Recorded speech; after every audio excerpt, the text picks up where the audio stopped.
will proceed for this hearing. I will make an opening statement, and then I will recognize the ranking member for an opening statement. After that, we will hear two sets of presentations. We will hear 30-minute opening arguments from counsels for the majority and the minority of this committee.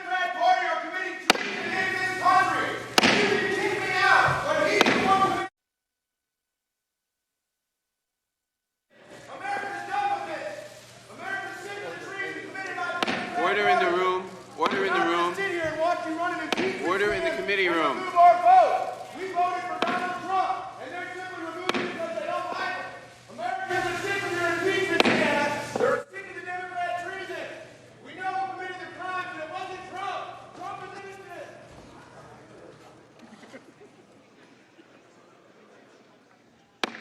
The committee will come to order. Obviously, I shouldn't have to remind everyone present that the audience is here to observe, but not to demonstrate, not to indicate agreement or disagreement with any witness or with any member of the committee. The audience is here to observe only, and we will maintain decorum in the hearing room. And again, I will say, here is how the committee will proceed for this hearing. I will make an opening statement, and then I will recognize the ranking member for an opening statement.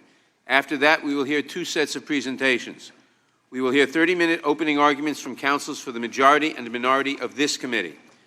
Then we will hear 45-minute presentations of evidence from majority and minority counsel from the Permanent Select Committee on Intelligence, followed by 45 minutes of questioning by the chair and ranking member, who may yield to counsel for questioning during this period. Finally, all of our members will have the opportunity to question the presenters from the Intelligence Committee under the 5-minute rule. I would note that the President's Counsel was given the opportunity to participate today, but the White House has declined the invitation. I will now recognize myself for an opening statement. No matter his party or his politics, if the President places his own interests above those of the country, he betrays his oath of office. The President of the United States, the Speaker of the House, the Majority Leader of the Senate, the Chief Justice of the Supreme Court, and the Chairman and ranking members of the House Committee on the Judiciary all have one important thing in common. We have each taken an oath to preserve, protect, and defend the Constitution of the United States. If the President puts himself before the country, he violates the President's most basic responsibility. He breaks his oath to the American people. If he puts himself before the country in a manner that threatens our democracy, then our oath, our promise to the American people, requires us to come to the defense of the nation. That oath stands even when it is politically inconvenient, even when it might bring us under criticism, even when it might cost us our jobs as members of Congress. And even if the President is unwilling to honor his oath, I am compelled to honor mine. As we heard in our last hearing, the framers of the Constitution were careful students of history and clear in their vision for the new nation.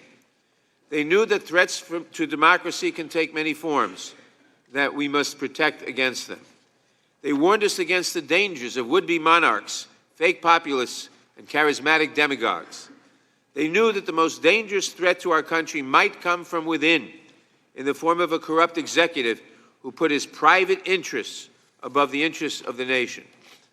They also knew that they could not anticipate every threat a president might someday pose, so they adopted the phrase treason, bribery, and other high crimes and misdemeanors to capture the full spectrum of possible presidential misconduct. George Mason, who proposed the standard, said that it was meant to capture all manner of great and dangerous offenses against the Constitution.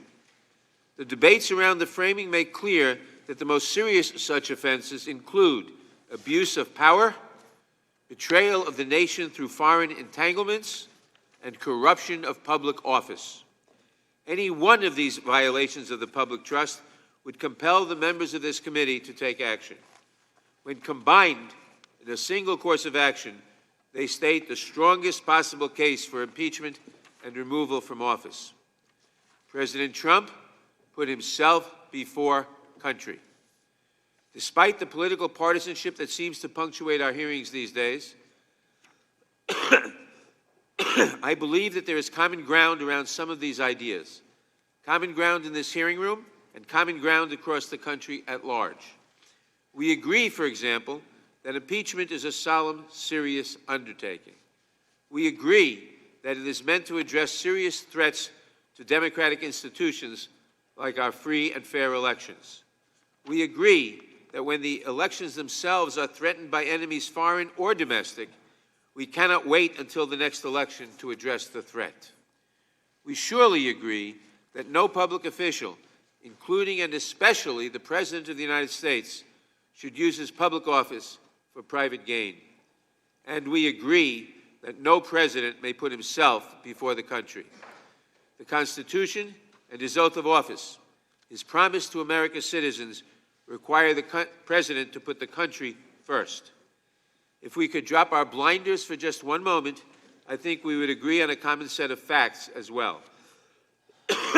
On July 25th, President Trump called President Zelensky of Ukraine and asked him for a favor. That call was part of a concerted effort by President Trump to compel the government of Ukraine to announce an investigation, not an investigation of corruption writ large, but an investigation of President Trump's political rivals, and only his political rivals. President Trump put himself before country. The record shows that President Trump withheld military aid allocated by the United States Congress from Ukraine. It also shows that he withheld a White House meeting from President Zelensky. Multiple witnesses, including respected diplomats, national security professionals, and decorated war veterans, all testified to the same basic fact. President Trump withheld the aid and the meeting in order to pressure a foreign government to do him that favor. President Trump put himself before country. And when the president got caught, when Congress discovered that the aid had been withheld from Ukraine, the president took extraordinary and unprecedented steps to conceal evidence from Congress and from the American people. These facts are not in dispute. In fact, most of the arguments about these facts appear to be beside the point. As we review the evidence today, I expect we will hear much about the whistleblower who brought us concerns about the July 25th call to the Inspector General of the intelligence community. Let me be clear. Every fact alleged by the whistleblower has been substantiated by multiple witnesses, again and again, each of whom has been questioned extensively by Democrats and Republicans alike. The allegations also match up with the president's own words, as released by the White House, words that he still says were perfect. I also expect to hear complaints about the term quid pro quo, as if a person needs to verbally acknowledge the name of a crime while he is committing it for it to be a crime at all. The record on this point is also clear. Multiple officials testified that the president's demand for an investigation into his rivals was a part of his personal political agenda and not related to the foreign policy objectives of the United States. Multiple officials testified that the president intended to withhold the aid until Ukraine announced the investigations. And yes, multiple officials testified that they understood this arrangement to be a quid pro quo for the president's personal political benefit. President Trump put himself before country. The president's supporters are going to argue that this whole process is unfair. The record before us is clear on this point as well. We invited the president to participate in this hearing, to question witnesses, and to present evidence that might explain the charges against him. President Trump chose not to show. He may not have much to say in his own defense, but he cannot claim that he did not have an opportunity to be heard. Finally, as we proceed today, we will hear a great deal about the speed with which the House is addressing the president's actions. To the members of the committee, to the members of the House, and to my fellow citizens, I want to be absolutely clear. The integrity of our next election is at stake. Nothing could be more urgent. The president welcomed foreign interference in our elections in 2016. He demanded it for 2020. Then he got caught. If you do not believe that he will do it again, let me remind you that the President's personal lawyer spent last week back in Ukraine meeting with government officials in an apparent attempt to gin up the same so-called favors that brought us here today and forced Congress to consider the impeachment of a sitting president. This pattern of conduct represents a continuing risk to the country. The evidence shows that Donald J. Trump, the President of the United States, has put himself before his country. He has violated his most basic responsibilities to the people. He has broken his oath. I will honor mine. If you would honor yours, then I would urge you to do your duty. Let us review the record here in full view of the American people, and then let us move swiftly to defend our country. We promised that we would. I now recognize the ranking member of the Judiciary Committee, the gentleman from Georgia, Mr. Collins, for his opening statement. Mr. Chairman, the gentleman from Georgia is recognized. The gentleman from Georgia is recognized. After the gentleman from Georgia is recognized. So you're not going to recognize a possible motion before me? Unanimous consent, Mr. Chairman. Unanimous consent request. Unanimous consent request. The gentleman from Georgia is recognized. We'll entertain that later. Point of order, Mr. Chairman.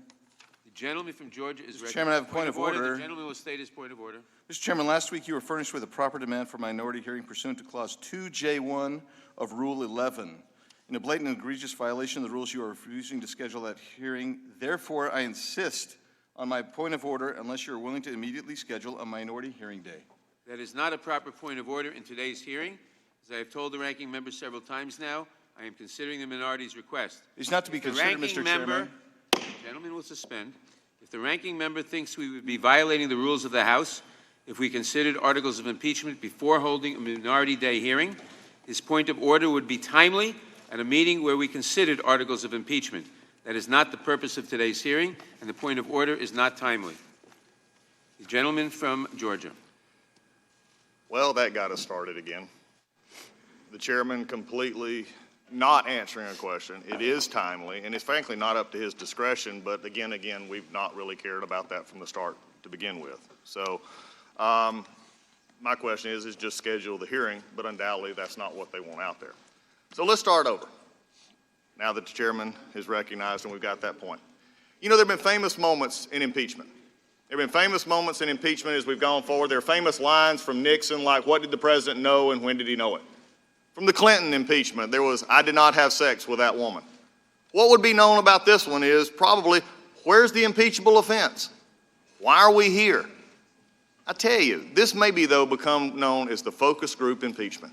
Because we don't have a crime, we don't have anything we can actually pin, and nobody understands really what the majority is trying to do, except that interfere and basically make sure that they believe the president can't win next year if he's impeached. The focus group impeachment takes words and then takes them to people and say, how can we explain this better? Because we don't have the facts to match it. A focus group impeachment says, you know, we really aren't working with good facts, but we need a good PR move. That's why we're here today. This is all about, as I said last week, a clock and a calendar. And it really became evident to me that this was true because last Wednesday, after we had a long day of hearing here, the next morning, before anything else could get started, the Speaker of the House walked up to the podium and said, go write articles of impeachment. She just quit. She just stopped. Go write articles of impeachment. I appreciate that the majority practiced for 2 days this weekend on this hearing. I appreciate that the fact that you got to try and get it right to try and convince the American people of your problem, but your speaker's already undercut you. She took the thrill out of the room. You're writing articles of impeachment. Why couldn't we just save that time today, and if you're going to write the articles of impeachment, go ahead and write them? Well, there's probably a reason for that. Because the chairman laid out some amazing claims, none of which I think after this hearing today, the American people can honestly look at and see that there is overwhelming evidence, there is a proper reason he abused this power, because as the Speaker, another statement she said, that to do impeachment you have to be so compelling and overwhelming and bipartisan, all of which we are not. So why not? Why are we here? Well, I think we can do this. Let's look at the three things that typically are associated with making your case for a crime. Let's do it against what the majority has said. I think they have motive, they have means, and they have opportunity. What's their motive? It's November 2020. It's been said over and over and over again. The chairman said it again this morning. It's been said all along that we have to do this because if we don't impeach him, he'll win again next year. The reason is shown as clearly as last week on the jobs report in the economy. And as I had a man come up to me in the grocery store this weekend, he said, keep doing what you're doing. He said, I've never seen an economy this good. He said, people are working, people are being taken care of, and this is just a fatal distraction on a president that they don't like. Motive is easy. November 2016, they lost. January 2017, just a few minutes in, the Washington Post confirmed what every Democrat had been talking about. Now's the time for impeachment. We see tweet after tweet saying, now let's get at it. It's amazing that they start with impeachment and then they spent 2 years trying to figure out what do we impeach him on. Well, the means became what we see now. The means is to always talk about impeachment, to always say this president's doing something wrong, to say he is illegitimate, as the chairman has said before, that he's not even a legitimate president. It's to constantly tear down at a president who is working on behalf of the American people. The sham impeachment, when we go through this, I think the chairman said something that was interesting. He said that a president should not be above the law and should be held accountable for the oath of their office. I think Congress ought to be held accountable for their oath of office as well, and not to do what we're doing right now, and that is run a process that doesn't fit fairness or decorum, to run a process and a fact pattern that you're having to force against a president you don't like. But what was the opportunity? The opportunity came last November when they got the majority and they began their impeachment run. They began in the process, even as selecting the chairman said that I would be the best person for impeachment. This is November of last year. Before we had any hearings, before we had even were sworn in to this Congress. For anyone, the media or watching on TV or watching in this room, for anyone to think that this was not a baked deal is not being honest with themselves. You see, presumption has now become the standard instead of proof. It should cause anyone to begin to question, because the entire case is built on a presumption, or as we found out last week from 3 scholars, that inference is okay. If you just infer that that's what they mean, then we'll take that. That was an interesting line. You know, it was interesting. They made their whole case built on Gordon Sondland. You're going to see that a lot today. He testified that he presumed that the aid was connected to an investigation, but he said nobody ever told him that. When Sondland even asked the president directly, he said, what do you want? The president said, I want nothing. I want Zelensky to do what he ran on. Ukraine did nothing and got the aid anyway. But you know how I know that this is also a problematic experience? Just look over the past 3 weeks. When the chairman of the Intelligence Committee, who, by the way, is absent today, I guess he can't back up his own report, but he started his own hearing by making up the factual call. When he made it up, he started the fairy tale that we're having today. If you can't even put the transcript in the right context, just read it. Chairman Schiff couldn't even read the transcript. He had to make it up, because if he didn't make it up, it didn't sound as bad. It didn't sound as bad. He said, listen, he said, let's make up some dirt. That's not what was said. The transcript, the chairman misled the American people. As an attorney, as a chairman, as a member of Congress who swore an oath to tell, basically to be honest with the American people and to uphold the Constitution, that was such a massive malpractice I've never seen. Because you know why? Again, they don't care about what actually was in the transcript. They don't actually care what happened. And we heard last week from witnesses, they don't even care that the aid was released. They're simply looking at the facts to make it fit their narrative. Well, what else happened? You know, this is also the Chairman Schiff who also said that he had seen collusion in plain sight. That it was already there before the Mueller report ever came out, that all of this was going to happen. But you know, I guess maybe I might need to just not stop commenting on Chairman Schiff and his guidance, because I may end up on the next phone records subpoena as we go forward. You see, we've taken a dangerous turn in this Congress. Subpoenas are fine, properly done, and should be done properly, but they should never be at the expense of a political vendetta. Professor Turley testified last week, presumption is no substitute for proof. The current legal case for impeachment is not just woefully inadequate, but in some respects dangerous and the basis for impeachment of an American president. Today, what we were supposed to get was like I love my friends on the majority of this committee said, Mueller. When we got the Mueller report, it didn't go real well. So we had a lot of hearings, didn't go real well. Then we finally got Bob Mueller, and they said, this is going to be the movie version. In fact, what happened, they did, my colleagues on the majority had live readings from Capitol Hill. They made dramatic podcasts. They even wrote a comic book rendition that breathed life into the Mueller report, and it didn't work. So they brought Bob Mueller. This was the movie version. They told us Robert Mueller's testimony would be the thing that people watched and would be convinced. Guess what? They wasn't convinced. In fact, it fell flat. But you know, today, I guess, is the movie version of the Schiff report. Except one thing, the star witness failed to show up. Mr. Nunez is here. His staff is here. The leading headline is there, Schiff report. But where's Mr. Schiff? And Mueller, Robert Mueller testified. The Ken Starr report, Ken Starr testified. The author of the Schiff report is not here. Instead, he's sending his staff to do his job for him. I guess that's what you get when you're making up impeachment as you go. So as we look forward here, there's going to be plenty of time to discuss the factual case for this and the statements that are not being made. What is very detrimental to me, though, is this. This committee is not hearing from a factual witness. This committee is not doing anything past hearing from law school professors and staff. We've not been given, the chairman said something about the president not being able to come. Show me where he would actually have a proper process in this that's not talking to staff and not talking to law school professors, when we could actually have witnesses that would be called by both sides. But I want to say this in ending. I love this institution. I was here as a 19-year-old kid, as an intern, almost 32 years ago. This institution, as we see it today, is in danger. We see chairmen who are issuing subpoenas for personal vendettas. We see committees, such as the Judiciary Committee, that has held many, many substantive hearings, has been the very center point of impeachment, being used as a rubber stamp because we get not our marching orders from this committee and what it should be doing, but from the Speaker and the Intelligence Committee chairman. We're not able to do what we need to do because we're a rubber stamp.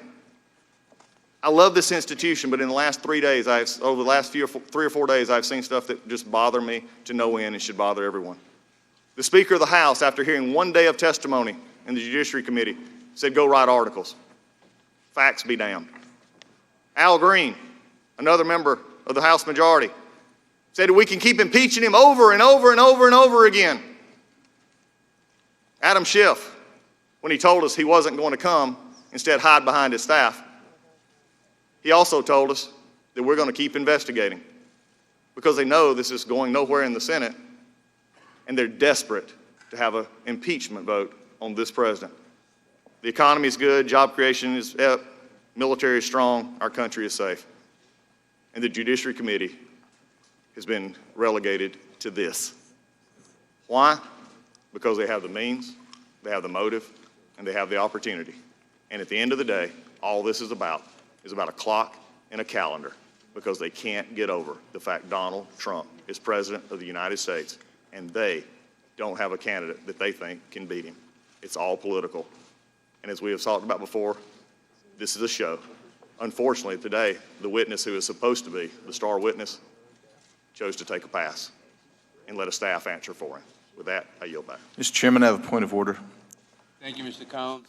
Mr. Chairman, I have a point of order.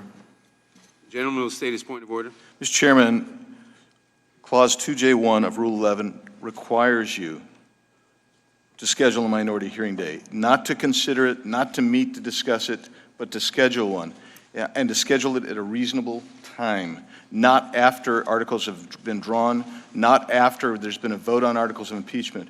I inquire and insist, Mr. Chairman, that you immediately schedule a minority hearing day, or tell us why you are ignoring the rules.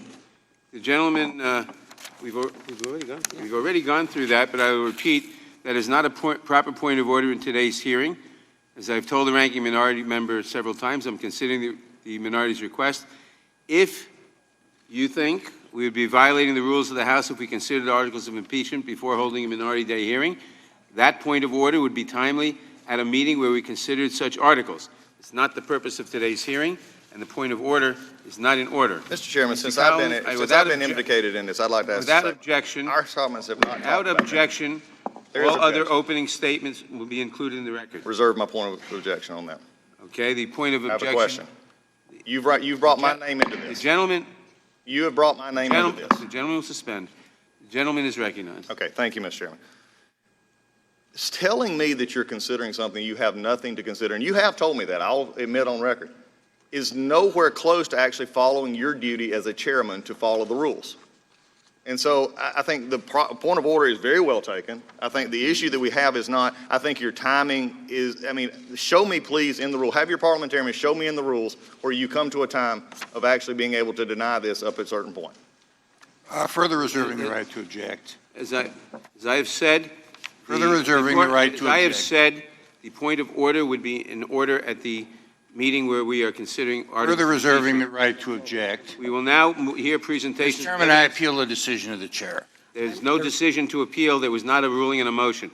We will You now have to hear rule on it. There's presentations. a ruling You on have the to rule point on of it. order. You made a ruling on the point of order. Yeah, you made a ruling on the point of order, Mr. Chairman. You can't then not allow us to Gentlemen, appeal the ruling of the chair. The gentleman will suspend. It was not a cognizable point of order. It was not a cognizable point of order. It was not in order at this time to make that point of order. There is no ruling to appeal. But, Mr. Chairman, We'll it's, now the rule hear- was the Gentlemen, obligation, not gentlemen, consideration. You are obligated The gentleman to will schedule, suspend. not to consider. The You made a gentleman- ruling. It is in Gentlemen- order to appeal. The gentleman will suspend. We are doing what we have to do under the rules. We will now hear presentations of Mr. Chairman. evidence. Mr. Chairman, The gentleman further- is not recognized. We will now hear presentations of evidence. I have from a counsel. parliamentary inquiry. I haven't removed my objection yet. I will not recognize a parliamentary inquiry at this time. We will When will you now hear recognize them? presentations of evidence from counsels to the judiciary. Is this when we just hear staff ask questions of other staff and the members get dealt out of this whole hearing? And for the Gentlemen next will- 4 hours, you're going to try to overturn the result of an election with Gentlemen- unelected people giving Gentlemen testimony? will suspend. This hearing will be considered in an orderly fashion. The gentleman will not yell out, and he will not attempt to disrupt the proceedings. We will now hear presentations of evidence from counsels to the Judiciary Committee for up to 60 minutes, equally divided. I've not Barry removed my Burke will objection yet. present. Barry Burke will present for the majority, and Stephen Castor will present for the minority. Each of you will have 30 minutes to present. To help you stay within that time, there is a timing light on your table. When the light switches from green to yellow, you have 1 minute to conclude your testimony. When the light turns red, it signals your time has expired. Mr. Burke, you may begin. Mr. Chairman, you do realize I've never withdrawn my Gentleman will objection. suspend I've not Mr. withdrawn my Burke's- objection. You've not asked my, talked to my objection. I want Gentleman everybody sus- to have an opening statement. Gentleman will. I Gentleman objected to your opening suspend. statement comment, nothing else. Mr. Burke is recognized. Steamroll continues. Mr. Burke has the floor. Thank you, Mr. Chairman, Ranking Member Collins, and all the members. Before I had the great honor of being a counsel for this committee, my young son asked me a question. He said, "Dad, does the president have to be a good person?" Like many questions by young children, it had a certain clarity, but it was hard to answer. I said, "Son, it is not a requirement that the president be a good person, but that is the hope. And it is not a requirement that the president be a good person. That is not why we are here today. That is not the issue.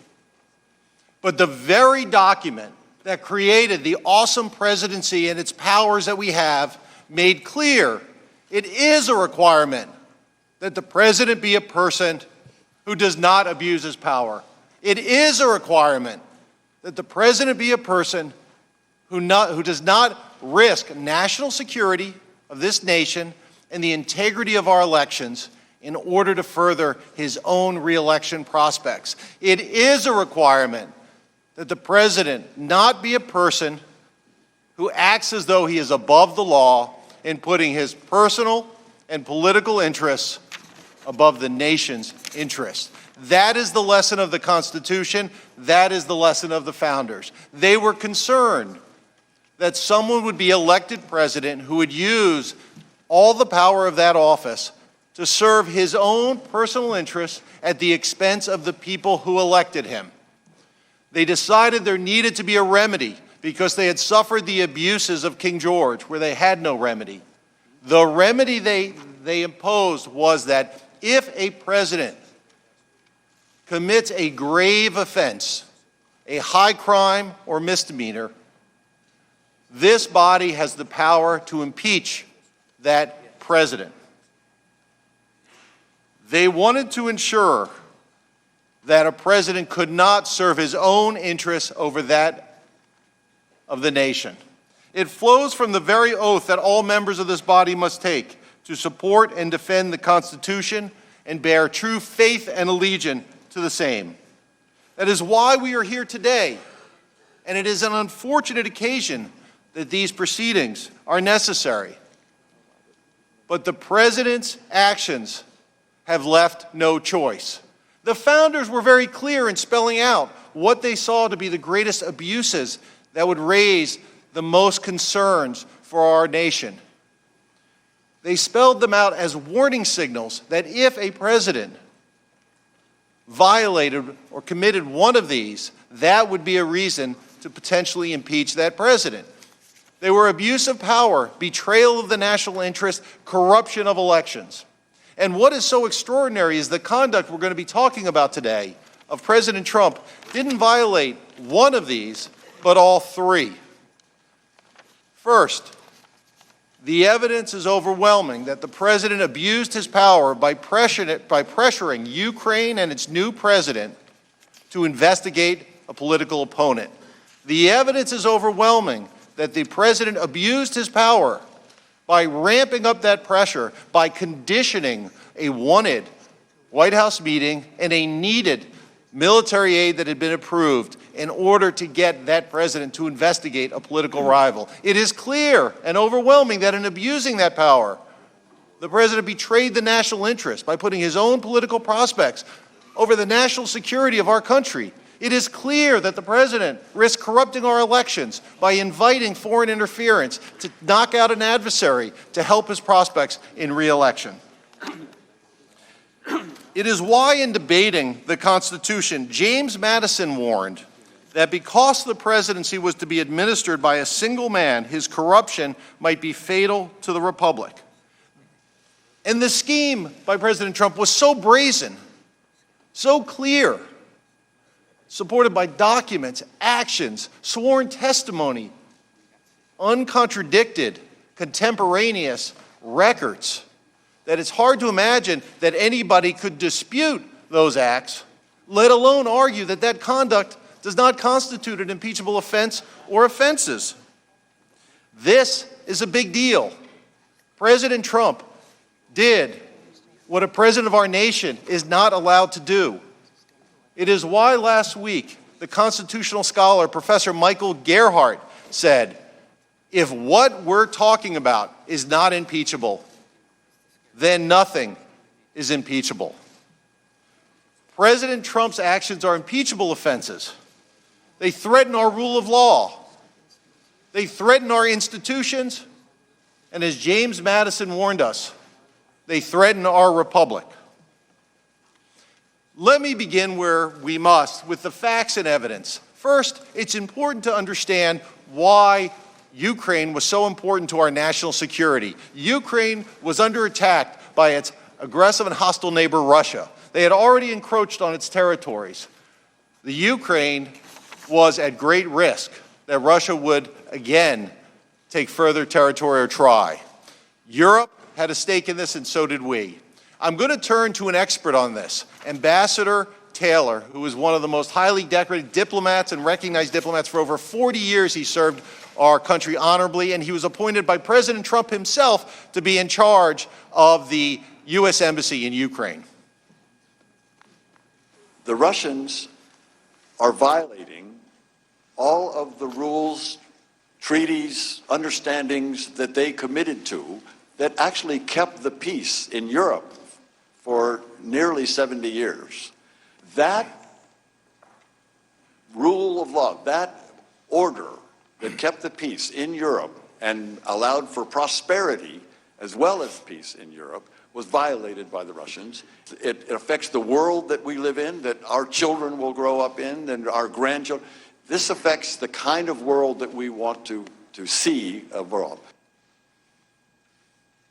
That is Ambassador Taylor explaining why Ukraine was so important and explaining why the president's actions so significantly risked hurting our national security, our national defense policy, and our national interest.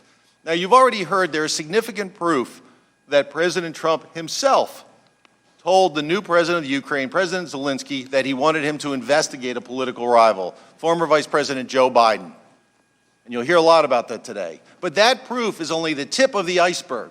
There are so many more events and meetings and contemporaneous text messages, emails, other documents that show this happened and happened exactly as it is alleged. And it is clear that in this scheme to pressure Ukraine to investigate a political rival, the person at the center of that scheme was President Donald Trump. The facts cannot be disputed. President Trump used the powers of government for a domestic political errand, to put his political interests above that of the nation. I'm going to turn to another expert. I'm going to turn to Dr. Fiona Hill, the National Security Council Senior Director in the Trump administration, and she's going to explain what happened. But it struck me yesterday when you put up on the screen Ambassador Sondland's emails and who was on these emails, and he said, these are the people who need to know, that he was absolutely right, because he was being involved in a domestic political errand. And we were being involved in national security foreign policy, and those two things had just diverged. And that tells you what the evidence shows. The president put his own domestic political interests over the nation's national security and foreign policy. A president cannot abuse his power to secure an election. He cannot do that at the expense of the American people. That is an impeachable offense. The president has tried to make excuses for his conduct, why it's not wrongful or corrupt or an abuse of power. But the truth holds together. It makes sense. It's consistent with the evidence. When someone is offering an excuse that is not true, it is not consistent with the evidence, it does not make sense. It cannot be squared with what the facts show. And you will see these excuses do not make sense. The facts are clear that President Trump put his own political and personal interests over the nation's interest. I'd like to go through what you are going to see about the president's scheme, and you're going to hear about today from the facts that we have. First, you're going to hear that President Trump's personal lawyer, Rudy Giuliani, pushed Ukraine to open an investigation of his political rival. Mr. Giuliani, prior to the July 25th call, he made public statements that Ukraine should investigate the former Vice President Joe Biden. He tweeted about it, putting pressure on the new president.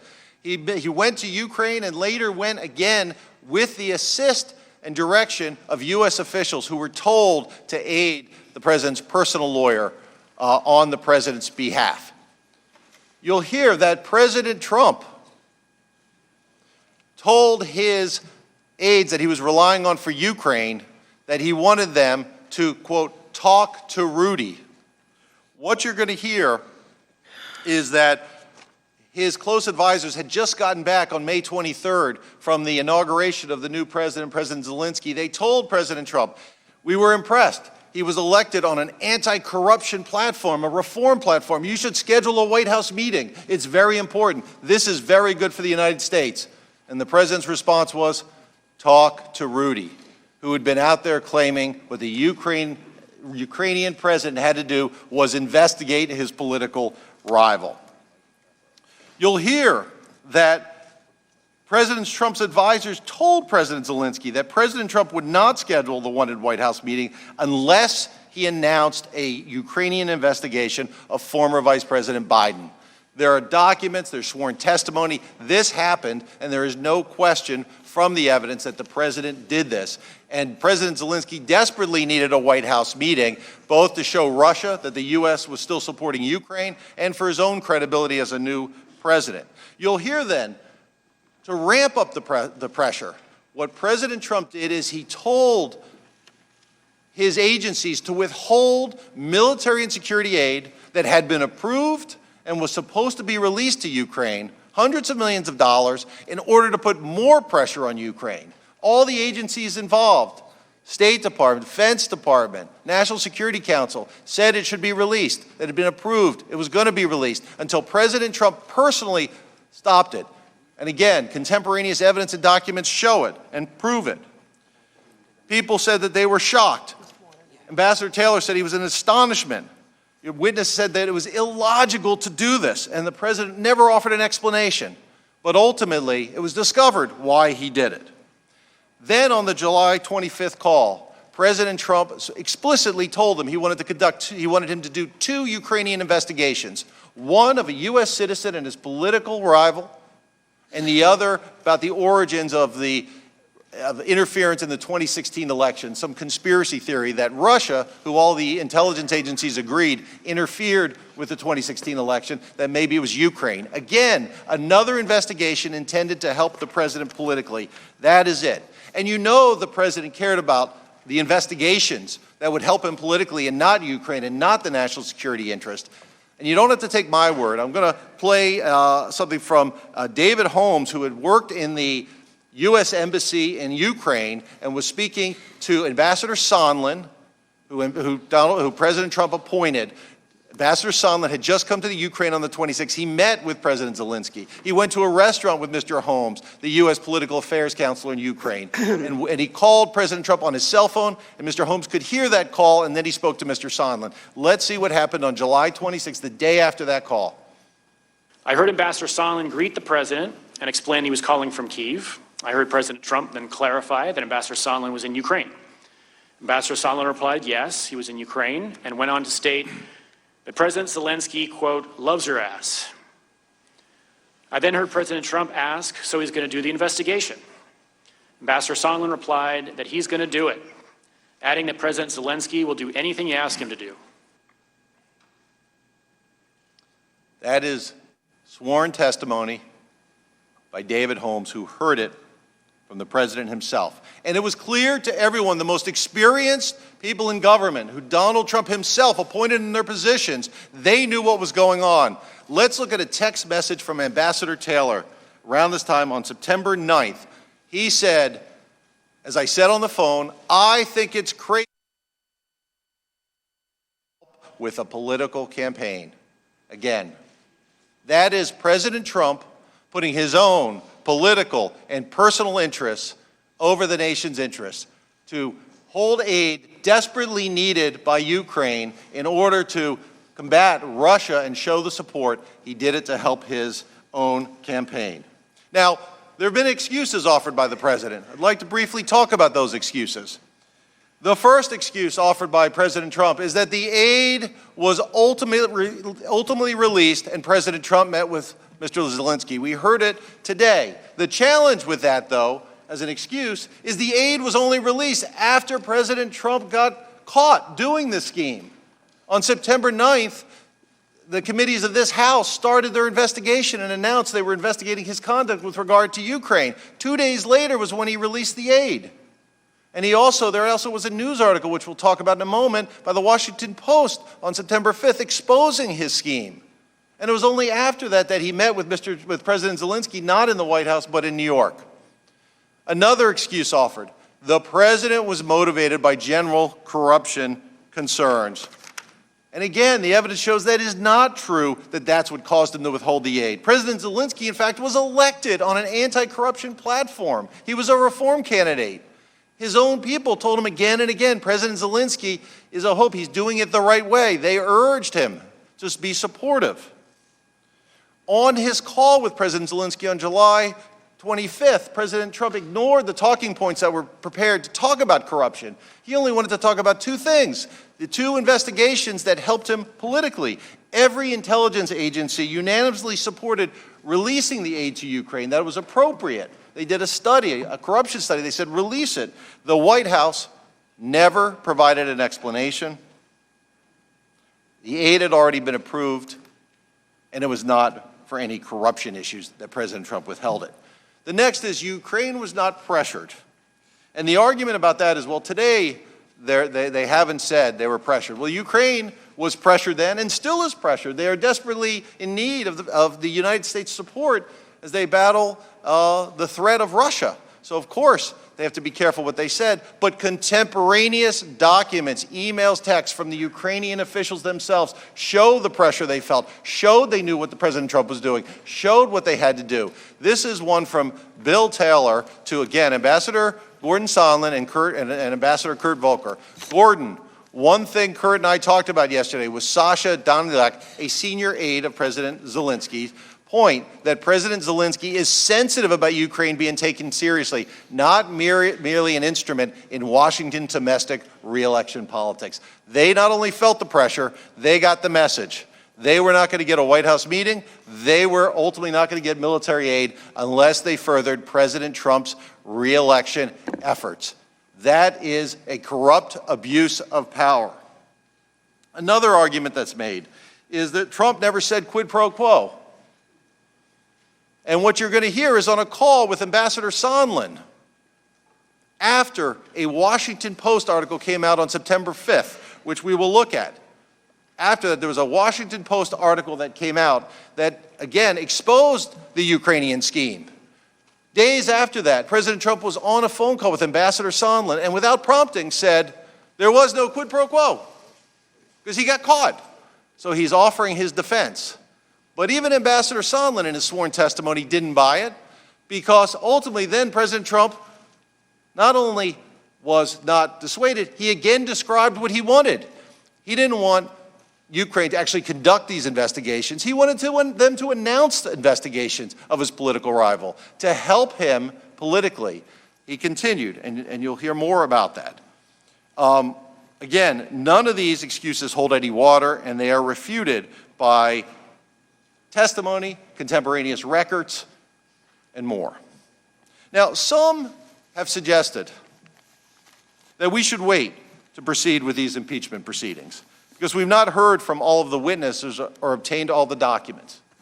But the reason we have not heard from all the witnesses or documents is because President Trump himself has obstructed the investigation. He's directed his most senior aides who are involved in some of these events not to come testify, to defy subpoenas. He has told every one of his agencies with records that could be relevant not to produce those records to us, to try to obstruct our investigation.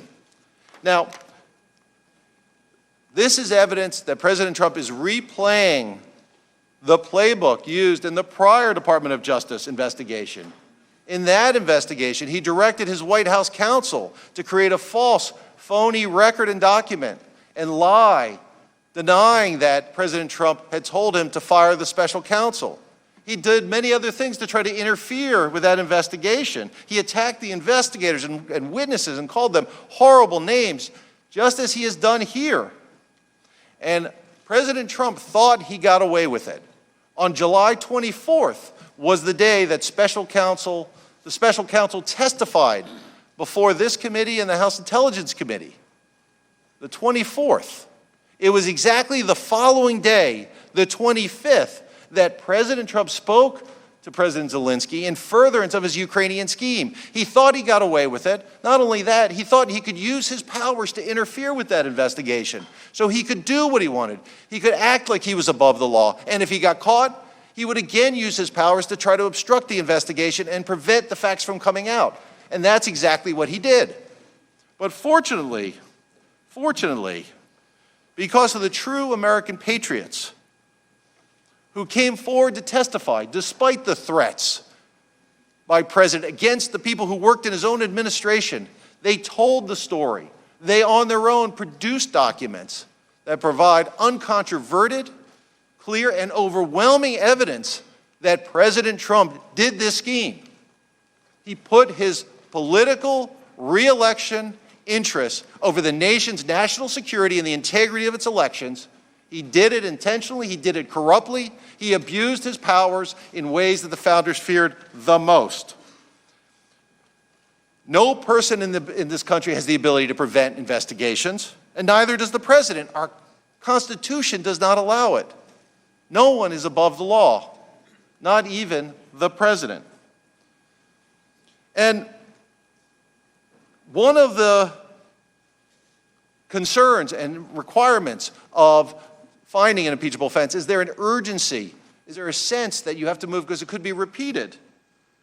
Well, again, first, all the constitutional experts who testified recognized that obstructing an investigation is an impeachable offense. But here, the offense we're talking about that's being interfered or obstructed with is interfering with this very election that's coming up. And I submit to you, given what happened with the Department of Justice investigation, given what's happening here, if in fact President Trump can get away with what he did again, our imagination is the only limit to what President Trump may do next or what a future president may do next to try to abuse his or her power to serve his own personal interest over the nation's interest. I'd like to turn back to what the founders most cared about when we talk about the ABCs of potential presidential abuses. It is extraordinary that the president's conduct was a trifecta, checking all three boxes. Let's begin with abuse of power. What that means, it's to use the power of the office to obtain an improper personal benefit while ignoring or injuring the national interest, or acts in ways that are grossly inconsistent with and undermine the separation of powers that is the foundation of our democratic system. Now, this question of whether a president engaged in abuse of power came up before, when this Congress considered the impeachment of President Nixon. And after action was taken, President Nixon famously said, if the president does it, it is not illegal. And this body rejected that because that's not so. That goes directly contrary to what the founders said. But President Trump has said the same thing in responding to the prior investigation by the Department of Justice and defending his conduct. Here's what he said. Then I have an Article 2 where I have the right to do whatever I want as president. That he has the right to do whatever he wants as president. That is as wrong as when President Nixon said a similar thing. That is not what the Constitution provides.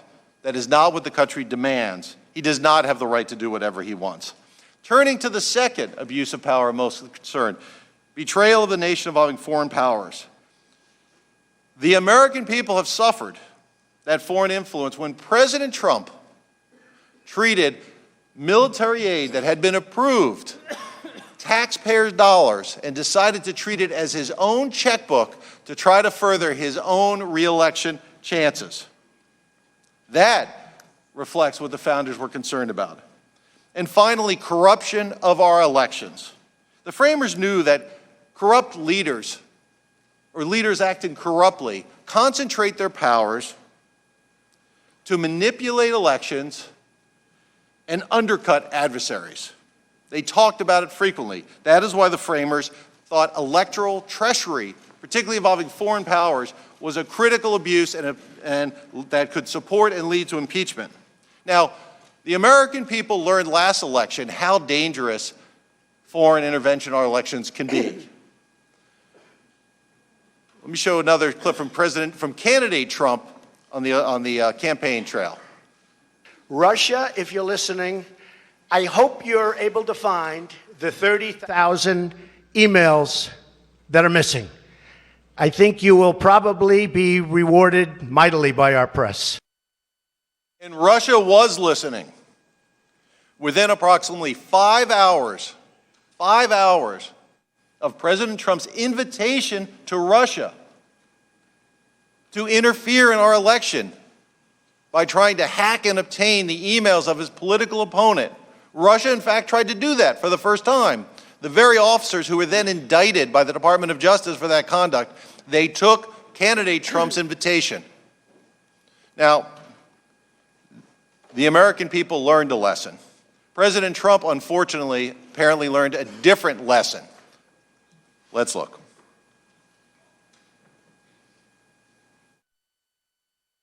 Well, I would think that if they were honest about it, they'd start a major investigation into the Bidens. It's a very simple answer. They should investigate the Bidens. This was President Trump answering a question about what did he want President Zelensky to do.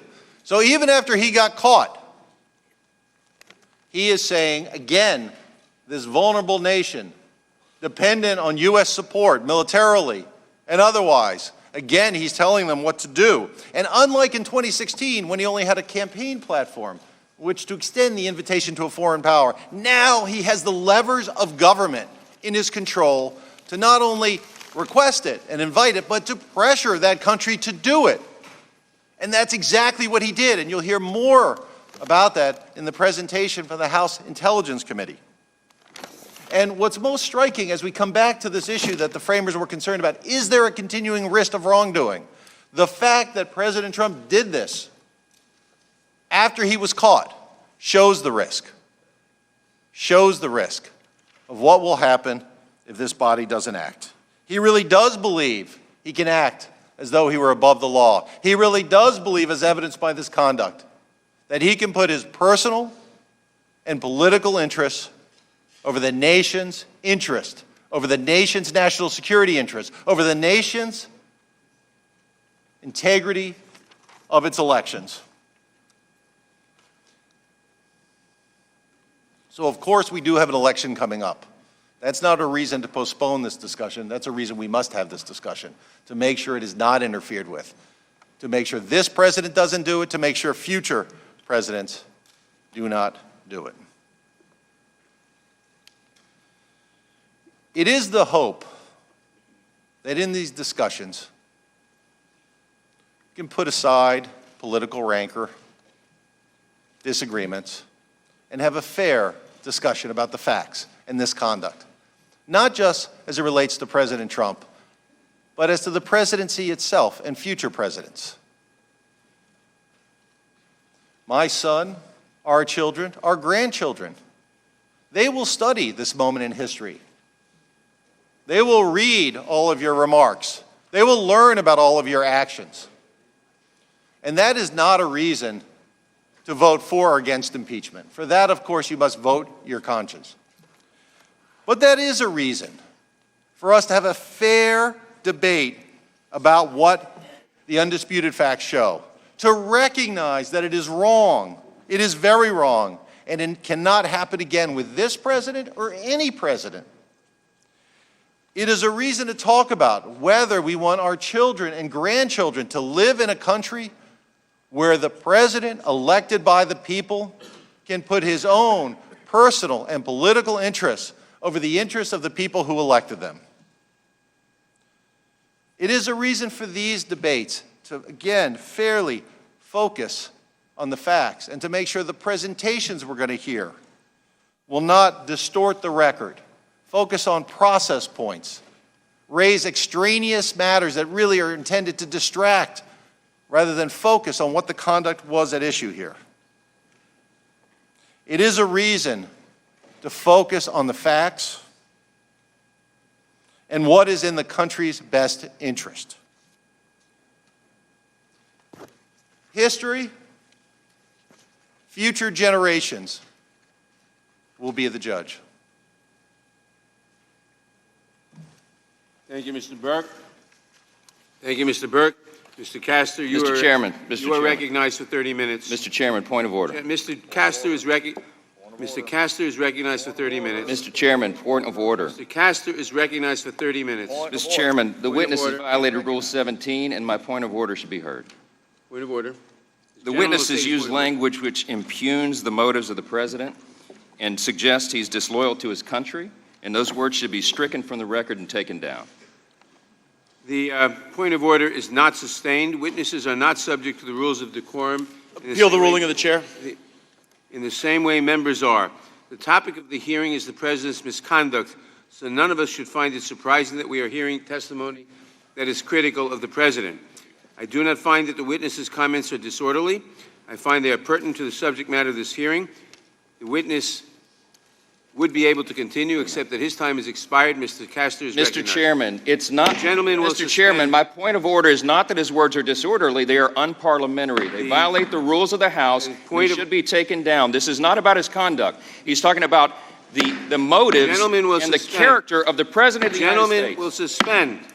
The rules of decorum apply to members of the House, not to witnesses. The gentleman may proceed. So I appeal the ruling of the chairman. That is not a ruling.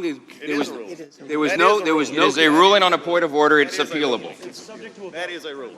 Subject to a vote. And that's a rule. The point of order is not sustained.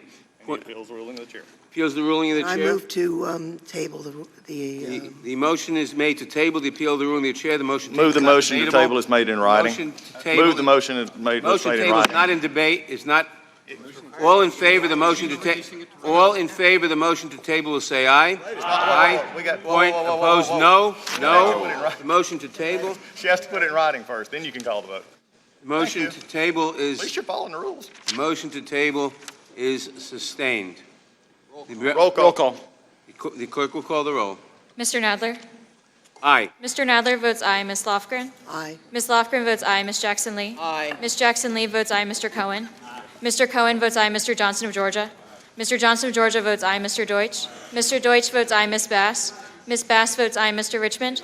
Mr. Richmond votes aye. Mr. Jeffries? Aye. Mr. Jeffries votes aye. Mr. Cicilline? Aye. Mr. Cicilline votes aye. Mr. Swalwell? Aye. Mr. Swalwell votes aye. Mr. Liu? Aye. Mr. Liu votes aye. Mr. Raskin? Aye. Mr. Raskin votes aye. Ms. Jayapal? Aye. Ms. Jayapal votes aye. Ms. Demings? Aye. Ms. Demings votes aye. Mr. Correa? Aye. Mr. Correa votes aye. Ms. Scanlon? Aye. Ms. Scanlon votes aye. Ms. Garcia? Aye. Ms. Garcia votes aye. Mr. Neguse? Aye. Mr. Neguse votes aye. Ms. McBath? Aye. Ms. McBath votes aye. Mr. Stanton? Aye. Mr. Stanton votes aye. Ms. Dean? Aye. Ms. Dean votes aye. Ms. McCarcel Powell? Aye. Ms. McCarcel Powell votes aye. Ms. Escobar? Aye. Ms. Escobar votes aye. Mr. Collins? Nope. Mr. Collins votes no. Mr. Sensenbrenner? Mr. Sensenbrenner votes no. Mr. Shabbat? Mr. Shabbat votes no. Mr. Gomert? Mr. Gomert votes no. Mr. Jordan? Mr. Jordan votes no. Mr. Buck? Mr. Ratcliffe? Mr. Ratcliffe votes no. Ms. Roby? Ms. Roby votes no. Mr. Gates? No. Mr. Gates votes no. Mr. Johnson of Louisiana? Mr. Johnson of Louisiana votes no. Mr. Biggs? Mr. McClintock? No. Mr. McClintock votes no. Ms. Lesko? No. Ms. Lesko votes no. Mr. Rechtenthaler? Mr. Klein? No. Mr. Klein votes no. Mr. Armstrong? No. Mr. Armstrong votes no. Mr. Stubbe? No. Mr. Stubbe votes no. Mr. Chairman, how am I recorded? Mr. Biggs, you are not recorded. He said no. Mr. Biggs votes no. Has every member voted who wishes to vote? The clerk will report. Got it? 15 noes. Mr. Chairman, there are 24 ayes and 15 noes. Motion to table is carried. Mr. Chairman, parliamentary inquiry. And May I make a parliamentary Mr. inquiry? Castor is recognized. I Mr. will not recognize a parliamentary inquiry at this time. Mr. Castor is recognized for 30 minutes. Morning, Chairman Nadler, Ranking Member Collins, members of the committee, and members of the staff. My name's Steve Castor. I'm a congressional staff member. I serve with the Oversight Committee on the Republican staff with Mr. Jordan. I'm also, for purposes of this investigation, I'm a shared staffer with the Judiciary Committee and Mr. Collins and the House Permanent Select Committee on Intelligence and Mr. Nunes. It sure is atypical for a staffer to be presenting, but again, thanks for having me. The purpose of this hearing, as we understand it, is to discuss whether President Donald J. Trump's conduct fits the definition of a high crime and misdemeanor. It does not. Such that the committee should consider articles of impeachment to remove the president from office, and it should not. This case, in many respects, comes down to 8 lines in a call transcript. Let me say clearly and unequivocally that the answer to that question is no. The record in the Democrats' impeachment inquiry does not show that President Trump abused the power of his office or obstructed Congress. To impeach a president who 63 million people voted for over 8 lines in a call transcript is baloney. Democrats seek to impeach President Trump not because they have evidence of high crimes or misdemeanors, but because they disagree with his policies. This impeachment inquiry is not the organic outgrowth of serious misconduct. Democrats have been searching for a set of facts on which to impeach President Trump since his inauguration on January 20th, 2017. Just 27 minutes after the president's inauguration that day, the Washington Post ran a story that the campaign to impeach the president has already begun. The article reported Democrats and liberal activists are mounting broad opposition to stymieing Trump's agenda, and noted that impeachment strategists believed the Constitution's emoluments clause would be the vehicle. In the first 2 years of the administration, Democrats in the House introduced articles of impeachment to remove President Trump from office on several very different factual bases. On January 3rd, the very first day of the new Congress, Congressman Sherman introduced articles of impeachment against the president. The same day, Representative Tlaib said, we're going to go in there, we're going to impeach the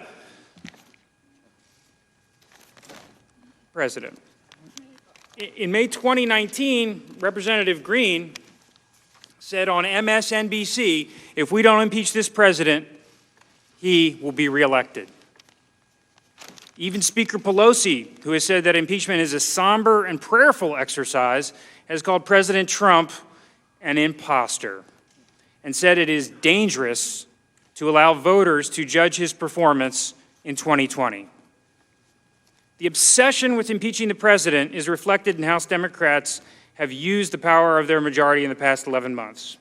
In the Oversight Committee, the Democrats' first announced witness was Michael Cohen, a disgraced felon who pleaded guilty to lying to Congress. When he came before us at the Oversight Committee, he then lied again as many as 8 times. Oversight Committee Democrats demanded information about the president's personal finances and even subpoenaed the president's accounting firm Mazars for large swaths of sensitive and personal financial information about the entire Trump family. The subpoena was issued over the objection of committee Republicans and without a vote. In the Ways and Means Committee, Democrats demanded the president's personal tax return information. The reason they cited for wanting the president's tax returns, they said, was to oversee the IRS's audit process for presidential tax returns. You can judge that for yourself. In the Financial Services Committee, Democrats demanded and subpoenaed the president's bank records going back 10 years. The Financial Services Committee staff, the Republicans tell me, the information demanded would cover every withdrawal, credit card swipe, or debit card purchase of every member of the Trump family, including his minor child. The reason that the Democrats gave for why they needed such voluminous and intrusive personal information about the Trump family was, get this, financial industry compliance with banking statutes and regulations.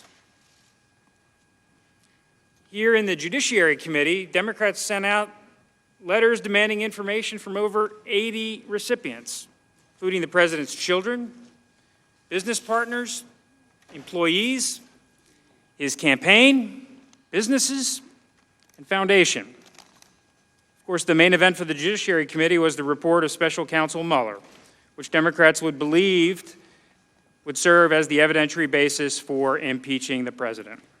Despite interviewing 500 witnesses, issuing 2,800 subpoenas, executing almost 500 search warrants, and spending $25 million, the special counsel's 19 attorneys and 40 FBI agents, analysts, and staff found no conspiracy or coordination between the Trump campaign and the Russian government. After the Trump-Russia collusion allegations did not pan out, Democrats focused their efforts on obstruction of justice. They criticized Attorney General Barr for concluding that no crime of obstruction had occurred in the special counsel investigation. But in fact, it was entirely appropriate for the Attorney General to make that call because the special counsel declined to do so. Not surprisingly, the Democrats' Mueller hearing was underwhelming, to say the least. And the sequel, with Corey Lewandowski, definitely did not move the impeachment needle either. The Intelligence Committee, too, was heavily invested in the Russia collusion investigation. Committee Democrats hired former federal prosecutors to prepare for their anticipated efforts to impeach the president. Now that the Russian collusion allegations did not work out, Democrats have settled on the Ukraine phone call, 8 lines the president uttered on July 25th with Ukrainian President Zelensky. But the Foreign Affairs Committee, the Committee of Jurisdiction, wasn't the committee leading the impeachment inquiry or holding the hearings. Neither was the Oversight Committee, the House's chief investigative entity. The Judiciary Committee was only recently brought back into the mix after fact-finding concluded. Instead, the impeachment inquiry was run by the House Intelligence Committee and these former federal prosecutors. Democrats on the Intelligence Committee ran the impeachment inquiry in a manifestly unfair way. All the fact-finding was unclassified, and that was made clear at the top of every single deposition, but the Democrats took advantage of the closed-door process in the Capitol basement bunker, the SCIF, to control access to information. The secrecy effectively weaponized the investigation, allowing misleading public narratives to form and catch hold with careful leaks of witness testimony. Democrats refused to invite Republican witnesses and directed witnesses called by the Democrats not to answer our questions. In the public hearings, many of these unfair processes continued. Democrats refused to invite numerous witnesses requested by Republicans, interrupted Republican questioning, and prevented witnesses from answering Republican questions. Democrats voted down, by virtue of a motion to table, with no notice, subpoenas for documents and testimony requested by Republicans. I'll note that Democrats never once brought any of their subpoenas to a vote before the Intelligence Committee. This unfair process reflects the degree to which Democrats are obsessed with impeaching the president. The Democrats went searching for a set of facts on which to impeach the president: the emoluments clause, the president's business and financial records, the Mueller report, allegations of obstruction, before landing on the Ukraine phone call. The impeachment inquiry is clearly an orchestrated effort to upend our political system. According to Politico, the Speaker has tightly scripted every step of the impeachment inquiry. Democrats have reportedly convened focus groups to test which allegations, whether it be quid pro quo or bribery or extortion, were most compelling to the American public. Speaker Pelosi said Democrats must strike while the iron is hot on impeaching the president. The entire duration of the impeachment inquiry, from the time Speaker Pelosi announced it on September 24th until today, has been 76 days. As Professor Turley testified last Wednesday, this impeachment would stand out among modern impeachments as the shortest proceeding with the thinnest evidentiary record and the narrowest grounds ever used to impeach a president. The artificial and arbitrary political deadline by which Democrats are determined to finish impeachment by Christmas leads to a rushed process and missed opportunities to obtain relevant information. Democrats avoided the accommodations process required by federal courts in disputes between Congress and the executive. Democrats declined to attempt to negotiate with the administration for the production of documents and witnesses. Democrats did not exhaust all their options to entice witnesses or agencies to cooperate, such as allowing witnesses to appear with agency lawyers or initiating contempt proceedings. Sometimes the threat of a contempt proceeding gets you a different result. Sometimes the witnesses choose to appear when contempt is on the table. Democrats even withdrew a subpoena to one witness who asked a federal court to resolve conflicting orders from Congress and the executive, either because the Democrats did not want to wait for the court to rule or they didn't like the presiding judge, Judge Leon. Instead, Democrats made their demands and refused to budge. Democrats told witnesses at the outset that their refusal to cooperate in full would be used against them and the president. Democrats threatened federal employees that their salaries could be withheld for not meeting committee demands. These tactics are fundamentally unfair and counterproductive for gathering information in any serious inquiry. This rushed and take-it-or-leave-it approach to investigating is contrary to how successful congressional investigations typically work. Congressional investigations take time. There is no easy button. In this job, you must take the information that's offered, even if you don't like the terms. You should not say no to taking a witness's testimony because you would prefer the agency counsel's not present. If that's the only means of obtaining the testimony, you should take it. Your priority must not be on blocking information out, it must be on seeking information. In all recent major congressional investigations, for example, Chairman Goodlatte and Gowdy's investigation into the Justice Department's decision during 2016, the IRS targeting investigation, the Benghazi investigation, and Fast and Furious, there have been give and take between Congress and the executive. In the Goodlatte-Gowdy investigation, for example, it took 2 months. 2 months of negotiations before the committees conducted the first witness interview with Deputy Director McCabe. The Justice Department only began producing documents to the committee after many more months of discussions. In none of these investigations did Congress get everything it wanted right at the beginning, certainly not within 76 days, but with persistence and patience, we eventually did receive enough information to do our work. And contrary to talking points, the Trump administration has in fact cooperated with and facilitated congressional oversight and investigations. For example, earlier this year, the Oversight Committee conducted an investigation into security clearances at the White House. The central allegation put forward was that the White House deviated from established procedures to grant clearances to certain White House staff. The Democrats sought to interview career staff who performed these security clearance reviews, but declined the witness initially to appear with agency counsel. The House and the White House were at an impasse. However, after a little bit of time, we, the Republican staff, with the help of Mr. Jordan, convinced the witness to appear with agency counsel for our own transcribed interview, and the Democrats came along. The subsequent interviews in the security clearance investigation were conducted with agency counsel. The testimony allowed the committee to obtain the evidence, to get to the bottom of what was going on, and it wasn't what was alleged. Nobody outside the security clearance office was handing out clearances. Certainly not to senior White House staffers. In this impeachment inquiry, however, Democrats have turned away information that could be valuable to the inquiry by disallowing agency counsel to accompany witnesses.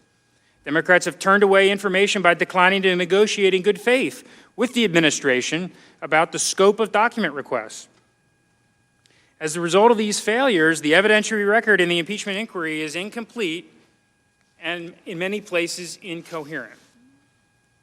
The failure to exhaust all avenues to obtain information severely risks undermining the legitimacy of any articles of impeachment.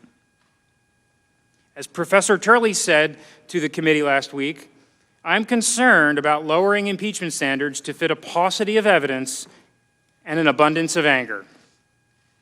I believe this impeachment not only fails the standard of past impeachments, but would create a dangerous precedent for future impeachments. Professor Turley elaborated that the current lack of proof is another reason why the abbreviated investigation into this matter is so damaging for the case of impeachment.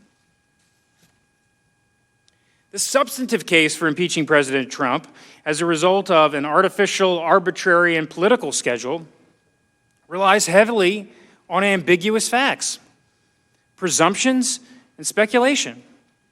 President Turley warned here, too, that impeachments have been based on proof, not presumptions. The Democrats do not have the proof. Now, my Democrat counterparts on the Intelligence Committee are talented attorneys. I'm sure they will tell you a riveting story about a shadow or irregular foreign policy apparatus and a smear campaign designed to extort Ukraine for the president's political benefit. They'll tell you about President Trump and how he put his own political interests ahead of national security by mentioning former Vice President Joe Biden by name and raising the allegations of Ukrainian influence in the 2016 election on the July 25th call. They'll try to convince you that the Trump administration, the same administration Democrats regularly accuse of being incompetent, orchestrated an international conspiracy at the highest levels. None of this adds up. It may be a great screenplay, but it's not what the evidence shows. The Democrats' impeachment inquiry ignores all of the evidence that does not advance their story. The Democrats' impeachment narrative resolves all ambiguous facts and conflicting evidence in a way that is most unflattering to the president. The Democrats' impeachment narrative ignores public statements from senior Ukrainian officials that contradict the narrative. As you listen to the Democrat presentation later today, I urge you to keep these points in mind. What evidence that has been gathered in the impeachment inquiry paints a different picture. I won't provide a detailed presentation now, but allow me to highlight a few points. First, the summary of the July 25th phone call reflects no conditionality or pressure. President Zelensky never vocalized any discomfort or pressure on the call. Contrary to Democrat allegations, President Trump was not asking for a favor that would help his reelection. He was asking for assistance in helping our country move forward from the divisiveness of the Russia collusion investigation. Second, since President Trump has declassified and publicly released the call summary 75 days ago, President Zelensky has said publicly and repeatedly that he felt no pressure. He said it on September 25th at the United Nations General Assembly. He said it in an interview published on October 6th. He said it again on October 10th. And most recently, he said it just last week in Time magazine. Other senior Ukrainian officials have also said there was no linkage between a meeting, security assistance, and an investigation. If President Trump was truly orchestrating a pressure campaign to force Ukraine to investigate former Vice President Biden, one would think that Ukraine would have felt some pressure. Third, at the time of the July 25th call, senior officials in Kyiv did not know that the security assistance was paused. They did not learn it was paused until the pause was reported publicly in the U.S. media on August 28th. As Ambassador Volker testified, because the highest levels of the Ukrainian government did not know about the pause, there was no leverage implied. Finally, President Zelensky met with President Trump in New York on September 25th at the United Nations. Shortly thereafter, or shortly before that, the security assistance flowed to Ukraine. Both happened without Ukraine ever taking actions or investigations. The impeachment record also has substantial evidence going to the president's state of mind, undercutting the Democrats' assertion of some malicious intent. Witnesses testified that President Trump has a deeply rooted, genuine, and reasonable skepticism of Ukraine stemming from its history of corruption. President Trump is skeptical of U.S. taxpayer-funded foreign assistance and believes that our allies should share more of the burden of Ukraine's defense. Ukrainian politicians openly spoke out against President Trump during the 2016 election. These events bear directly on the president's state of mind. President Zelensky had run on an anti-corruption platform, but he was an untried politician with a relationship to a controversial Ukrainian oligarch. When former Vice President Pence met with President Zelensky in Warsaw, when Vice President Pence met with President Zelensky in Warsaw on September 1, he stressed to him the need for reform and reiterated the president's concern about burden sharing, especially among European allies. In late August and early September, after his party took control of the Ukrainian parliament, Ukraine passed historic reforms to fight corruption. These reforms including removing parliamentary immunity, which witnesses said had been a historic source of corruption. Imagine if members of our Congress had immunity. President Trump later lifted the pause on security assistance and met with President Zelensky 2 weeks later. The aid was paused for 55 days. Very simply, the evidence in the Democrats' impeachment inquiry does not support the conclusion that President Trump abused his power for his own personal political benefit. There is simply no clear evidence that President Trump acted with malicious intent in withholding a meeting or security assistance. Indeed, there are, and the Republican report articulates them, legitimate explanations for these actions that are not nefarious, as the Democrats allege.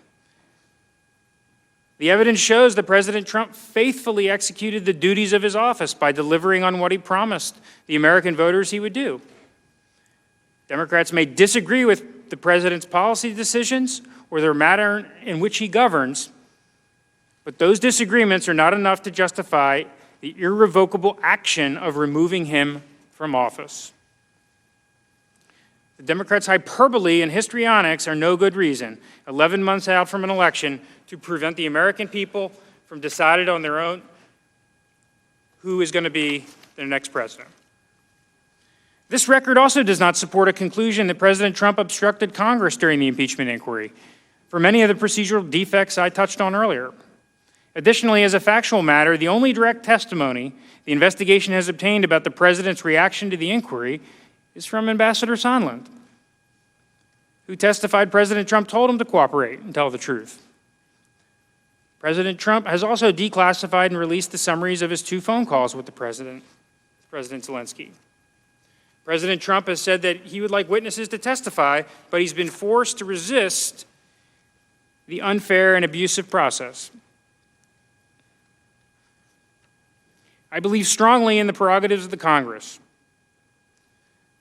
It's awful to hear President Turley's testimony from last week when he critiqued the House for proceeding on impeachment so rapidly and on such a thin record. Professor Turley said to set this abbreviated schedule, demand documents, and then impeach because they haven't been turned over when they go to court, I think is an abuse of power. The impeachment of a duly elected president, as Chairman Nadler said in 1998, is the undoing of a national election. Now, I understand Democrats issued a report over the weekend arguing that contrary to the chairman's statement in 1998, impeachment is not undoing an election.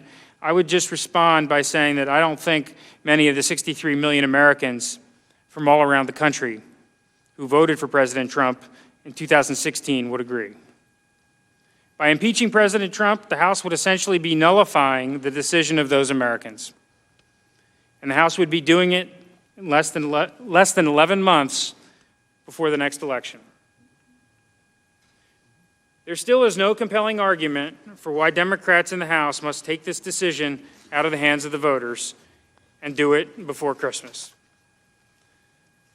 During the Clinton impeachment in 1998, the chairman said that at a bare minimum, the president's accusers must go beyond hearsay and innuendo and beyond the demands that the president prove his innocence of vague and changing charges. I would submit that those words ring as true today as the chairman believed them to be in 1998. The impeachment record is heavily reliant on hearsay, innuendo, and presumptions. Democrats have lobbed vague and ever-changing charges for impeachment going as far back as the president's inauguration. For all these reasons, the extraordinary exercise of the House's impeachment authority is not warranted on the evidentiary record presented. Thank you for allowing me to present this information this morning, and I yield back. The gentleman yields back. Thank you both for your presentations. Mr. Burke, you are now excused, and we will invite Mr. Goldman to take his place at the witness table. Thank you, Mr. Chairman. Mr. Chairman. Mr. Chairman. Who seeks what purpose does the gentleman seek recognition? I have a parliamentary inquiry. Gentleman will state his parliamentary inquiry. Thank you, Mr. Chairman. Pursuant to Rule 7B of the House Rules, the chairman is allowed to administer an oath, not mandated to, but it has been the practice of this committee to administer oaths to witnesses. I'm wondering why we have not administered the oath in this situation. I'm going to administer the oath to the 2 witnesses who are now coming up before us to make presentation. The 2 gentlemen who just testified were not witnesses. They were staff. They were making opening statements for the committees. We will now administer an oath to Mr. Castor and Mr. Goldman, who are now testifying in the capacity of witnesses. But typically we administer oaths before opening statements. Which we will, no, for witnesses. For witnesses. Mr. Castor, we will now administer the Mr. Chairman, parliamentary inquiry. Gentlemen will suspend. Mr. Castor was here with Mr. Burke presenting the report of the committee. That is the opening statement for this committee. They were not witnesses before this committee. Mr. Castor now and Mr. Goldman are witnesses before this committee, and I will administer the oath. Mr. Chairman, if they were making presentations on behalf of members, the rules should apply. The gentleman is not recognized. Mr. Chairman, I have a point of order. We welcome both of our... Mr. Chairman, I have a point of order. Who is seeking recognition? Right here, Mr. Chair. Gentleman will state his point of order. Thanks, Mr. Chairman. Mr. Chairman, despite our repeated requests for access to the evidence, we received less than 48 hours ago over 8,000 pages of documentation. Mr. Chairman, if this were a court of law, you'd be facing sanctions right now by the Bar Association. The gentleman will state his point of order, not make a Mr. Chairman, speech. how are we supposed to process over 8,000 pages of documents that came from various committees. Gentlemen, that is not a point of order. That is not a point of order. Mr. Chairman, will you give us an recognizable. I will now explanation of proceed why with you the need oath. this document done? Gentlemen will suspend and not make a speech. Mr. Goldman, Mr. Castillo, please rise and raise your right hand.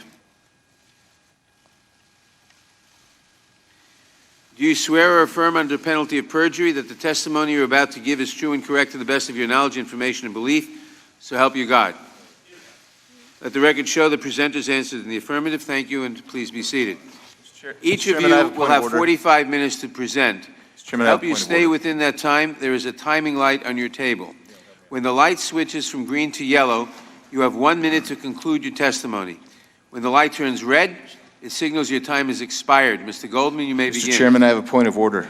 Mr. Chairman, you have to recognize Gentleman will the state point. his point of order. Mr. Chairman, my point of order is this. In the previous point of order issued by Mr. Johnson of Louisiana, you ruled against his point of order because you said that Mr. Burke was a witness.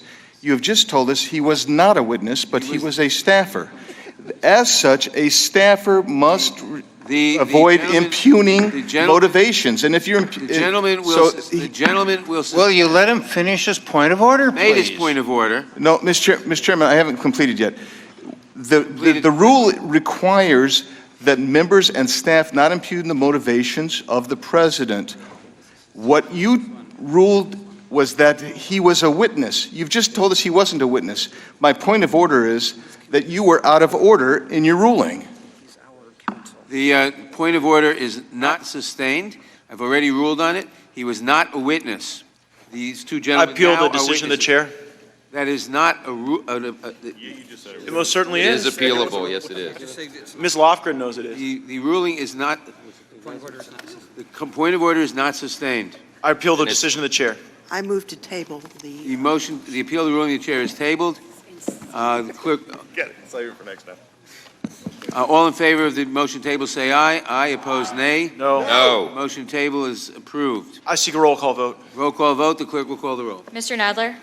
Aye. Mr. Nadler votes aye. Ms. Lofgren? Aye. Ms. Lofgren votes aye. Ms. Jackson Lee? Aye. Ms. Jackson Lee votes aye. Mr. Cohen? Mr. Cohen votes aye. Mr. Johnson of Georgia? Mr. Johnson of Georgia votes aye. Mr. Deutsch? Mr. Deutsch votes aye. Ms. Bass? Ms. Bass votes aye. Mr. Richmond?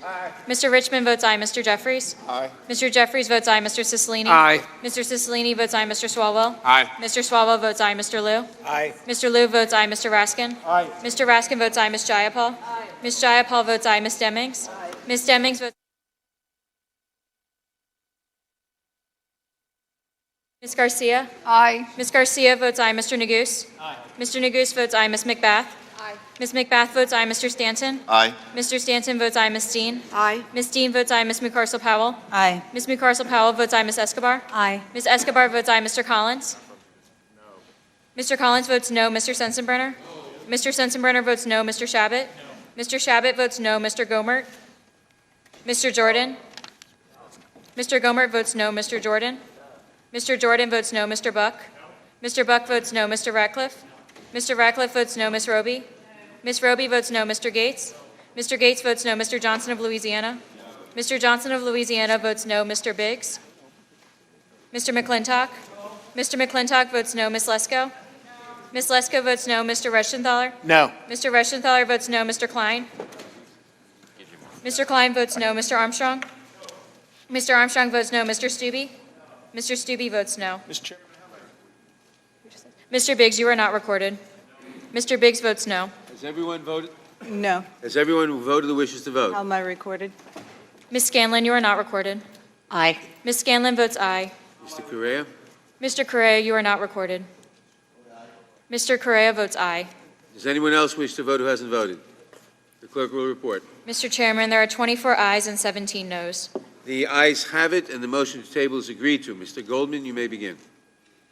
Thank you, Mr. Chairman. Chairman Nadler, Ranking Member Collins, members of the committee.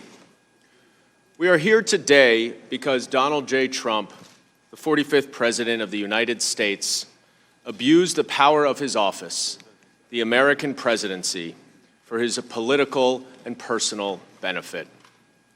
President Trump directed a months-long campaign to solicit foreign help in his 2020 re-election efforts, withholding official acts from the government of Ukraine in order to coerce and secure political assistance and interference in our domestic affairs. As part of this scheme, President Trump applied increasing pressure on the president of Ukraine to publicly announce 2 investigations helpful to his personal re-election efforts.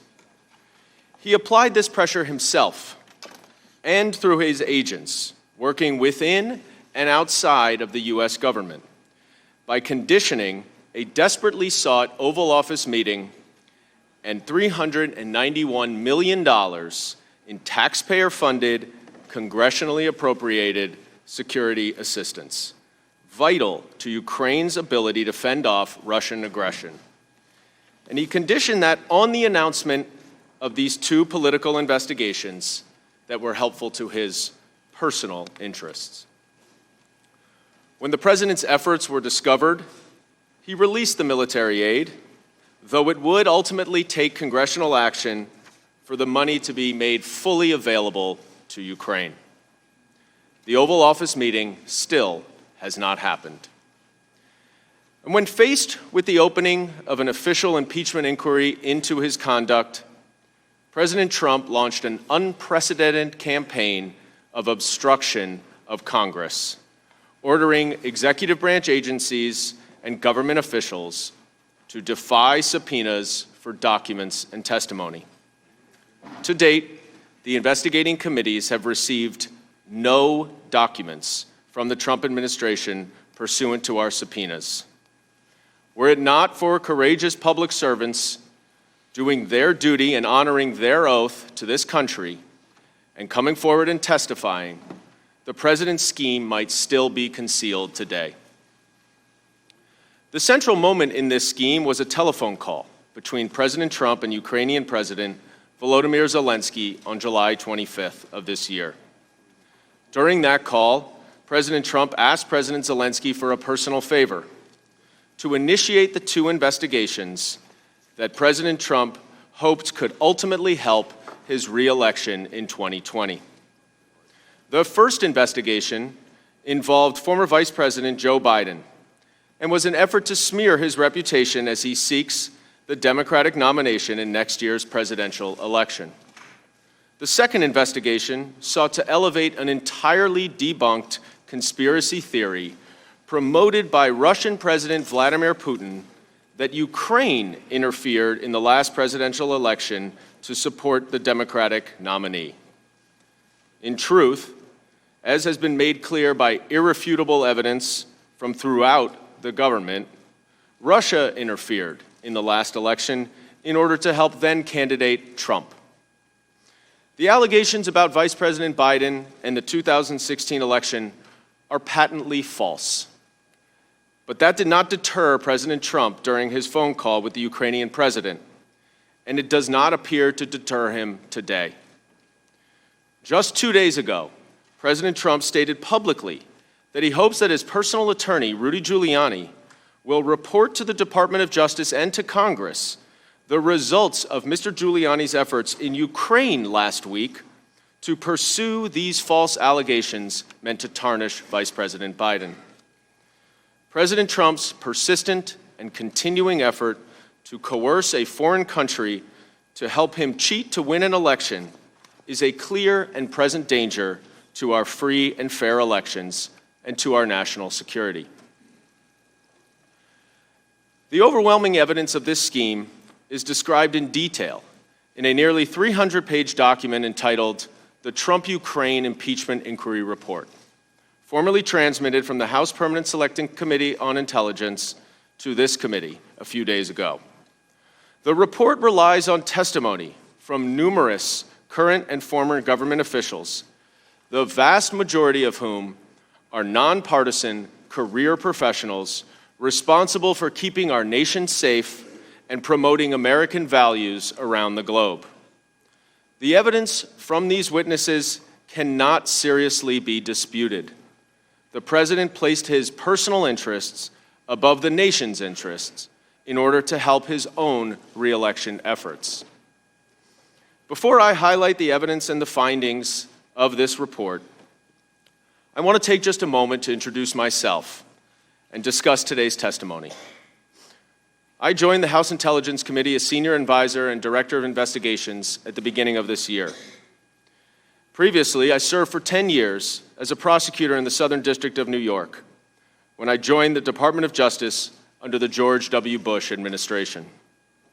The team that I led on the intelligence community includes other former federal prosecutors, a retired FBI agent, and investigators with significant national security expertise. The report that I am presenting today is based entirely on the evidence that we collected in coordination with the Oversight and Foreign Affairs Committees that were gathered as part of the impeachment inquiry into President Trump's actions. Nothing more and nothing less. The three investigating committees ran a fair, professional, and thorough investigation. We followed the House rules for depositions and public hearings, including the rule against agency counsel being present for depositions, and members and staff from both parties had equal time to ask questions, and there were no substantive questions that were prevented from being asked and answered. This investigation moved swiftly and intensively, as all good investigations should.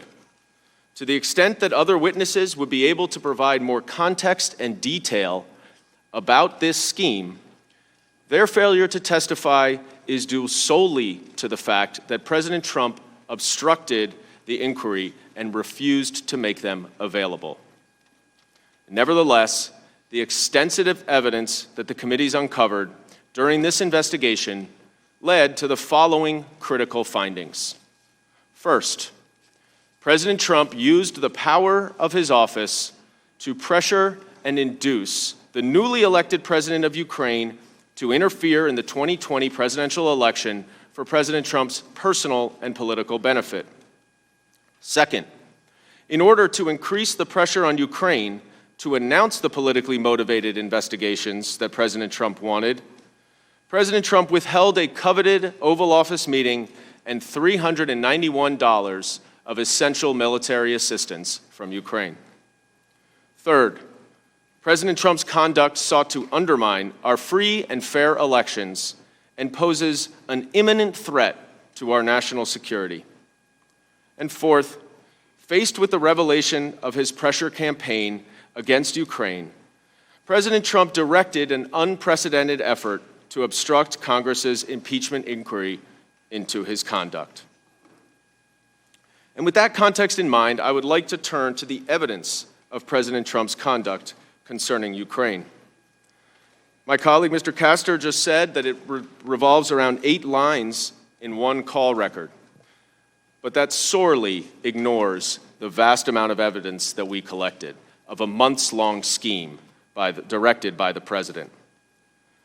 But I do want to start with that July 25th phone call, because that is critical evidence of the president's involvement and intent. It was on that day that he held his second phone call with the new Ukrainian president. The first in April was short and cordial, following the Ukrainian president's election success. But this second call would diverge dramatically from what those listening had expected. Now, just prior to this telephone call, President Trump spoke to Gordon Sondland, the U.S. ambassador to the European Union, who had donated $1 million to the president's inaugural campaign, and who had been directed by the president himself to take on a leading role in Ukraine issues. Ambassador Sondland relayed the president's message to President Zelensky through Ambassador Kurt Volker, who had had lunch that day with President Zelensky's top aide, Andrei Yermak, who appears repeatedly through this scheme as President Zelensky's right-hand man. Ambassador Volker texted Mr. Yermak with President Trump's direction. "Good lunch, thanks. Heard from White House. Assuming President Z convinces Trump he will investigate, get to the bottom of what happened in 2016, we will nail down visit for for a visit to Washington. Good luck. See you tomorrow. Kurt. So even before the phone call with President Zelensky took place, President Trump had directed that Ukraine initiate the investigation into 2016, the debunked conspiracy theory that Ukraine had interfered in the election, in order for President Zelensky to get the White House visit that he desperately coveted. Ambassador Sondland was clear in his testimony about this quid pro quo.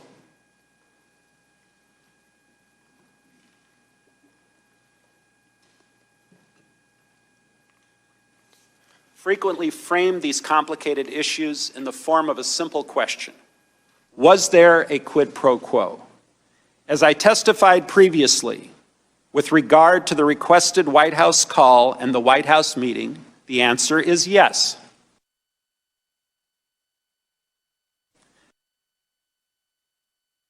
Discuss matters of importance to the United States, such as Ukraine's efforts to root out corruption. Instead, President Trump veered quickly into the personal favor that he wanted President Zelensky to do.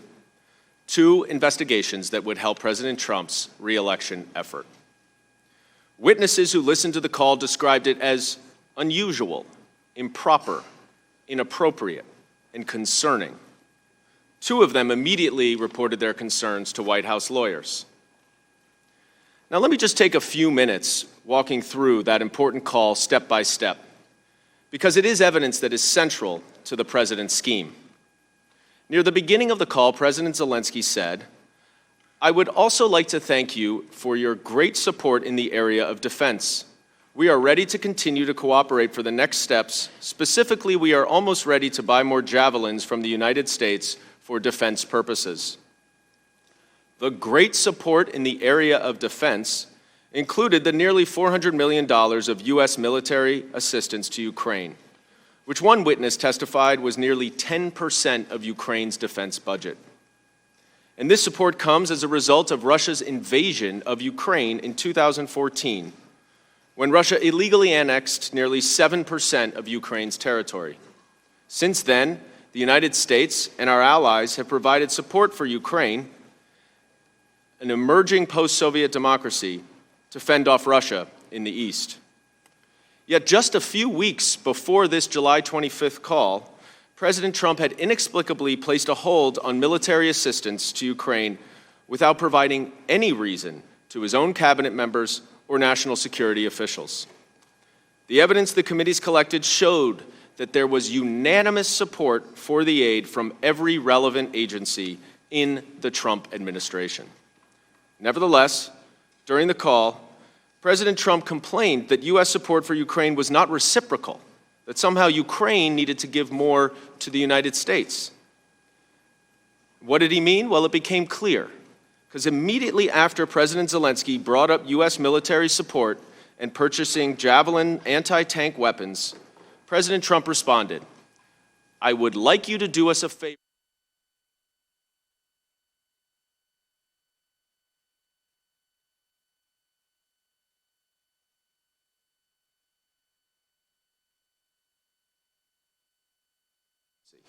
First, President Trump said, "I would like you to find out what happened with this whole situation with Ukraine. They say CrowdStrike.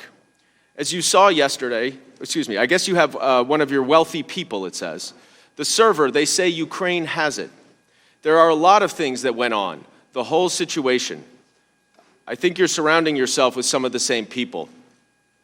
And he went on later, "I would like to have the Attorney General call you or your people, and I would like you to get to the bottom of it. As you saw yesterday, that whole nonsense ended with a very poor performance by a man named Robert Mueller, an incompetent performance. But they say a lot of it started with Ukraine. Whatever you can do, it's very important that you do it if that's possible." Here again, President Trump was referring to the baseless conspiracy theory that the Ukrainian government, not Russia, was behind the hack of the Democratic National Committee in 2016. Not a single witness in our investigation testified that there was any factual support for this allegation. To the contrary, A unanimous assessment of the U.S. intelligence community found that Russia alone interfered in the 2016 U.S. election. And Special Counsel Mueller, who indicted 12 Russians for this conspiracy, testified before Congress that the Russian government interfered in the 2016 presidential election in sweeping and systematic fashion.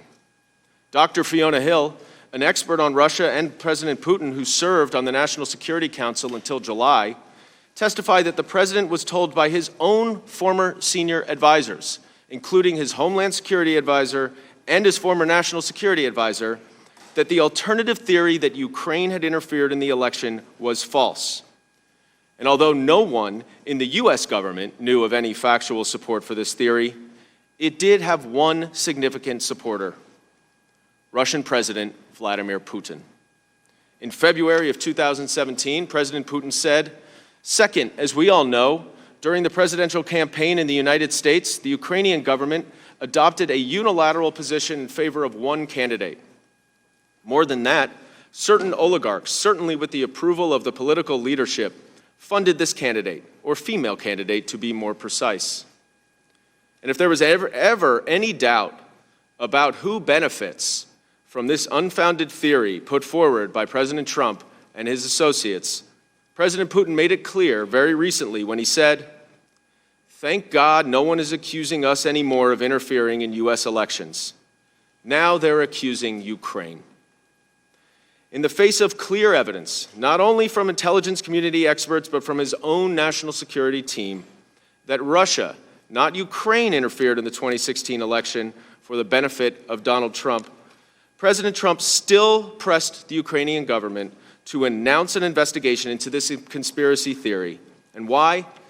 Because it would help his own political standing. President Trump even sought to withhold an Oval Office meeting from the president of Ukraine until he fell in line with President Putin's lies, the leader who had actually invaded Ukraine. The second demand that President Trump made of President Zelensky during the July 25th call was to investigate the frontrunner for the Democratic nomination for president in 2020, former Vice President Joe Biden, and his son, Hunter. President Trump stated, "The other thing, there's a lot of talk about Biden's son, that Biden stopped the prosecution, and a lot of people want to find out about that. So whatever you can do with the Attorney General would be great. Biden went around bragging that he stopped the prosecution. So if you can look into it, it sounds horrible to me." Witnesses unanimously testified that there was no factual support for this claim. Rather, they noted that Vice President Biden was acting in support of an international consensus and official U.S. policy to clean up the Prosecutor General's office in Ukraine. Despite these facts, by the time of the July 25th call, Mr. Giuliani had been publicly advocating for these two investigations for months, while also using back channels to press Ukrainian officials to initiate them in support of his client, Donald Trump. Ambassador Sondland understood Mr. Giuliani's role very clearly. He testified, "Mr. Giuliani was expressing the desires of the President of the United States, and we knew these investigations were important to the President." To others, Mr. Giuliani was working at cross purposes with official policy channels toward Ukraine, even as he was working on behalf of President Trump. According to former National Security Advisor, Ambassador John Bolton, Mr. Giuliani was a, quote, "hand grenade who's going to blow everybody up," unquote. Near the end of the July 25th call, President Zelensky circled back to the pre-cooked message that Ambassador Volker had relayed to President Zelensky's top aide before the call. President Zelensky said, "I also wanted to thank you for your invitation to visit the United States, specifically Washington, D.C. On the other hand, I also wanted to assure you that we will be very serious about the case and we will work on the investigation." In other words, on one hand is the White House visit, while on the other hand, he agreed to pursue the investigations. This statement shows that President Zelensky fully understood at the time of the July 25th call the quid pro quo between these investigations and the White House meeting that President Trump required and that Ambassador Sondland had testified so clearly about. Numerous witnesses testified about the importance of a White House meeting with the President of the United States, specifically a meeting in the Oval Office, an official act by President Trump. As David Holmes, senior official in the U.S. Embassy in Ukraine, said, "It is important to understand that a White House visit was critical to President Zelensky. President Zelensky needed to show U.S. support at the highest levels in order to demonstrate to Russian President Vladimir Putin that he had U.S. backing, as well as to advance his ambitious anti-corruption reform agenda at home." In other words, the White House visit would help Zelensky's anti-corruption reforms. And that support remains critical as President Zelensky meets today with President Putin to try to resolve the conflict in the East. Now, the day after this phone call, President Trump sought to ensure that President Zelensky got the message. On July 26, U.S. officials met with President Zelensky and other Ukrainian officials in Kyiv. And President Zelensky mentioned that President Trump had brought up some, quote, very sensitive issues, unquote. After that meeting, Ambassador Sondland had a private one-on-one meeting with Andrei Yermak, President Zelensky's top aide, during which Ambassador Sondland said that they probably discussed the issue of investigations. At lunch right after that with Mr. Holmes and two other State Department officers, Ambassador Sondland pulled out his cell phone and called President Trump. Somewhat shocked, Mr. Holmes recounted the conversation that followed. "I heard Ambassador Sondland greet the president and explain he was calling from Kyiv. I heard President Trump then clarify that Ambassador Sondland was in Ukraine. Ambassador Sondland replied, yes, he was in Ukraine, and went on to state that President Zelensky, quote, loves your ass, unquote. I then heard President Trump ask, so he's going to do the investigation? Ambassador Sondland replied that he is going to do it, adding that President Zelensky will do anything you ask him to do. After the call, Ambassador Sondland told Mr. Holmes that President Trump did not give a bleep about Ukraine and only cares about the big stuff that benefits the president himself, like the Biden investigation that Mr. Giuliani was pushing.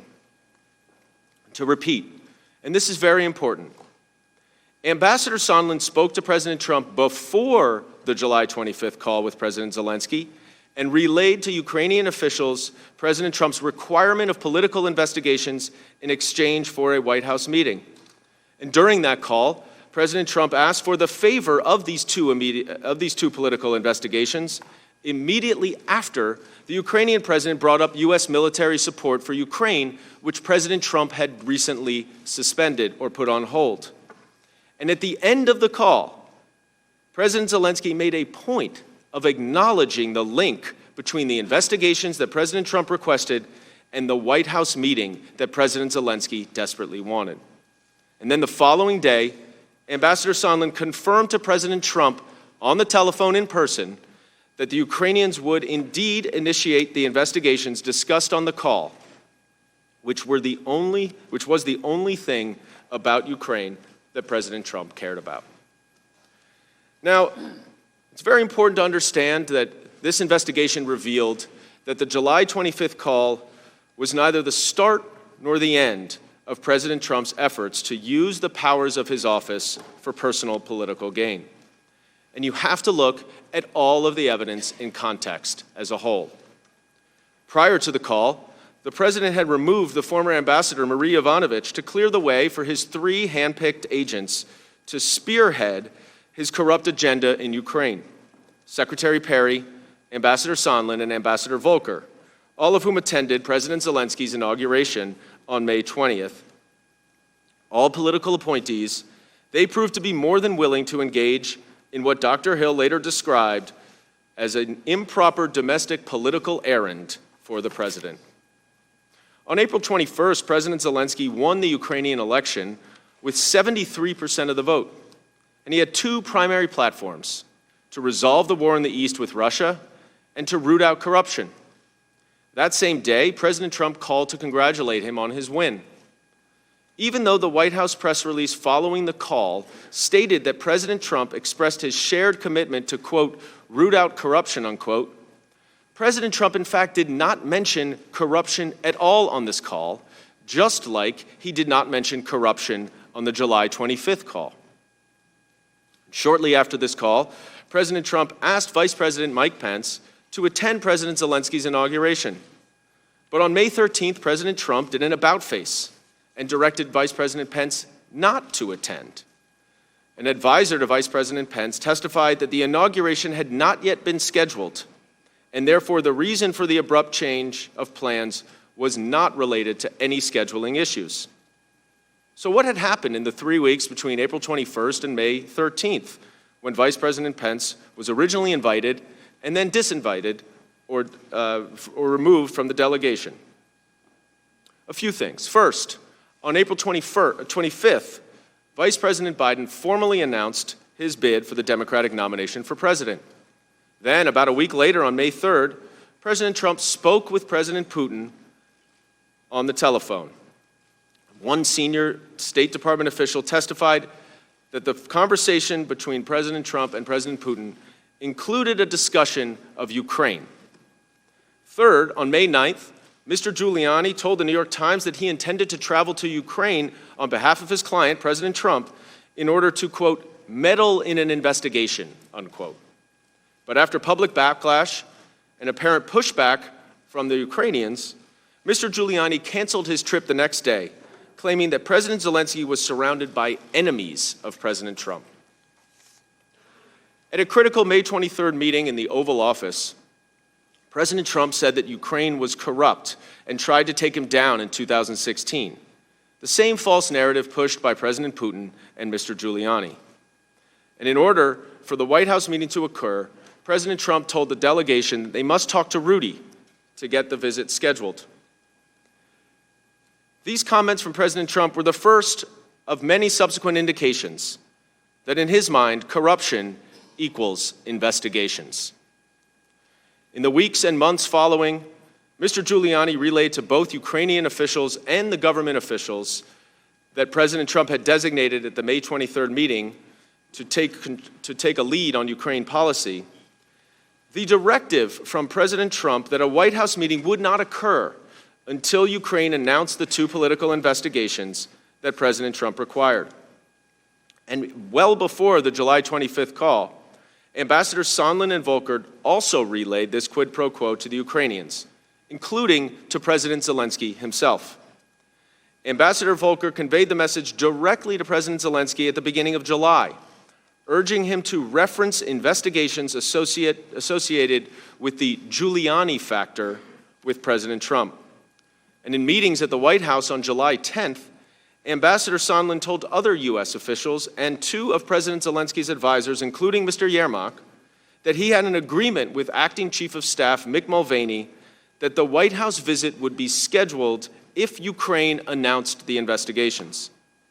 One witness testified that during the second of the meetings, Ambassador Sondland began to review what the deliverable would be in order to get the meeting, referring to an investigation of the Bidens.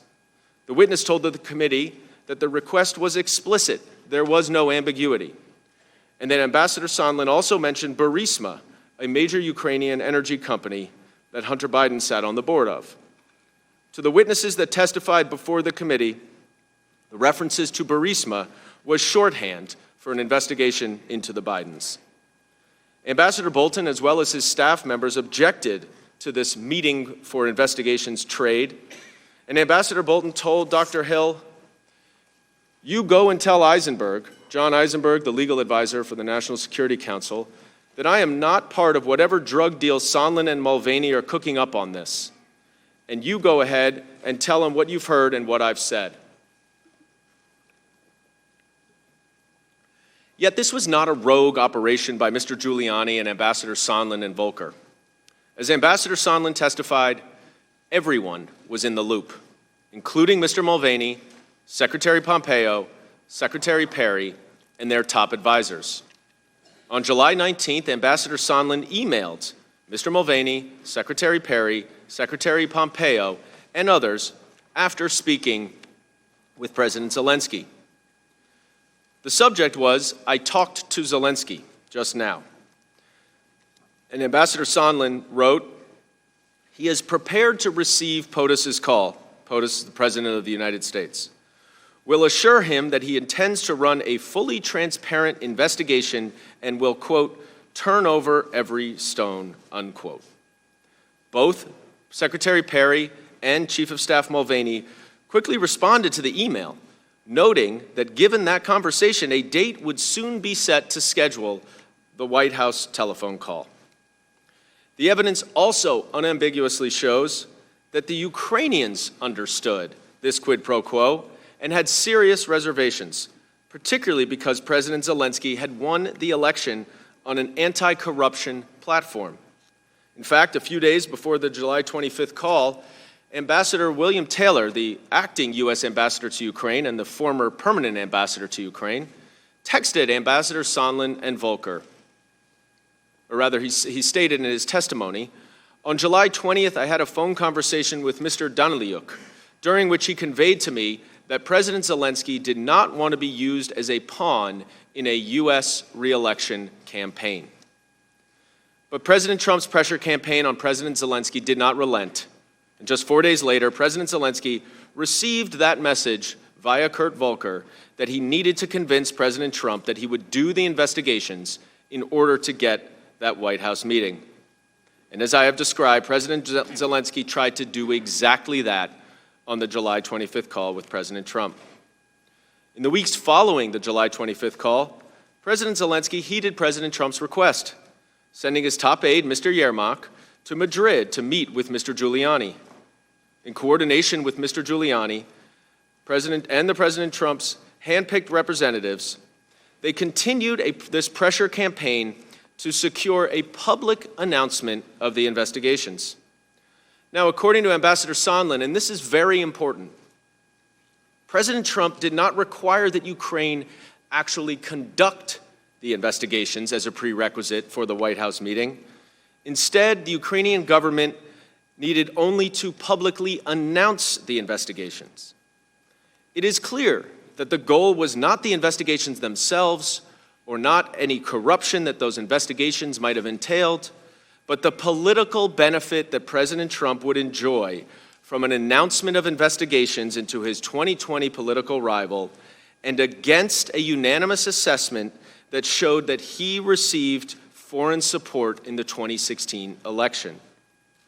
And for that reason, the facts didn't actually matter to President Trump because he only cared about the personal and political benefit from the announcement of the investigation.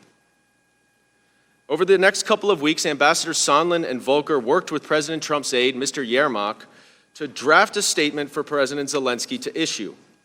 When the aide proposed a statement that did not include specific references to the investigations that President Trump wanted, the Burisma and Biden investigation and the 2016 election investigation, Mr. Giuliani relayed that that would not be good enough to get a White House meeting. And here you can see a comparison on the left of the original statement drafted by Mr. Yermak, the top aide to President Zelensky, and on the right, a revised statement with Mr. Giuliani's requirements. It says, "We intend to initiate and complete a transparent and unbiased investigation of all available facts and episodes." And here's the critical difference, including those involving Burisma and the 2016 U.S. elections, which in turn will prevent the recurrence of this problem in the future. The only difference in the statement that Giuliani required and the statement that the Ukrainians had drafted was this reference to the two investigations that President Trump wanted and told President Zelensky about on the July 25th call. Now, ultimately, President Zelensky's administration temporarily shelved this announcement, though efforts to press Ukraine would remain ongoing. By mid-August, Ukraine did not make a public announcement of the investigations that President Trump required, and as a result, no White House meeting was scheduled. But by this time, the president was pushing on another pressure point to coerce Ukraine to announce the investigations: the hold on the vital military assistance that the president had put in place for more than a month still without any explanation to any of the policy experts. Our investigation revealed that a number of Ukrainian officials had made quiet inquiries to various U.S. officials about the aid as early as July 25th, the day of the phone call. Inquiries by Ukrainian officials continued in the weeks that followed until the hold was revealed at the end of August. But this is important. It was important for the Ukrainian officials to keep it quiet, because if it became public, then Russia would know that the U.S. support for Ukraine might be on ice. So by the end of that month, the evidence revealed several facts. One, the president demanded that Ukraine publicly announce 2 politically motivated investigations to benefit his re-election. 2, a coveted White House meeting was expressly conditioned on Ukraine announcing those investigations. 3, President Trump had placed a hold on vital military assistance to Ukraine without any explanation, and notwithstanding the uniform support for that assistance from the relevant federal agencies and Congress. Ambassador Taylor testified that this quid pro quo between the investigations President Trump wanted and the security assistance that President Trump needed was crazy. And he told Ambassador Sondland, "As I said on the phone, I think it's crazy to withhold security assistance for help with a political campaign." Now, in an effort to move the White House meeting and the military aid along, Ambassador Sondland wrote an email to Secretary Pompeo on August 22nd. He wrote, "Mike, should we block time in Warsaw for a short pull-aside for POTUS to meet Zelensky? I would ask Zelensky to look him in the eye and tell him that once Ukraine's new justice folks are in place, parentheses, mid-September, President Zelensky, should be able to move forward publicly and with confidence on those issues of importance to POTUS and to the U.S. Hopefully, that will break the logjam." Ambassador Sondland testified that this was a reference to the political investigations that President Trump discussed on the July 25th call, which Secretary Pompeo ultimately admitted to that he listened to in real time.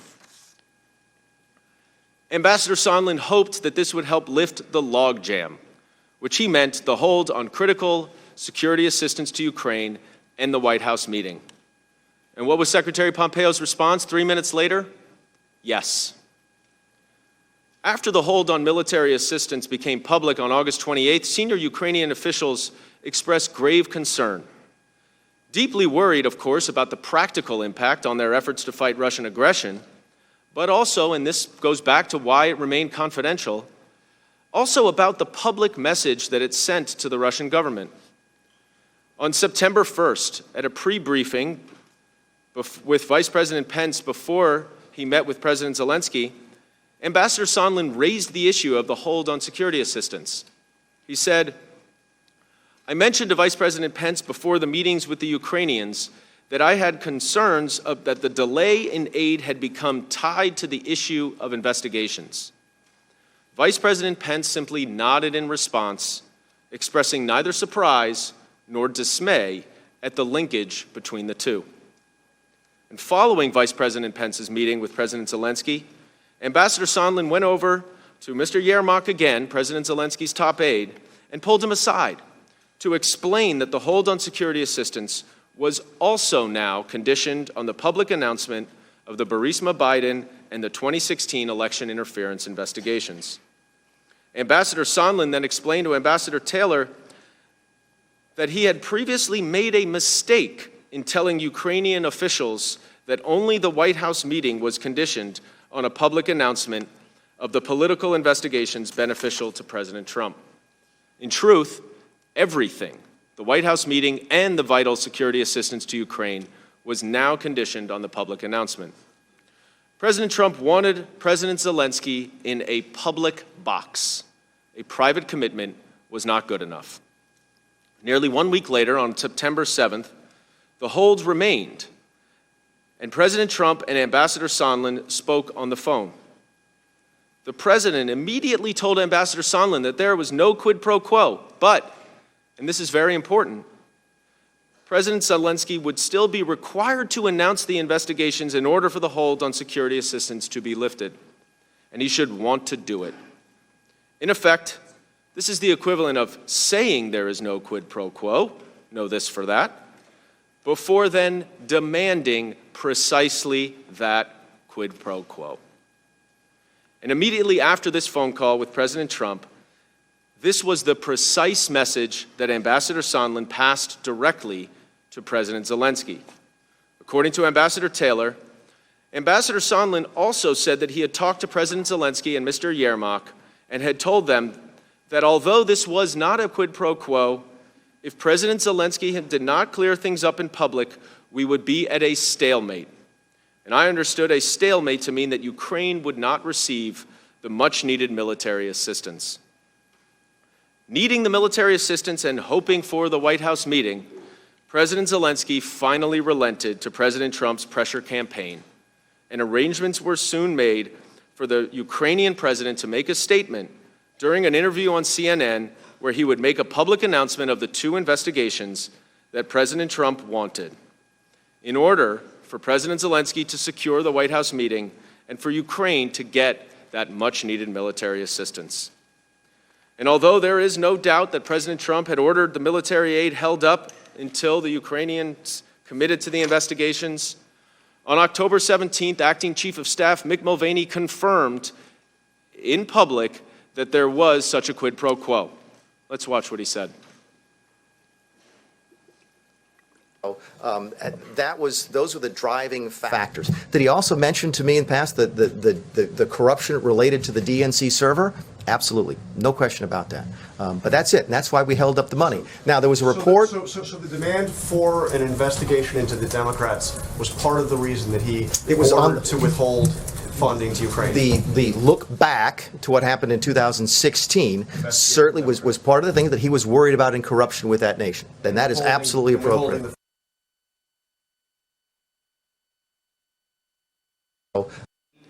Was unraveling. On September 9th, the Intelligence Oversight and Foreign Affairs Committees announced an investigation into President Trump and Mr. Giuliani's efforts in Ukraine.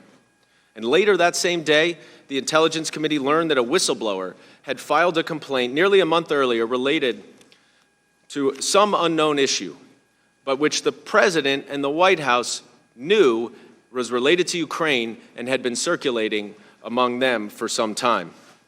And then 2 days later, on September 11th, in the face of growing public and congressional scrutiny, President Trump lifted the hold on security assistance to Ukraine.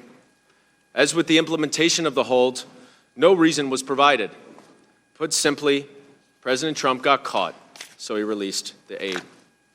But even since this investigation began, the President has demonstrated no contrition or acknowledgement that his demand for a foreign country to interfere in our election is wrong. In fact, he has repeatedly called on Ukraine to investigate Vice President Biden, his rival. These and other actions by the President and his associates demonstrate that his determination to solicit foreign interference in our election continues today. It did not end with Russia's support for Trump in 2016, which President Trump invited by asking for his opponent to be hacked by Russia, and it did not end when his Ukrainian scheme was exposed in September of this year. President Trump also engaged, once this investigation began, in an unprecedented effort to obstruct the inquiry. And I look forward to answering your questions about that unprecedented obstruction. But in conclusion, I want to say that the Intelligence Committee has produced to you a nearly 300-page report. And I am grateful that you have offered me the opportunity today to walk you through some of the evidence underlying it. Admittedly, it is a lot to digest. But let me just say this. The President's scheme is actually quite simple, and the facts are not seriously in dispute. It can be boiled down to 4 key takeaways. First, that President Trump directed a scheme to pressure Ukraine into opening 2 investigations that would benefit his 2020 re-election campaign and not the U.S. national interest. Second, President Trump used his official office and the official tools of U.S. foreign policy, the withholding of an Oval Office meeting and $391 million in security assistance to pressure Ukraine into meeting his demands. Third, Everyone was in the loop, his chief of staff, the Secretary of State, and Vice President. And fourth, despite the public discovery of this scheme, which prompted the president to release the aid, he has not given up. He and his agents continue to solicit Ukrainian interference in our election, causing an imminent threat to our elections and our national security. Members of the committee, President Trump's Regular order, actions- Mr. Chairman. Gentlemen's- Time has elapsed. Point of order. Gentleman's time has expired. Mr. Deitch, Mr. Chairman, I have a motion. gentleman will state his motion. I move the committee shall be in recess, subject to the call of the chair. I move to Motion- table. The motion Move to table the recess motion. is a privileged motion. It is not debatable. All those in favor of the committee recess. I seek a recorded vote. Chair will say aye. Aye. Opposed, nay. No. No. The ayes have it. The committee, roll call? The clerk will call the roll. Mr. Nadler? Aye. Mr. Nadler votes aye. Ms. Lofgren? Ms. Lofgren votes aye. Ms. Jackson-Lee?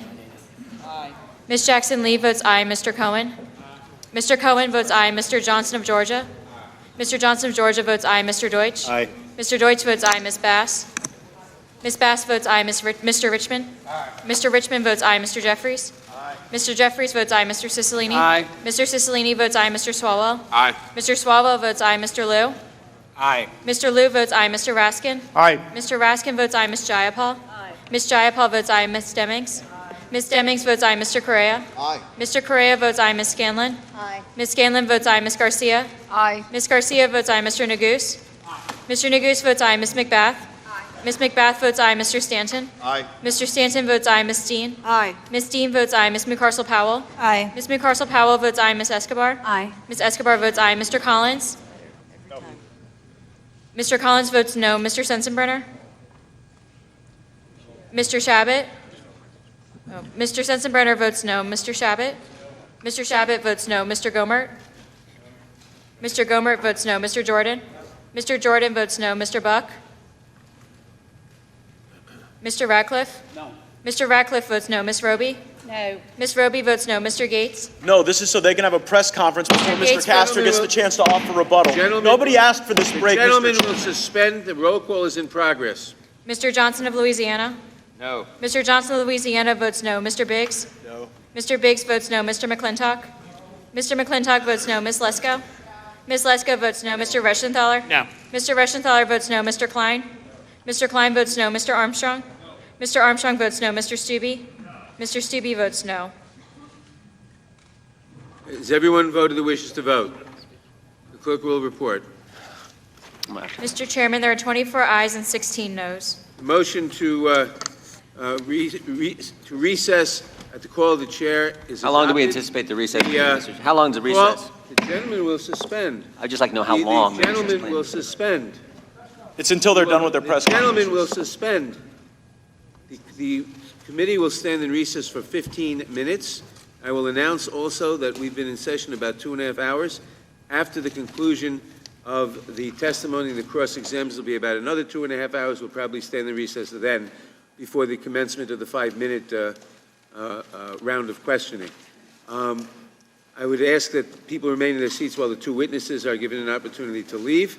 I would remind people in the audience that if they leave, they may not have their seats back when we reconvene.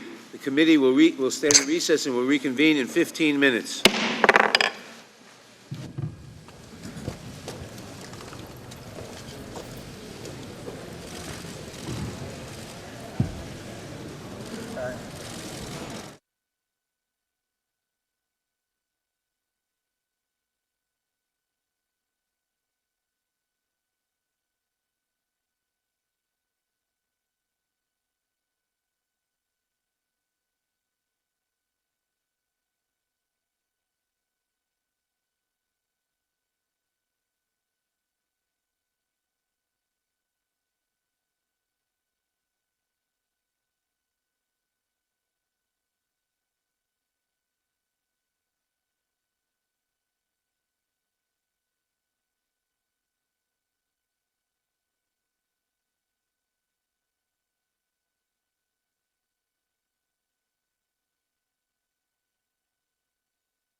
before we get on, because I know it's hard to write about and I know it's hard to talk about. But the absolute destruction of House priorities and House rules is something that has got to be taken into account. This issue of minority hearing day may sound trivial to most in the media. Doesn't have the bite that other things does. But this minority hearing day goes to the very heart. And if you don't believe me, go ask senior Democrats. Get them offline, get them off record. They will tell you that the very destruction of not giving us a minority hearing day is a destruction of this House. Nancy Pelosi, Speaker Pelosi, the leader, Hoyer, and Chairman Nadler and Chairman Schiff are actually undermining the very integrity of the House when they don't do this. It may not change the vote, it may not change an opinion, but there's reasons minority have rights in this body. And to do this is tragic and should be reported on, but that's not important as we're racing to impeach a president. I'll take a couple of questions. Mr. Collins, I know that you've been on the dais all morning, but we're getting, dribs and drabs about this FISA report. Yes. Have you heard anything yet, and can you illuminate any of us on what's in that report? No, I have not yet. I'm going back to my staff now to see what it's coming out of. But again, highlights again today. Actual issues that are from a FISA report we've been waiting on, that's been investigated by all. We're waiting to see those results. I know there's going to be a hearing on Wednesday, but I think this is one of the reasons we're rushing so fast in our committee right now is because they're competing with the issues that are being discussed today, and I want to make sure that we get that out. We'll see how that investigation goes. Mr. Collins, last week there was Rudy Giuliani was in Ukraine, apparently looking into efforts to take up dirt potentially against the Bidens. Do you have any concerns about Rudy Giuliani continuing this effort amid this impeachment inquiry? I don't have any comment on Rudy Giuliani. You say this process is being rushed, that it needs to be slowed down, but the president is saying the opposite. He says, let's get this over with so that you can have a trial in the Senate. So which is it? Well, it's not. What the president's saying is that I'm just being messed over in the House. I'm not given any ability to actually present a case. So it's not a contradiction in terms. What he's saying is simply, if I had the opportunity in the House, the White House counsel and I have talked many times, if they actually had a contest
Committee will reconvene.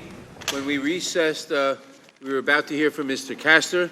Mr. Castor, you are recognized for 45 minutes. Afternoon, Chairman, Ranking Member Collins, members of the committee, members of the staff. Thank you again for having me back and giving me the opportunity to testify about the evidence gathered during the impeachment inquiry. At the outset, let me say that the evidence does not support the allegations that my Democrat colleagues have made. And I don't believe the evidence leads to the conclusions they suggest. I'm hopeful to add some important perspective and context to the facts under discussion today. The chief allegation that the Democrats' impeachment inquiry has been trying to assess over the last 76 days is this: whether President Trump abused the power of his office through a quid pro quo, bribery, extortion, or whatever, by withholding a meeting or security assistance as a way of pressuring Ukrainian President Zelensky to investigate the president's political rival, former VP Biden, for the president's political benefit in the upcoming election. The secondary allegation that has been levied is whether President Trump obstructed Congress during the inquiry. The evidence obtained during the inquiry does not support either of those allegations. The Republican report of evidence lays out the reasons in more detail, but I will summarize. I will begin with the substantive allegation about an abuse of power. The inquiry has returned no direct evidence that President Trump withheld a meeting or security assistance in order to pressure President Zelensky to investigate former VP Biden.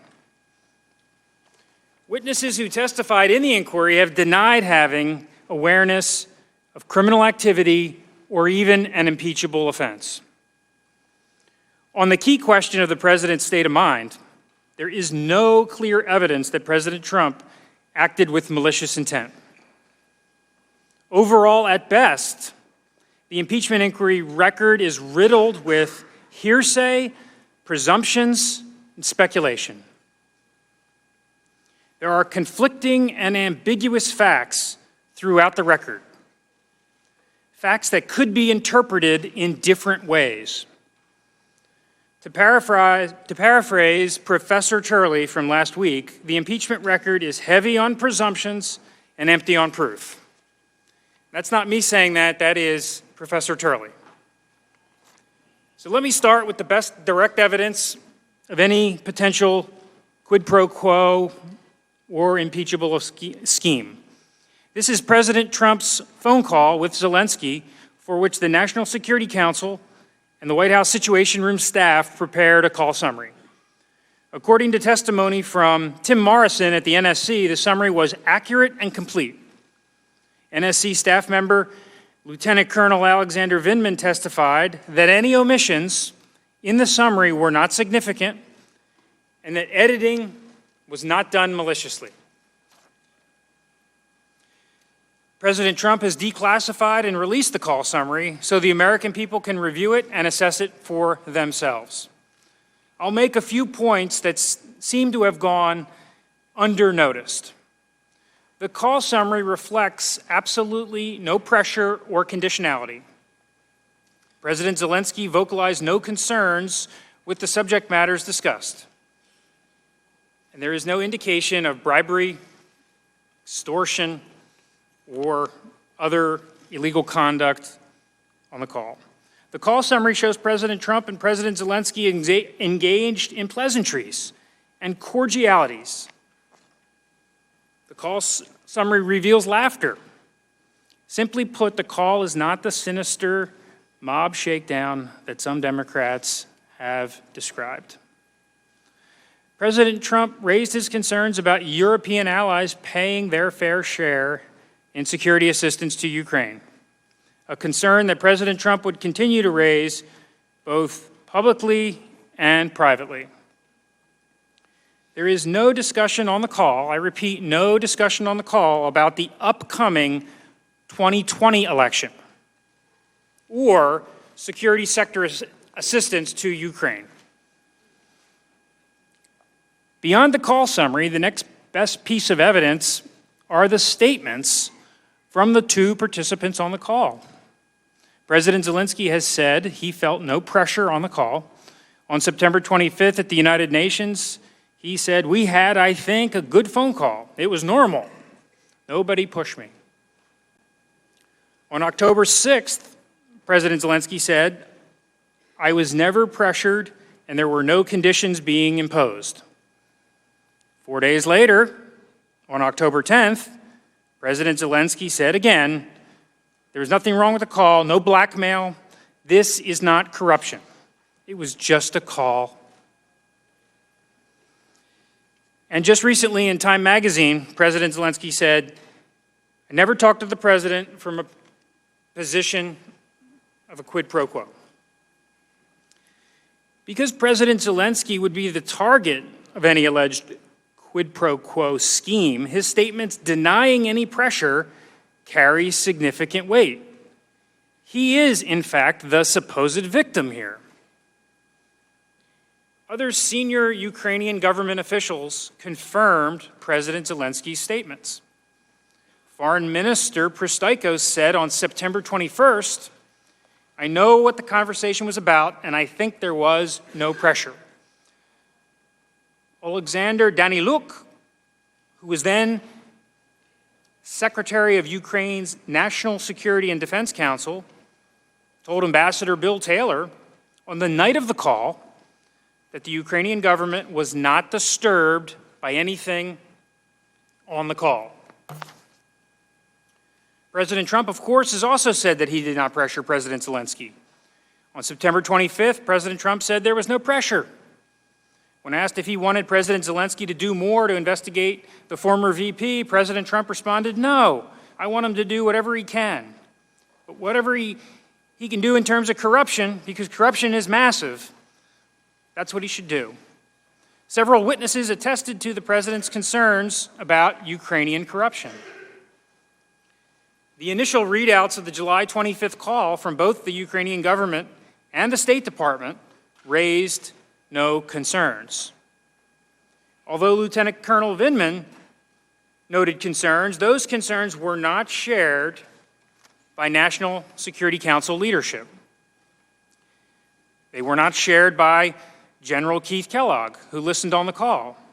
Lieutenant General Kellogg said in a statement, "I heard nothing wrong or improper on the call. I had and have no concerns." Lieutenant Colonel Vindman's superior, Tim Morrison, testified that he was concerned the call would leak and be misused in Washington's political process. But he did not believe that anything discussed on the call was illegal or improper. Much has also been made about President Trump's reference on the July 25th call to Hunter Biden's position on the board of Burisma, a corrupt Ukrainian energy company, and the actions of certain Ukrainian officials in the run-up to the 2016 election. Democrats dismiss these conspiracy theories to suggest that the president has no legitimate reason, other than his own political interests, to raise these issues with President Zelensky. The evidence, however, shows that there are legitimate questions about both issues. With respect to Burisma, Deputy Assistant Secretary George Kent testified that the company had a reputation for corruption. The company was founded by Mykola Zlochevsky, who served as Ukraine's Minister of Ecology and Natural Resources. When Zlochevsky served in that role, his company, Burisma, received oil exploration licenses without public auctions. Burisma brought Hunter Biden onto its board of directors, according to the New York Times, as part of a broad effort by Burisma to bring in well-connected Democrats during a period when the company was facing investigations backed not just by domestic Ukrainian forces, but by officials in the Obama administration. George Kent testified about these efforts. Hunter Biden reportedly received between $50,000 and $83,000 a month as compensation for his position on Burisma's board. At the time that Hunter Biden joined the board, his father, the former VP, was the Obama administration's point person for Ukraine. Biden has no specific corporate governance expertise, and we don't believe he speaks Ukrainian or Russian. We don't believe he moved there. So he's getting this gigantic paycheck for what?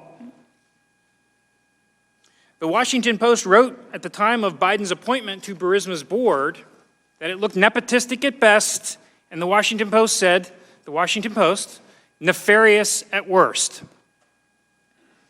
According to the Wall Street Journal, anti-corruption activists in Ukraine also raised concerns that the former VP's son received money from Zlochevsky and worried that that would mean Zlochevsky would be protected and not prosecuted.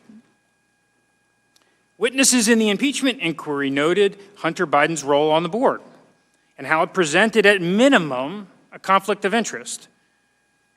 Lieutenant Colonel Vindman testified that Hunter Biden did not appear qualified to serve on Burisma's board. Witnesses testified that Hunter Biden's role on the board was a legitimate concern to raise. In fact, George Kent explained that in 2015, he raised a concern to the office of former Vice President Biden that Hunter Biden's role on Burisma's board presented a potential conflict of interest. However, Hunter Biden's role did not change, and former Vice President Biden continued to lead U.S. policy in Ukraine. On this record, there is a legitimate basis for President Trump to have concern about Hunter Biden's role on Burisma's board. The prospect that some senior Ukrainian officials worked against President Trump in the run-up to the 2016 election draws an even more visceral reaction from most Democrats. Let me say very, very clearly that election interference is not binary. I'm not saying that it was Ukraine and not Russia. I'm saying that both countries can work to influence an election. A systemic, coordinated Russian interference effort does not mean that some Ukrainian officials did not work to oppose President Trump's candidacy, did not make statements against President Trump during the election.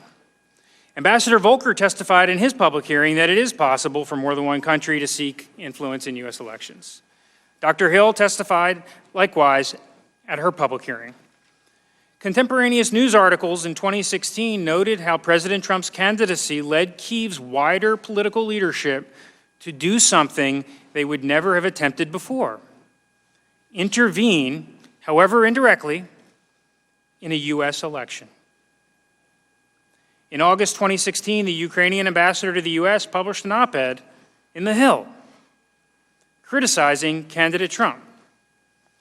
Other senior Ukrainian officials called candidate Trump a clown and other words.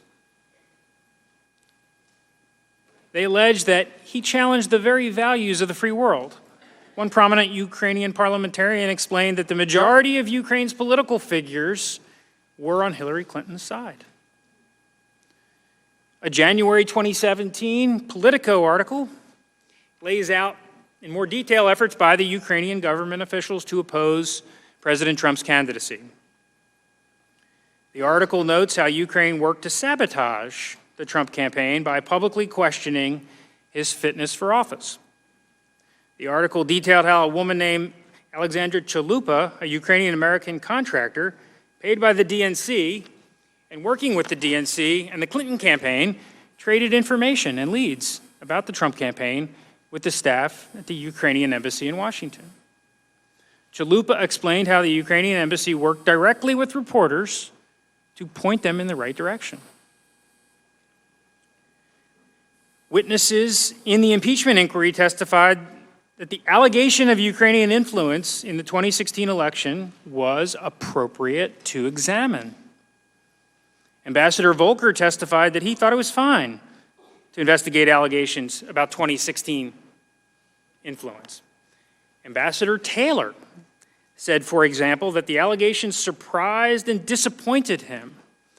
On this record, I do not believe that one could conclude that President Trump had no legitimate basis to raise a concern about efforts by Ukrainians to influence the 2016 election.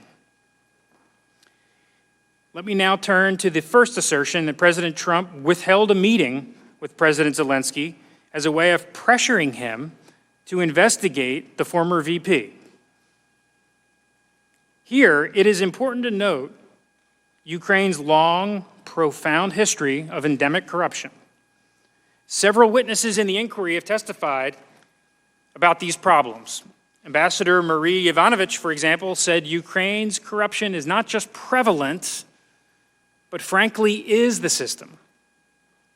Witnesses testified to having firsthand knowledge that President Trump is deeply skeptical of Ukraine due to its corruption, dating back years, and that this skepticism contributed to President Trump's initial hesitancy to meet with President Zelensky.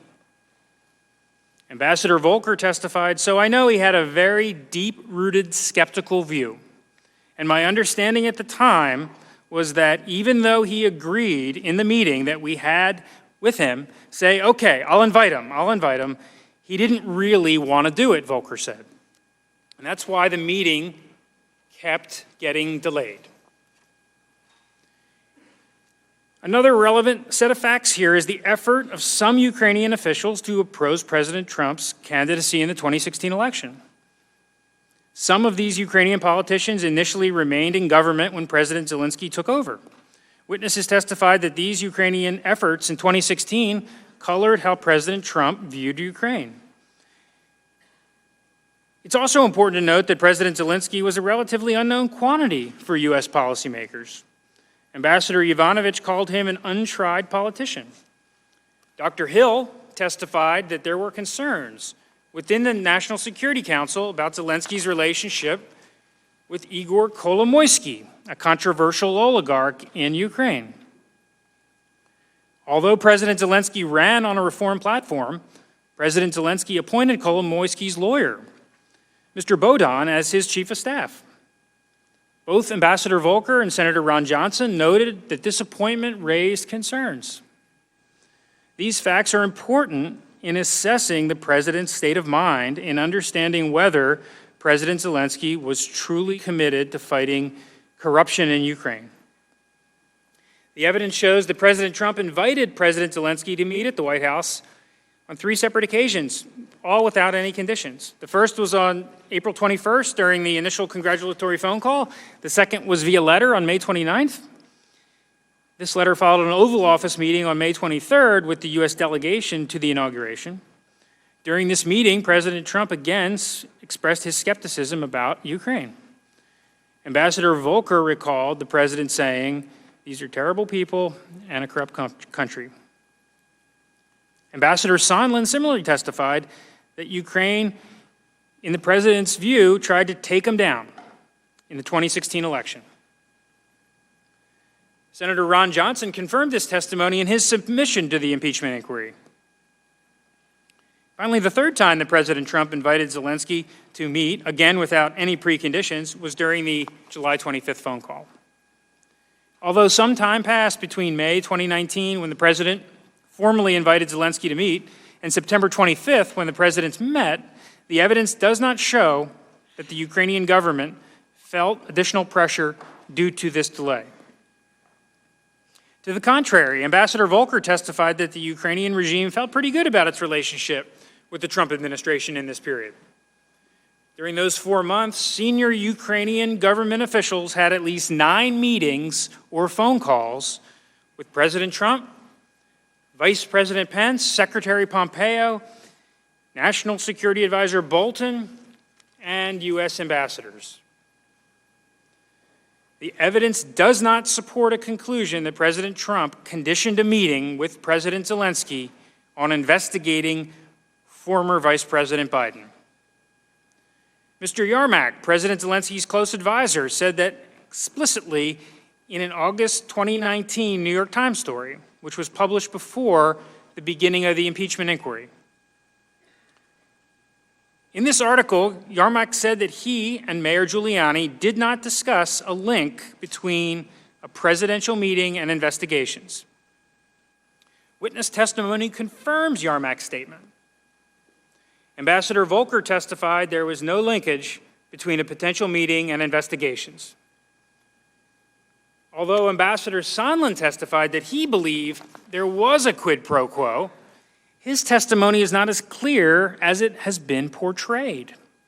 In his deposition, Ambassador Sondland testified that he believed the meeting was conditioned on a public anti-corruption statement, not on investigations themselves, a distinction that during his deposition he was keen to note.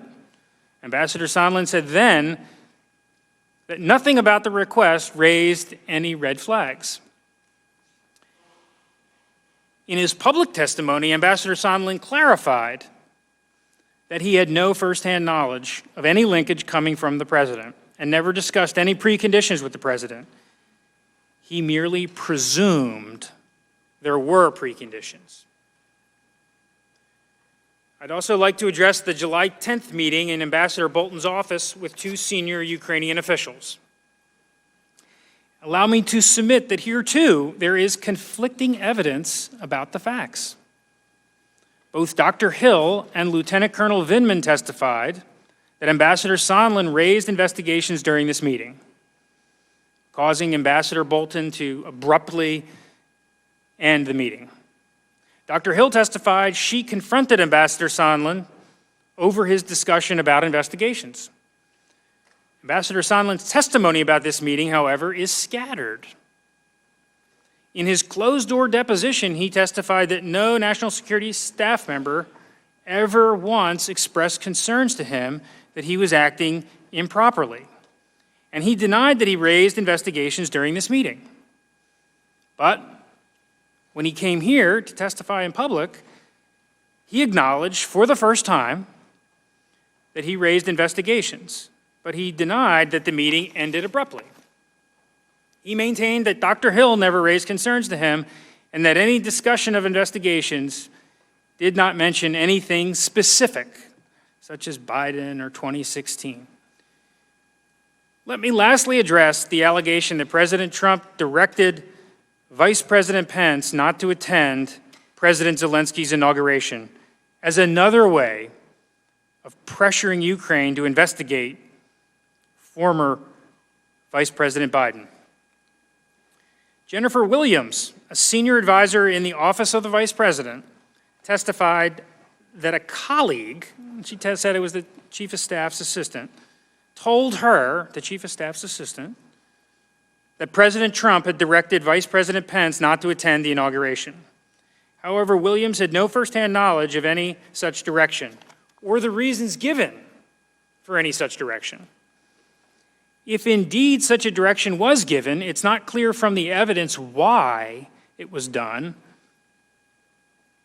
because the Vice President's office was juggling other potential trips during that time, and the Ukrainian parliament scheduled the election on an extremely short time frame. It was just 4 days' notice. Williams explained that there was a window. There was a window of dates, May 30th through June 1st, during which the Vice President could attend the inauguration, and that was communicated. And that if it wasn't one of those dates, it would be difficult or impossible to attend the inauguration. Separately, the Office of the Vice President was also planning an unrelated trip to Canada to promote the USMCA during the same window. The USMCA was and still is a significant priority for the administration. Vice President Pence has done a number of public events in support of it. President Trump was also planning foreign travel during this time period. And as Dr. Hill testified, both President Trump and Vice President Pence cannot both be out of the country at the same time. Williams explained that these factors created a narrow window for the Vice President's participation in the inauguration. Dr. Hill testified that she had no knowledge that the Vice President was directed not to attend. On May 16th, the outgoing Ukrainian parliament scheduled the inauguration for May 20th, only 4 days later. May 20th was not one of the 3 dates that Vice President Pence's office had provided for his availability. Williams testified that this early date surprised the Vice President's office because we weren't expecting the Ukrainians to look at that time frame. George Kent at the State Department said that this short notice from the Ukrainians forced the State Department to scramble to find a U.S. official to lead the delegation, finally settling on Secretary of Energy Rick Perry. On May 20th, the date of President Zelensky's inauguration, Vice President Pence was in Jacksonville, Florida, for an event promoting USMCA. Finally, on September 25th, President Trump and President Zelensky met during the United Nations General Assembly. The two met without Ukraine ever taking action on investigations, and according to Ambassador Taylor, there was no discussion of investigations during this meeting. I will now turn to the second assertion that President Trump withheld taxpayer-funded security assistance to Ukraine as a way of pressuring Zelensky to conduct these investigations. Here, too, context is critically important. President Trump has been skeptical of foreign assistance in general and believes quite strongly that our European allies should share more of the burden for regional defense. That's an assertion he made on the campaign trail, something he's raised consistently since. It's also important to note that U.S. security assistance is conditioned to countries around the world, and that U.S. aid, including aid to Ukraine, has been temporarily paused in the past for various reasons, and even for no reason at all. Ambassador Volker testified the 55-day pause on security assistance did not strike him as uncommon, and that the pause was not significant. Dr. Hill and State Department official Catherine Croft both testified that security assistance to Ukraine specifically had been temporarily paused in the past. In fact, Ambassador David Hale, the Undersecretary of State for Political Affairs, the third most senior person at the State Department, testified that the National Security Council had launched a review of U.S. foreign assistance across the world to make sure taxpayer dollars were spent in the national interest and to advance the principle of burden sharing by our allies. Dr. Hill testified that as she was leaving the NSC in July, there had been a directive for a whole-scale review of our foreign policy assistance. She said there had been more scrutiny on security assistance as a result. Another important data point is President Trump's willingness to take a stronger stance in supporting Ukraine against Russian aggression, and compared to the previous administration. Several witnesses testified that President Trump's willingness to provide Ukraine with lethal defensive assistance, Javelin anti-tank missiles, was a substantial improvement, a stronger policy, and a significant decision. When we discuss Democrat allegations that President Trump withheld vital security assistance dollars from Ukraine, we should also remember that it was President Trump and not President Obama who provided Ukraine with lethal defensive weapons. I make all of these points here because there are relevant pieces of information that bear on how the House should view the evidence in question. Although the security assistance was paused in July, the evidence is virtually silent on the definitive reason for the pause. In fact, the only direct evidence of the reason for the pause comes from OMB official Mark Sandy, who testified that he learned in September that the pause was related to the president's concern about other countries contributing more to Ukraine. He explained how OMB received requests for information on what other countries were contributing to Ukraine, which OMB provided in the first week of September. The aid, of course, was released September 11th. Several witnesses have testified that security assistance was not linked to Ukraine's investigations. Ambassador Volker's testimony is particularly relevant on this point because he was a key intermediary with Ukrainian government and someone who they trusted and sought for advice. Ambassador Volker testified that he was aware of no quid pro quo, and the Ukrainians never raised such concerns to him. When Ambassador Taylor raised the possibility of a quid pro quo to Ambassador Volker, Volker said he replied, "There's no linkage here." During his deposition, Chairman Schiff tried to pin him down on this point, but Ambassador Volker was clear there was no connection. In his public testimony, Ambassador Volker reiterated there was no linkage. Similarly, George Kent at the State Department said he did not associate aid to investigations, and he relayed how Ambassador Taylor told him that Tim Morrison and Ambassador Sondland also believed the two were not linked. Ambassador Sondland's testimony, as we have seen already, is a bit more scattered. In his deposition, he said that he was never aware of preconditions on security assistance, or that the security assistance was tied to investigations. Ambassador Sondland then later provided a written statement supplementing his deposition in which he explained for the first time that in the absence of any clear explanation, he presumed a link between security assistance and an anti-corruption statement were linked. Ambassador Sondland also attested in his written supplement that he likely voiced this concern to Mr. Yarmak, a close advisor of President Zelensky, on September 1st in Warsaw. Mr. Yarmak, however, in a subsequent news account published on November 22nd, disputed Ambassador Sondland's account and said he doesn't remember any reference to the military aid.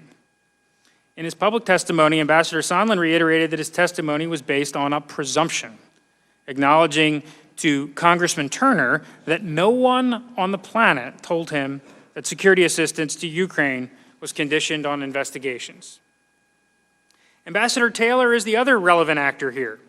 He testified in his deposition that he had a clear understanding that Ukraine would not receive the security assistance until President Zelensky committed to the investigations. However, in his public testimony, Ambassador Taylor acknowledged that his clear understanding came from Ambassador Sondland, who was merely presuming that there was a link. President Trump, too, rejected any linkage between security assistance to Ukraine and investigations. The president's statements in this regard ought to be persuasive because he made the same statement in two separate private conversations with two different U.S. officials 10 days apart. There would be no reason for the president to be anything less than candid during these private conversations. On August 31st, President Trump spoke by phone with Senator Johnson, who was traveling to Ukraine in the coming days, and sought the president's permission to tell President Zelensky that the security assistance would be forthcoming.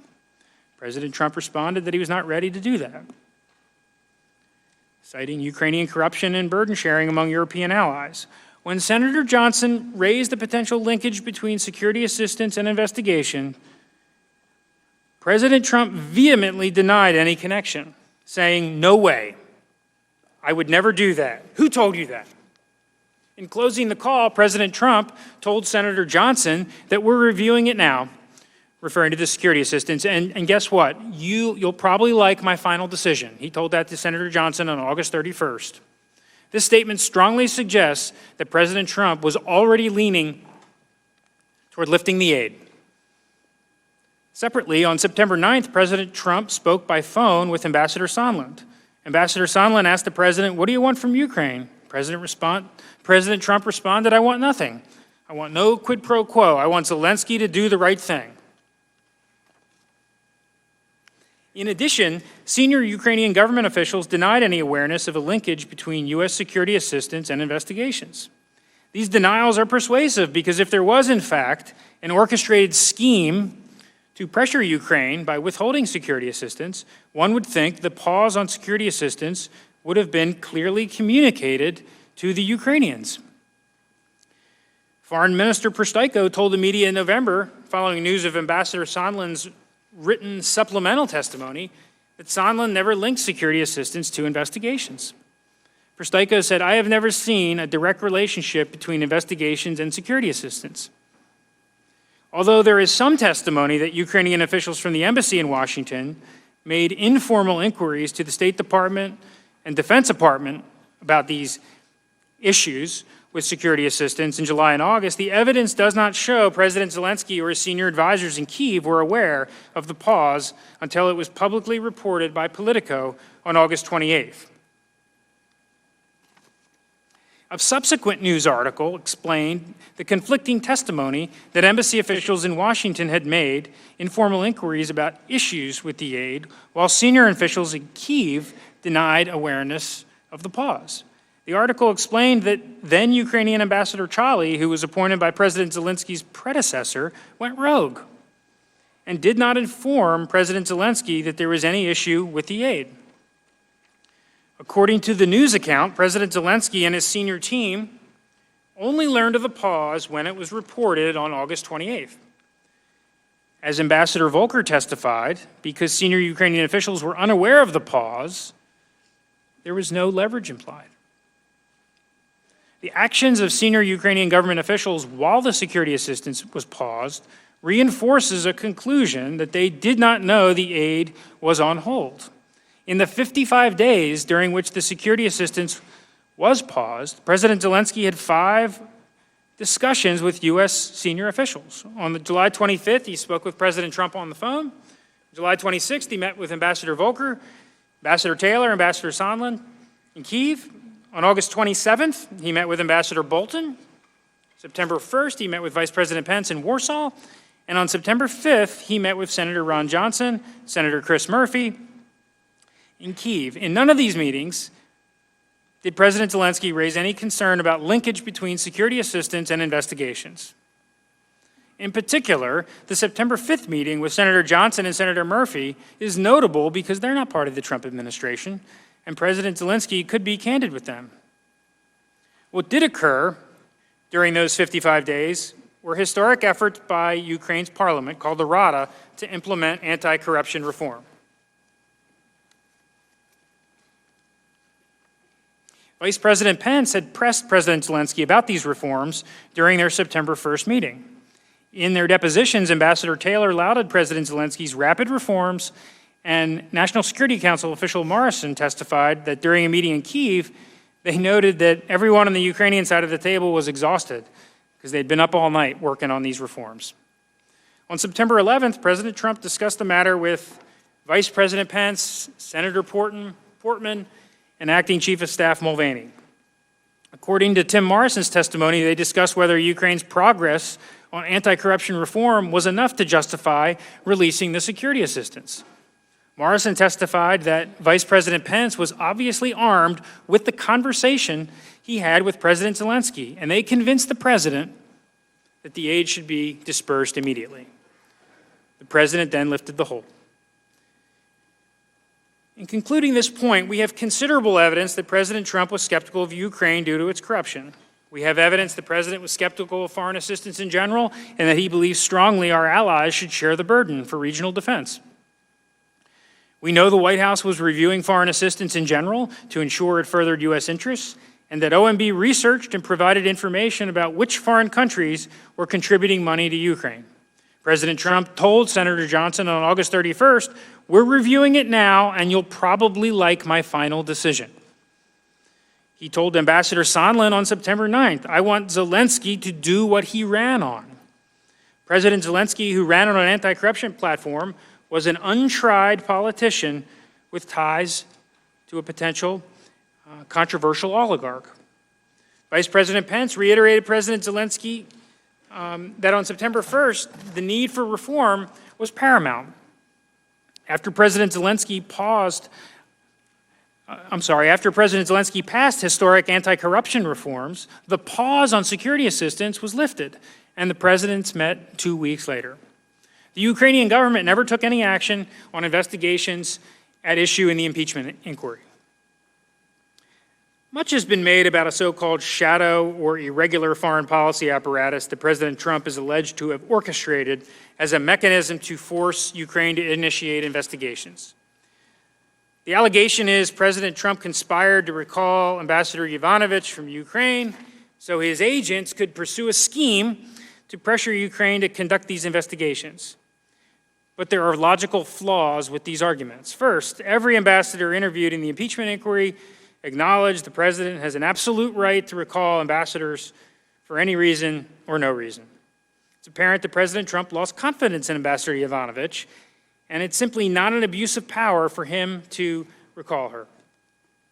Beyond that, The Trump administration replaced Ambassador Yovanovitch with Ambassador Bill Taylor, who became one of the first State Department officials to voice concerns discussed during the course of our inquiry here. In fact, Ambassador Taylor played a prominent role in some of the hearings last month.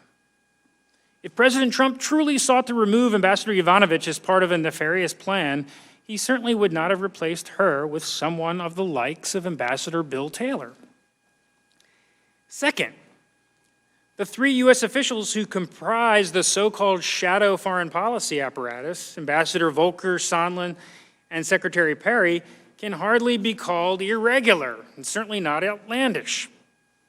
All were senior U.S. officials with official interests in Ukraine policy. The three kept the State Department and the NSC informed of their activities. Finally, there is evidence that Mayor Giuliani did not speak on behalf of the president. According to a news story on November 22nd, Mr. Yarmak asked Ambassador Volker to connect him with Mayor Giuliani because the Zelensky team was surprised by the mayor's negative comments about Ukraine. They wanted to change his mind. Both Ambassador Volker in his deposition and Yarmak in an August New York Times article denied that Mayor Giuliani was speaking on behalf of President Trump as his agent.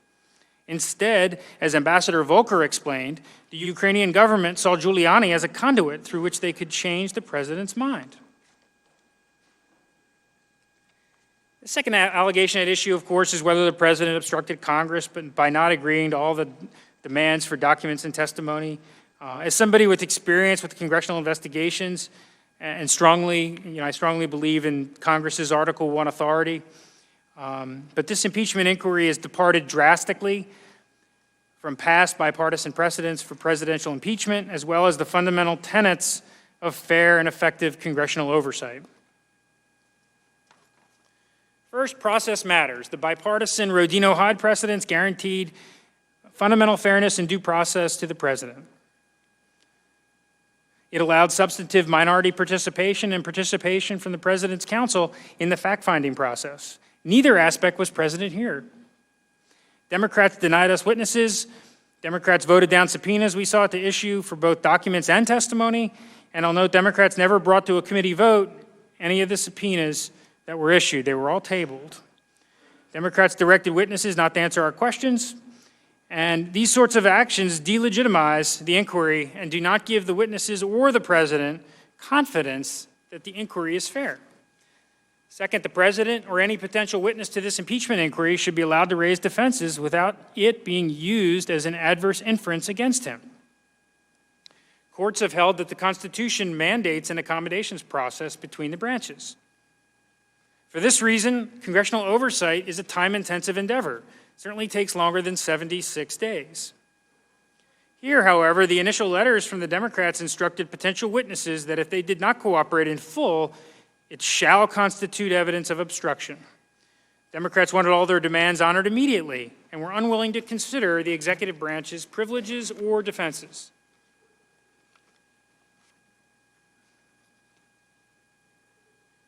Finally, there is no basis for obstruction. The one witness who said he spoke to President Trump about his appearance as a witness, Ambassador Sondland, testified the president told him to cooperate and tell the truth. The president has declassified and released the call summary of his July 25th and April 21st calls with President Zelensky. The White House wrote to Speaker Pelosi to say that it was willing to cooperate further if the House returned to a well-established, bipartisan, constitutional-based impeachment process. As we know, these protections were never afforded. In closing, I'd like to briefly address the Democrats' narrative as articulated in their report. The Democrat narrative virtually ignores any evidence that's not helpful for their case. It ignores, for instance, that Ambassador Sondland's testimony that he presented, that there was a quid pro quo, and it ignores the many public statements made by Ukrainian officials. The report presents a story as if the evidence is clear, when in reality it's anything but. Democrats have gone to great lengths to gather information to build their case, and they've even obtained and released phone records relating to the communications of the president's personal attorney, a reporter, and a member of Congress. There are additional phone records that have not yet been released, and our members remain concerned about the prospect of more phone records being released. There have been a lot of hyperbole, a lot of hysteria over the last 3 months about this inquiry and the underlying facts. I believe a lot of this can be traced back to the anonymous whistleblower complaint. I believe the whistleblower reframed a lot of the facts at issue and caused witnesses in the inquiry to recast their views. And it's unfortunate that we haven't been able to interview the whistleblower. Finally, some have likened the impeachment inquiry to a special prosecutor's investigation. If one accepts that comparison, one should also expect that, like Ken Starr and Robert Mueller, the chairman should testify. And our members, all the committees, believe very strongly that Chairman Schiff should testify and answer questions. With that, Mr. Chairman, the time is yours. The gentleman's time has expired. We will now proceed to the first round of questions. Point of order. Gentleman will state his point of order. We've been told that counsel for the Democrats was a witness, and that's why he didn't have to comport with the rules of decorum. And now he's sitting up here. Gentleman will state a point of I've been order. a judge, and I know that you don't get to be a witness and a judge in the same case. That's my point of order. He should not be up here. It's not a point of order. We will, pursuant to House Resolution 660 and its accompanying Judiciary Committee procedures, there will be 45 minutes of questions conducted by the chairman or majority counsel, followed by 45 minutes by the ranking member or minority counsel. Only the chair and ranking member and their respective counsels may question witnesses during this period. Following that, unless I specify additional equal time for extended questioning, we will proceed under the 5-minute rule, and every member will have the chance to ask questions. I now recognize myself for the first round of questions. The Republicans' expert witness last week, Professor Turley, wrote in an article that, quote, "There is no question that the use of public office for personal gain is an impeachable offense, including the withholding of military aid in exchange for the investigation of a political opponent. You just have to prove it happened," close quote. That was Mr. Turley's comment. Now, Mr. Goldman, did the investigative committees conclude that the evidence proved that the president used his public office for personal gain? Yes, Mr. Chairman. And in fact, finding of fact 5 said President Trump used the power of the office of the president to apply increasing pressure on the president of Ukraine and the Ukrainian government to announce the politically motivated investigations desired by President Trump. And did the evidence also prove that President Trump withheld military aid in exchange for an announcement of an investigation of his political opponent? Yes, it did. And in fact, finding of fact 5B said, quote, President Trump, acting through his agents and subordinates, conditioned release of the vital military assistance he had suspended to Ukraine on the President of Ukraine's public announcement of the investigations that President Trump sought. And did the evidence demonstrate that President Trump undermined the national security interests of the United States? Yes, in several ways. And finding of fact 6 said, in directing and orchestrating this scheme to advance his personal political interests, President Trump did not implement, promote, or advance U.S. anti-corruption policies.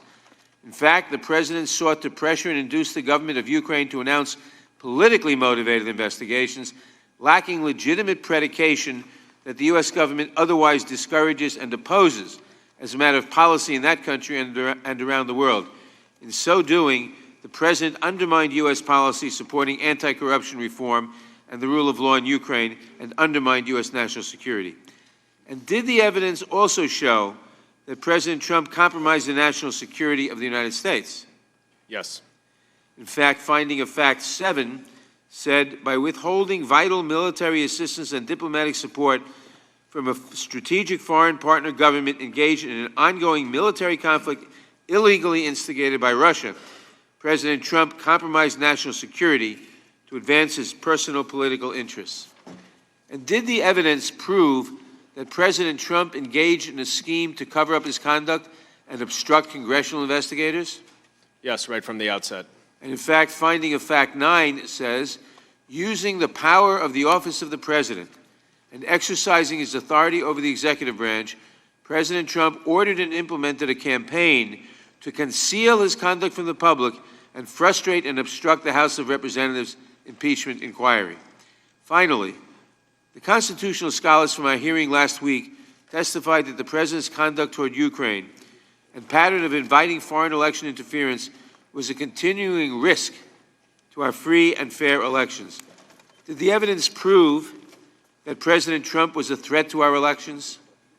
Yes, it did, Mr. Chairman. And in fact, finding of fact 8 says, faced with the revelation of his actions, President Trump publicly and repeatedly persisted in urging foreign governments, including Ukraine and China, to investigate his political opponent. This continued solicitation of foreign interference in a U.S. election presents a clear and present danger that the President will continue to use the power of his office for his personal political gain, close quote, I would add, in the next election. I now yield to my counsel, Mr. Burke, for additional questioning. Thank you, Mr. Chairman. Mr. Castro, as an experienced investigator, would you agree that it's relevant to look at evidence bearing on the President's state of mind that may help explain the President's actions?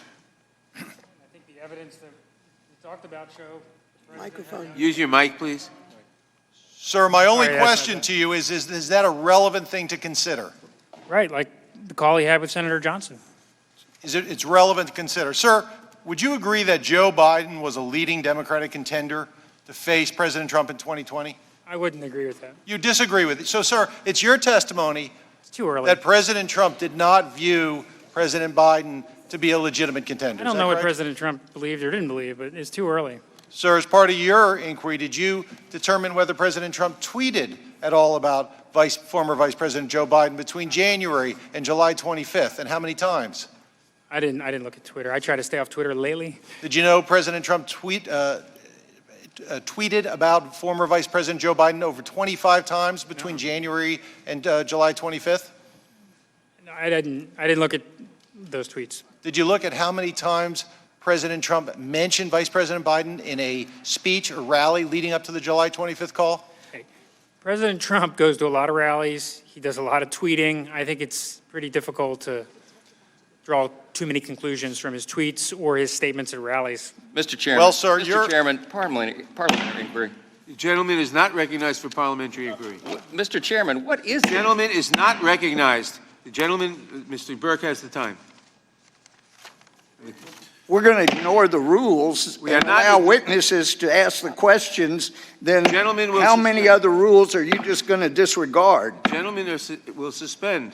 Parliamentary inquiries are not in order at this time. Well, how about a point of order? Point of order. This is not appropriate to have a witness have a point of be a order? questioner I have a point of of order, Mr. somebody Chairman. that was a witness Gentlemen- when he was. The gentleman will suspend. It's just wrong. Mr. Chairman, The gentleman will Mr. refrain Chairman, from point of making... inquiry. The gentleman will... Well, I made a point of order and you won't rule on it. I have not heard a point of order. If the gentleman has a stated point... Mr. Chairman, point of Gentleman order. has a point of order. He'll state your point of order. Yes, Mr. Chairman. There is no rule nor precedent for anybody being a witness and then getting That to is not a come up point of and order. question. And so I have ruled we this- would, the is point not- of order is he's inappropriate to be up here asking questions. That is not a point of order. He's here in accordance with Rule 66. How much money do you have to give to get to do that? The gentleman will not cast aspersions on members of staff of the committee. The gentleman... Mr. Chairman. It was a legitimate order. Mr. Burke has the time. Mr. Chairman, point of order. Is Mr. Burke a member of the committee? Mr. Burke has the time. Mr. Mr. Chairman, Chairman, I have a legitimate Mr. Burke Point of order. Mr. Burke has the time. You have to recognize point of Point of order. order. Point of order. The gentleman will state a point of order.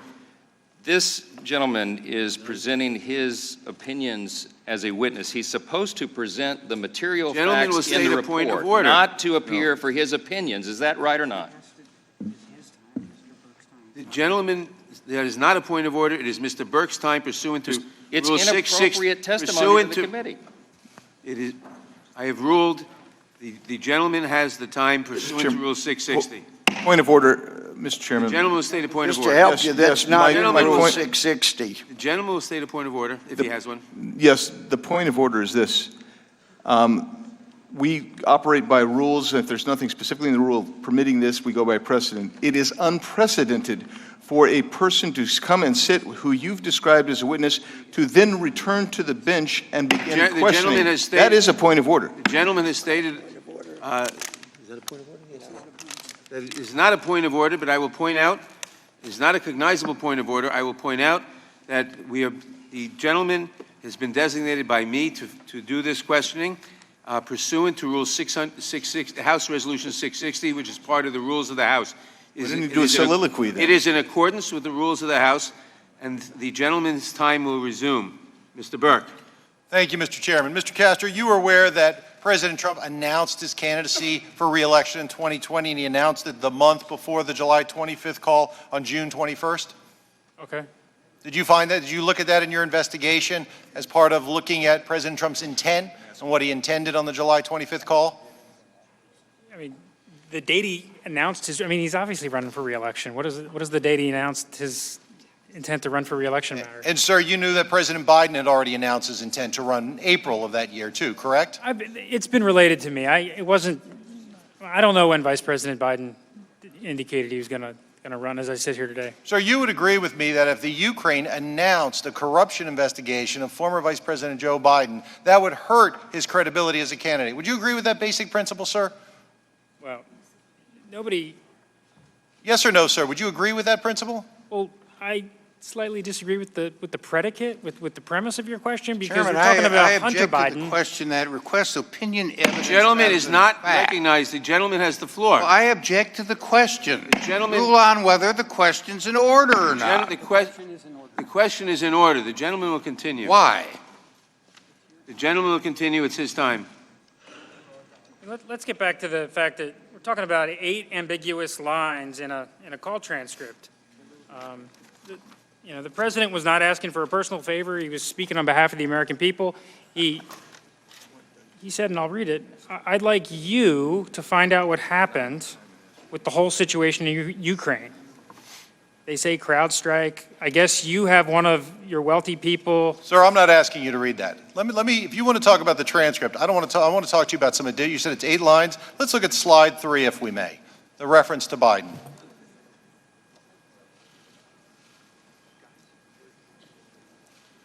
Sir, you see, on the July 25th call on page 4, isn't it the fact that President Trump, in his call with President Zelensky, said that he heard that former Vice President Joe Biden had stopped the prosecution of his son? Is that... It says the other thing. There's a lot of talk about Biden's son, that Biden stopped the prosecution. And that is correct. He said he stopped the prosecution. Point of order. He's entitled to answer the question fully, Mr. Chairman. The gentleman have you seen that there's a video of the former VP? I think that's what the president's referring to. He was at the Council on Foreign Relations, and it was a little bit of a, the former VP was a little bit audacious in how he described. He went over to the. I'm only asking you what it says on the transcript. Is that what it says, sir? It says the other thing. There's a lot of talk about Biden's son. And that Biden stopped the prosecution. It says that, correct?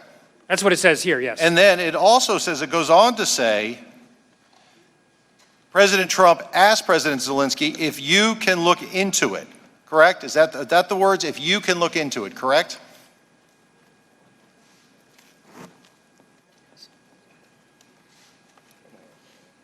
That's what it says.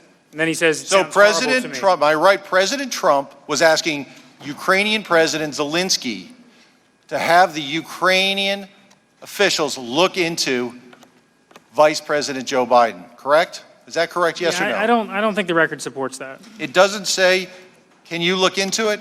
President Trump is not asking him to say that? I don't think it supports that. I think it's ambiguous. Mr. Goldman, you're an experienced federal prosecutor. I know that firsthand. Is this President Trump asking President Zelensky to investigate his political rival, Joe Biden? I don't think there's any other way to read the words on the page than to conclude that. And Mr. Castro, you made a point. Well, let me ask you a question. As an experienced investigator, is it your experience that when someone has done something wrongful or corrupt and they're dealing with somebody who's not in the scheme, that they state their intentions to do something wrongful and corrupt? Is that your experience as an investigator? Well, I mean, are you talking about the call transcript? I'm just asking you in general. General? In general. You're saying that the schemer Yes. would talk about his scheme? Would he generally admit that he was doing something wrongful and corrupt to someone not in the scheme? No.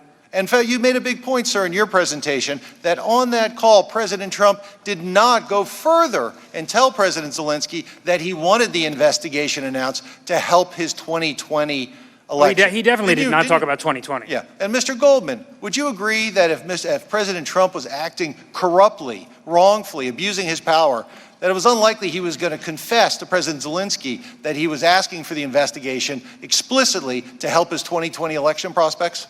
Yeah, in my experience as 10 years as a prosecutor, you almost never have a defendant or someone who's engaging in misconduct who would ever explicitly say, in this case, President Zelensky, I'm going to bribe you now, or I'm going to ask for a bribe, or I am now going to extort you. That's not the way these things work.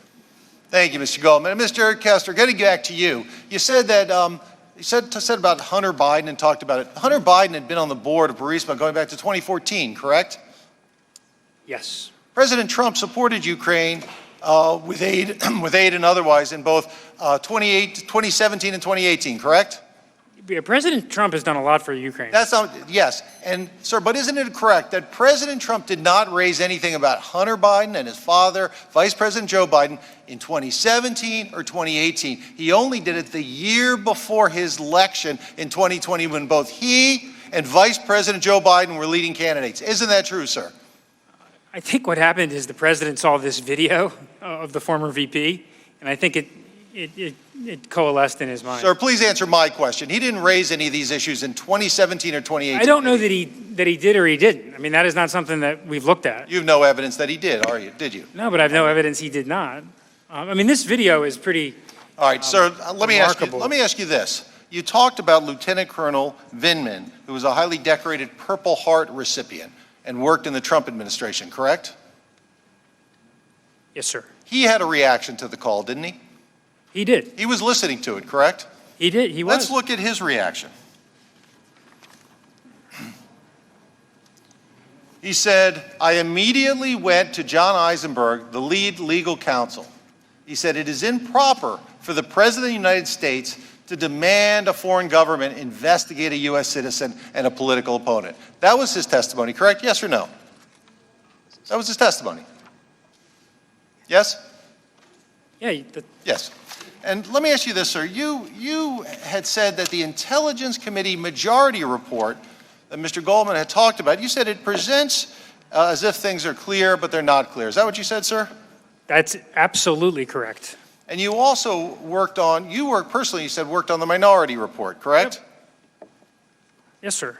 Was it important to you to be accurate in the minority report that you worked on? Was it important to be fair to witnesses, to be accurate about what they said? Of course. Was it important to be fair to the American people? Of course. To accurately report what people said? Of course. Well, let me ask you about somebody else on that call. Let me ask you about Jennifer Williams. Now, she was a special advisor to Vice President Pence on Europe and Russia affairs. Is that correct? Yes. She worked for Vice President Pence, correct? Correct. And you said in your opening statement that these accusations that President Trump was trying to do something for a political purpose, that was made by people who were had predetermined motives for impeachment. Isn't that correct? Some of them might, but I also indicated that some of the witnesses in the impeachment inquiry, I think, have revised their views after the call transcript came out and the whistleblower complaint was released. Are you calling Vice President Pence's special advisor a liar, sir? No, I didn't say that. Are you saying she was predetermined to impeach? I didn't say that. But you know what, the question about Jennifer Williams is interesting is... I didn't ask you, sir. She never mentioned anything to her supervisor. She never mentioned anything to anybody in the vice president's office. En route to Warsaw, when the vice president was going to meet with President Zelensky, she didn't even raise it as a potential issue that might, catch the vice president off guard. Well, Mr. So her concern that she articulated during the course of the deposition and during the course of the hearing was incongruent incongruent with the facts and what she did during times relevant. Mr. Castro, let's look at your report, what you wrote in the report about Ms. Williams. So if we could put up slide 6, please.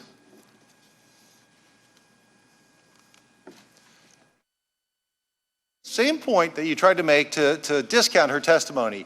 You said she testified that although she found the call to be unusual, she did not raise concerns to her supervisor.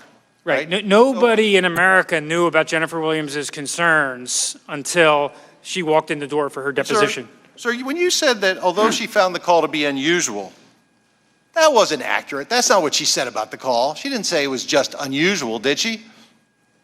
She said it was unusual. That's not all she said about it, was it? Okay. I mean, she was here for 9 hours in the bunker, so she said a lot about the call. Sir, that was you in the minority. Mr. Chairman, can we get a copy of the slide deck? We can't see. I just want to see. The gentleman will suspend. The gentleman has the time. But we can't see the stuff. Can we just get a copy? The gentleman has the time. I'm happy to read it. Jennifer Williams testified that, quote, although she found the call to be unusual, quote, she did not, end of quote, she did not raise concerns to her supervisor. Isn't it a fact, sir, that Ms. Williams said a lot more than that? Mr. Chairman, I have a point of order. Gentleman will state his point of order. The Point of order is the gentleman from Florida has complained that he can't see what the questioner is relying on and would like to see it, and that is not a cognizable point of order, and it was read to him. The gentleman will proceed. Only half of it was read to him. Irrelevant. Now let's slow down a bit here. Let's slow down a bit here so that members are able to fully see what is being put in support of what you're trying to do. We can't do that without being able to see it or read it. Mr. Gates has said that. Now let's slow down so that we can see or hear what he is referring to. And you're not letting that happen. And that goes to the privileges of the members that you are asking to sit in on this meeting and to vote. The gentleman will suspend. Mr. Chairman, I can see now. I appreciate the accommodation. It's the monitor was turned. Now we can see. Okay. Thank you. The gentleman will resume. Thank you, Mr. Chairman. So in here it says that you said Ms. Williams said that she found it to be, quote, unusual and nothing more. Let's look at slide 7 if we may. Let's look at, it says unusual, correct? Right, but it doesn't say and nothing more. No, it says unusual. Isn't it a fact, sir, that what Ms. Williams says is it struck her as unusual and inappropriate? Isn't that correct, sir? Okay. That's what she said in her testimony. Okay. And in your staff report, you left out the inappropriate part, didn't you? It wasn't a block quote. It was she felt it was unusual. She didn't raise the concerns to Lieutenant General Kellogg. So, sir, let me ask you, were you as fair to the American people in describing what Ms. Williams said as you were in describing everything else in your report? I don't have an issue with the way we described Ms. Williams' testimony. Well, let's look at what else Ms. Williams said. Can we put up slide 8? This is from Ms. Williams' public testimony at 34. She said, quote, I thought that the references to specific individuals in investigations such as former Vice President Biden and his son struck me as political in nature, given that former Vice President is a political opponent of the President. So you left that out of your staff report too, didn't you? Well, you know, Ms. Williams. Sir, did you leave that out of your report, yes or no? If you're telling me I did, I mean, I don't know as I sit here right now whether that's in the report. I'm telling you, you did. Okay. Sir, where you said Ms. Williams said that the call was unusual when in fact she said it was unusual and inappropriate and of a political nature because it raised the Vice President who she recognized was a political opponent of the President. Her views of the call differ remarkably from Mr. Morrison, also from Lieutenant General Kellogg. That's not my question. My question is, why did you misquote Ms. Williams in terms of what she said? Why did you do it? We certainly didn't misquote her. So from the standard that you apply to your fact-finding in your report, you believe that it was entirely proper to say that Ms. Williams found the call to be unusual, when in fact she found the call to be unusual and inappropriate and of a political nature, given that the former Vice President is a political opponent of the President. Is that your testimony, sir? I mean, we described what Ms. Williams said. Sir, is that your testimony? No, you didn't. Mr. Chairman, If either, you can ask, or you can gentleman- answer. Mr. Chairman, I'm not. He can either ask or answer, he can't do both. Mayor, you can ask or answer, you can't do both. Gentleman is not recognized. The chairman has the Chairman, time. I make allow the him to point speak. of order Gentleman that has he's the time. badgering the witness. He is not. The gentleman will continue. And sir, you invoked, Mr. Mr. Moore. Chairman, can you rule on my point of order that he's badgering the witness, because he's doing that?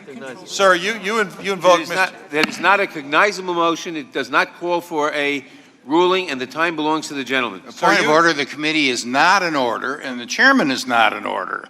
That is not a point of order. The committee is in order. Well, would you rule on my original point of order? The original point of order was not cognizable and does not necessitate a ruling. That the Chairman, lawyer is badgering the witness? We have to have some Chairman, decorum in here, and you have your rules of decorum, which aren't comporting with everybody else's rules of decorum. I will say that sharp cross-examination of a witness is not badgering the witness. The gentleman will continue. Mr. Chairman. It is if it's Gentleman by will another continue. witness. No one, the gentleman has the time. Mr. Chairman, point of order. Gentleman will state a point of order. Under Resolution 660, we're supposed to follow the federal rules of evidence. Is that right? No. What is it? No, it is not correct. What are the rules? What are the objections that we're able to make? That is not a point of order. It is a point of order. There's no rules. It is not a point of order. The gentleman will continue. Where's the list of rules? The gentleman will continue. Thank Are we you, allowed thank to you, object Mr. to Chairman. anything then? The gentleman will continue. Thank you, Mr. Chairman. Mr. Castor, you just invoked Tim Morrison. He was someone on the call too, correct? Yep. And let me put up slide 9 of Mr. Morrison's testimony on page 38 of his public testimony. And Mr. Morrison said, well, the question by Mr. Goldman. You heard the call. You recognized that President Trump was not discussing the talking points that the NSC had prepared based on official U.S. policy and was instead talking about the investigations that Fiona Hill had warned you about. And then you reported it immediately to the NSC legal advisor. Is that the correct claim of events here? And Mr. Morrison said, that's correct. Before I ask you, Mr. Castor, let me ask you, Mr. Goldman. Earlier, before your presentation, we showed a testimony of Ms. Hill where she referred to what President Trump was trying to do as running a domestic political errand. Is that what you understand? Is that what you intended to ask Mr. Morrison about in your question to him? Yes, it was about these two specific investigations that President Trump ultimately did discuss and ask President Zelensky to do.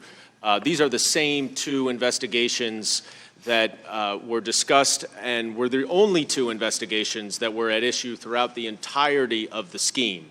And so what our evidence found was that any time there was a reference to investigations, it referenced the Biden investigation and the 2016 election investigation.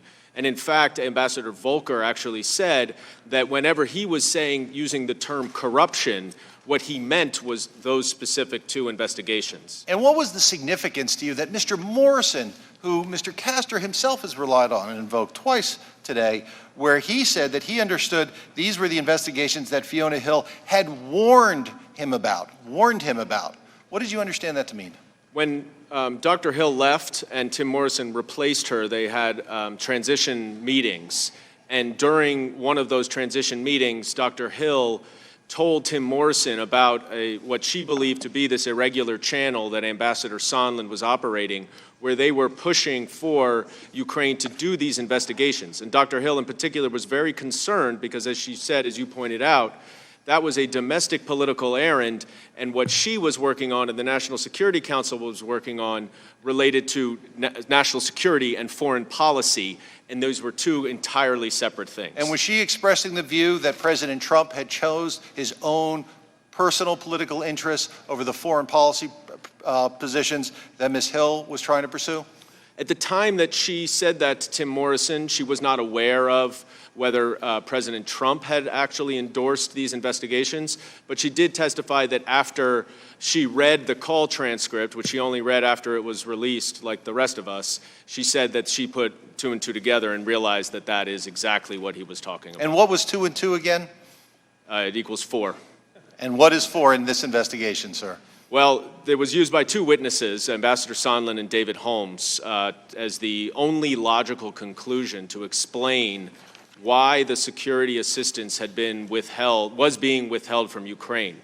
And based on all of the various factors and their direct involvement in issues related to Ukraine, they concluded that the security assistance was being withheld to put pressure and as a condition on the initiation of the 2 investigations that are referenced here. Yep. Turning to you, Mr. I got to clear a couple things up here, though. I got to clear a couple things up here, if I may. First of all, Morrison was concerned. Morrison didn't think the call was. Sir, you have there's no question. The gentleman has the time, not the witness. I mean, sir, Morrison was concerned about leaks. Sir, let me ask you, sir. Sir, you said By the way, Volker never meant. The gentleman has the time. The clock will stop if he's interrupted. Will this witness be able to cross-examine Mr. Burke like he's being able to cross-examine the opposing witness? That's a point of inquiry. Will not shout out in the middle of testimony. You need to call balls and strikes the right way. You don't interrupt either one of them, Mr. Chairman. You're questioner or the witness. Bang it harder. It still doesn't make the point that you're not doing it right. The gentleman will continue. Sir, I believe it was your testimony, as I wrote it down. The Democrats are about blocking info when they should be seeking information. Oh, my goodness, that is absolutely right. Okay. And then you said that the Trump administration has in fact cooperated and facilitated congressional oversight investigations. Is that correct, sir? Am I just, yes or no? Is that correct? Absolutely. The Trump administration has participated in oversight during the entire Congress until it got to this impeachment inquiry. So let me ask you about this call, sir. Robert Blair. The terms are just not fair. Robert Blair, who was on this call, the Trump administration, the president himself directed him not to appear and give testimony, correct? Robert Blair, I'm glad you brought No, him I'm up. asking you, did the president direct him not to appear and give testimony, yes or no? I think he was allowed to come if agency counsel. He was not allowed to come under the terms set by the House Intelligence Committee, correct? I think he would have come with agency counsel. The Trump administration directed him not to come, correct? He would have provided testimony, I think, if agency counsel could have come. I mean, it's really expensive to hire these outside lawyers. John Eisenberg was directed not to come, correct? The lawyer. Eisenberg presents another set of But he was directed not to come. The lawyer who Lieutenant Colonel Vindman went to, correct?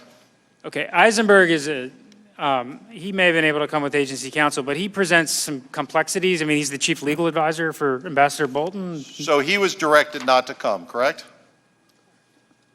He may have been able to come with agency counsel, but his testimony does present complexities. Sir, let me ask you this. Was it U.S. policy on July 26 to request that Ukraine investigate former Vice President Joe Biden? You know, I think you're reading a little too much into, some of the 8 lines. I don't think the president was requesting an investigation into Joe Biden. He just mentions an offhand comment. Sir, is that a no? It was not U.S. policy to look into Joe Biden? Yeah, but you're presuming that it then at some point became U.S. policy to investigate Joe Biden, and I don't think that's the case. Sir, let me show you what slide 10, testimony of, again, Lieutenant Colonel Vindman.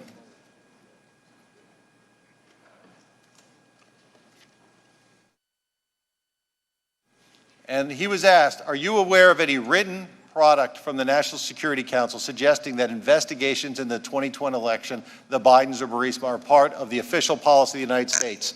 No, I'm not. Now let me go also to Tim Morrison, who you invoked. If we could go to slide 11.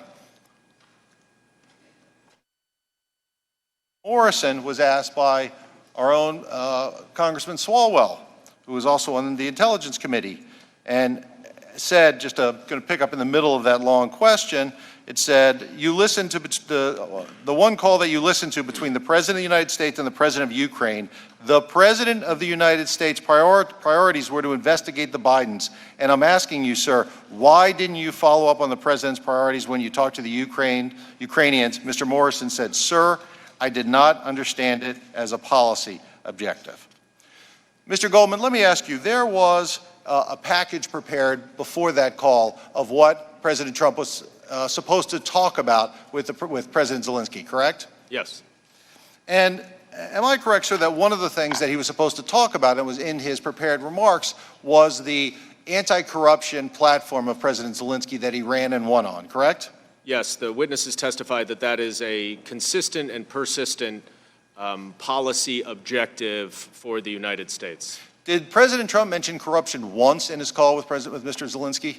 No, he did not. Did he mention looking into anything other than the 2 investigations that were politically helpful to him, the 2016 election investigation and the investigation of his political rival, former Vice President Joe Biden? No, he did not.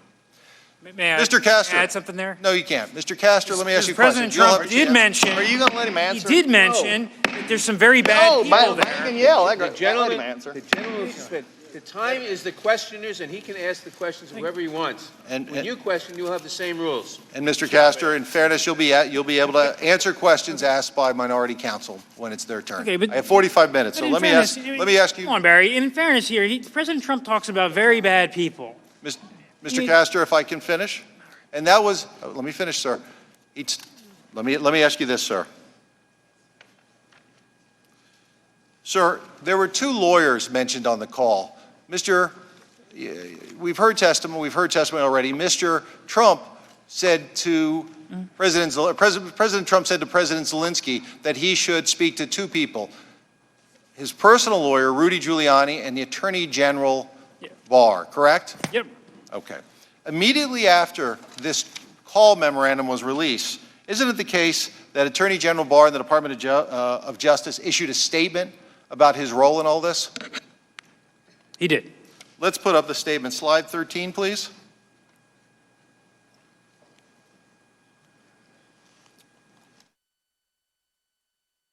President has not spoken with the Attorney General about having Ukraine investigate anything relating to former Vice President Biden or his son.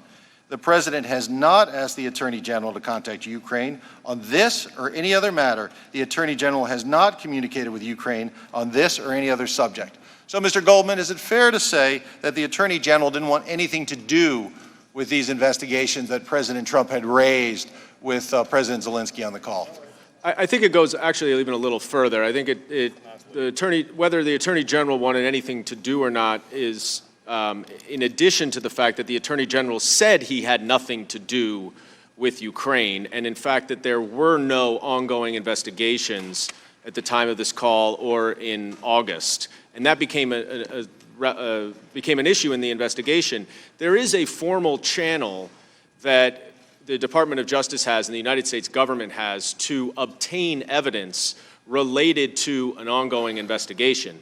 And that is generally the proper way to engage a foreign country through treaties to get information. But several of the witnesses testified that they looked into that at the urging of the Ukrainians, and they determined that there was no formal ongoing investigation nor any formal request on these topics. Now, the other lawyer on the call, Rudy Giuliani, he was more than happy to continue to be involved in trying to get Ukraine to investigate President Trump's political rival, Joe Biden, correct? Mr. Giuliani was very active and involved in pushing for these investigations for several months before the July 25th call, and then for several months after, including apparently 3 days ago. And sir, Mr. Castro, you would agree, you wrote in your report that Rudy Giuliani, that the Ukrainians themselves knew that Rudy Giuliani, the president's personal lawyer, was a conduit to convince President Trump that President Zelensky was a serious reformer, correct? Well, the Ukrainians knew that. That's what he said. Sir, isn't that what you said in your report? Rudy had the president's ear. And he was a conduit. Let me put up slide 14, if I may, and we actually have your report here. And it says the Ukrainians knew that he, meaning Rudy Giuliani, was a conduit to convince President Trump that President Zelensky was serious about reform. Isn't that what you wrote in your report, sir? Okay. And in fact, during the call, President Trump asked President Zelensky to speak directly to his personal lawyer about Ukrainian matters that President Trump was interested in, correct? You referred him to Rudy, yeah. Yes. And in fact, President Zelensky said, oh, we already knew that, and he's been in touch with my aides, correct? That's right. In fact, I mean, the Ukrainians are the ones that President Zelensky is the one who first brings up Mr. Giuliani on the call. Right, because they knew that Mr. Giuliani was a conduit to the president, and if they made Mr. Giuliani happy, they'd make the President Trump happy. Ambassador Volker testified, though, that Mr. Giuliani had a negative impression of Ukraine and that he was possibly fueling the president's views. And so they had, there were some discussions about, hey, if you can convince Rudy that President Zelensky is a true reformer, the real deal, that would be a beneficial a beneficial link. Well, sir, you agree that President Giuliani, before July 25th call and after, was pushing for the Ukrainians to investigate former Vice President Joe Biden. Isn't that correct? Yes or no? Yeah, I mean, the record is somewhat spotty with Giuliani. I mean, I know the New York Times reported in May, but Ambassador Volker gave a pretty detailed account of his meeting on July 19th. Well, let's take a look. If we could put up slide 16, the New York Times article you referred to. Yeah.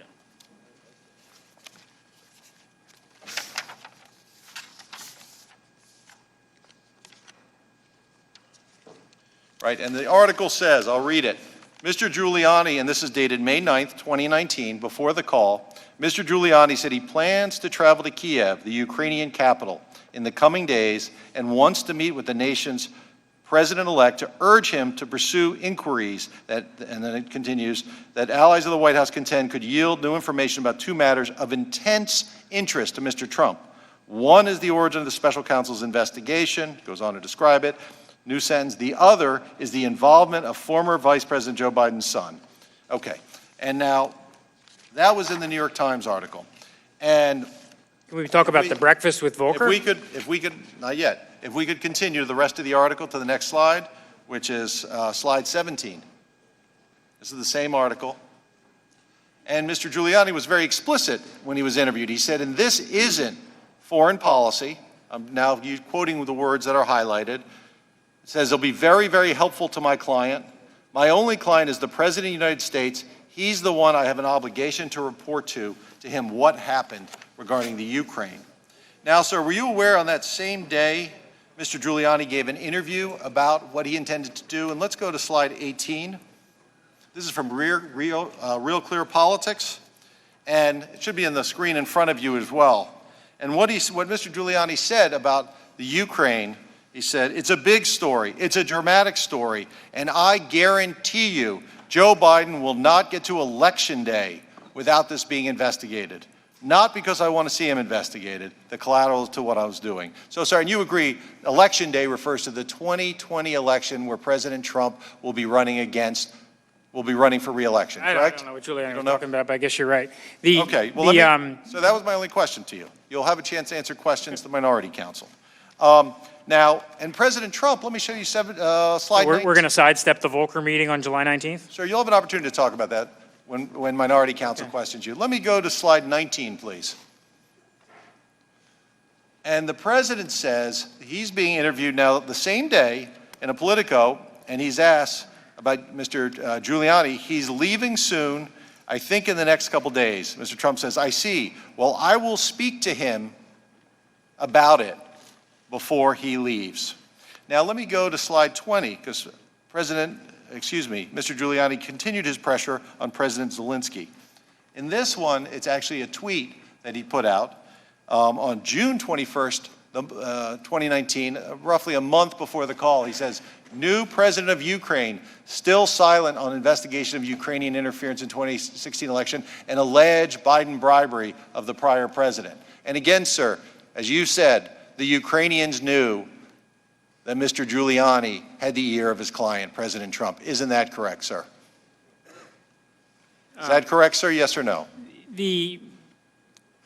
Giuliani was doing some things out here, and then he became involved with the official channel, with Volker, with Sondland, and at that meeting on July 19th, Volker, counseled against the perspective Giuliani was taking. So my question to you, sir, is this tweet, what they're talking about, well, let me ask you, Mr. Goldman, you hadn't had a chance at all, this tweet, is that referring to a personal political issue of President Trump or official U.S. policy?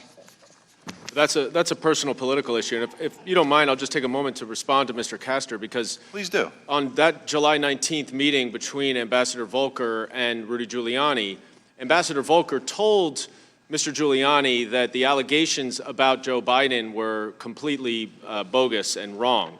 And Mr. Giuliani actually told, according to Ambassador Volker's testimony, Mr. Giuliani said that he knew that.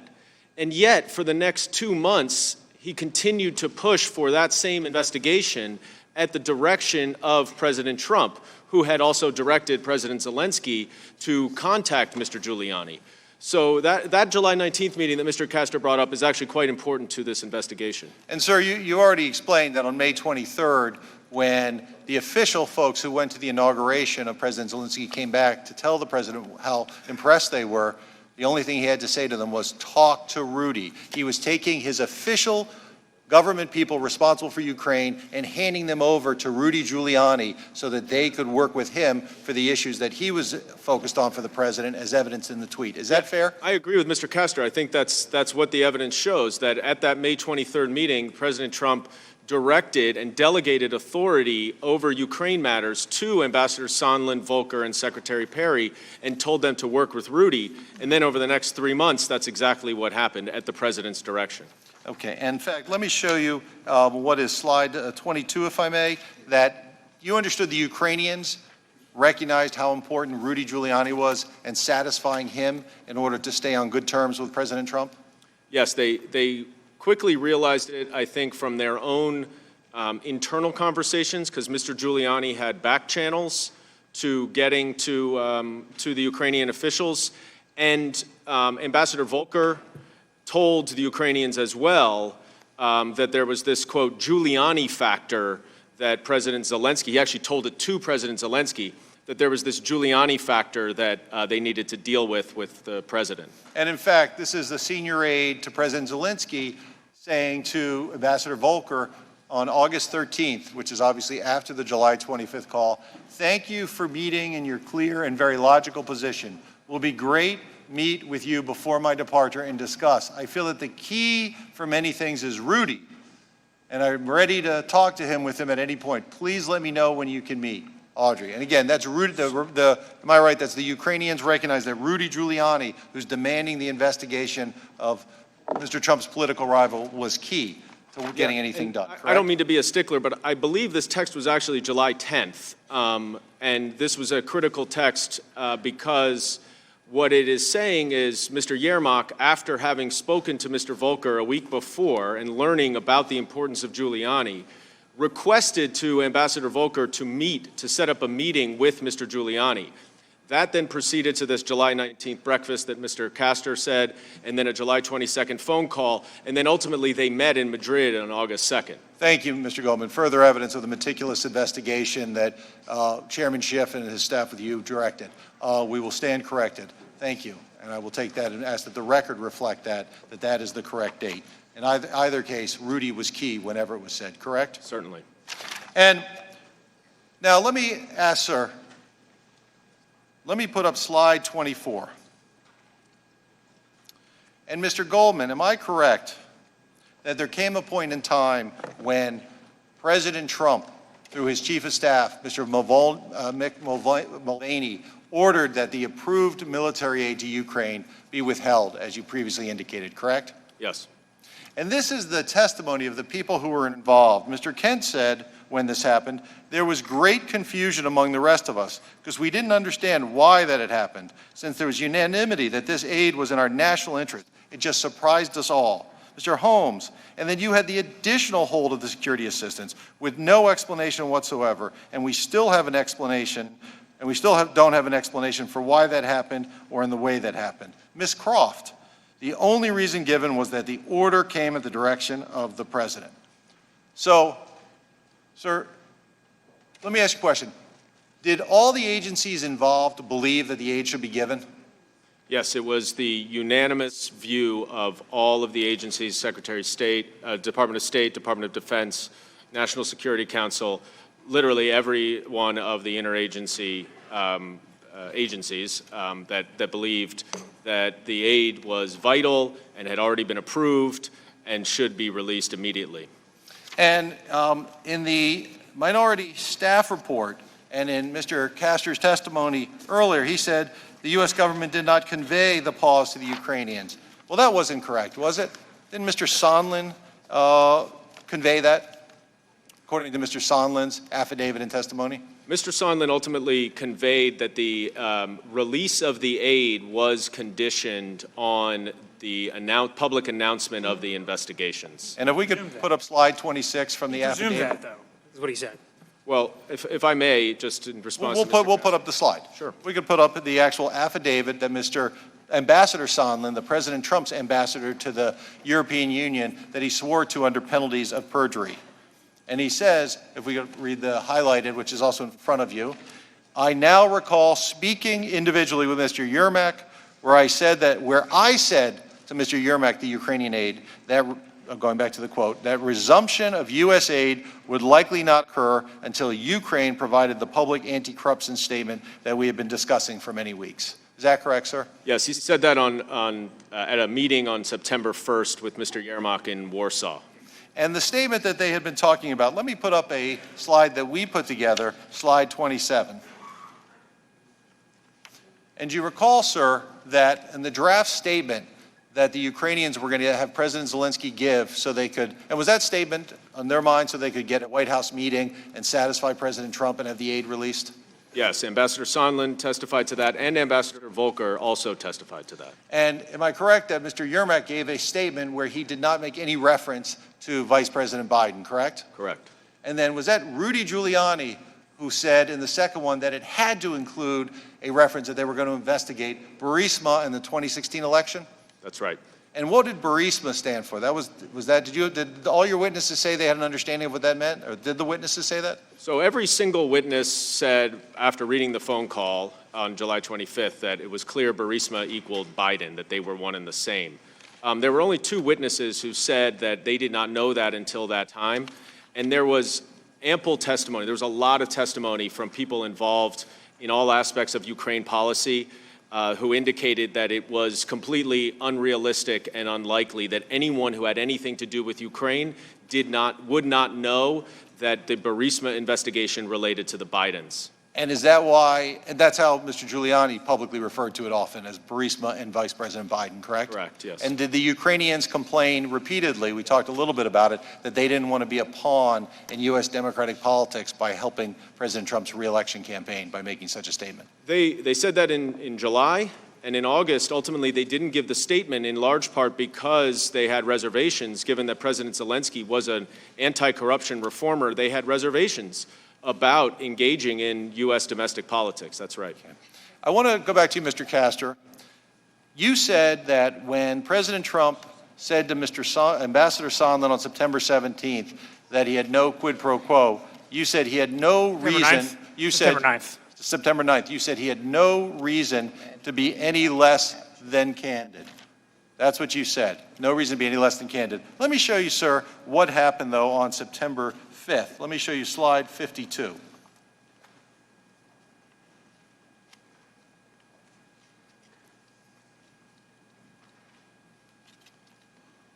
Days before he made that statement, the Washington Post printed an article that says Trump tries to force Ukraine to meddle in the 2020 elections, and goes on to describe some of those efforts. And sir, let me show you whether President Trump was aware of that article before he volunteered no quid pro quo as a defense. Let me show you a tweet by President Trump on slide 53. Now, and again, he is putting out a tweet that is essentially saying the Democrats, following up the article, that they are pursuing impeachment. Again, showing awareness that this has now been reported on. So, Mr. Goldman, is it fair to say what Mr. Castor said, that President Trump had no reason to be any less than candid about saying no quid pro quo? No, I think President Trump had every reason to try to put out that message at that point. As Ambassador Sondland said, even if you credit Ambassador Sondland's version of the testimony, which is contradicted by other witnesses who took contemporaneous notes and were far more credible than Mr. Sondland, who had to amend his testimony a couple times, he said even in that comment, he said no quid pro quo out of the blue, without any question about whether or not there was a quid pro quo. Gentleman's time has expired. The chair now recognizes the ranking member for his first round of questions. Pursuant to House Resolution 660, the ranking member or his counsel have 45 minutes to question the witnesses. Thank you, Mr. Chairman. Well, it's become very evident why this hearing is here and why the craziness of this hearing, especially not having Mr. Schiff's here. But please put back up the last slide. I have no idea what number it is. not as good a counsel as the Hyperman. 53. Yep. Did we cut it off after they got through? It was 11 seconds. 11 seconds. Okay, well, while we're doing this, I mean, I think it's just the most amazing statement came out there. We're proofing the tweet that said that he thought that the Democrats were concerned about impeachment. There's nothing the Democrats have not been concerned about for 2.5 years. Since November 2016. The president's saying nothing new in that tweet. There's now back up. He's known that they have been after impeachment. That's why Mr. Goldman is here. That's why Mr. Burke is here. That's why we're going through this charade of staff having to answer staff questions. And basically, when we don't like how it's going, we start asking staff on staff and getting into a staff argument. Where's Adam? Where's Adam? It's his report, his name. Mr. Goldman, you're a great attorney, but you're not Adam Schiff, and you don't wear a pen. That's true. We got a problem here. And the problem is developing this. You said you were an attorney. You're a very good prosecutor. I believe it. I've read your bio. You're a good attorney. You understand what quid pro quo is, correct? I do. You understand what asking for something in exchange for something actually means, correct? I do. You know about the conversation of Mr. Biden when he asked and he said, I'm not going to give you the $1 billion. You know about that conversation, correct? You want me to read it to you or do you know it? One second. Are you talking about in 2015? No, I'm talking about the one from the national, where you did I'll read it to you since you're having trouble. As I remember going over to the Ukraine, convincing our team, our leaders, convincing them that we should provide for loan guarantees. I went over, I guess the 12th or 13th time to Kiev. I was supposed to announce that there was a $1 billion loan guarantee. And I got a commitment from Poroshenko and they said that they would take action against the state prosecutor. They didn't. So they said they were walking out to the press conference. I said, nah, I'm not going to, or we're not going to give you the $1 billion. They said, you have authority. You have no authority. You're not the president. The president said, I said, call him. Laughter. I said, I'm telling you, you're not getting the $1 billion. I said, you're not getting the $1 billion. I'm getting ready to be leaving here. And I think about 6 hours. I looked at them and said, I'm leaving here in 6 hours. If the prosecutor is not fired, you're not getting the money. Well, son of a bitch, he got fired. Did he ask for something, request something, and hold something of value? He did. George Kent testified that was... I think I'll do what you did. George Kent testified this. I'm asking about not George Kent. I'm asking about this question. Right, but it's important context. It's not. Answer this question. Did he or did he not? Either Joe Biden's a liar, telling a story to make people impressed, or he actually did this. Which is it? He did it pursuant to U.S. official policy. So he did it in withholding actual dollars, actual thing, holding this out there. So Joe Biden, of everybody that we discussed about, is the only one that's done a quid pro quo. He's the only one that's used taxpayer dollars to actually threaten a foreign government. And yet we're sitting here pretending that this is not happening. We're sitting here pretending that a president of the United States now would not be concerned. Look, you look at it this way. Joe Biden's a terrible candidate. He can destroy himself on the campaign trail, but he can't get by this. And it doesn't matter who brings it up. It doesn't matter who does it, because this is what happened. And you can whitewash it all you want. You can go over whatever you want, but that's what he did. He's either a liar or he did it, and he did it. I want to continue on. Question is a question that you had earlier. You rely on approximately how many times do you rely on Gordon Sondland's testimony in your report? Oh, it's nearly a 300-page report. Would you be amazed if it was 600 times or better? You wouldn't have any idea or not? I have no idea. Okay? You did. It's over 600 times. Would you also understand, if you do a simple check of your report, that over 158 times Mr. Sondland said, instead of not knowing something, to the best of my knowledge, or I don't know? Would that surprise you? Are you talking about the report or his deposition? The deposition and the closed-door testimony. Yes, and over time he remembered a lot more as he was refreshed by other people's testimony. It is. The question we're having here, though, is Mr. Sondland also said, and many times he said he presumed what actually happened. Let's go back to something else. We're going to continue this in just a moment. According to your report, HIPSI, and we'll classify that and we'll determine that to be the Intelligence Committee and the other investigation with the other two committees. We okay with that? Certainly. Okay. Issued dozens of subpoenas, is that right? I'm not, certainly over a dozen, yes. Some of the subpoenas were not publicly reported until the HIPSI issued its majority report, correct? Most of the subpoenas were Answer the question. Is Mr. Burke had so much free reign? Let's go at it. Either answer the question or elaborate, one or the other. Sir, I'm trying to answer the question. Did you or didn't you? Did it come out or not? Did what come out? I'll read it again. Some of the subpoenas were not publicly reported until the HPSC issued its majority report, correct? Yes, they were given to the minority, but not the public, yes. Putting aside the witnesses who have publicly been identified, did you issue any other subpoenas for testimony other than the ones publicly identified? I'm not sure. I don't think so. Thank you. But I'm not sure. How many subpoenas were issued for records? Well, we issued a number of subpoenas for records. We did issue 6 subpoenas to executive branch agencies, and they all defied our subpoenas. In this, moving on to other issues here, the Wall Street Journal reported that the committee issued at least 4 subpoenas to Verizon and AT&T for call records. Is that correct? Are we wondering? Yes, we are, because there are multiple numbers. We only issued subpoenas for call records for people who were involved in the investigation and who had already been subpoenaed by the committee for documents and testimony of their own. Absolutely wonderful stuff, but answer my question. 4? Well, I am trying to answer your question. Was it at least 4? Yes. Thank you. Could have saved us a lot of time there. How many subpoenas were issued to AT&T? I don't know off the top of my head. Can you check your records? This is important because we just found out about this over the weekend. We got a massive document dump over the weekend preparing for this hearing in which the chairman admitted and the staff admitted they're not going to be able to read it all anyway. So for all of you writing reports about this, all that massive document dump, we're just simply going on a Schiff report, which Schiff refuses to come testify about, but sends his staff. So this is important stuff. We just found out about this. So how many subpoenas were issued to AT&T?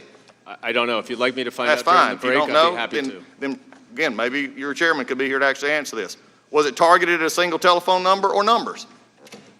We subpoenaed for call records, multiple numbers. How many? I don't know. None of, this is very important though. Here, none of members of Congress, none of staff of Congress. Oh, we're getting to that. None of journalists. We're getting to that. We only did it to the subjects who were involved in the investigation, which is a very routine and standard investigative practice. Sir. And you're not going to hear anything from me about a subpoena and the legality of a subpoena. My problem is this. Who on the committee asked that those numbers that you actually did put into for a subpoena and get those numbers back? Who was it that asked that they be cross-checked for members of the media and members of the Congress? Who ordered that? I don't think that's how we did it, sir. No, whoa. You came out with a report that actually showed these people, such as Mr. Chairman Nunez and others, were actually on these calls. Yes. Now someone, and you and I, we're not going to play cute here. Somebody took the 4 records that you asked for, at least 4, took those numbers and then said, hey, let's play match game. Who ordered the match game for members of Congress and the press? Was it you? I don't think anyone did, sir. Then how did you get, okay, come on, that's the most ridiculous item I've ever heard. You don't just all of a sudden pick up numbers in which you have to match those numbers to actually show where they are, and you don't come up with them. Who ordered them to actually match for members of Congress and the press? That's actually what you just described is exactly how it happened. Who ordered to find out if Nunez's number was on those calls? If I could just explain, sir. You pick an event of significance in the investigation, and you look for sequencing and patterns surrounding that event. You look then at the numbers, and you try to identify what those numbers are, and then you start to build the circumstantial case. At this point, that's a wonderful explanation, but not an answer to my question. Those are you looking for the 4 numbers you asked for and to see how they're connected. I understand the subpoena that you issued. My question directly, was it you or was it Chairman Schiff that said, while we're doing this, let's see if this matches Chairman Nunez's number. Let's see if this matches a member of the press's number. Somebody along the way just didn't all of a sudden have an epiphany, unless you're getting ready to throw a low-level staffer under the bus, that these numbers might match. So who did it? Was it Chairman Schiff or was it you? Be careful, you're under oath. I know I'm under oath, sir. Then answer the question. Matter. And I will answer the question, if you give me a second here. It's not a simple answer. The same second that was not afforded to my witness, by the way. Well, I think he was allowed to answer the question. Who decided to leak it, by the way? If you're not going to tell me the other story, while you're thinking about how you're going to answer that question, who decided to leak it? The information. Why did you include it in the report? That's not a leak, sir. Why did you include it in the report? After not saying anything else about this, not publicly known. So 2 questions are hanging out that everybody's looking for an answer for, including me.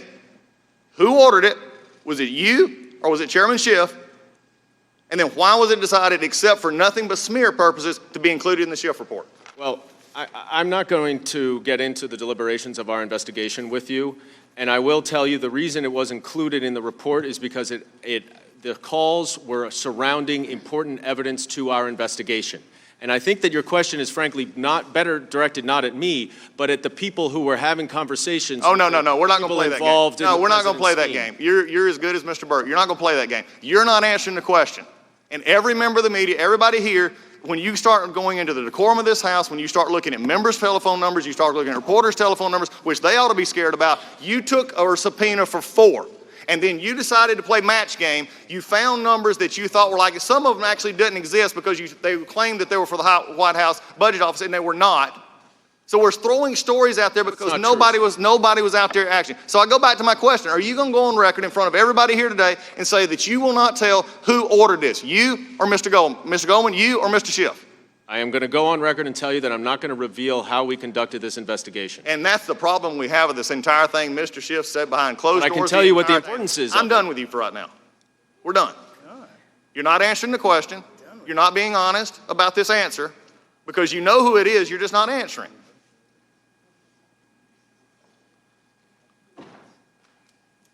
Mr. Castor. I have some information on the subpoenas. Let's go. We did receive copies of the subpoenas, and we tracked this. There were 6, as I understand it. And let me just say at the outset, our members have concerns about this exercise for 3 reasons. The subpoenas yielded information about members of Congress. Whether they're subpoenaed the members' phone records or not, it's a concern when the information yields member of Congress's phone records, and then the information is publicized. Second is with journalists. It's just generally a very tricky area to start investigating journalists' call records.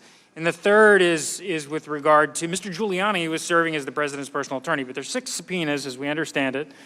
The first went to AT&T for the Giuliani numbers. The second was in regard to Igor Fruman, to a company, CSC Holdings. The third related to Mr. Sondland. That was off to Verizon. The fourth was back to AT&T, seeking information on a certain number. The fifth was back to AT&T, and the sixth was seeking subscriber information, which impacted the veteran journalist John Solomon. And also involved with these are some, some of the attorneys involved, such Mr. as Castor, can I ask you a question? Ms. Tunsing and Geneva. Mr. Castor, you've been a veteran of the Hill investigation for 15 years, and this is crazy. I've never seen anything like this. You never have either.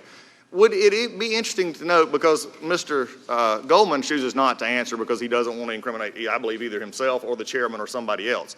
Would it be interesting to you to find, as you've dealt with committee staff for a long time, somebody to just have an epiphany just to do those match records on their own, or were they under direction by somebody to do that? Well, it's obviously they were trying to figure something out. That's it.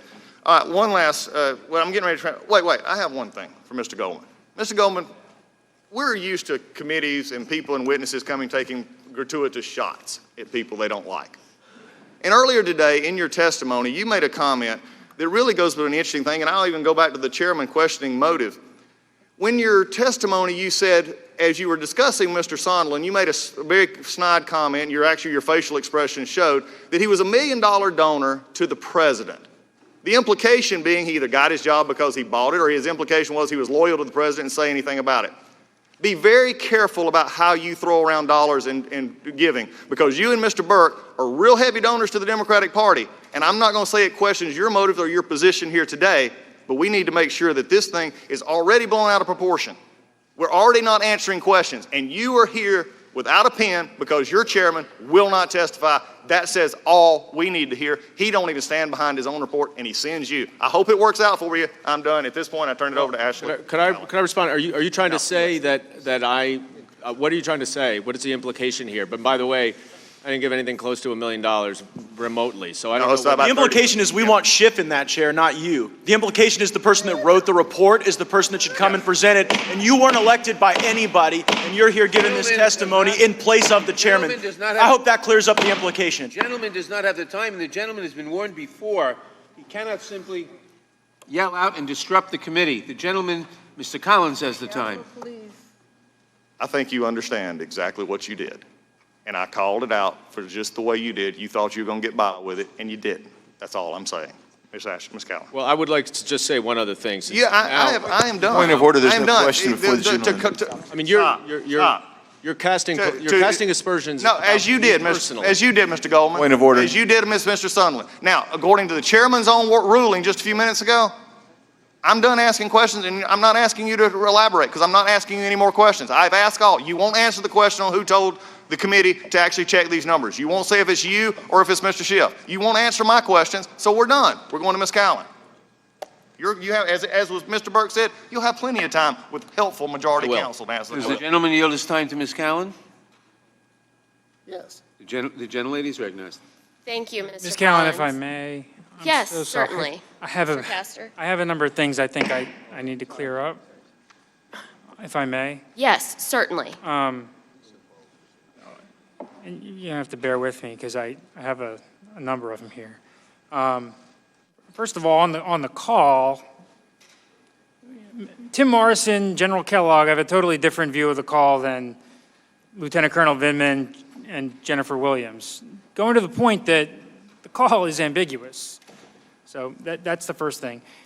Tim Morrison testified that he went to the National Security Council lawyers for a very different reason. He did not say he went to the NSC lawyers because he was concerned about the call. He went to the National Security Council lawyers for two reasons. Number one, they weren't on the call, so he wanted to update them about it. But number two, he was concerned about leaks. And he was concerned that if this call leaked out, how it would play in Washington's polarized environment, which is exactly what we have here.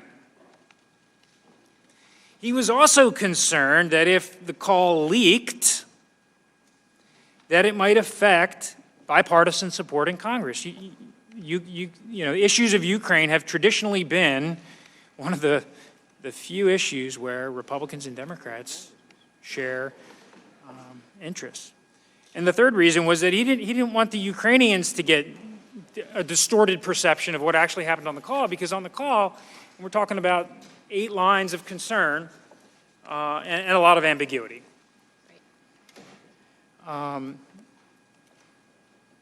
This Oval Office meeting on May 23rd, there's this question, I guess it's ambiguous, I didn't think it was ambiguous, but there's a question about whether when the president referred the delegation goes to the inauguration May 20th. They come back, it's Sondland, it's Volker, and it's Secretary Perry and it's Senator Johnson. And they're briefing the president, and the president is having none of it. He says Ukraine is concerned or corrupt, and he doesn't want to invite Zelensky to the White House. And the president, and Volker testifies to this pretty definitively, the president, essentially, he doesn't order anybody to do anything. The president says, talk to Rudy. And Volker testified, both at his deposition and at the public hearing, that he didn't take it as a direction. It's just like, look, if you guys think this is important and you want to work it, just go talk to Rudy. It's very different than a direction. It's very different than the president ordering a scheme. And it's very, very different from the president sort of collecting up a bunch of agents to go do something. Because he simply, according to Ambassador Volker, said, go talk to Rudy. Now, whether the Ukrainians knew of the aid pause, or the aid was paused for 55 days. Right. Whether the Ukrainians knew about it or not has been, Laura Cooper from DOD and, some State Department witnesses testified about light queries that they had received. There was an article on November 22nd in Bloomberg, and The Zelensky administration said they never knew about the hold in the aid until August 28th Politico article. And they said in the article, and Yarmak is the principal person they're relying on here, Yarmak says that they believe the embassy was keeping information from them. Another interesting thing Mr. Yarmak says in that November 22nd Bloomberg article is that he recounts the Holicide meeting with Sondland, which has become very significant, apparently. In the Holicide meeting, he says he doesn't recall it the way Ambassador Sondland recalled it. Now, keep in mind, Mr. Yarmak speaks English, but it's not his first language. And so he does not recall the Holicide meeting, which, by the way, happened on the way to an escalator after the meeting with the vice president. So he recalls it very differently. So the question and the facts of what happened between Ambassador Sondland and Mr. Yarmak on the way to the escalator remain in dispute.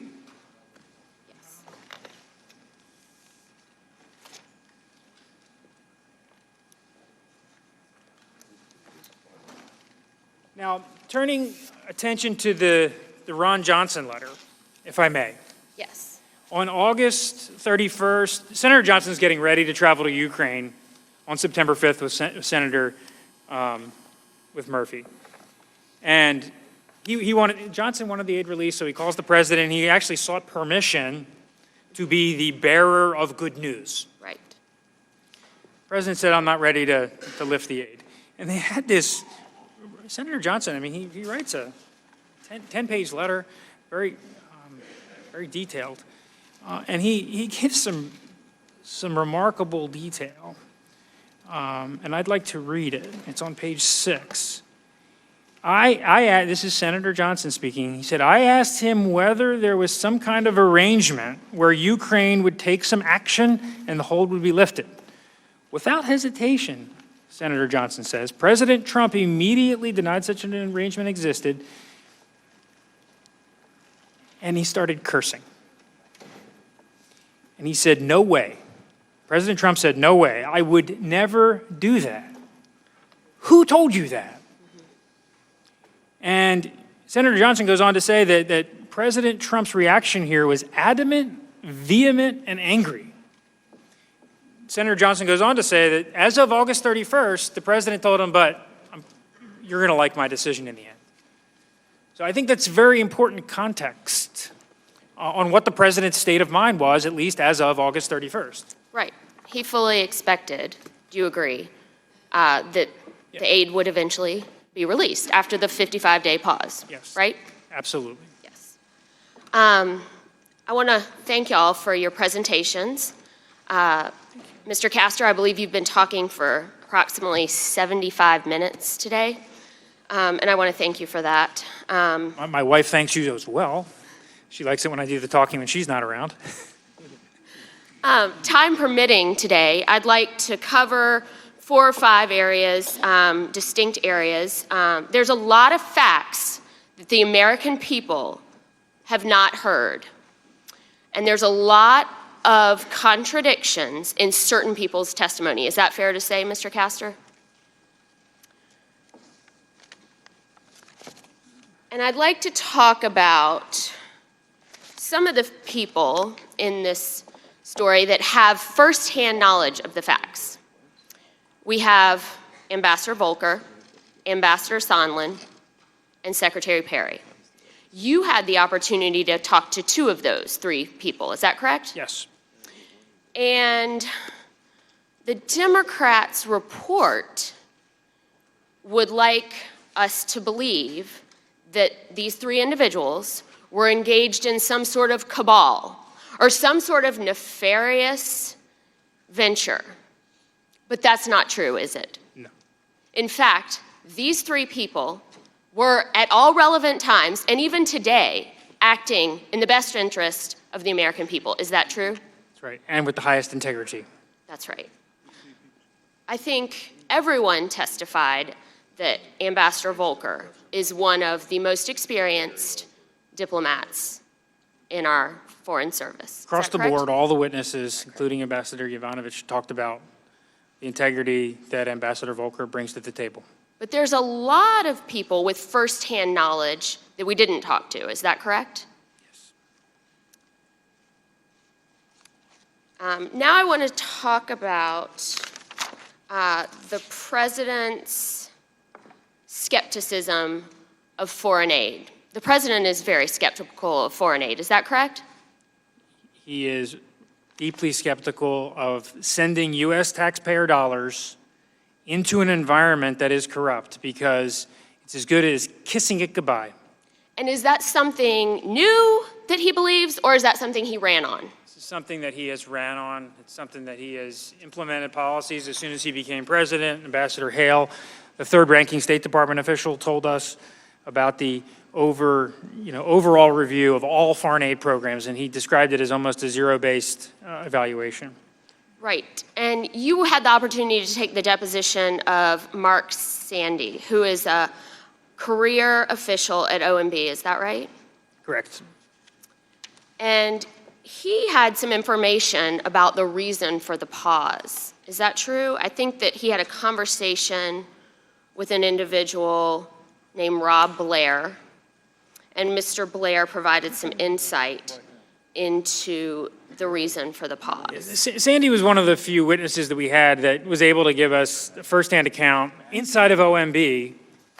The reason for the pause related to the president's concern about European burden sharing in the region. And in fact, in his conversations, the president's conversations with Senator Johnson, he mentions his concern about burden sharing. And I believe he referenced a conversation that he had with the Chancellor of Germany. And in fact, the whole first part of the July 24th transcript, he's talking about burden sharing and wanting the Europeans to do more. Yeah, I mean, Senator Johnson and President Trump were pretty candid, and they believed that allies like Germany were laughing at us because we were so willing to spend the aid. Right.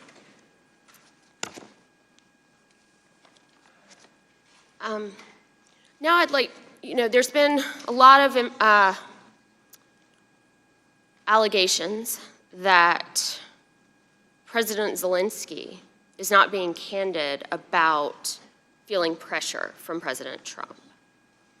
And isn't it true that he's stated over and over publicly that he felt no pressure from President Trump?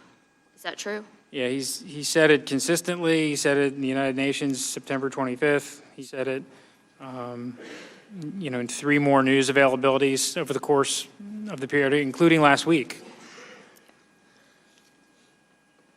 I want to change subjects and talk about something that Professor Turley raised last week, and that is the partisan nature of this investigation.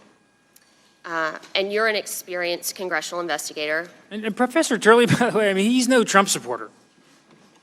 That's right. He is a Democrat. That's right. But Professor Turley cautioned that a partisan inquiry is not what the founders envisioned. Is that correct? Correct. And The worst thing you can have with an impeachment is partisan rancor, because nobody's going to accept the result on the other side. And our Democrat friends have all of a sudden become originalists and are citing the founders and their intent routinely as part of this impeachment process. I think that goes to whether this constitutes bribery. There's case law on bribery, and I'm no Supreme Court scholar or lawyer or advocate, but there's new case law with the McDonald case about what constitutes an official act, and that certainly hasn't been addressed in this space, and I think Professor Turley mentioned that. Right, and I think Professor Turley said that a meeting certainly does not constitute an official act. I think it's the McDonald case. Right. Goes to and that. Professor Turley pointed that out for us last week. Yes. Since this inquiry unofficial and unsanctioned start in September, the process has been partisan, biased, unfair. Republicans' questioning has been curtailed routinely. I think we saw that in Lieutenant Colonel Vindman's deposition. There were some, Yeah, we were barred from asking him questions about who he communicated his concerns to. Right, very basic things like who, what, when, where.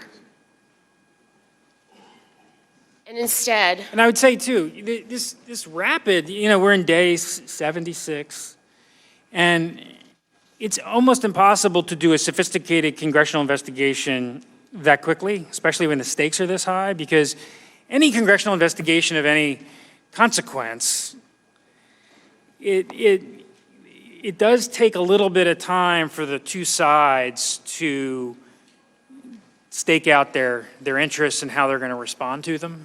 Right. We learned with the Goodlatte Gowdy probe, the first letter I think went in October of 2017, and in December we finally got a witness. And it was the following spring, in the Goodlatte Gowdy probe, after a lot of pushing and pulling and a lot of tug of war, we reached a deal with DOJ where we went down to DOJ, and they gave us access to documents, and they gave us access to, I think, north of 800,000 pages. But they made us come down there. They made us go into a skiff, and these documents weren't classified. And it wasn't until May and June of that year that we started this process when the investigation had been ongoing. And that is disappointing. Obviously, we all wish there was an easy button. But congressional investigations of consequence take time. Right.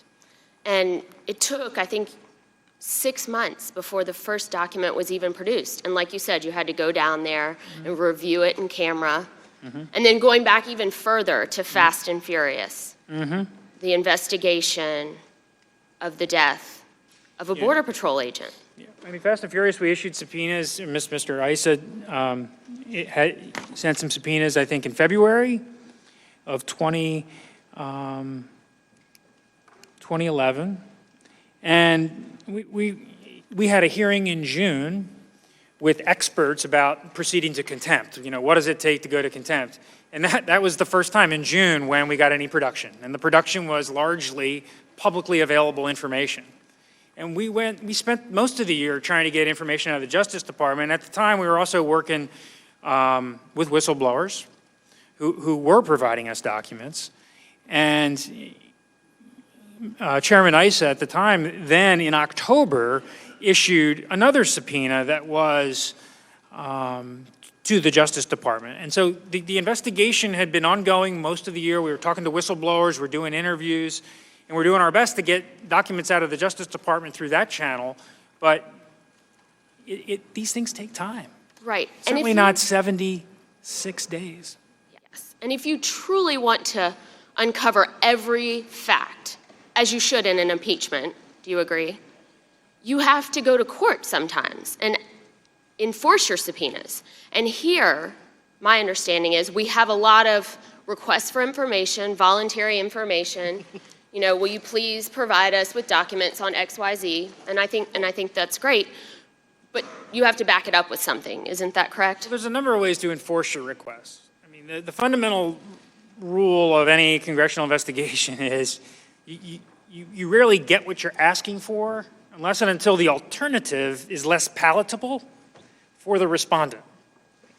So, you issue a subpoena and you're trying to get documents. One technique you can use is try to talk to a document custodian or somebody in, the leg affairs function about what documents exist.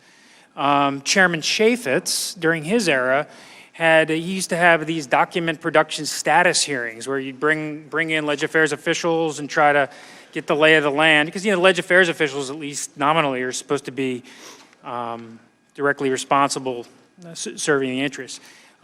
You can saber rattle. It's legal to saber rattle about holding somebody in contempt. Oftentimes, witnesses who are reluctant to cooperate and come forward. When you attach a contempt proceeding or a prospective contempt proceeding to their name, a lot of times that changes the outcome. And with a contempt proceeding, you've got a couple different steps along the way. You could raise the prospect of a contempt proceeding. You could schedule a contempt proceeding. After you schedule a contempt proceeding, you could, hold the door open for documents or interviews, and then you could push it off. You could go through at the committee level. And these are all sort of milestone events which historically are unpalatable or less palatable for the administration that sometimes starts to move the needle. And with these types of disputes, once you get the ball rolling, with the Goodluck Gowdy probe, we didn't get a witness, and it was Deputy Director Andrew McCabe in for, it was a couple months. But once we got Deputy Director McCabe in, a couple weeks later, we got Director Comey's chief of staff.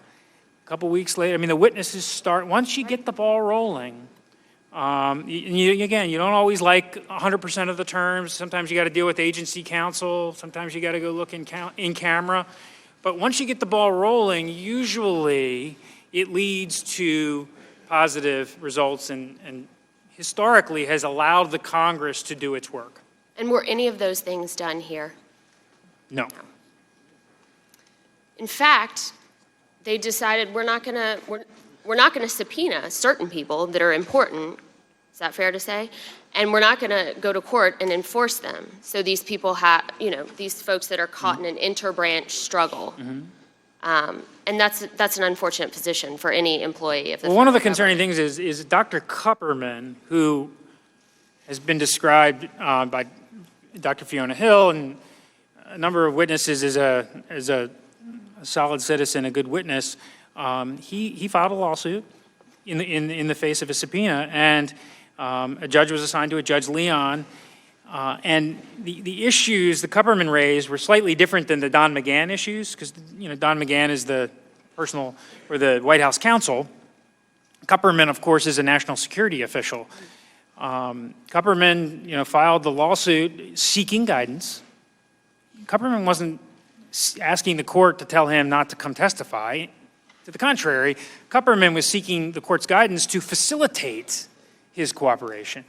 And ultimately, the committee withdrew the subpoena,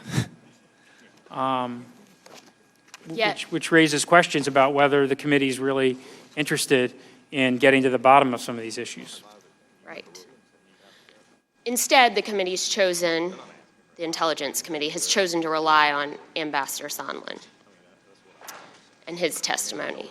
I think they rely 600 times in their report. I'll tell you what I did. I on this point, yesterday, I opened the Democrat report and I did a Control F, Yes. Control F. Yes. And Sondland's name shows up, I think, 611 times. And in fairness, it's going to be double counted because, if it's in a sentence and then it's in a footnote, that's two. But in relative comparison to the other witnesses, Sondland's relied on big time. Yes. And I think Dr. Hill testified that she, at some point, confronted him about his actions. And The record is mixed on this front. Dr. Hill talks about raising concerns with Sondland, and Sondland in his deposition at least doesn't, he didn't share the same view. And there's a lot of instances of that, where Ambassador Sondland recalls one thing and other witnesses recall another. Is that correct? Sondland as a witness and he's a bit of an enigma. Let's just say it that way. He was pretty certain in his deposition that the security assistance wasn't linked to anything. And then he submitted an addendum. Yes, I call that the pretzel sentence. And even in that addendum or supplement or whatever it's called, talked to him and her, and anyway, Sondland ends with, I presumed. Right. So it wasn't really any firsthand information. Right. We don't have a lot of firsthand information here, is that correct?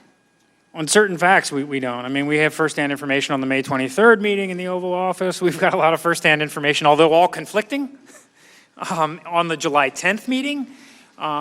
There are, episodes, I think, during the course of this investigation that we have been able to at least get everyone's account.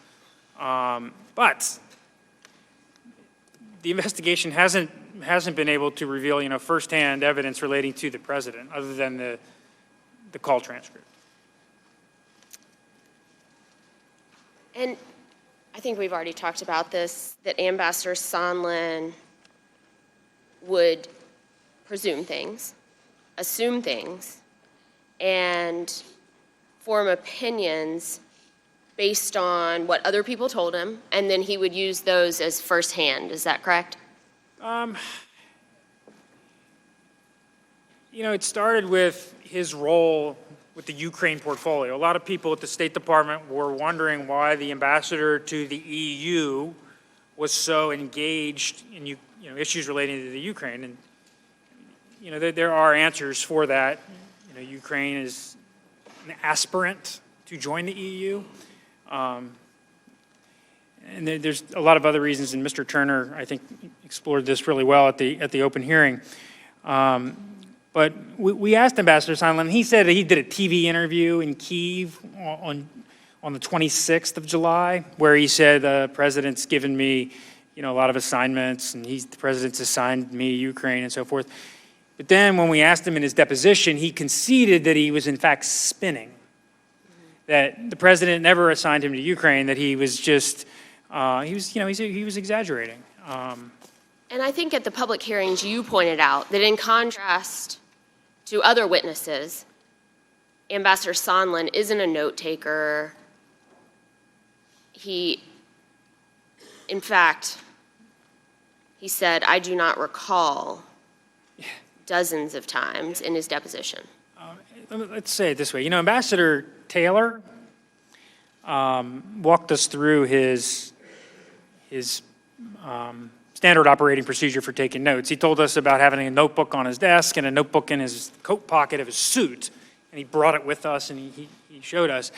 So consequently, when Ambassador Taylor recounts to us, what happened, it's backed up by these contemporaneous notes. Ambassador Sondland, on the other hand, was very clear that, on first hand, he said that he did not have access to his State Department records. While he said that at the public hearing, simultaneously, the State Department issued a tweet, I think, or a statement at least, saying that wasn't true, that nobody is keeping Ambassador Sondland from his emails. He's still a State Department employee. He can go, he does have access to his records, but he stated he didn't. And he stated that he doesn't have any notes because he doesn't take notes. And he conceded that he doesn't have recollections on a lot of these issues. And, we sort of made a list of them. And I think at the hearing I called it the trifecta of unreliability. Yes. And you're not the only person that has concerns about Ambassador Sondland's testimony, conduct. I think other witnesses took issue with his conduct. Is that correct? Yeah, Tim Morrison talked about instances where an Ambassador Sondland was sort of showing up uninvited. Morrison didn't understand why Sondland was trying to get into the Warsaw meeting September 1st. And Dr. Hill, Fiona Hill, told us about issues of that sort. And a number of witnesses, you're correct. And Ambassador Rieker and Ambassador Sondland too, correct? Yeah, I believe Ambassador Rieker said he was a problem. said he was a problem, yeah. Yeah. And Dr. Hill raised concerns about his behavior and said that he might be an intelligence risk. Is that correct? She did. She had issues with his tendency to pull out his mobile device and make telephone calls, Right. And which obviously can be monitored. yes. by the bad guys. And we talked about how he was spinning that, certain things, and he admitted that, how he was spinning. He admitted he exaggerated. Yes. And He also, when it comes to his communications with the president, we tried to get him to list all the communications with the president. I think he gave us 6. And then when he was back at it, he walked us through each communication with the president. And by the way, it was about a Christmas party. It was about when the president of Finland was here. And then Congresswoman Spear asked him the same question in the open hearing, and he said that he had talked to the president like 20 times. So the record is mixed. I think my time's up. Thank you both. Yield back.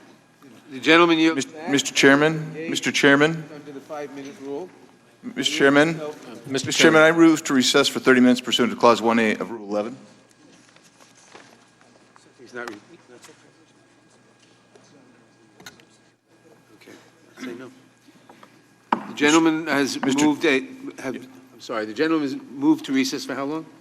For 30 minutes, sir. For 30 minutes. That is a privileged motion. It was not debatable. All in favor say aye. Aye. No, no. No. The noes have it. The motion is not agreed to. Ask for a roll call vote, please. Roll call is requested. The clerk will call the roll. Mr. Nadler? No. Mr. Nadler votes no. Ms. Lofgren? No. Ms. Lofgren votes no. Ms. Jackson-Lee? No. Ms. Jackson-Lee votes no. Mr. Cohen? Mr. Johnson of Georgia? Mr. Johnson of Georgia votes no. Mr. Deutsch? Mr. Deutsch votes no. Ms. Bass? Ms. Bass votes no. Mr. Richmond? No. Mr. Richmond votes no. Mr. Jeffries? No. Mr. Jeffries votes no. Mr. Cicilline? No. Mr. Cicilline votes no. Mr. Swalwell? No. Mr. Swalwell votes no. Mr. Liu? Mr. Liu votes no. Mr. Raskin? No. Mr. Raskin votes no. Ms. Jayapal? Ms. Jayapal votes no. Ms. Demings? Ms. Demings votes no. Mr. Correa? Mr. Correa votes no. Ms. Scanlon? No. Ms. Scanlon votes no. Ms. Garcia? No. Ms. Garcia votes no. Mr. Neguse? No. Mr. Neguse votes no. Ms. McBath? No. Ms. McBath votes no. Mr. Stanton? No. Mr. Stanton votes no. Ms. Steen? No. Ms. Steen votes no. Ms. McCarcel-Powell? No. Ms. McCarcel-Powell votes no. Ms. Escobar? No. Ms. Escobar votes no. Mr. Collins? Aye. Mr. Collins votes aye. Mr. Sensenbrenner? Aye. Mr. Sensenbrenner votes aye. Mr. Shabbat? Mr. Shabbat votes aye. Mr. Gomert? Mr. Gomert votes aye. Mr. Jordan? Mr. Jordan votes yes. Mr. Buck? Mr. Ratcliffe? Mr. Ratcliffe votes yes. Ms. Roby? Ms. Roby votes aye. Mr. Gates? Mr. Gates votes aye. Mr. Johnson of Louisiana? Mr. Johnson of Louisiana votes aye. Mr. Biggs? Mr. Biggs votes aye. Mr. McClintock? Mr. McClintock votes aye. Ms. Lesko? Ms. Lesko votes aye. Mr. Reschenthaler? Aye. Mr. Reschenthaler votes aye. Mr. Klein? Mr. Armstrong? Mr. Armstrong votes yes. Mr. Stubbe? Mr. Stubbe votes yes. Mr. Chairman. The, Mr. Chairman, how am I recorded? Mr. Cohen, you are not recorded. I'd like to be recorded as no. Mr. Cohen votes no. Are there any other members who wish to vote who have not voted? The clerk will report. Mr. Chairman, there are 15 ayes and 24 noes. The motion is not agreed to. Now we will engage in questions under the 5-minute rule. I yield myself 5 minutes for the purpose of questioning the witnesses. Mr. Goldman, can you please explain the difference between Vice President Biden's request to Ukraine a few years ago and President Trump's request to Ukraine earlier this year? Yes, when Vice President Biden pressured the Ukrainian president to remove the corrupt prosecutor general, he was doing so with an international consensus as part of U.S. policy. The entire European Union supported that. The IMF supported that, the IMF which also gave the loans that he was referring to. And so he did that as part of the entire international community's consensus. And when President Trump is asking for this investigation of Joe Biden, all of the witnesses, every single one, testified that that had nothing to do with official U.S. policy. And Vice President Biden's request had no personal political benefit, whereas President Trump's request did? Yes, in fact, if the witnesses testified that if that corrupt prosecutor general were actually removed, it would be because he was not prosecuting corruption. So the witnesses said that by removing that prosecutor general and adding a new one, that there was an increased chance that corruption in Ukraine would be prosecuted, including as it related to the Burisma company, which his son was on the board of. Thank you. Now, Mr. Goldman, can you please explain exactly what happened with the phone records obtained by the Intelligence Committee?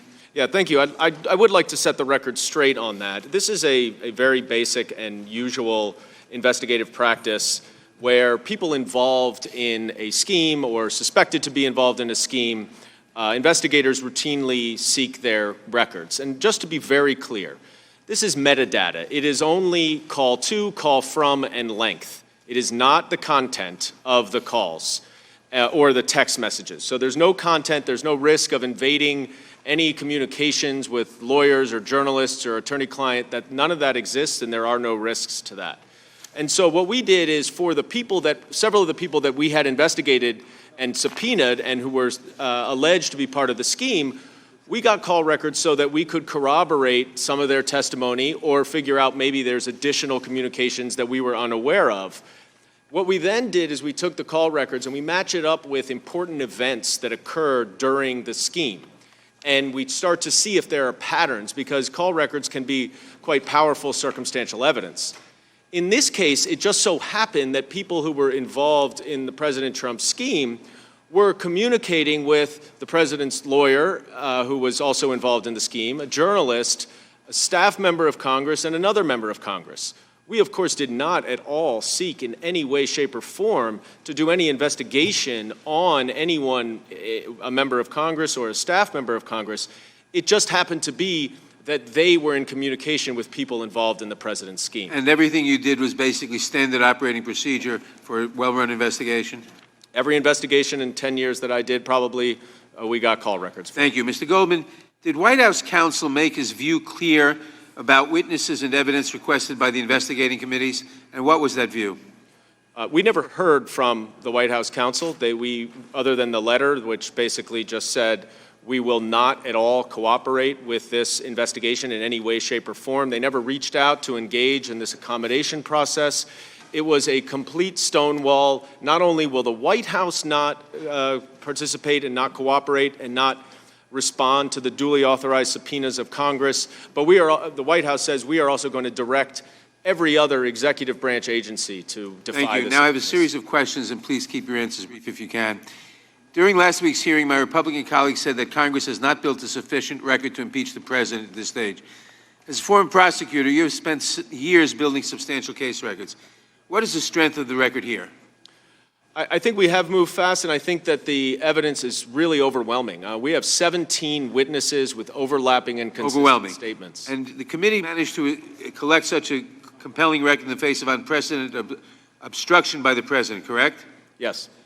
And was the obstruction so pervasive that the evidence pointed to a course of conduct or a plan to cover up any presidential misconduct? We did find that there was an effort to conceal the president's conduct, yes.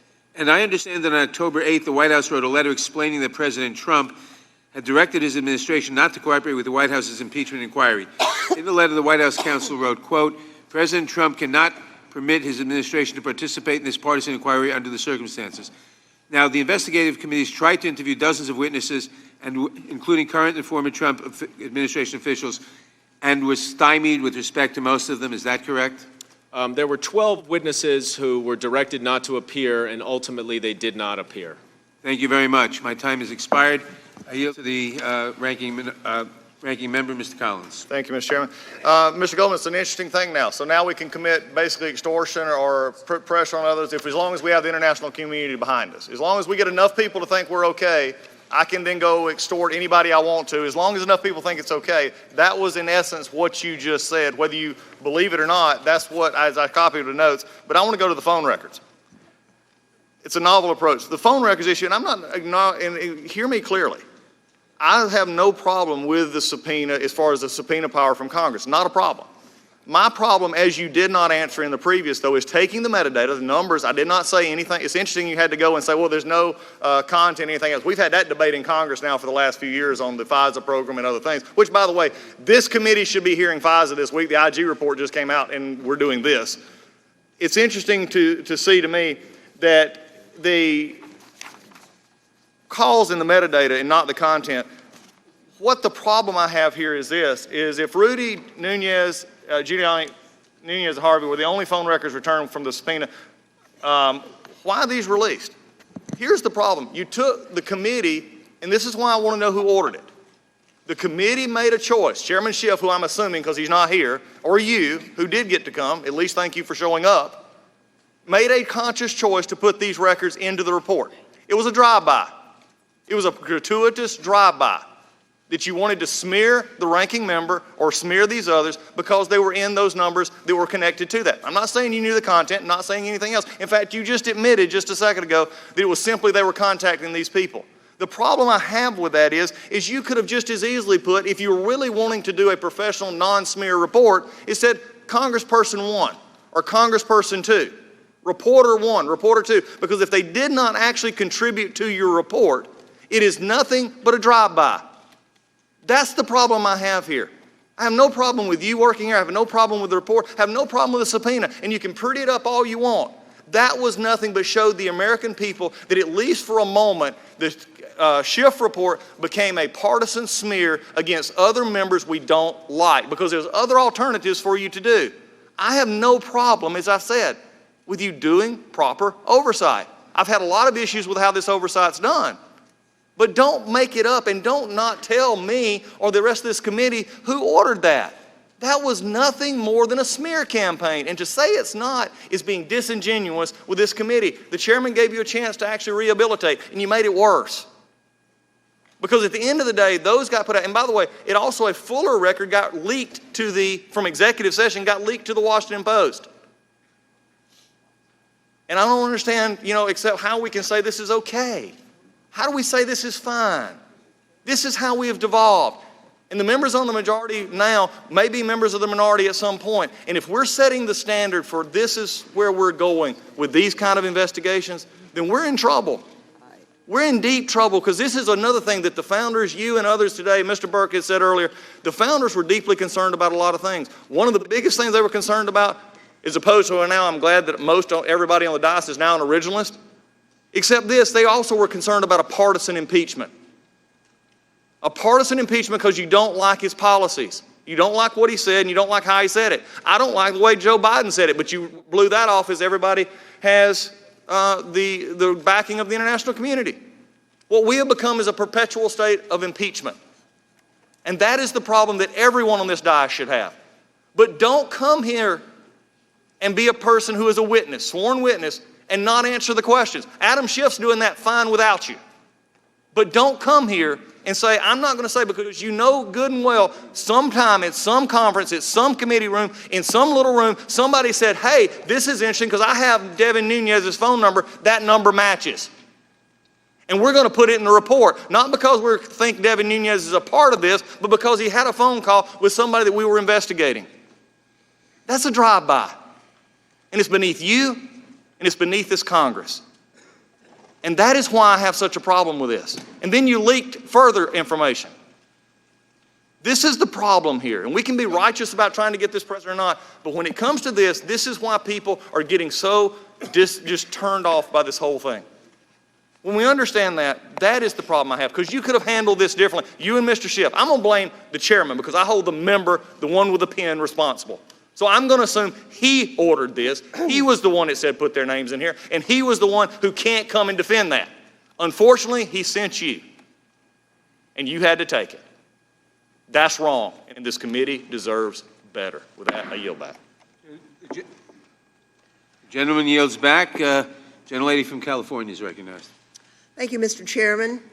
The gist of the question here is the potential of abuse of the president's power to benefit himself in the next election. Now, America is based on free and fair elections, and after Russia interfered in the 2016 election, the American people are rightfully concerned about ensuring that the next election is free of foreign interference. And keeping that in mind, I'd like to ask you, Mr. Goldman, the following question. Ambassador Sondland testified that according to Rudy Giuliani, quote, President Trump wanted a public statement from President Zelensky committing to investigations of Burisma and the 2016 election. Isn't that correct? Yes. And Ambassador Sondland testified, as the screen in front of you shows, that President Zelensky, quote, had to announce the investigations. He didn't actually have to do them. Correct. Mr.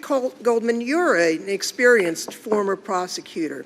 Is it common to announce an investigation but not actually to conduct the investigation? No, usually it works the reverse. Normally you don't announce the investigation because you want to develop as much evidence while it's not public. Because if it's public, then you run into problems of people matching up testimony and witnesses tailoring their testimony, which is part of the reason why the closed depositions in our investigation were so important. So what did that evidence, this evidence about the announcement, tell you about why President Trump would only care about President Zelensky announcing the investigations but not actually conducting them?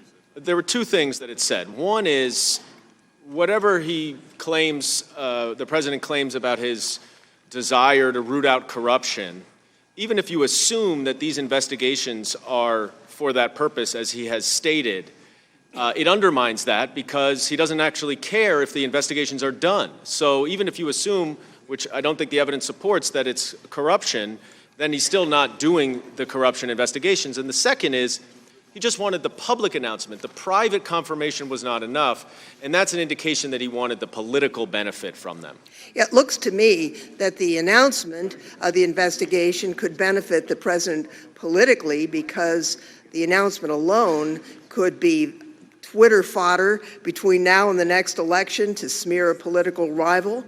That's consistent with the findings. You know, President Nixon attempted to corrupt elections, and his agents broke into Democratic Party headquarters to get a leg up on the election, and then he tried to cover it up, just as we've seen some obstruction here.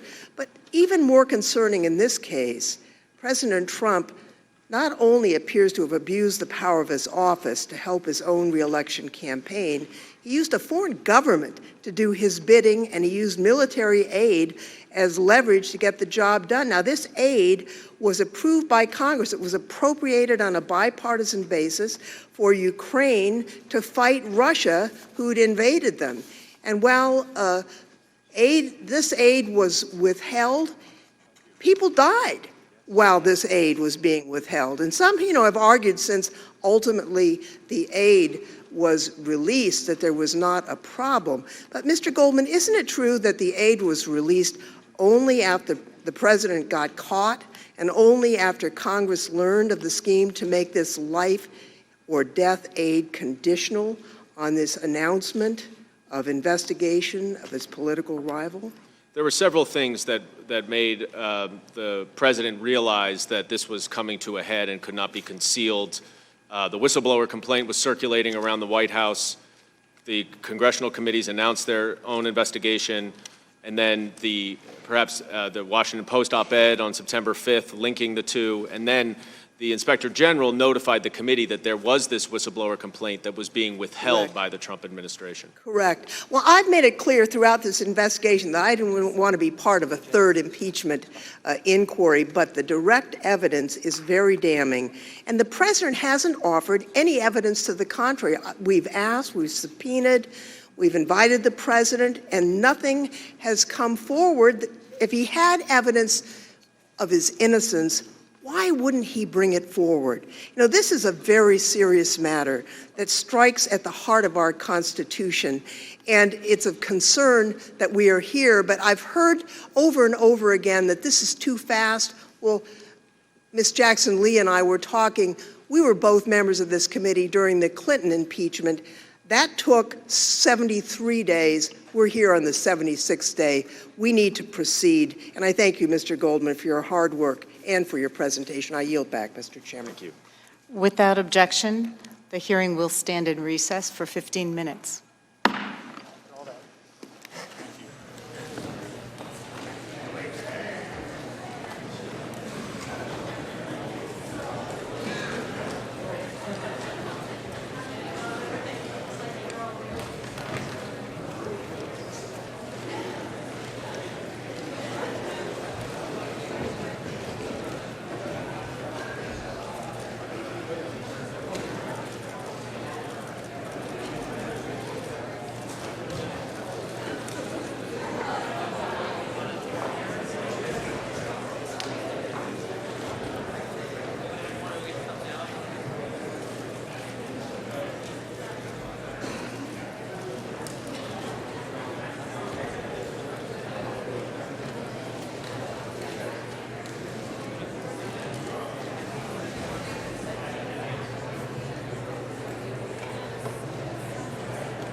Copy, I got it.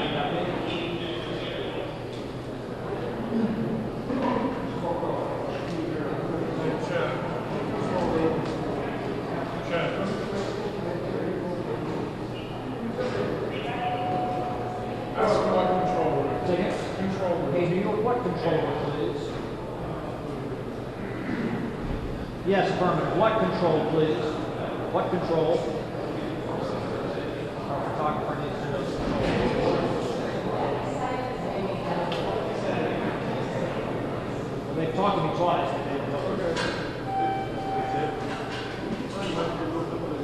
Control 9, copy. 9, Robert. Hey, how are you? You need a white?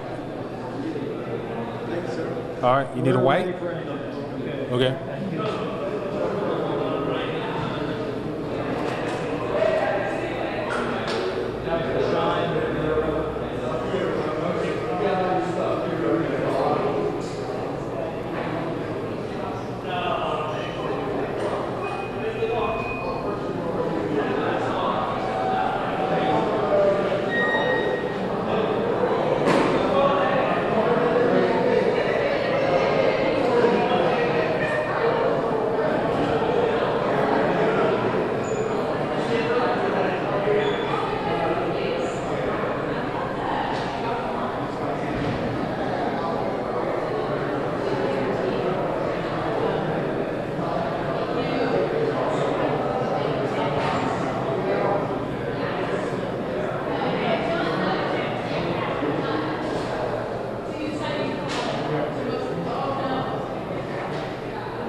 The Dems are coming up.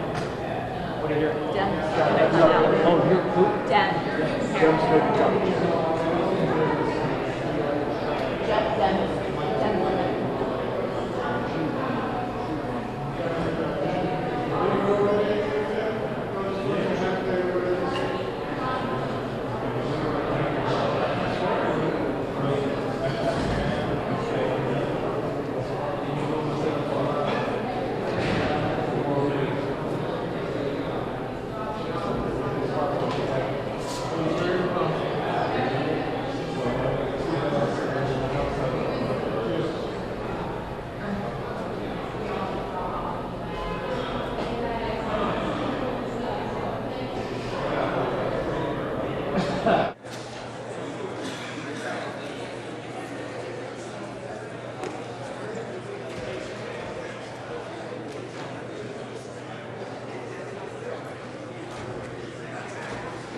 And that too. Please. Well, I'm sure everybody has seen the testimony. We're taking a short break, but one of the things that I have been surprised about from the beginning is actually how weak our Republican witnesses have been, as well as the cross-examination of them. I think that the facts are clear. We know that the president, there is overwhelming evidence that he has abused his power. The betrayal of our national interest is very, very clear. And the corruption, especially the corruption of our elections, I think has been demonstrated over and over again. When I listen to the Republican witnesses, they really don't have much to say except for arguing about the process and then diminishing what the president has done as though it is not important. Today, as we are in our hearing, we need to remember that President Zelensky is meeting right now with Putin, and he is in a weakened state. If we had given him the aid that had been allocated by Congress from the beginning and his White House meeting, he would be in a completely different position in meeting with President Putin. But because of what the president did for his own self-interest, we have put a key ally in a very compromising position. Yeah, I would just add to it that I think what we saw clearly from the witnesses this morning, again, is overwhelming evidence that the president used the power of his office, the enormous power of the presidency, not to advance the public interest or the public good, but for his own political advantage. And sadly, what we've seen from our Republican colleagues is a continued focus on process. There hasn't been a single effort to in any way refute this overwhelming evidence of misconduct and wrongdoing by this president. And I wish, as I listen to my colleagues become so exasperated about a subpoena for phone records and about a recess, if they could show the same frustration and the same passion and the same outrage about the president asking a foreign leader to interfere in an American presidential election and leveraging taxpayer dollars to achieve that objective. It goes at the very heart of our democracy. People wait in long lines all across this country to vote, to have their voices heard, to determine their own future. It is not right for a president to ask a foreign government to interfere in that process. That right belongs to the American people. Val? Val? Well, I think the Majority Council has done a pretty good job of really laying out for the American people the facts. And what we all know right now is that the facts are pretty overwhelming. But what is simply amazing to me, we all know that candidate Trump said these words, "Russia, if you're listening," which means he invited a foreign power into interfering with our election. But what has been amazing after the July 25th call, where he asked Ukraine to get involved in our election, after that and after getting caught, he stands on the White House lawn and doubles down and invites Ukraine again to interfere. But that wasn't enough. He goes on to invite China to interfere. So for the persons who say, why are we in a rush? Why aren't we waiting? We're not waiting because we cannot wait.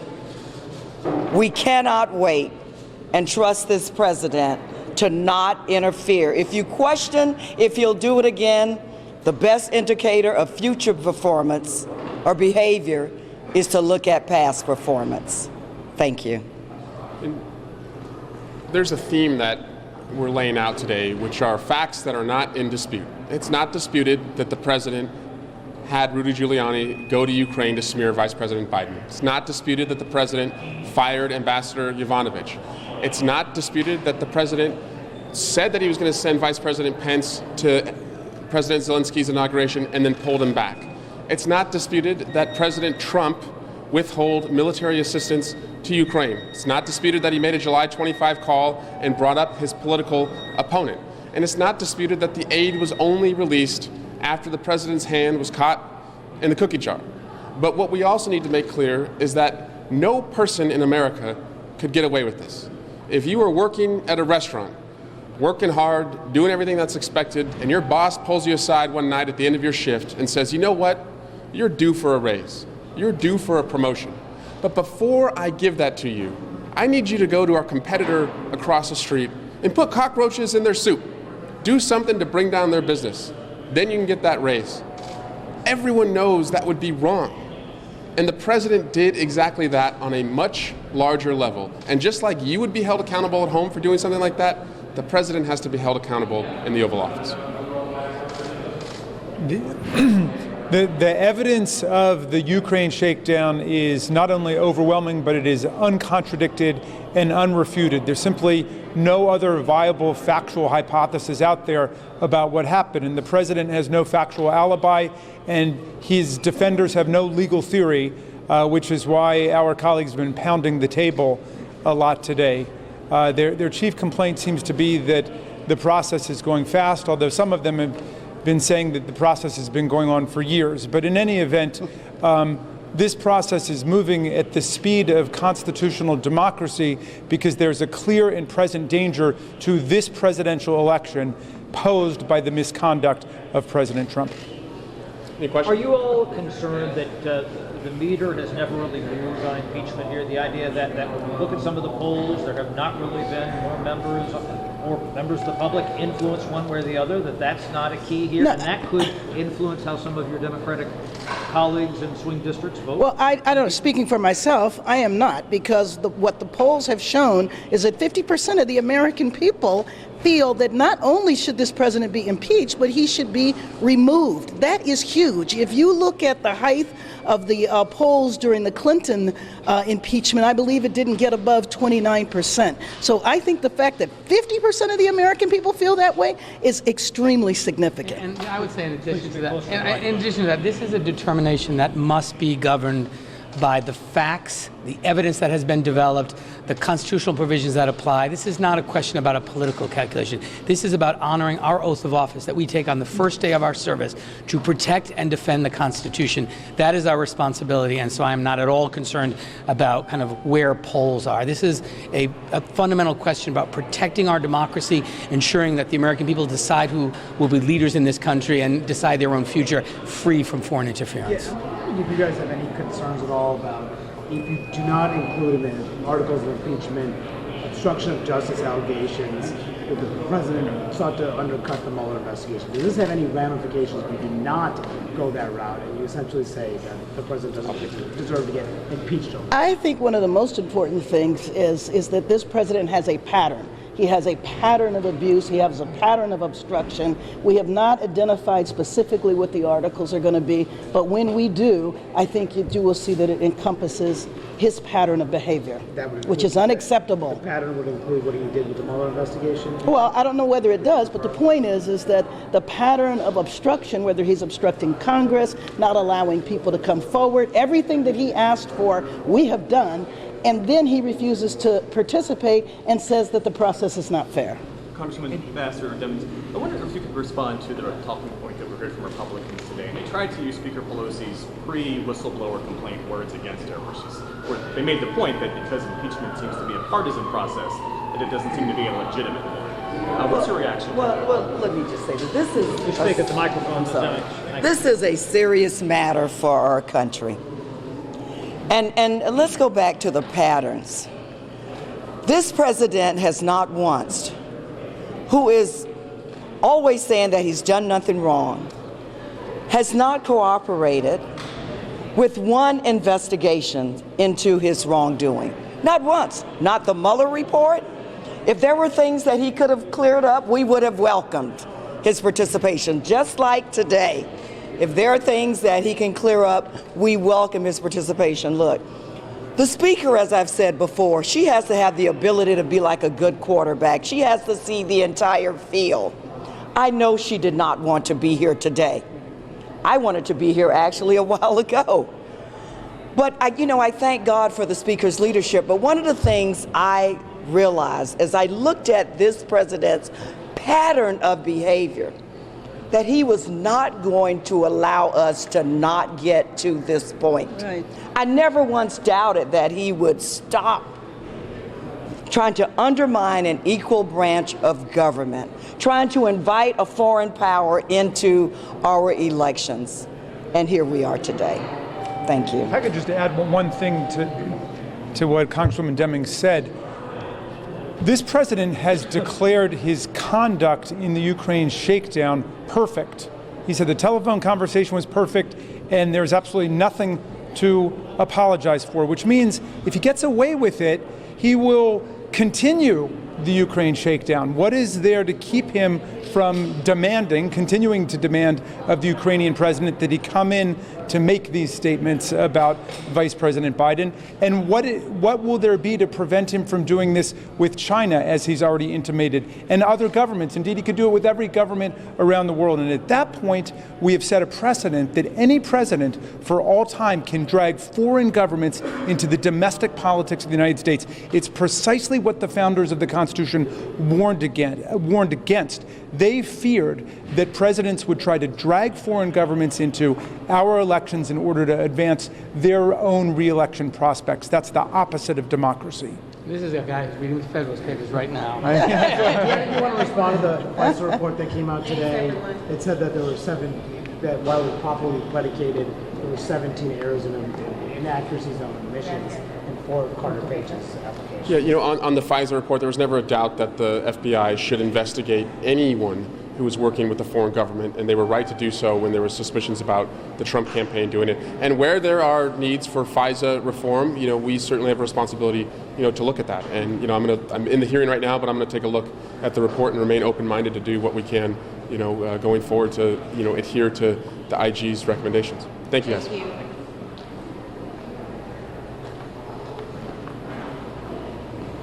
Hey, Robert, I wonder if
Committee will come back to order. When we recessed, we were engaging in questioning of the witnesses under the 5-minute rule. We will continue doing that. I recognize Mr. Chairman, I have a Sensenbrenner. unanimous consent request before we start. The gentleman will state his unanimous consent request. I would request that we enter into the record the FISA applications and other aspects of the FBI's Crossfire Hurricane Reserve a investigation. point of order. I think if we're going to This is the reserving, what are you entering again? the FISA report that just came up. Oh, we need, The Inspector General's report We'll- is the we'll- genesis of this whole thing. we'll take that under advisement until we can review it, and we'll rule on it later. I mean, we'll hopefully grant it later. I withdraw my reservation.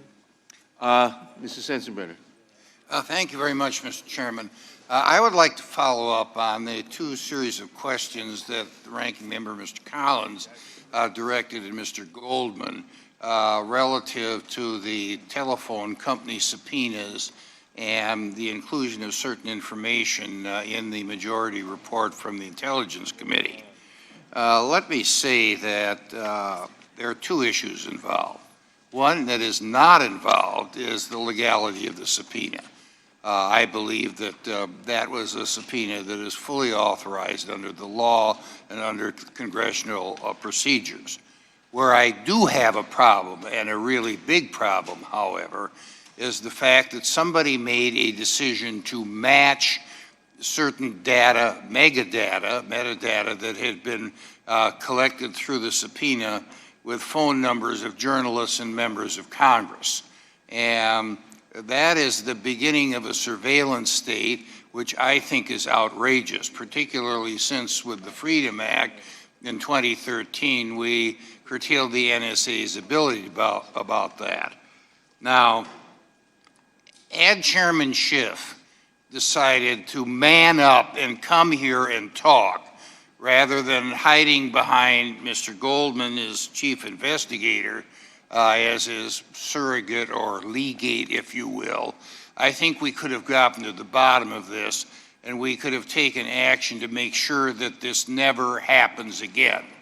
You know, I do not want to see members of Congress, through their subpoena power, being able to subpoena the telephone records of private citizens willy-nilly without any kind of cause, or to match the numbers up with somebody else to see who they were talking to, and then going the next step and publishing the results of that match in a report that the minority hadn't seen until it was released. That, I think, is an abuse of power. We're talking a lot about abuses of power here in the White House and in the executive branch. Here we see a clear abuse of power on the part of the people who are prosecuting this impeachment against the President of the United States. They should be ashamed of themselves. Now, I come from the state where Joe McCarthy came from.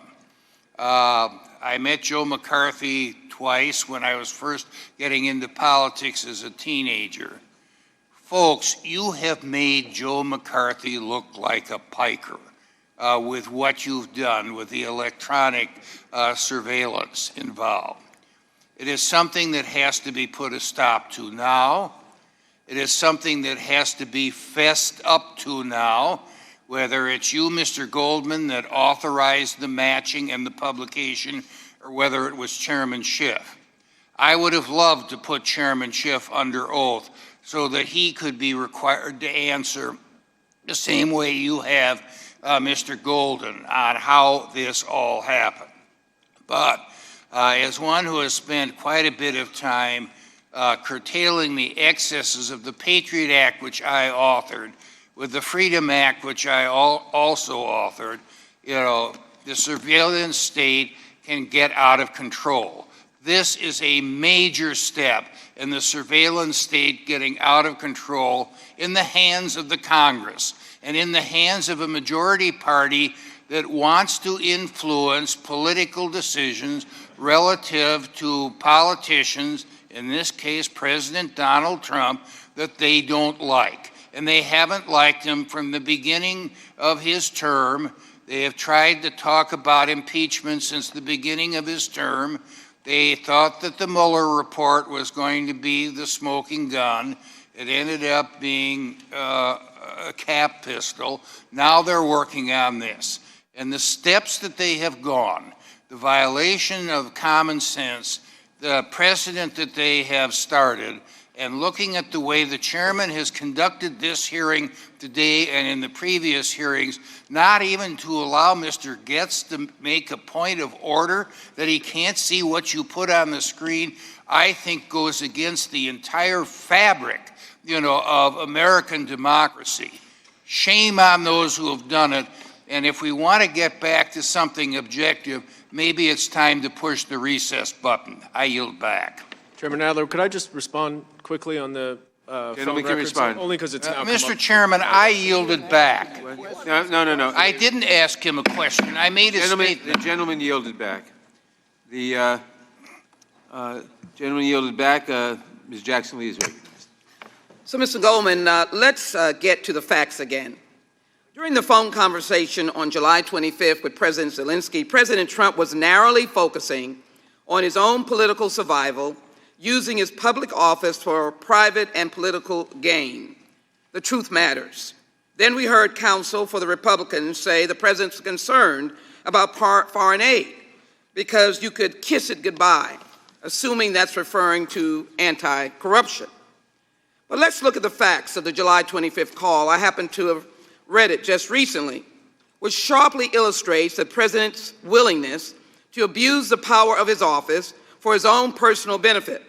The memorandum of that call is on the screen in front of you, and it shows that President Trump says, and by the way, right after President Zelensky spoke about defense support and the javelins, I would like you to do us a favor, though.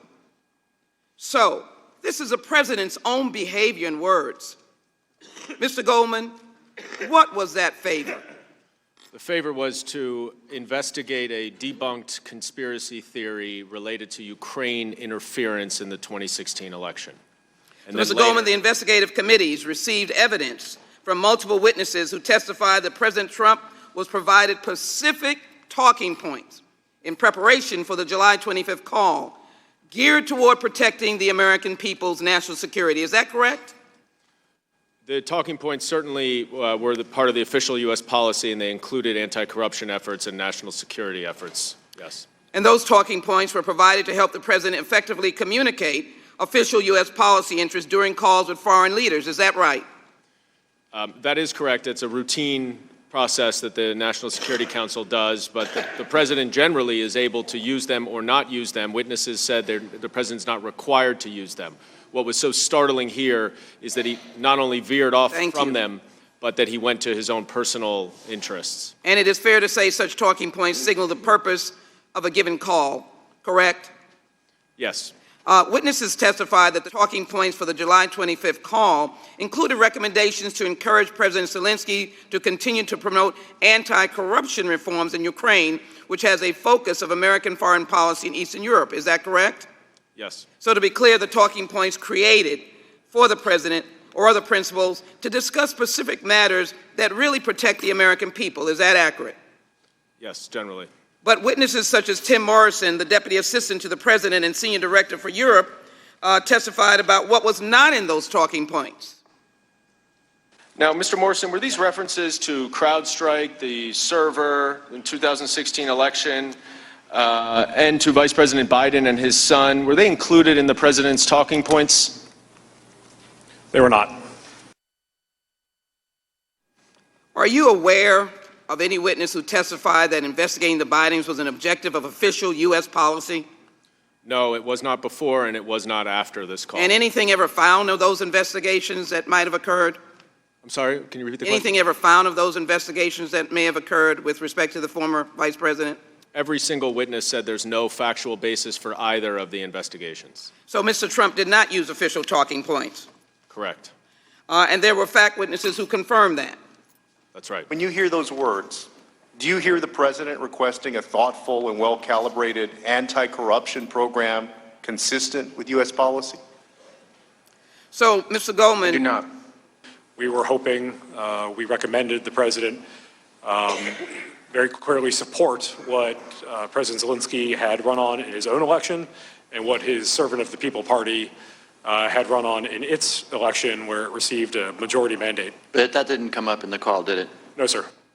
So, Mr. Goldman, did the evidence prove that Mr. Trump utilized his position of public trust in order to accomplish these goals, his goals, in order to hurt his domestic political opponent? Yes, that's what the evidence showed. I've come to understand that America's values of democracy and justice must have the vital pillars of truth, factual truth, and trust. As a former judge and one who sat on this committee during impeachment in 1998, the truth matters. It's clear that the president did not really care about fighting corruption in Ukraine, but wanted his own personal interests to be considered. That kind of puts in perspective Ambassador Sondland, that they didn't care whether Ukraine actually investigated, but really whether they just announced it. It is certainly well known that it is our duty, as the president poses a continuing threat, to, under the Constitution, pursue the truth. That is our duty. We are now proceeding to do our duty to find the truth. Thank you, Mr. Chairman. The gentlelady yields back. The gentleman from Ohio. Thank you, Mr. Chairman. This is the second hearing on impeachment that this committee has held in the last week. Well, I would submit that you're investigating the wrong guy. Let's look at the facts. Mr. Castor, Ukraine, that's been at the center of attention in this impeachment hearing, has historically been one of the world's most corrupt nations. Is that correct? That's correct.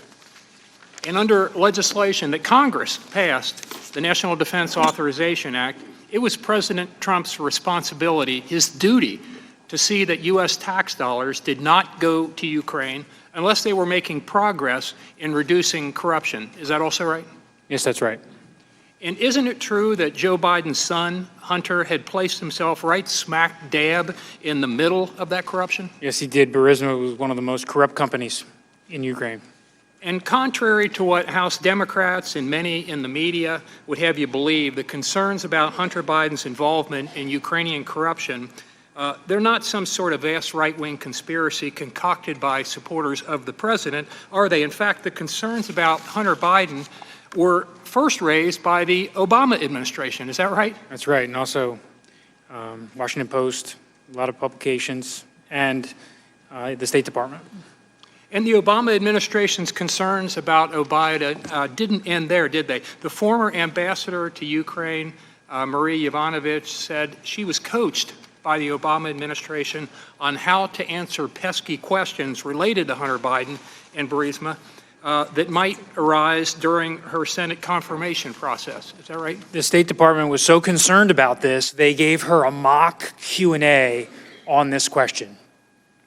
And nearly every single witness who testified at the Intelligence Committee impeachment inquiry agreed that Hunter Biden's Burisma deal created, at the very least, the appearance of conflict of interest. Is that correct? That's correct. And, you know, Deputy Assistant Secretary George Kent testified that there was an investigation into Burisma, into their head, Zochevsky, and they were trying to track down $23 million that he had taken out of the country. They were working with the United Kingdom. They were working, the United States, the United Kingdom. Ukraine was working on tracking this money down. And there was an investigation, an active investigation going on, and a bribe was paid. And that bribe was paid. It allowed Zlochevsky to get off scot-free. Right around that time is when Burisma went about sprucing up their board, shall we say. And yet, with all that evidence, the Democrats on the Intelligence Committee under Chairman Schiff, and now the Democrats here, are determined to sweep the Biden corruption under the rug, ignore it, not let us call witnesses on it, and instead rush to impeach the president, all to satisfy, I would argue, their radical left-wing base. What a disservice to the country. Imagine this. You've got the Vice President, Joe Biden, in charge of overseeing our Ukrainian policy, and his son, Hunter Biden, receiving $50,000 a month with no identifiable expertise in either energy or Ukraine, yet the Democrats won't let us present witnesses on that. So let's do the next best thing since we can't bring the witnesses here. Let's watch a couple of videos. You didn't have any extensive knowledge about natural gas or Ukraine itself, though? No. The list that you gave me of the reasons why you're on that board, you did not list the fact that you were the son of the vice president. Yeah, no. What role do you think that played? I think that it is impossible for me to be on any of the boards that I just mentioned without saying that I'm the son of the Vice President of the United States. If your last name wasn't Biden, do you think you would have been asked to be on the board of Burisma? I don't know. Probably not.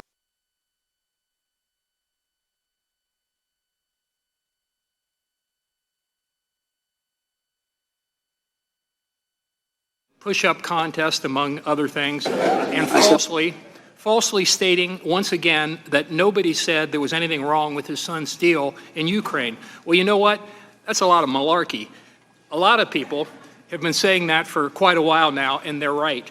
And what's worse is that first the Intelligence Committee and now this committee are conducting an impeachment investigation against President Trump based on, as Professor Turley put it last week, wafer-thin evidence and ignoring evidence of a high-level U.S. official who actually did engage in a quid pro quo with the Ukrainian government, in fact, confessed to it in this video.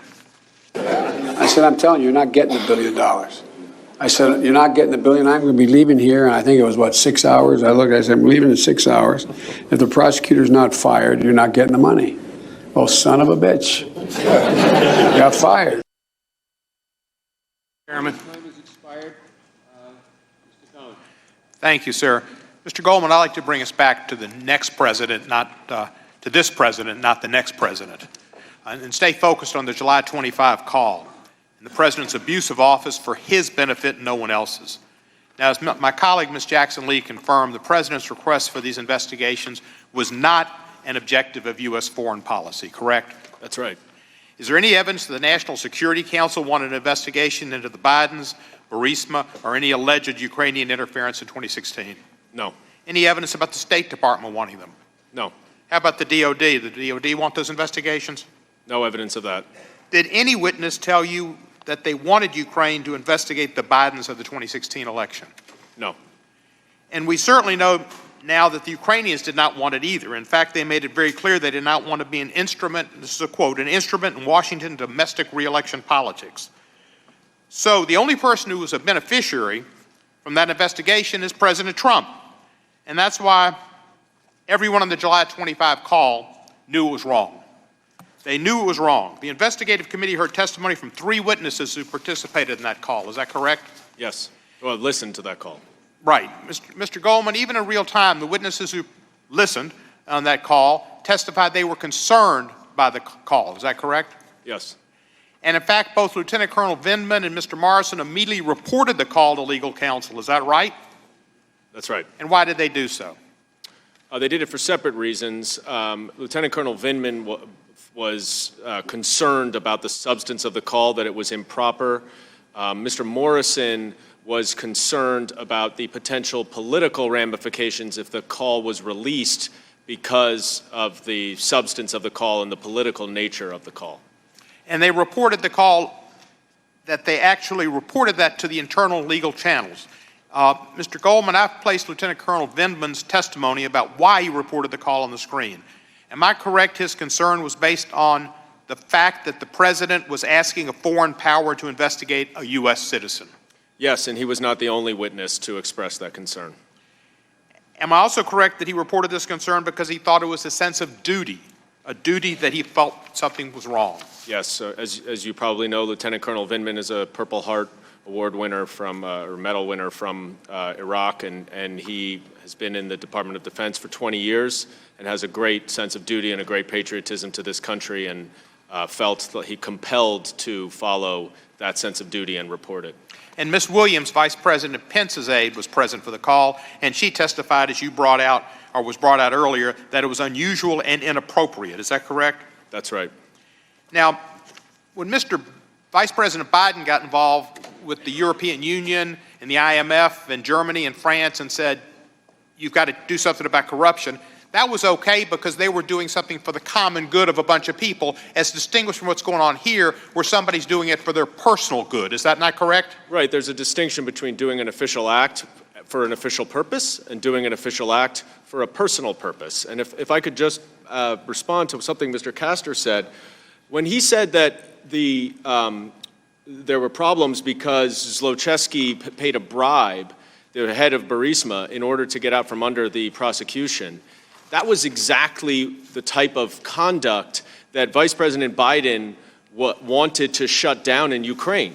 That was exactly the type of non-anti-corruption policies that Vice President Biden was objecting to, using the official policy. So that's one of the reasons that I don't know if that was one, but that's the type of thing that he and the Americans and the Europeans based. That's the issue we've got to get in this committee, to understand the difference between doing something for the national good, for the international good, for the common good, and for your own good. That's the difference. Got to get that across. And those witnesses, many career nonpartisan officials, were clear they thought it was wrong to ask a foreign government to investigate a political rival. Video. To investigate the Vice President of the United States or someone who is a U.S. official, I don't think we should be asking foreign governments to do that. I would also say that's true of a political rival. It is improper for the President of the United States to demand a foreign government investigate a U.S. citizen and a political opponent. It was improper and it was inappropriate, and we said that in real time. Again, our holding up of security assistance that would go to a country that is fighting aggression from Russia for no good policy reason, no good substantive reason, no good national security reason is wrong. And we are going to check that type of conduct. We are the people's house, and I yield back the balance of my time. Gentleman yields back. Mr. Gohmert. Well, I had some questions for the witness, Mr. Burke, but he has absconded. So I'm going to use my 5 minutes, but not to ask questions. It is interesting, though, to have heard Mr. Goldman refuse to answer a question about the investigation, yet he comes in here, and the very reason that he wants to see the president for the first time any president's ever been removed from office, why, he's been obstructing. He didn't answer our questions. So perhaps if we're going to apply his sense of justice to him, it would be time to have him removed from his position. But that's only if we apply his own standards. And as Chris Plant said, if it weren't for double standards, some of these folks wouldn't have standards at all. But we were told also at the beginning that we would hear lawyers present evidence. Lawyers are going to come in here. Now, what normally happens, and I've been in some kangaroo hearings in courts, not my own when I was there, but I have been mistreated in hearings before, but I have never seen anything like this where we don't allow the fact witnesses to come in here. We have the lawyers come in and tell us what we're supposed to know about those witnesses and about their testimony and about their impression and what the law is. This is outrageous. My friend Jim Sensenbrenner said in 41 years, he's never seen anything like what we have going on here to try to oust a sitting president. And it's also outrageous to hear people say, well, this man thought he was a king because he said he could do anything he wanted, when they know that that statement was in the context of whether or not he could fire Mueller. And of course he could fire Mueller. He could fire or not fire Mueller. He could appoint a special prosecutor to invest Mueller and Weissman. I think he should have. But that's his prerogative, and he could have done anything about that he wanted. To take that out of context, say he thinks he's a king. Let me tell you what a king is. A king is someone who says over 20 times, I can't do that. Congress has to change the law on immigration. And then he decides, you know what? I got a pen, I got a phone, I'll do whatever I want. And by golly, he does. He makes new law with a pen and a phone. Now that is more like a monarchy, not somebody saying they can fire a special prosecutor if they want to. And regarding treason, the Constitution itself says you gotta have 2 witnesses. And that's not hearsay witnesses, none of this stuff that wouldn't be admissible in any decent court. No, that's 2 direct evidence witnesses that can come in and positively identify themselves, not something they overheard or something, but actually be witnesses to treason. And yet this group comes in here, they toss treason out in a report like it's no big deal. We can bring in a bunch of hearsay witnesses, and then we'll have the lawyers testify and then throw a president out of office. This is so absurd. It's so absurd. Now, we have a witness come in, and we're told he's going to be a witness. That's why he doesn't have to follow under the rules of decorum. And then, I've never seen this, he gets to come up and grill his opposing adversary witness. I feel like, to be fair, if we were going to make this thing fair, Mr. Castor would be able to come up and grill Mr. Burke. But this isn't about being fair. It's not about due process. This is about a kangaroo system. And let me tell you, those that think you've done something special here, you have set the bar so low, I'm afraid it's irreparable. I mean, just think, we've had people already mention, the next president, Joe Biden. We're told, gee, he may be the next president. Well, we've already got the forms. All we have to do is eliminate Donald Trump's name and put Joe Biden's name in there because he's on video, he and his son. He basically has admitted to the crime that's being hoisted on the president improperly. So I'm scared for my country because I've never seen anything like this. This is supposed to be the Congress. I came up here from a court where we had order and we had rules, and I've seen nothing of the kind in here today, and it's outrageous that we're trying to remove a president with a kangaroo court like this. I'll yield back. Chairman, if I could just clarify, treason is not in our report. I just want The gentleman yielded back. Yeah, and it is mentioned in the report we got. Thank you very much. Gentleman yielded back. Mr. Johnson. Thank you, Mr. Chairman. I'd like to get us back to the undisputed facts of the president's abuse of power. Mr. Goldman, as a prosecutor in the Southern District of New York, when you prosecuted drug conspiracy cases, was it standard practice for drug kingpins to try to beat the case by distancing themselves from the conspiracy and blaming their accomplices for the crime?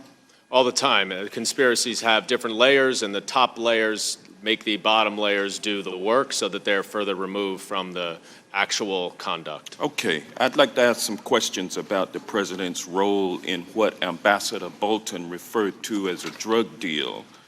Did the testimony and evidence compiled by the Intelligence Committee establish the fact that, with respect to Ukraine, Rudy Giuliani was at all times working on behalf of President Trump? Yes, Mr. Giuliani said that. President Trump said that to a number of other individuals.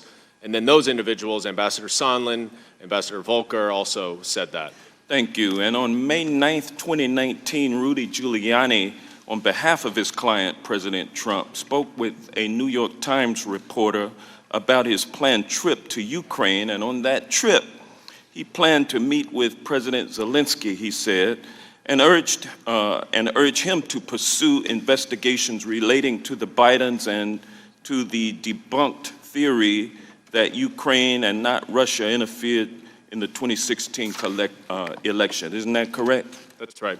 And Mr. Giuliani told the reporter that his trip was not about official U.S. foreign policy and that the information he sought would be very, very helpful to his client, meaning it would be helpful to President Trump. Is that correct? Yes, and if it's not official foreign policy, it would be helpful to President Trump's personal interests. That's correct. And there is no doubt, Mr. Goldman, that investigations of the Bidens and the 2016 election meddling were, in fact, not about U.S. policy, but were about benefiting Trump's reelection, correct? Yes, and even the Ukrainians realized that. And on July 25th, President Trump placed that fateful phone call to President Zelensky, and he asked President Zelensky to investigate the Bidens, correct? Yes. And on that call, President Trump told Zelensky, quote, "I will have Mr. Giuliani to give you a call," correct? That's right. And on October 2nd and October 3rd, President Trump once again made explicit that he and Mr. Giuliani were intent on making these investigations happen, correct? Yes.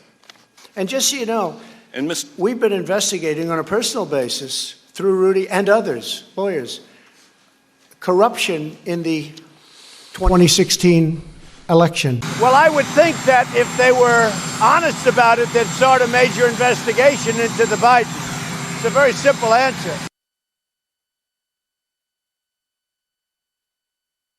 by President Trump and his agents, does it not? It does, and clearly it continued long after our investigation began. It shows a common plan, correct? That's right, yes. It shows a common goal. Correct. And the goal was to get foreign help for the 2020 election, correct? That's what all the witnesses said. And Mr. Goldman, who was the kingpin of that plan? President Trump. Thank you, Mr. Goldman. Ambassador Bolton called it a drug deal. As a kingpin, President Trump tried to force a foreign government to interfere in the upcoming presidential election. The evidence is undisputed and overwhelming that Rudy Giuliani acted as part of a conspiracy with President Trump to obtain Ukrainian help for President Trump in the 2020 election. This was not just a hurtful drug deal.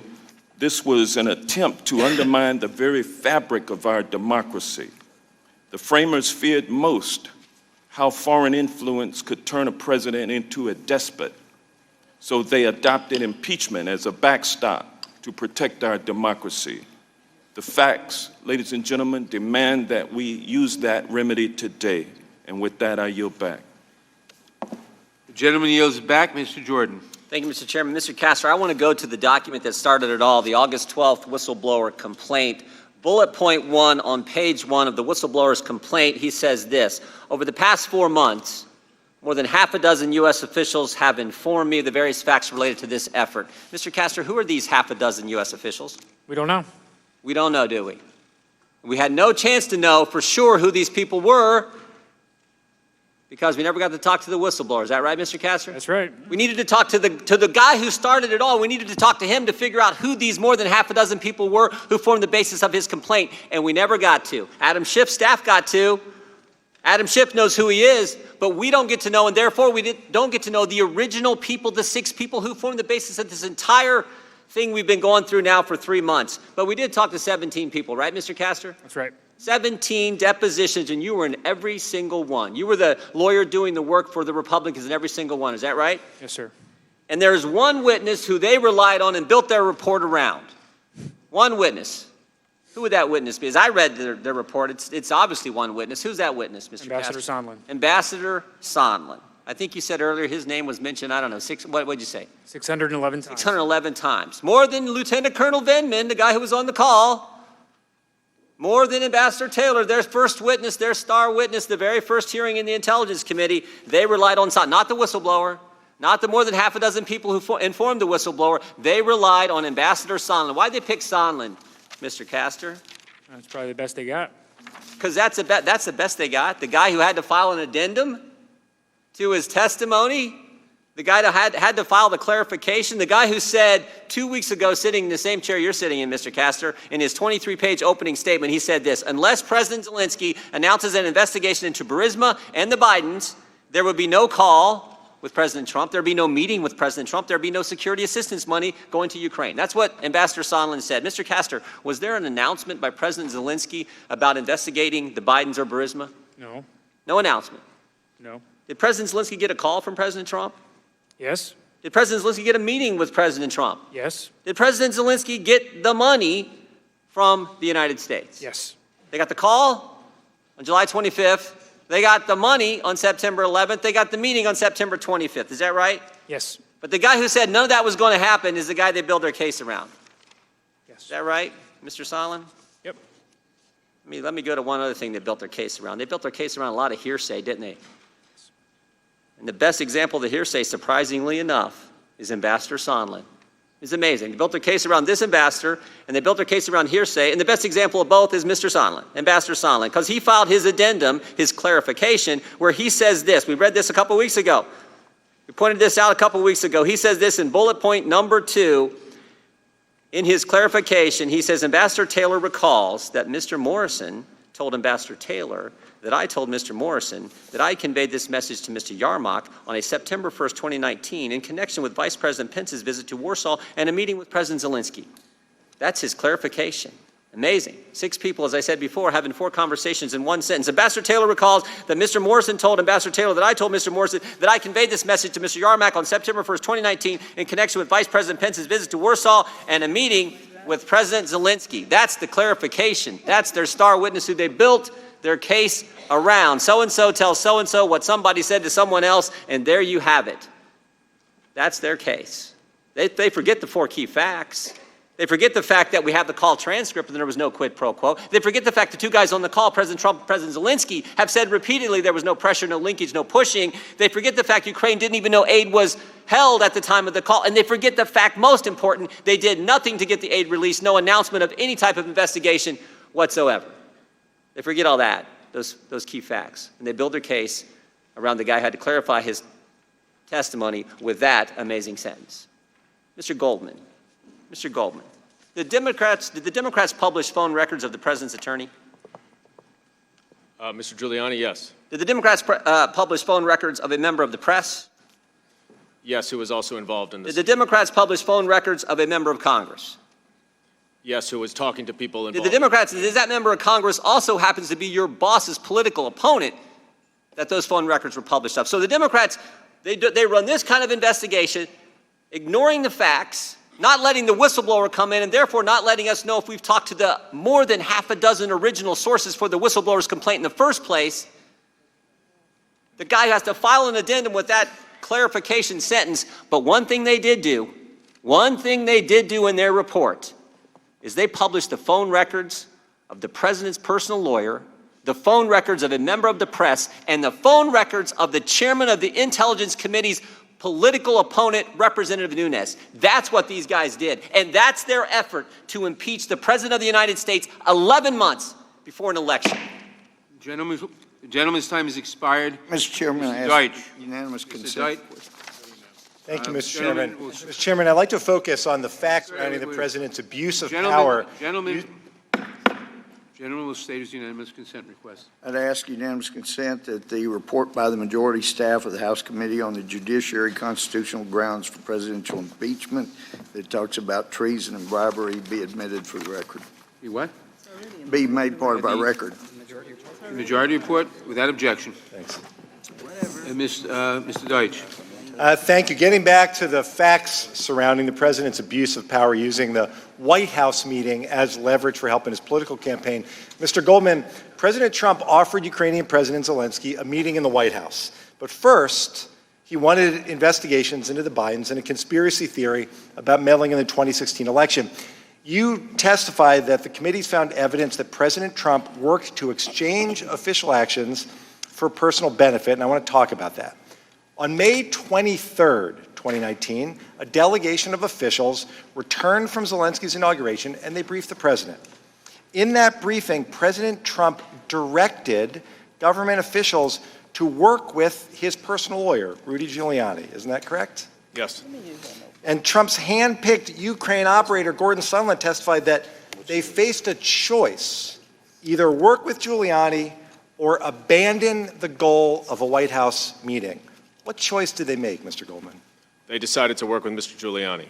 Right. And 6 days later, on May 29th, President Trump sent the new Ukrainian president a letter that said America stood with Ukraine and invited President Zelensky to visit the White House. Isn't that correct? Yes, that was the second time that he invited him to the White House. So at this point, the Ukrainian president expected that meeting. Correct. But then they learned that they've got to do something more for the president. Sondland testified that there was a prerequisite of investigations. Isn't that right? Yes. And NSC staffer Lieutenant Colonel Vindman testified that Sondland told the Ukrainians in a July 10th meeting that investigation of the Bidens was a deliverable necessary to get that meeting. Isn't that right?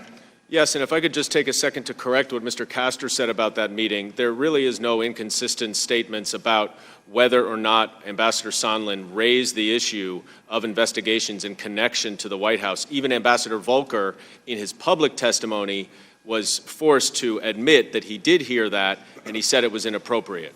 And in fact, on July 19th, Sondland told President Zelensky directly that President Trump wanted to hear a commitment to the investigations on the July 25th call, correct? That's right. That same day, Sondland updated multiple Trump administration officials that Zelensky was, quote, prepared to receive POTUS's call and would offer assurances about the investigations. Isn't that right? Yes.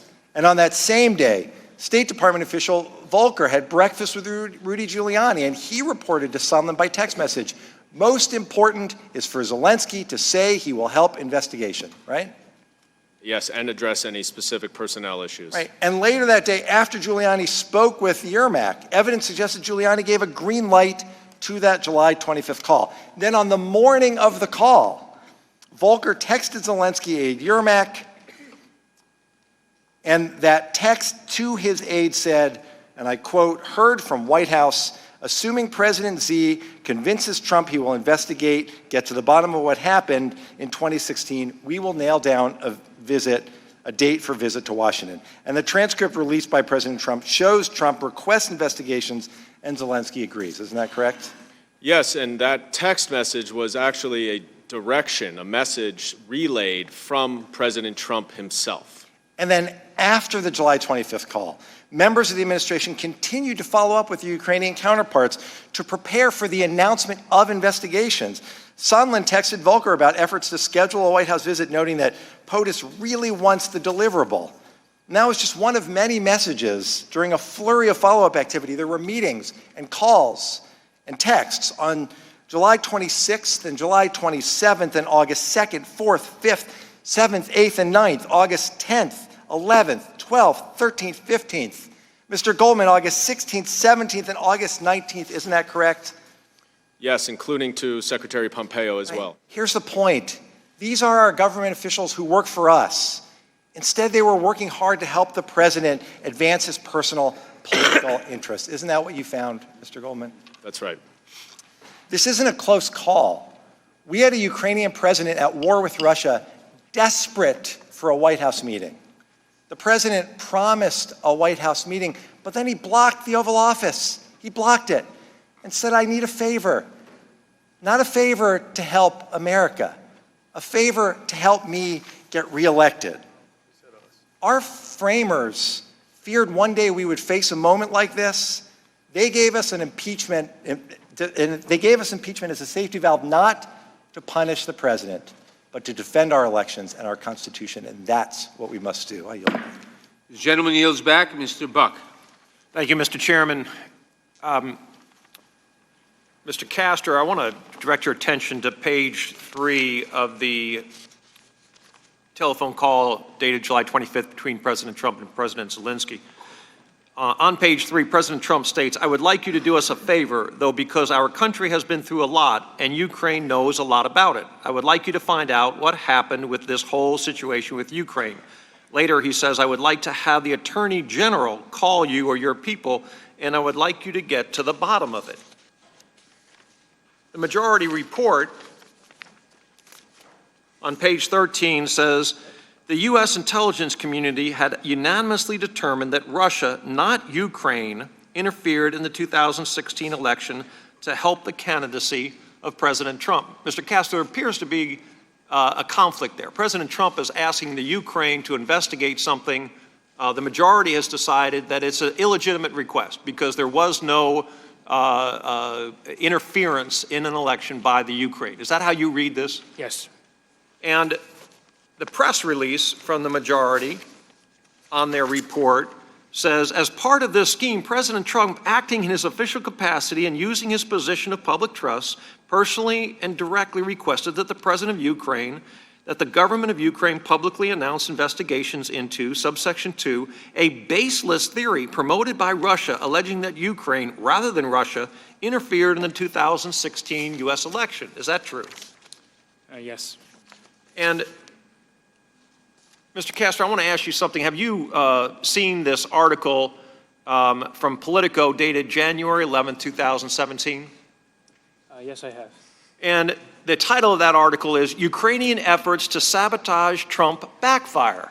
Is that correct? Yes. I want to read you the second paragraph.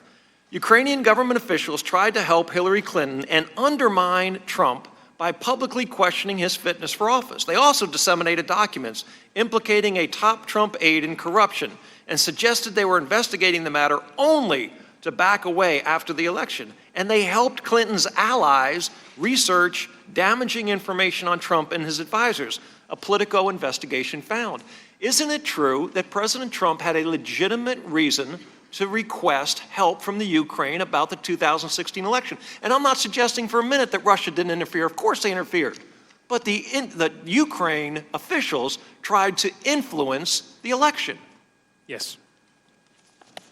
Let's move on to Ambassador Sondland. I only have 10 fingers and 10 toes, so I can't count above 20, Mr. Castor. But you know how many times Ambassador Sondland said that he did not know, did not recall, had no recollection, had limited memory, or failed to remember something in his October 17th testimony? You know how many times? 325. Does that surprise you? 325. Big number. And then he files a clarifying statement, and he clarifies a few things, I guess. But did you have any contact with Ambassador Sondland between the time of his deposition and the time of his clarifying statement? No. Did the majority? I have no idea. You have no idea. So they may have had influence on his testimony. I did. And that would be evidence of bias. That would be evidence of credibility. That would be evidence that we should take into account before. But we'll never know, will we? Because the majority counsel has a right to assert a privilege as to information that's relevant to this committee's decision. The majority counsel has a right to assert a privilege in any communications he has with the chairman, Adam Schiff, doesn't he? As does minority counsel. That's a privilege that we've reserved here in Congress, isn't it? Yeah. And the same thing is true of FOIA. The Freedom of Information Act does not apply to memos that majority counsel writes. Isn't that true? Correct. So we've demanded that of the executive branch, but we have allowed ourselves not to be part of FOIA, correct? Correct. Okay, so the majority has a privilege. The president also has a privilege. It's called executive privilege. He can meet with the Secretary of State, and that's a privileged conversation. He can meet with the Secretary of Defense. That's a privileged conversation. He can meet with the Secretary of Energy. That's a privileged conversation. Now, when the majority has subpoenaed those witnesses, and the president has refused to produce those witnesses or relevant documents, or what they consider relevant documents, they are charging him with an article of impeachment for obstruction. In fact, their report says, President obstructed the impeachment inquiry by instructing witnesses to ignore subpoenas. Why? Ms. Bass. Mr. Goldman, I want to pick up on the president using the powers of his office, in this case, in a meeting at the White House, to pressure a foreign country to investigate his political rival. Now that you've had time to step back from the investigation, is there any doubt that the president did, in fact, use a White House visit to pressure President Zelensky to announce investigations of his political rival to benefit his re-election campaign? I will answer that question in a minute, but I would like just to comment to Mr. Buck that the majority staff and no one had any contact with Ambassador Sondland after his deposition. But the answer to your question is yes, Ms. Bass.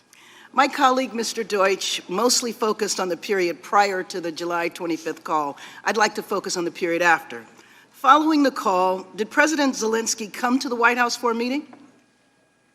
No, he's never come to the White House, and several witnesses, multiple witnesses, said that there's a huge distinction between a White House meeting and a meeting on the sidelines of the UN General Assembly where they did meet on September 25th. So has a White House meeting been scheduled?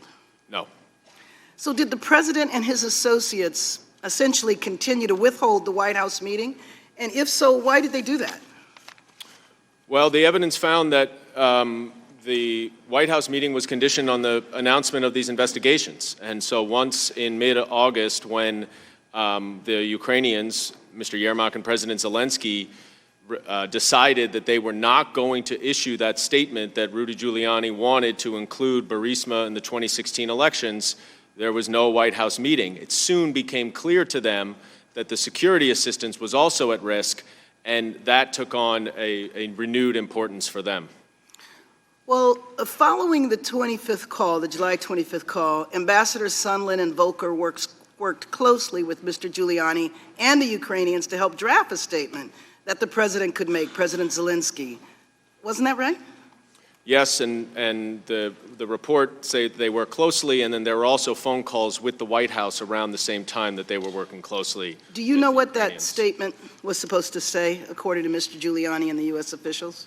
Well, the key difference is that it had to include that Ukraine would do the investigations of Burisma, which equaled the Biden investigation, and the 2016 Ukraine interference. But was there concern about doing the investigations, or what? Were they just supposed to make a statement about it? What? Ambassador Sondland very clearly testified that all he ever heard Mr. Giuliani or anyone say is that they only needed the public announcement of the investigations. And so did the committee find that without that public statement that there would be no White House meeting? Yes. So I was struck by how clear the evidence seems to be on this point, and I'd like to play another example. Was there a quid pro quo? As I testified previously, with regard to the requested White House call and the White House meeting, the answer is yes. Everyone was in the loop. Mr. Goldman, did the investigative committees find that Mr. Giuliani played a role in the White House visit being conditioned on investigations? The evidence showed that Mr. Giuliani not only played a role, but that he was essentially the president's agent. He was acting on behalf of the president, expressing the president's wishes, desires. So what evidence did the committee find that corroborated the quote, everyone was in the loop?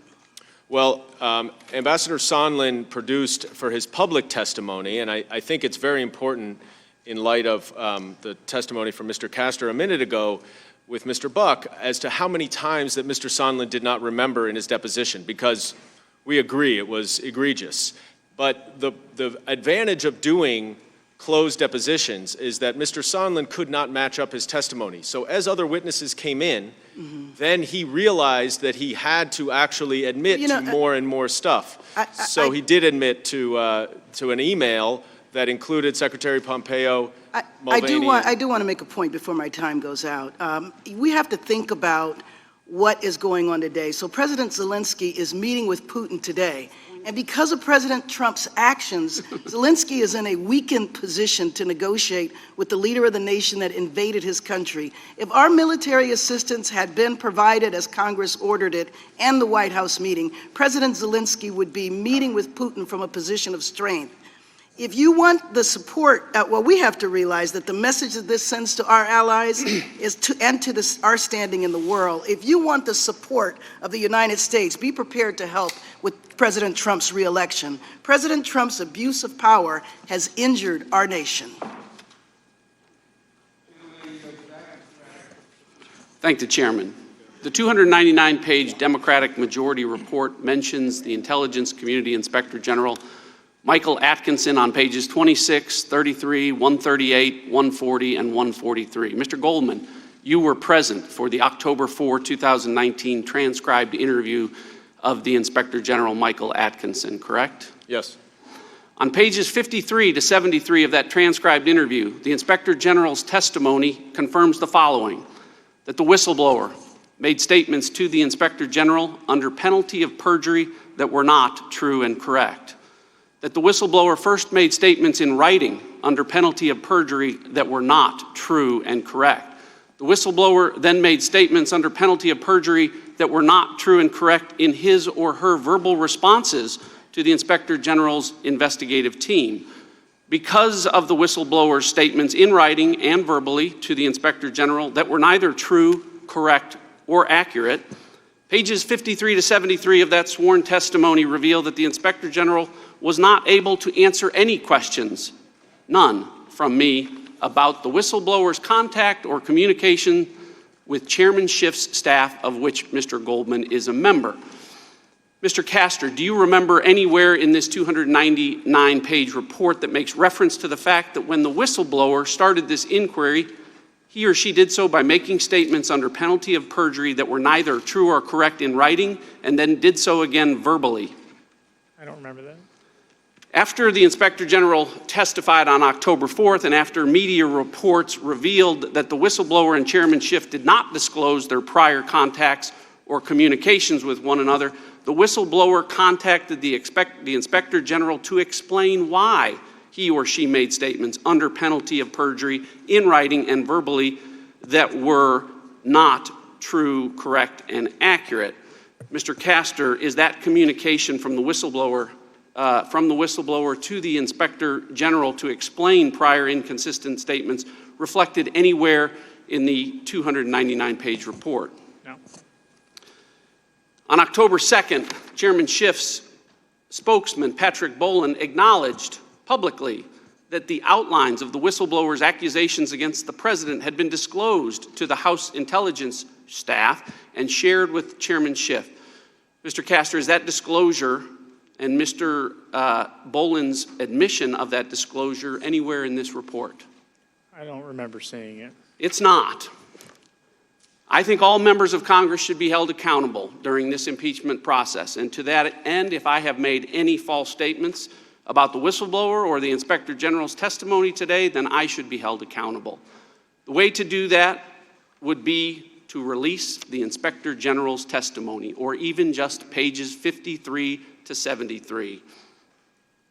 I would add that there's nothing in those pages that would in any way identify or place at risk the whistleblower's identity, nor would it reveal any information that in any way relates to, much less jeopardizes national security.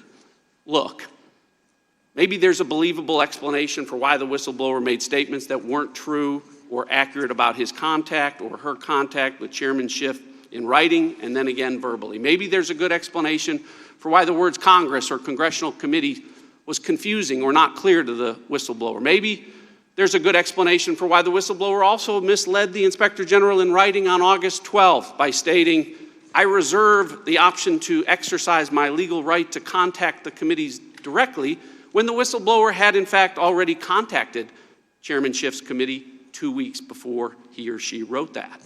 Maybe there's a believable reason why Chairman Schiff was not initially truthful about his staff's communications with the whistleblower. Maybe there's a good reason that explains all of these statements in writing and verbally that just weren't true and correct. Maybe there is, but there is no good reason for voting to impeach and remove from office an American president without allowing a single question to be asked of a single witness to get an explanation for why the Inspector General was not told the truth about contacts between the whistleblower and Chairman Schiff.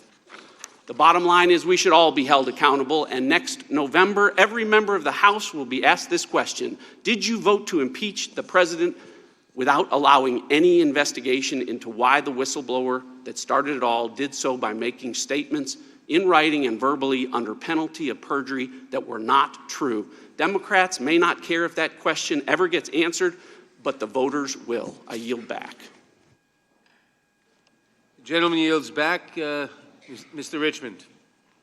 Thank you, Mr. Chairman. Mr. Goldman, I want to start off with facts and that you all uncovered through the course of your investigation. And I want to pick up where my colleagues, Mr. Deutsch and Ms. Bass, left off. They walked us through how the president used the White House visit to apply pressure on Ukraine to do his personal bidding. I want to talk about how the president did the same thing with almost $400 million taxpayer dollars to pressure Ukraine to do his personal bidding. So I'd like to start with turning back to the July 25th call. It's a fact that in the president's own words in the transcript submitted by him, reveals that after Ukraine asked for military aid, Trump says, "I would like you to do us a favor, though."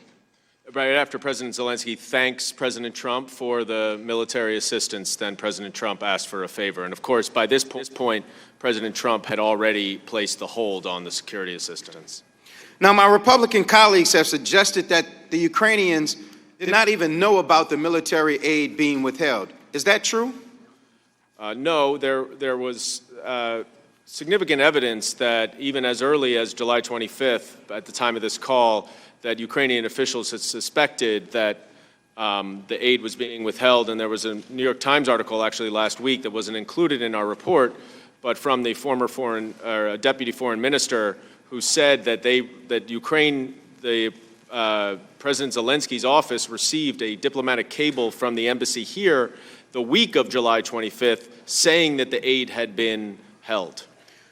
Correct. And what I also show you on the screen is that it was on July 25th also, the same day of the call, that the State Department emailed the Department of Defense noting that the Ukrainian embassy was asking about the withheld military aid. Yes, that's what I was referring to. I'd like to let's go back.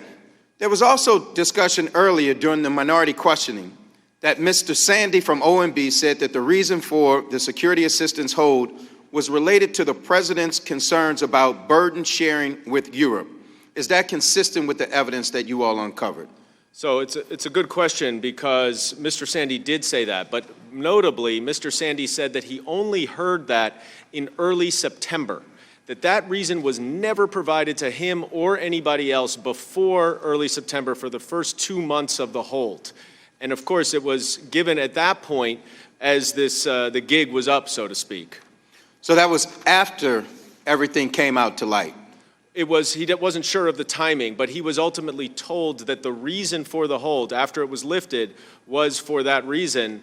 But that's, I think an after-the-fact excuse based on our evidence because no other witnesses were ever told of that reason during the entire time that it was held.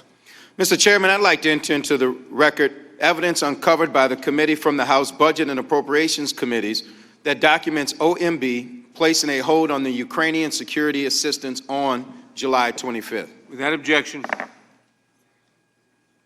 So let's review. On July 18th, OMB announced to all relevant agencies that the military aid would be withheld from Ukraine. On a call with Ukraine on July 25th, President Trump says, "Do us a favor, though, and ask Ukraine to investigate his political rival." Also on July 25th, in the hours following that call, both the Ukrainians and the Americans took action specifically related to that military aid. The Ukrainians began asking about the status of their military aid, and OMB took its first official action to withhold that aid. Mr. Goldman, I'm placing on the screen in front of you an email from Ambassador Sondland to members of the White House administration in which Ambassador Sondland says, "I would ask Zelensky to look him in the eye and tell him that once Ukraine's new justice folks are in place, Zelensky should be able to move forward publicly and with confidence on those issues of importance to the President and the United States. Hopefully, that will break the logjam." Did the investigative committees uncover any evidence on what Ambassador Sondland meant when he suggested that President Zelensky would have to move forward publicly on, quote, issues of importance to the President to receive military aid? Ambassador Sondland said those were the two investigations that President Trump mentioned on the July 25th call, which Secretary Pompeo, who received that email, listened into. So the President was concerned about the two investigations, and though that was the predicate for releasing military aid to our ally. At the time of that email, yes. Thank you, and I yield back. A little earlier, Mr. Armstrong had asked a unanimous consent request to insert into the record the IG report released today about FISA, and I had said we would take it under advisement. We have reviewed it, and without objection, it will be entered into the record. Ms. Roby. I'm actually stunned by the process or lack thereof that is taking place in this institution. I have many Democratic friends that I know to be thoughtful, deliberative members of Congress, even though we may disagree vehemently on policy. But these proceedings being led by the majority, like I said, it's stunning. I cannot for the life of me figure out why the majority would approach this in such a way that will forever cast doubt on why and how they chose to affect history with the impeachment of a president of the United States. And now to what has taken place here today. This is just bizarre. As a member of Congress serving on the House Judiciary Committee, I'm asking questions to staff as witnesses before us in an impeachment evidentiary hearing. I mean, no disrespect to staff, We have the most dedicated, hardworking staff, and without these individuals, we most certainly couldn't do our jobs effectively. But we have not and we will not hear from any fact witnesses. Whether you identify as a Republican, a Democrat, or an independent, whether you agree or disagree with the president, whether you like or dislike a president, the American people should feel cheated by the way this is all taking place. This process is more than incomplete, and the American people deserve better. Today, history is being made, and I too believe it is a dangerous precedent for the future of our republic. It is worth a deeper explanation of the issue of a minority hearing. The minority members of this committee have frequently asked the chairman for a minority day hearing, and all members on this side have signed onto a letter to the chairman asking for a minority day hearing. I'd like to quote House Rule 11, Clause 2, "Whenever a hearing is conducted by a committee on a measure or a matter, the minority members of the committee shall be entitled, upon the request to the chair by a majority of them before the completion of the hearing, to call witnesses selected by the minority to testify with respect to that measure or matter during at least one day of hearing thereon." The wording here is that the minority shall be entitled, not if the chairman deems the minority worthy, but shall be entitled. Mr. Castor, with all of your experience in investigations here in the Congress, is it your belief, based on that experience, that ignoring the minority's stated rights for a hearing under the rules of the House severely undermines the future of this institution? Yes. I'd like to quote what we heard from the Democratic staff, Mr. Burke, in his opening comments. "It is the hope that in these discussions, we can put aside political rancor, disagreements, and have a fair discussion." That is far from what has happened here today or the days leading up to this. The American people deserve better than this. And I yield the remainder of my time to Mr. Collins. Thank you.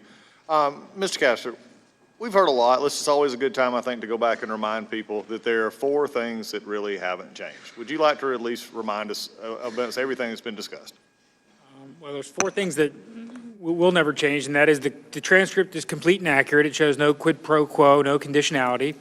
That's number 1. Number 2, there was no pressure. Both Zelensky and Trump have said that repeatedly. President Zelensky said that at the United Nations on September 25th. He said it in subsequent news articles on October 6th, and October 10th, and December 1st. Number 3, the Ukrainians and Zelensky did not know about the pause in aid, at the very least, at the time of the call. And number 4, no investigations were announced, the aid was released, and the White House afforded a meeting, and then President Trump met with Zelensky in New York. Do you find it amazing that the majority, one of their key prongs of this whole thing is that they're making the elected leader of the Ukraine out to be a liar? Because if he says that there's no pressure, he's done it on many, many occasions since then, that undoubtedly they believe him not to be truthful. So doesn't that strike you as a little strange, especially in this circumstance? It's unfortunate. It is. It's sad that we're calling an elected leader who is actually working on corruption and other things like that, we're calling him a liar simply because they don't agree with the Democrats' theory of a partisan impeachment. With that, I yield back. The gentleman yields back. Mr. Jeffries. Let's focus on the aid to Ukraine. Mr. Goldman, Congress allocated on a bipartisan basis $391 million in military aid to the Ukraine. Is that correct? Yes, and it was signed by President Trump into law. Does the record establish that the military aid to Ukraine is in the national security interests of the United States? Absolutely. The investigation concluded that President Trump compromised U.S. national security by withholding vital military assistance and diplomatic support. Is that true? Yes. President Trump and his defenders claim that he withheld military aid out of alleged concern with corruption in Ukraine. Let's explore this phony justification. Donald Trump first spoke to the president of Ukraine on an April 21st call, correct? That's right. President Trump never used the word corruption on that April 21st call. True? That is true, and the readout from the White House after the call did say that President Trump talked about corruption. That readout was inaccurate. In a May 23rd letter, Trump's Department of Defense concluded that Ukraine met the anti-corruption benchmarks required to receive military aid from the United States. True? Yes, and if I could just take a second to talk about that, because that's very important, and this goes back to what Mr. Collins was talking about with Vice President Biden. There is absolutely conditionality on aid routinely in all sorts of different ways, but it's done through official policy. And these anti-corruption benchmarks that you're referencing here was a condition of Ukraine getting the aid. But in May, the Department of Defense, in conjunction with the other interagencies, certified that Ukraine was making the necessary progress on anti-corruption efforts to merit the aid. And yet the aid was not released, correct? The aid was subsequently held. It was supposed to be released. DOD announced the release, and then President Trump held the aid without explanation. Mr. Goldman, based on the evidence and testimony that you have reviewed, is there any reason to believe that the president cared about corruption in Ukraine? No, the evidence really supports the fact that President Trump views corruption in Ukraine to be synonymous with the two investigations that he wants. But what the president did care about was a political favor from the Ukrainian government, and that is why he withheld the military aid. True? That he told Ambassador Sondland himself that that is the only thing that he cares about. Now, several witnesses testified as to the real motivation connected to the withheld military aid, including Ambassador Bill Taylor. Here is what he said in his testimony. To withhold that assistance for no good reason other than help with the political campaign made no sense. It was counterproductive to all of what we had been trying to do. It was illogical. It could not be explained. It was crazy. Illogical, unexplainable, crazy. Mr. Goldman, according to the testimony from Ambassador Taylor, the only explanation for the withheld aid that made sense is that the president was seeking help with a political campaign, correct? That is the only logical explanation, as multiple witnesses said. Ambassador Sondland is a Trump appointee who gave $1 million to the president's inauguration, and he testified that he came to believe that the resumption of security aid would not occur until there was a public statement from Ukraine committing to the investigations, correct? Yes, and that was subsequently confirmed in a conversation with President Trump himself.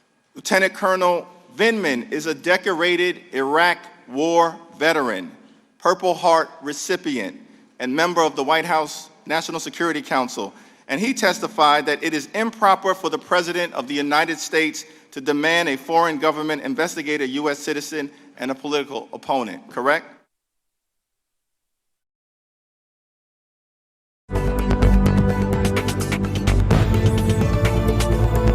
For the Intelligence Committee. The evidence shows that President Trump withheld military aid from Ukraine as part of a scheme to extract a political favor and solicit foreign interference in the 2020 election. True? Yes, and that the scheme part is very important because the minority wants to focus on these four very narrow facts that ignore the vast majority of the evidence. And so the fact that you use scheme is actually critical to the whole case here. The president abused his power. The president must be held accountable. No one is above the law. I yield back. Gentleman yields back. Mr. Gates. The last public opinion poll I saw showed Congress had an approval rating at about 9%. By contrast, Muammar Gaddafi had an approval rating at 13%, and his own people dragged him in the streets and killed him. This impeachment process demonstrates the worst in us, and it is depriving us the opportunity to raise our gaze and meet the needs of the American people. Unless you have bipartisan consensus, impeachment is a divisive issue in the country. Many people would think it's being done for political reasons. Nancy Pelosi, May 2018. And here we are in the most partisan presidential impeachment in American history. Matter of fact, when we opened the inquiry, no Republicans voted with the Democrats, and you even had Democrats voting with us in the only bipartisan vote to shut down this impeachment.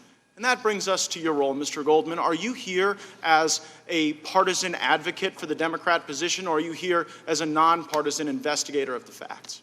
I'm here to present the report that we did on our investigation, which was totally and completely reliant on the actual evidence that we uncovered, the witness testimony, and the documents. Are you a partisan? I am not a partisan. Mr. Castor, how long have you worked for the House? Since 2005. And same question, Mr. Goldman. For the House? Since earlier this year. Mr. Castor, do you make political donations? I don't remember any.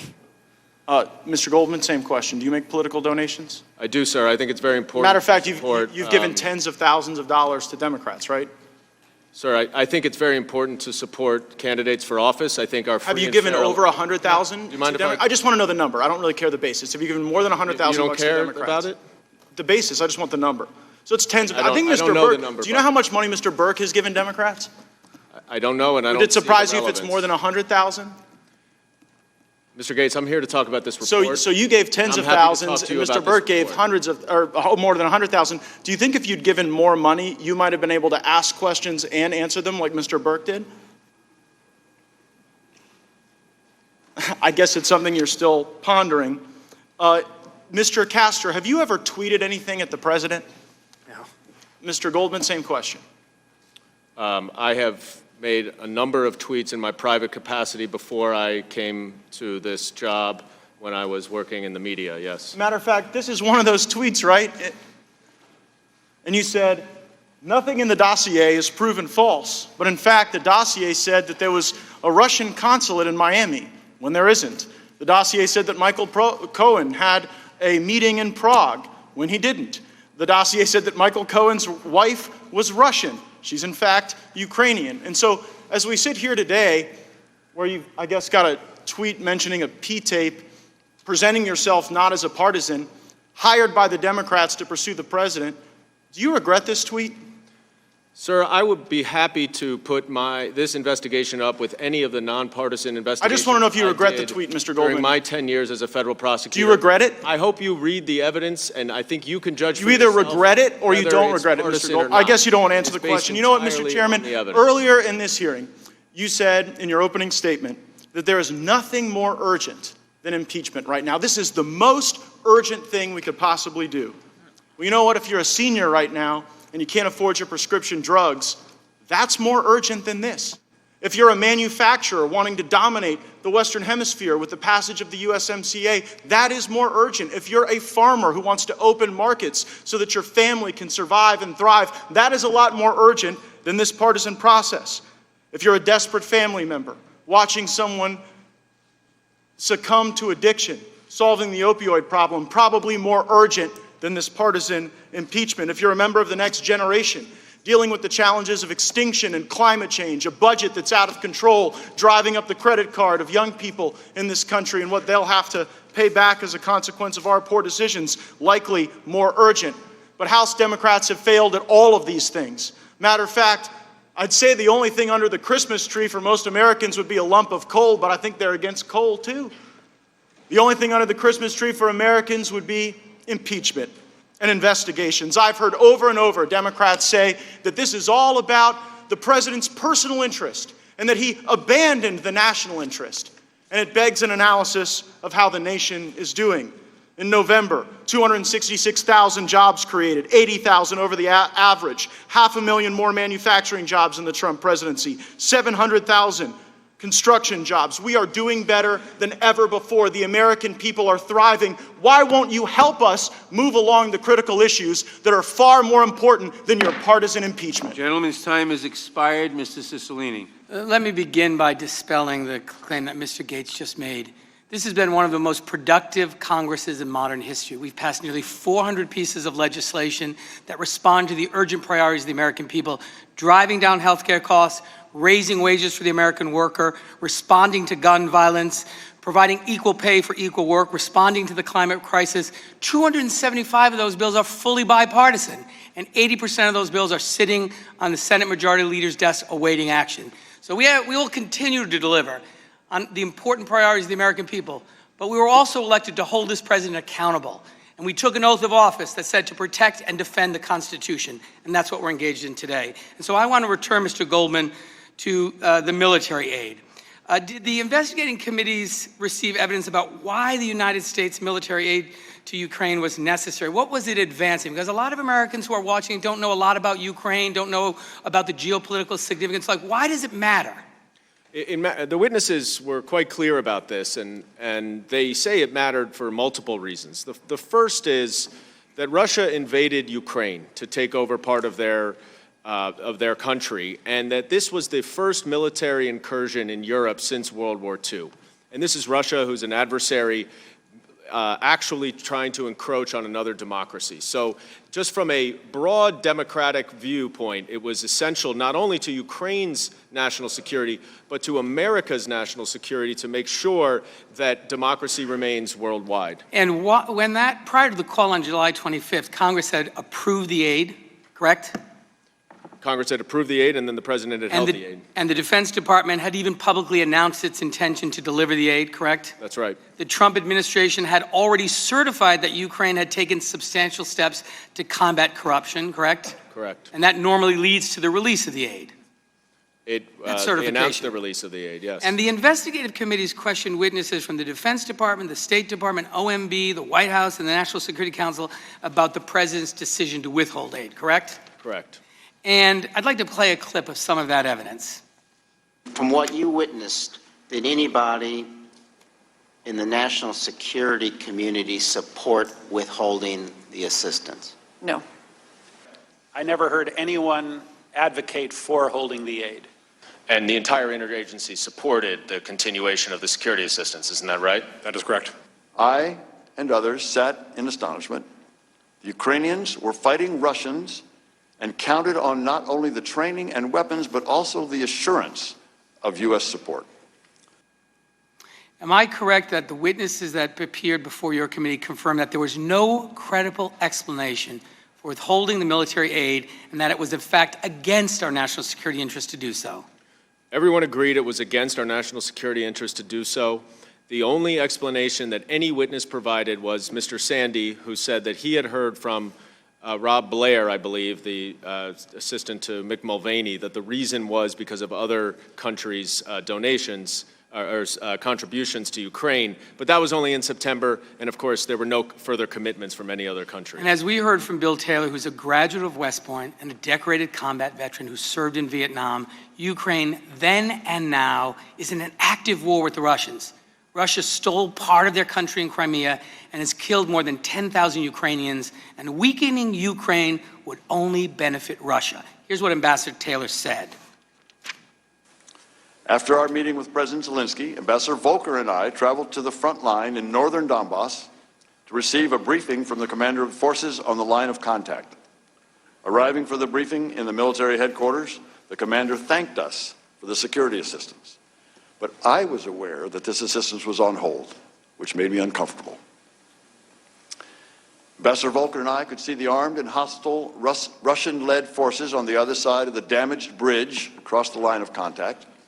Russian-led forces continue to kill Ukrainians in the war, 1 or 2 a week. More Ukrainians would undoubtedly die without the U.S. assistance.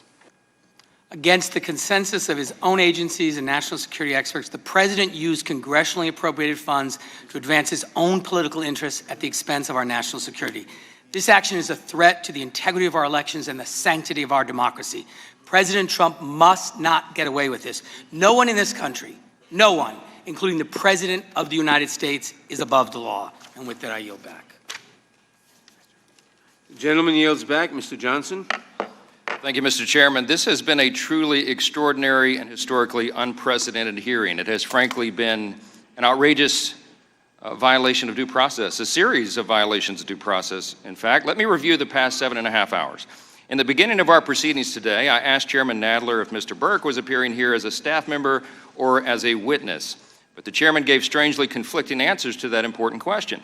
When I objected under House Rule 17 that Mr. Burke was repeatedly and brazenly steamrolling over House decorum rules and using language that impugned the motives of the President of the United States and suggested he is disloyal to his country, Chairman Nadler insisted that those words could not be taken down and stricken from the record, saying, quote, "The rules don't apply here because Mr. Burke is merely appearing as a staffer." But later, Chairman Nadler stated the opposite and declared that Mr. Burke was appearing to present the Democrat member's report as their representative, which would of course mean that the member rules should apply. Then Mr. Burke was allowed to switch places and turn from witness to questioner. That's extraordinarily bizarre, of course, but it's entirely consistent with this whole impeachment circus. As everybody knows, Intel Chairman Adam Schiff was allowed in the opening act of this circus to serve as the judge, jury, prosecutor, witness coach, and case strategy chief all in one. So much for due process. Under the Democrats' haphazardly drawn special parameters for these special hearings, House Resolution 660, Mr. Burke was then allowed to join the elected members of Congress on this dais and ask 45 minutes of questions of his fellow witness, Mr. Castor. When he was argumentative, assumed critical facts not in evidence, engaged in speculation, and committed countless other violations of regular House rules and the federal rules of civil procedure, I objected, but was then ruled out of order by Chairman Nadler, who informed all of us that while House Resolution 660 specifically provides for objections, it lists none of them, and the Democrats have ignored every request of ours to obtain a list of what rules and objections would be enforced and applicable today. Again, so much for due process and fairness.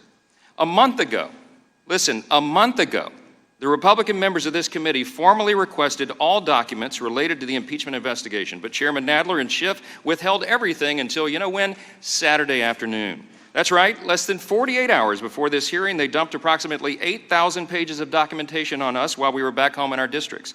They intentionally made it literally impossible for us to review all material in any meaningful way, mere hours before this fateful hearing. What's worse is that the documents they decided to dump on us are not all of the underlying records we need to review, but rather only a partial, redacted, and biased subset of information that they think will advance their false narrative. And as has been mentioned here, we're being allowed no minority day hearing, which is required by regular House rules. Now, I'd love to cross-examine Mr. Burke himself, but Chairman Nadler's special and still mysterious rules for this hearing won't allow it. I notice he's disappeared from the hearing room.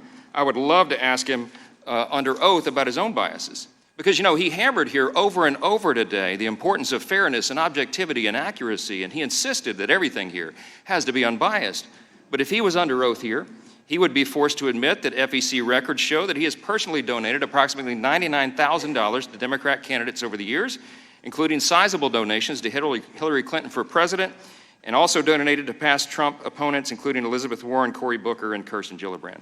Mr. Burke appeared here as a fact witness and a finder of fact, but in our system, a finder of fact is supposed to be fair and impartial. He's supposed to be an umpire. The problem with all this, and the problem that everybody at home can see with their own eyes, is that the umpires in this high-stakes game are parading around the field in the majority team's jerseys.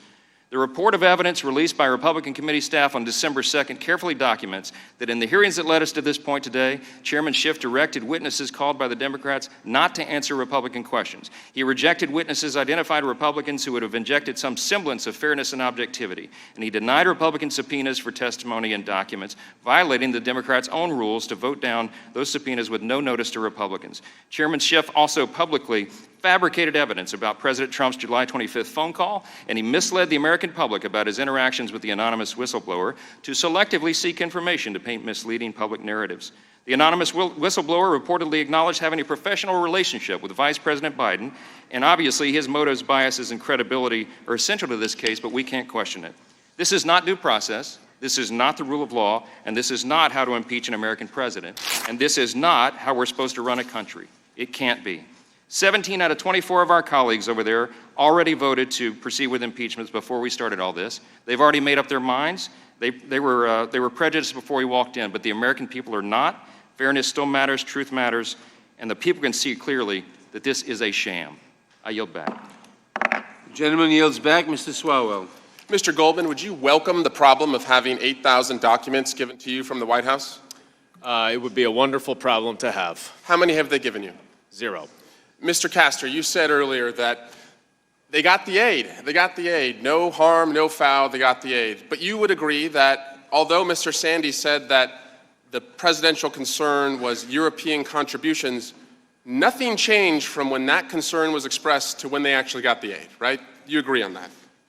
Europe didn't kick in a bunch of new money No, but they did a study. I mean, they. Oh, a study, okay, Yeah. but they didn't kick in new money. You agree on that? Ambassador Taylor discussed that they Okay. researched. So you talked a lot about the anti-corruption president that we have in Donald Trump, the person who had a fraud settlement relating to Trump University, the person who just recently, with his own charity, had a settlement related to fraud. Let's talk about that anti-corruption president of ours.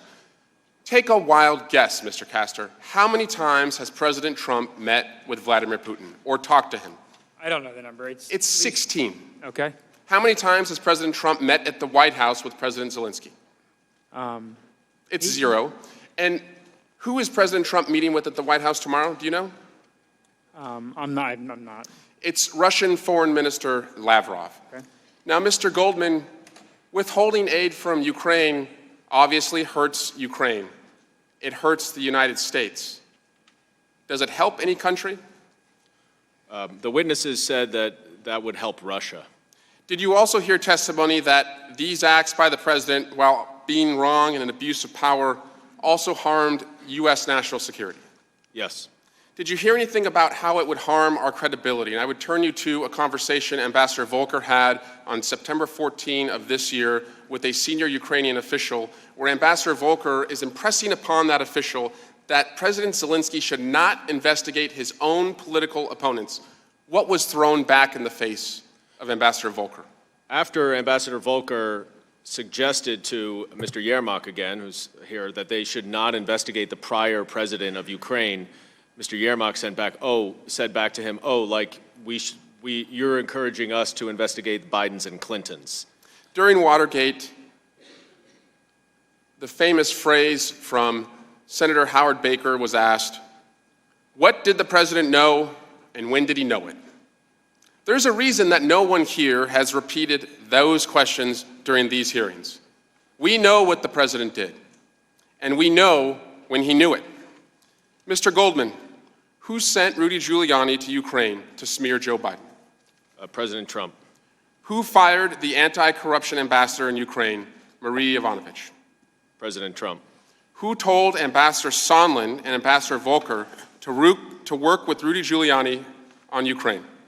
President Trump. Who told Vice President Pence to not go to President Zelensky's inauguration? President Trump. Who ordered his own chief of staff, Mick Mulvaney, to withhold critical military assistance for Ukraine? President Trump. Who refused to meet with President Zelensky in the Oval Office? President Trump. Who ignored on July 25 his own National Security Council's anti-corruption talking points? President Trump. Who asked President Zelensky for a favor? President Trump. Who personally asked President Zelensky to investigate his political rival, Joe Biden? President Trump. Who stood on the White House lawn and confirmed that he wanted Ukraine to investigate Vice President Biden? President Trump.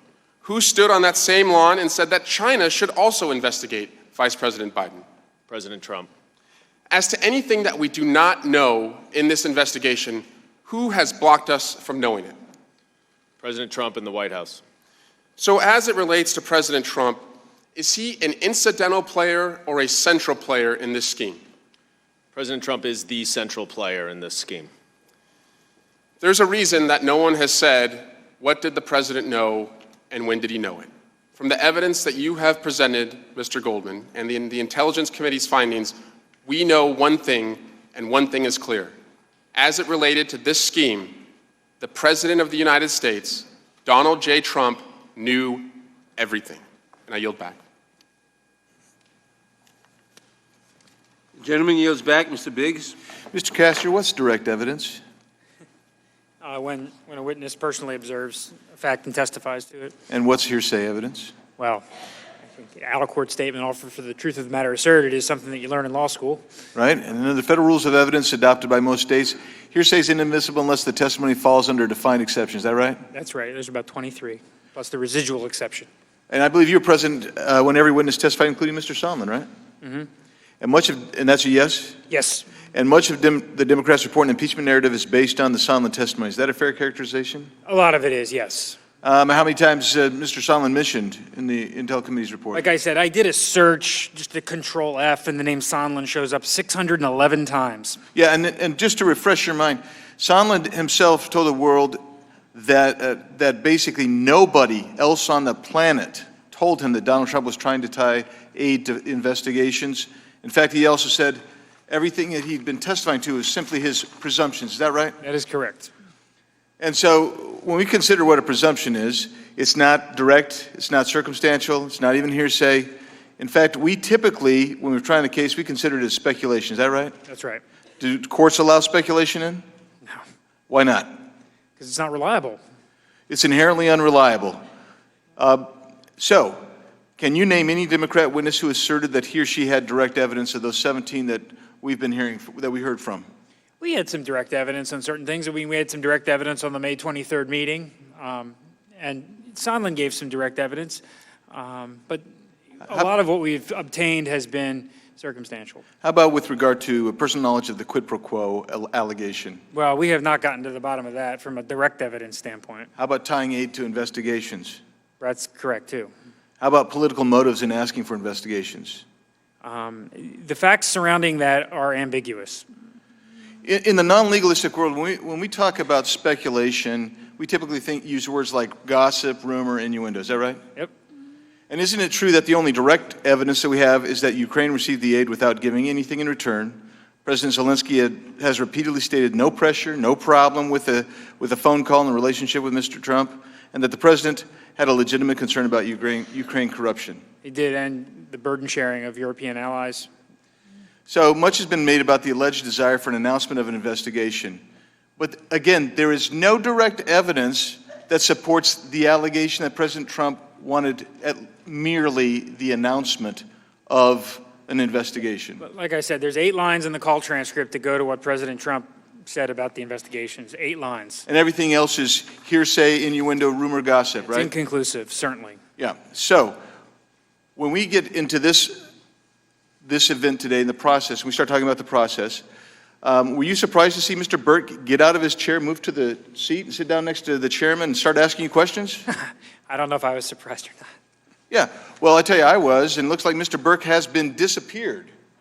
And so that's one of the outrageous things about this process, and it's been outrageous from start to finish. We've seen prejudice and bias against the president from start to finish. We have the lion's share, almost 2/3 of the members of the Democrats have already voted to impeach at least once, and that's before anything with regard to this July 25th telephone conversation ever took place. And we're left with a constant view that as on November 9th, 2016, Representative Green from Texas wanted to begin impeachment proceedings at that point. Is that correct? Yes. January 20th, 2017, Washington Post, headline, "Let the impeachment begin." Is that correct? Yes. 10 days later, Mr. Zaid, who is the attorney for the whistleblower, tweeted out, "Let the impeachment begin, let the coup begin, and victory to the lawyers." Is that right? Yes, I've seen that. Yeah. We had people who on this committee came out today and said that they went on TV and said, "We wanted to start impeachment earlier, but the speaker held us back." Did you see that? I haven't seen that, no. Yeah. You wouldn't be news reports today. Yeah, you wouldn't be surprised about that, though, would you? No. No, nobody should be surprised about that, because this is a sham hearing. 3 years that they've been trying to remove this president, and this is the culmination of a predetermined outcome. That's where we are today. And so with that, we bring it back to the same points. No pressure, no conditionality, and all of the aid, meetings, calls were received by the Ukrainians. With that, I yield back. Gentleman yields back. Mr. Liu. Thank you, Chairman Nadler. Let's just cut through all the Republican arguments today and make things very simple. No one else in America could do what Donald Trump did and get away with it. No American elected official can call up a foreign government official and ask for an investigation of a political opponent. No one sitting on this Judiciary Committee can call up a foreign government official and ask for help in a re-election campaign. If we did that and got caught, we would likely be indicted. Now let's focus on the president's abuse of power in this case because it's actually worse than the examples I just gave. And I note that I first swore an oath to the Constitution when I joined the United States Air Force on active duty. And the three core values I learned were integrity first, service before self, excellence, and all we do. I'd like to focus on the first two, integrity first and service before self, because it's ingrained in all military members that we cannot mix official duties with personal private gain. So, Mr. Goldman, in this case, the $391 million at issue, that wasn't Donald Trump's money. That was U.S. taxpayer funds. Is that right? Yes. And certainly the president should not use our taxpayer money for his own personal benefit, and especially not to leverage it for his own re-election campaign. Isn't that right? That's correct. The president's abuse of power is even worse in this case than just using official duties for private gain. It's also just flat out illegal.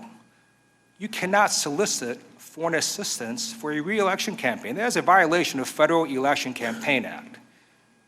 Multiple people have gone to prison for violating various sections of that act. A reasonable person could also conclude that the president violated the Impoundment Control Act of 1974, which Congress passed as a response to President Nixon's abuse of power. So I'd like to explore that a little further with you, Mr. Goldman. In this case, Congress, with bipartisan support, had appropriated taxpayer funds for the specific purpose of aiding Ukraine in its war against Russia. Is that right? Yes. And not only had that money been appropriated, the money had actually been released to the Department of Defense. Is that right?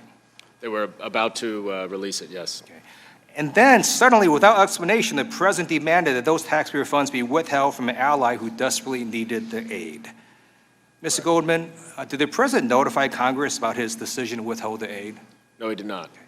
So the Impoundment Control Act was designed to prevent the president from secretly taking congressionally appropriated funds and doing whatever he wants with them. So is it true that in your intelligence report, you found the following in your findings of fact? President Trump ordered the suspension of $391 million in vital military assistance urgently needed by Ukraine, and the president did so despite his obligations under the Impoundment Control Act. Did you find that? Yes. All right. So not only did the president abuse his powers for personal gain, and not only was it illegal, his actions also harmed U.S. national security. So it's a fundamental tenet of U.S. national security to push back against Russian aggression. Ukraine's at the tip of the spear, pushing back against Russian aggression. Is it true, Mr. Goldman, that harming the Ukrainian military also harms U.S. national security? That's what pretty much every witness said. Last week, Professor Carlin confirmed that it is an impeachable offense to sacrifice the national interest for his own private ends. A slide shows what she said. Mr. Goldman, based on the evidence that you found in your report, is it fair to conclude that the president's actions both leverage taxpayer funds for his own private gain and sacrifice the national interest for his own private ends? That is what we found. I was also personally struck by Mr. Holmes' testimony because it makes it clear that the president did not care about our foreign policy or U.S. national security. He only cared about investigating his political opponent. Here's what Mr. Holmes said. Ambassador Sondland stated that the president only cares about big stuff. I noted there was big stuff going on in Ukraine, like a war with Russia. And Ambassador Sondland replied that he meant big stuff that benefits the president, like the Biden investigation that Mr. Giuliani was pushing. Look, here's the thing. If any military member used official acts for personal gain, that member would no longer be part of the military. And in fact, last year, a Navy commander was convicted for taking things of value in exchange for official acts. The U.S. attorney who prosecuted the case said that the commander, quote, put his own selfish interests ahead of the Navy and of our nation, unquote. We should not hold the commander-in-chief to a lower standard than regular military members. We should not hold the president to a different standard than any other elected official. No one is above the law. I yield back. Gentleman yields back. Mr. McClintock. Thank you, Mr. Chairman. You know, in every election, one side wins and the other loses. Democracy only works because the losing side always respects the will of the voters. The moment that social compact breaks down, democracy collapses into chaos. Now, that's only happened twice in our nation's history. It happened in 1860 when the Democrats refused to accept the legitimate election of Abraham Lincoln, and it happened again in 2016 when the Democrats refused to accept the legitimate election of Donald Trump. The issues before us today do indeed strike at the heart of our democracy. The first calls for impeachment began just days after the 2016 election, and ever since, the Democrats have been searching for a pretext. When the Mueller investigation found no evidence to support the monstrous lie that the president acted in collusion with Russia, the Democrats realized they were running out of time, and suddenly the Ukrainian phone call replaced collusion, Stormy Daniels, tax returns, emoluments, and even tweets as the reason to nullify the election, just a year before the next one is to be held. Impeachment is one of the most serious powers with which Congress is entrusted. It requires an overwhelming case of high crime supported by clear evidence that a vast majority of the nation deems compelling. Our Constitution vests the executive authority, including the enforcement of our laws, with the President, and it gives him sole authority to conduct our foreign affairs. Clearly, this includes requesting a foreign government to cooperate in resolving potentially corrupt and illegal interactions between that government's officials and ours. Now, the sum total of the Democrats' case comes down to this. Not one of their hand-picked witnesses provided any first-hand knowledge of the president ordering a quid pro quo, and two witnesses, Sonderland by testimony and Senator Johnson by letter, provided first-hand testimony that the president specifically ordered no quid pro quo. No testimony was provided that the Ukrainian government believed that there was any quid pro quo, but there are ample public statements that its officials did not believe there was such a linkage. In fact, the testimony of their witnesses crumbled under questioning, and we were left with career bureaucrats who admitted that the only evidence they offered was presumption, speculation, and what they'd read in the New York Times. It's upon this flimsy evidence that the Democrats justify nullifying the 2016 presidential election. And it's so flimsy, the Democrats have had to turn our Bill of Rights on its head in order to make it. They've argued that hearsay evidence, better known as gossip, is better than direct testimony. They've argued that the burden of proof rests with the accused to prove his innocence, while at the same time denying the defense witnesses permission to testify. They've argued that the right to confront your accuser is an invasion of the accuser's privacy. They've argued that appealing to the courts to defend your constitutional rights, as the president has done, is ipso facto obstruction of justice and evidence of guilt. They've asserted the power to determine what witnesses the defense is allowed to call. And they've argued that a crime is not necessary to impeach, only impure motives in performing otherwise lawful acts, motives, of course, to be divined entirely by the accusers. These are the legal doctrines of despots, but they're the only ones that can accommodate the case before us today. This is a stunning abuse of power and a shameless travesty of justice that will stain the reputations of those responsible for generations to come. And God help our country if they should ever be given the power to replace our Bill of Rights with the doctrines that they have imposed in this process. The Democrats are fond of saying no one's above the law, but they have one unspoken caveat: except for themselves. Now, the Speaker's already short-circuited what should be a solemn, painstaking, thorough, and above all, fair process by ordering her foot soldiers on this committee to draw up articles of impeachment without this committee hearing from a single fact witness. Despite the fact that Mr. Schiff doesn't dare to appear before this committee to defend his work, we're supposed to accept his report at face value and obediently follow the Speaker's orders. As the Red Queen declared, sentence first, verdict afterwards. We can only pray the Senate still adheres to the judicial principles of our founders.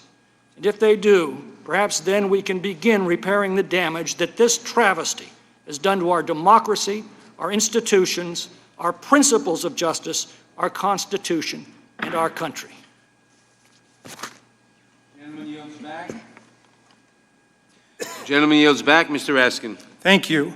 Why is impeachment in the Constitution? Well, the framers feared a president might corrupt our elections by dragging foreign powers into our politics in order to promote the personal political ambitions of the president above the rule of law and above the national security. The framers set against a potential tyrant's boundless thirst for power the people's representatives here in Congress and the people's own democratic ambitions, our self-respect, our love of freedom and the rule of law, our fierce constitutional patriotism. Now, it looked like President Trump might get away with his Ukraine shakedown. After all, most Americans didn't know anything about it, and the few who learned of it would be too afraid, too intimidated to cross the most powerful man on earth. President Trump could rest easy. But if Donald Trump misjudged the American character, the framers of our Constitution did not. I count 17 honorable public servants who came forward to testify over the intimidation and disparagement of the president. Is that right, Mr. Goldman? Yes, there were 17. And I count a dozen career State Department and national security officials who served Republican and Democratic presidents alike over decades who came to testify. In fact, 4 of President Trump's own National Security Council staffers, Hill, Vindman, Morrison, and McGuire, came forward to report Trump's scheme to NSC lawyers as soon as they learned of it, didn't they, Mr. Goldman? Morrison and Vindman went to the lawyers as soon as they learned of it, yes. They went to the lawyers, and that moved me a lot because my father was a staffer on the National Security Council under President Kennedy. And he said the most important thing you can bring to work with you every day is your conscience. And he devoted his career to the idea that people must speak truth to power when power becomes a clear and present danger to democracy and to the people. So I want to talk about 2 of the many honorable government witnesses who went under oath and stood up for the truth. Mr. Goldman, who is Dr. Fiona Hill? Dr. Fiona Hill was the senior director for the Europe and Russia Directorate at the National Security Council until July of this year. And she was President Trump's senior advisor on Russia. Correct. Her family had fled both Nazi Germany and Soviet Russia. I think her family actually came from England. It was Marie Yovanovitch who had... That was Ambassador Yovanovitch. Yes. Dr. Hill voiced her concerns to the NSC's lawyers on July 10 and July 11th, long before anyone on this committee knew about it. Why did she go to report what she had learned? What motivated her? She was concerned that Ambassador Sondland and Mick Mulvaney were entering into essentially a transaction whereby the Ukrainians would open up these investigations for President Trump's political interests in return for getting the White House meeting that President Trump had offered. And I want to talk about Deputy Assistant Secretary George Kent, who served as a career Foreign Service officer for more than 27 years under 5 different presidents, Democrats and Republicans alike. And he wrote or updated notes to file on 4 different occasions to record his grave contemporaneous concerns about the president's conduct. Mr. Goldman, what were the events that led Mr. Kent to draft these notes to his file? There were several. There was a conversation at the end of June where several American officials had indicated to President Zelensky that he needed to go forward with these investigations. There was one on August 16th, I recall, that he talked about. But you bring up a very important point, which is all of these State Department witnesses in particular, and frankly almost all of the witnesses other than Ambassador Sondland, took unbelievable meticulous notes. I would have dreamed for a witness like that as a prosecutor.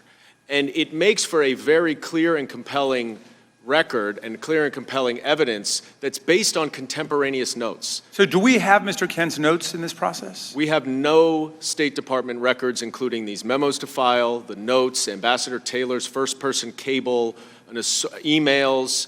There's so many documents that the few that we have gotten have been so helpful to the investigation. Why do we not have them?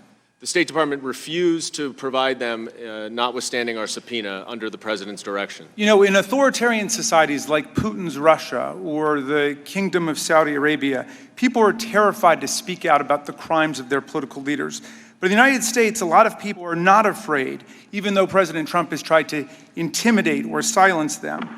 And he is trying to make our country more like Russia, and we can be thankful that you found a lot of heroes who stood up for the truth in our Constitution. I yield back.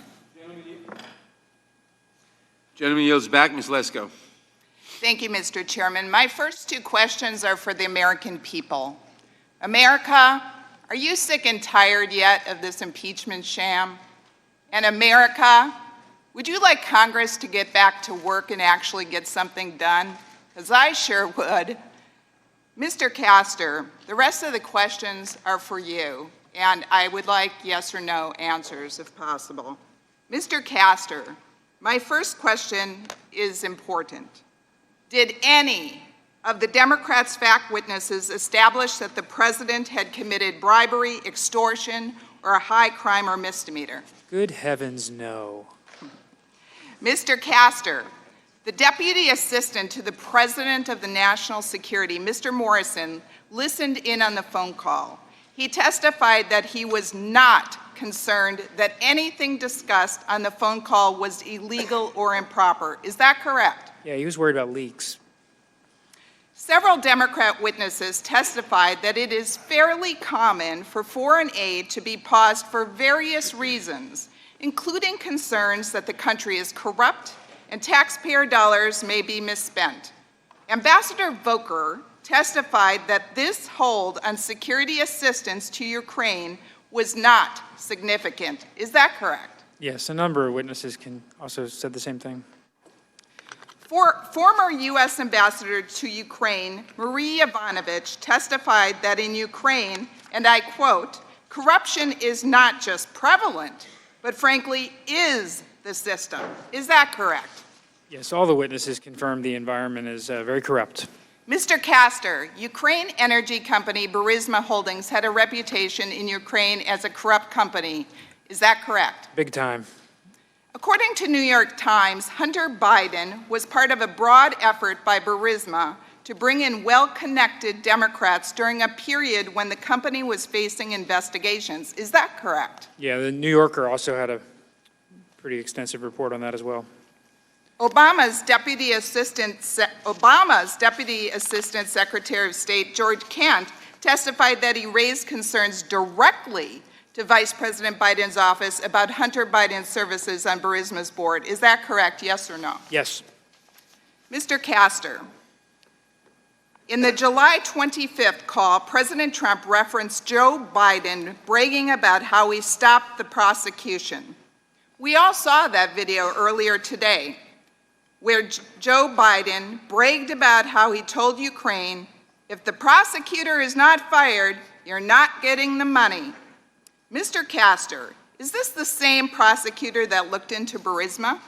It is.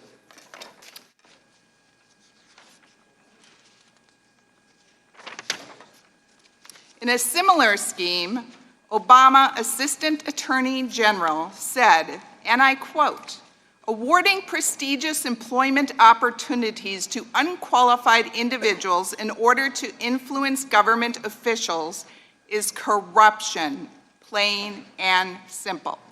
Mr. Castor, here is another key question. Given that, 1, Burisma had a reputation of being a corrupt company, 2, Obama's own State Department was concerned about Hunter Biden serving on Burisma's board at the same time that Vice President Biden was acting as the point person to Ukraine, and 3, Obama's Assistant Attorney General said in a similar scheme that there was corruption, plain and simple. Do you think then it is understandable, reasonable, and acceptable for President Trump to ask the Ukrainian president to look into the Hunter Biden Burisma potential corruption scheme? Yes. Mr. Castor, there are 4 undisputable facts that will never change that prove there is no impeachable offense. There was no quid pro quo on the July 25th call. Ukraine leadership did not know the aid was held up at the time of the July 25th telephone call. Ukraine received the White House meeting, phone call, and aid, even though Ukraine didn't initiate any investigations. Do you agree? Ukraine received a meeting with Vice President Pence in Warsaw and a meeting not at the White House but at in New York at the United Nations. Mr. Castor, did Mr. Turley testify in the past hearing that this impeachment inquiry has not passed Chairman Nadler's three-pronged test? He did. Thank you. Now I yield back. Thank you. The gentlewoman from Washington is recognized. Thank you. Mr. Goldman, let's focus on the Republican claim that President Trump withheld military aid to Ukraine because he was supposedly concerned about corruption rather than the fact that he abused his office for personal gain. And let me be clear, we actually do not have to read the president's mind on this. As your report notes on page 10, and as we will see on television, he told us himself exactly what his intent was. What exactly will Zelensky would do about the Bidens after your phone call? Exactly. Well, I would think that if they were honest about it, they'd start a major investigation into the Bidens. It's a very simple answer. So the first and best witness about the president's corrupt intent was Donald Trump. There is also plenty of corroborating evidence, so let's just review some of the basic facts that we've already established. First, President Trump does not even mention the word corruption during either of his calls with President Zelensky, and he disregards all of the talking points that were prepared for him on corruption by the National Security Council. Second, investigations of the Bidens and a debunked conspiracy theory about the 2016 election were not supported by official U.S. policy. And third, Congress authorized military aid to Ukraine. Ukraine passed all the checks that the United States established to ensure that it was taking appropriate actions to fight corruption, and there was unanimous consensus among the State Department, Department of Defense, and National Security Council that the president should release the military aid that Ukraine critically needed to fight Russian aggression. So, Mr. Goldman, between the time that President Trump put a hold on military aid to Ukraine and then released the aid, the president never conducted an actual review or corruption assessment on Ukraine, did he? That is correct. There was no witness testified that there was any review or any investigation of any sort related to the Ukraine aid. And isn't it also true that the Defense Department actually determined not to conduct a review on Ukraine after the president froze the military aid because Ukraine had already met all of the corruption benchmarks in May of 2019? Yes, and everyone involved in Ukraine policy believed that they were on the right path, and President Zelensky in particular. And in addition to Ukraine having satisfied all the relevant corruption assessments prior to U.S. military aid being withheld, there is significant witness testimony that both the State Department and the Ukrainian embassy actually advised that a White House meeting with President Zelensky would help further an anti-corruption agenda, correct? Both the anti-corruption agenda and the fighting the aggression from Russia. And in fact, President Trump's budget actually cut funding for fighting corruption in Ukraine. Now, Mr. Castor argues that President Trump withheld military aid to Ukraine because he was skeptical of foreign assistance in general. But in both 2017 and 2018, didn't President Trump release military aid for Ukraine without any complaints about corruption? That's correct. So, Mr. Goldman, the president was perfectly fine giving military aid to Ukraine in 2017 and 2018, but somehow not in 2019. So what changed? Joe Biden started running for president. Vice President Biden started running. So the sequence... And I would add the Mueller report came out, which did not, even though it did not charge the president, it implicated the president and his campaign in welcoming the assistance from Russia and utilizing it. And the sequence of events and all the corroborating evidence makes it crystal clear that President Trump didn't care about corruption at all. In fact, as he told us himself on national television, he simply cared about his own politically motivated investigations into his political rival. And you saw the clip where Ambassador Sondland picked up the phone, called President Trump, and then Mr. Holmes asked him what the president thought about Ukraine, and quickly, what was Mr. Sondland's answer? Mr. Sondland said the president does not give a bleep about Ukraine. He only cares about the big stuff, meaning the Biden investigation that Mr. Giuliani was pushing. And by the way, just to add, that is a direct evidence conversation between President Trump and Ambassador Sondland on that day, and there are many that we have not talked about on the minority So side. we know what President Trump was interested in based on his words, his actions, and witness testimony. The President of the United States wanted Ukraine to announce an investigation into a political rival for his own personal political benefit, to interfere in our election, and he was willing to use U.S. military aid, which is taxpayer dollars, and an essential White House meeting as his leverage. That is unacceptable and a grave abuse of power. I yield back.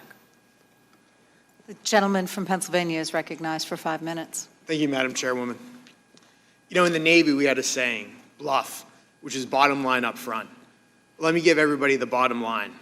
We're here because Democrats are terrified that President Trump is going to win re-election. That's really what this all comes down to. Let me get into the specifics.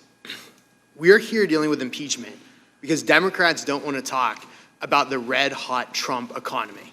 They don't want to talk about the fact that we have the lowest unemployment rates in 50 years. We're dealing with impeachment because Democrats don't want to talk about how the president has worked to protect American companies from Chinese aggression, how he's renegotiated trade deals to benefit American workers, how he's eliminated burdensome regulations that hurt the economy and that help job creators. Congressional Democrats don't want to be reminded to the American people that the Democrat agenda includes such laughable ideas like banning airplanes, giving illegal immigrants taxpayer-funded health care, and taking private health insurance away from the American people. That's really why we're here. This whole process is just a distraction. It's an attempt to hide the far-left radical agenda. So let's talk about the facts. Schiff's report claims the administration froze military aid for Ukraine without explanation. Yet the facts are that President Trump gave more military aid to Ukraine than President Obama. President Obama gave Ukraine well wishes and blankets. President Trump gave the Ukrainians Javelin missiles. That's the difference, and those are the facts. Let's go over some more facts. House Democrats want to claim it's a conspiracy that Ukrainian officials attempted to interfere with the 2016 election. Yet Ukrainian attempts to interfere with the 2016 election are well documented by Politico, by Financial Times, and The Hill. There was an attempt to influence our elections, and that's troubling, and that's why President Trump brought it to the attention of President Zelensky. Again, those are the facts. But at the end of the day, those facts don't seem to matter to my Democrat colleagues. House Democrats don't care that President Zelensky has repeatedly said there was no pressure. It's not important that the call transcript was the best evidence we have. It is the best evidence we have. It's the actual primary document. And that transcript shows there was no quid pro quo, no bribery. I got to remember we're calling it bribery after an old Latin phrase didn't pull well or test well in a Democrat focus group. My Democrat colleagues seem to really care about focus groups and polling. Unfortunately, again, they don't care about the facts. Because the fact is the Democrats were calling for impeachment before this investigation even began. Representative Tlaib said in January, I don't even think we were sworn in yet. She said in January, impeach the mother. Representative Green said in May, and I quote, I'm concerned that if we don't impeach this president, he will get reelected. These proceedings, this entire process, is nothing more than a political hit job. Well, unlike my Democrat colleagues, I actually do care about the facts, which is why I'm troubled that our committee did not hear from a single fact witness this entire time. We should be here hearing from Hunter Biden. We should be hearing from Schiff's staff. We know that Schiff's staff coordinated with a whistleblower. And again, we need to hear from the whistleblower. Last week, I offered a motion to subpoena the whistleblower to testify in executive session, meaning that he or she could testify behind closed doors. My Democrat colleagues voted my motion down in a partisan fashion. Mr. Castor, can you walk us through the inaccuracies in the whistleblower's complaint? Well, the first thing about the complaint that troubles us is that it's clearly from an outsider who received information secondhand. The information presented in the complaint is clearly distorted. And it's from a person who is, it seems to be making a case, like an advocate, about what happened on the call.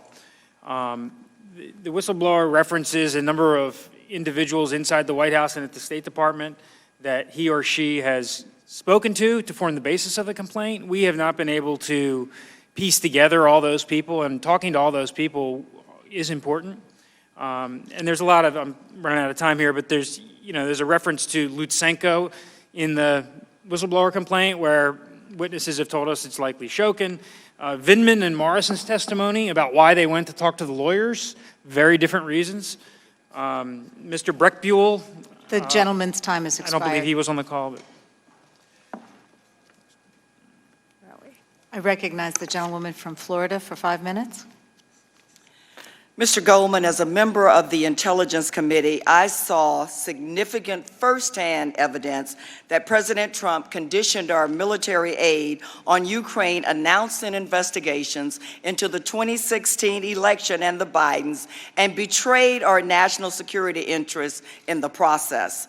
For example, Ambassador Sondland told us that once the Ukrainians found out about the aid being withheld, it was made, and I quote, abundantly clear to them that if they wanted the aid, and I quote, they were going to have to make these statements.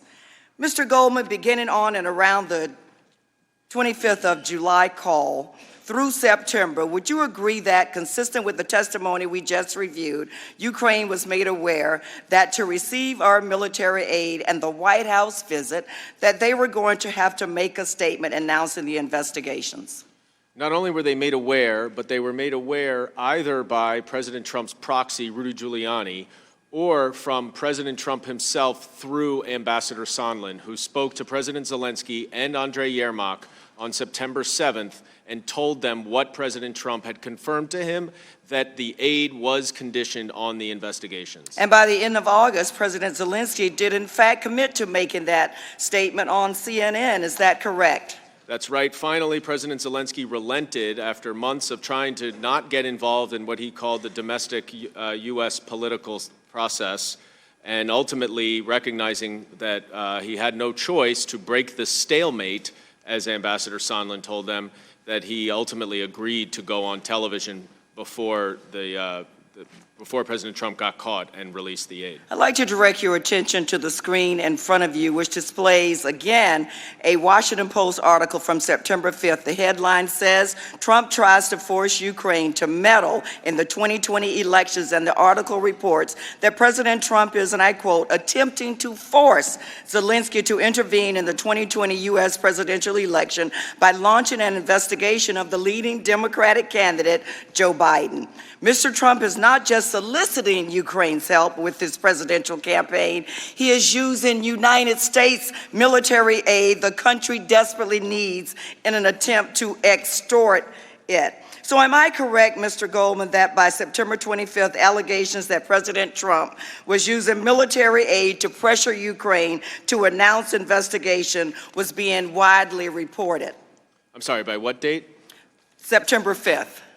Yes, well, widely reported. Certainly the aid being withheld was widely reported. And by September 9th, our investigative committees formally announced a congressional investigation into the president of these issues, into the president about these issues. And Mr. Goldman, what day did President Trump release the military aid?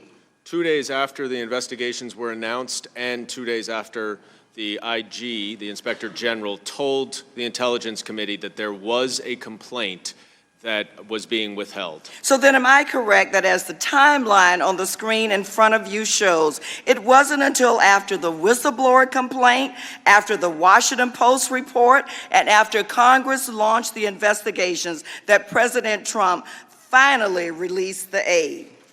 That's right, and I would just add one thing briefly to the Congressman's point, that it is true that President Trump has given more military assistance than President Obama. And so one would wonder, if he does support military assistance so much, why then is he holding it up for more than 2 months?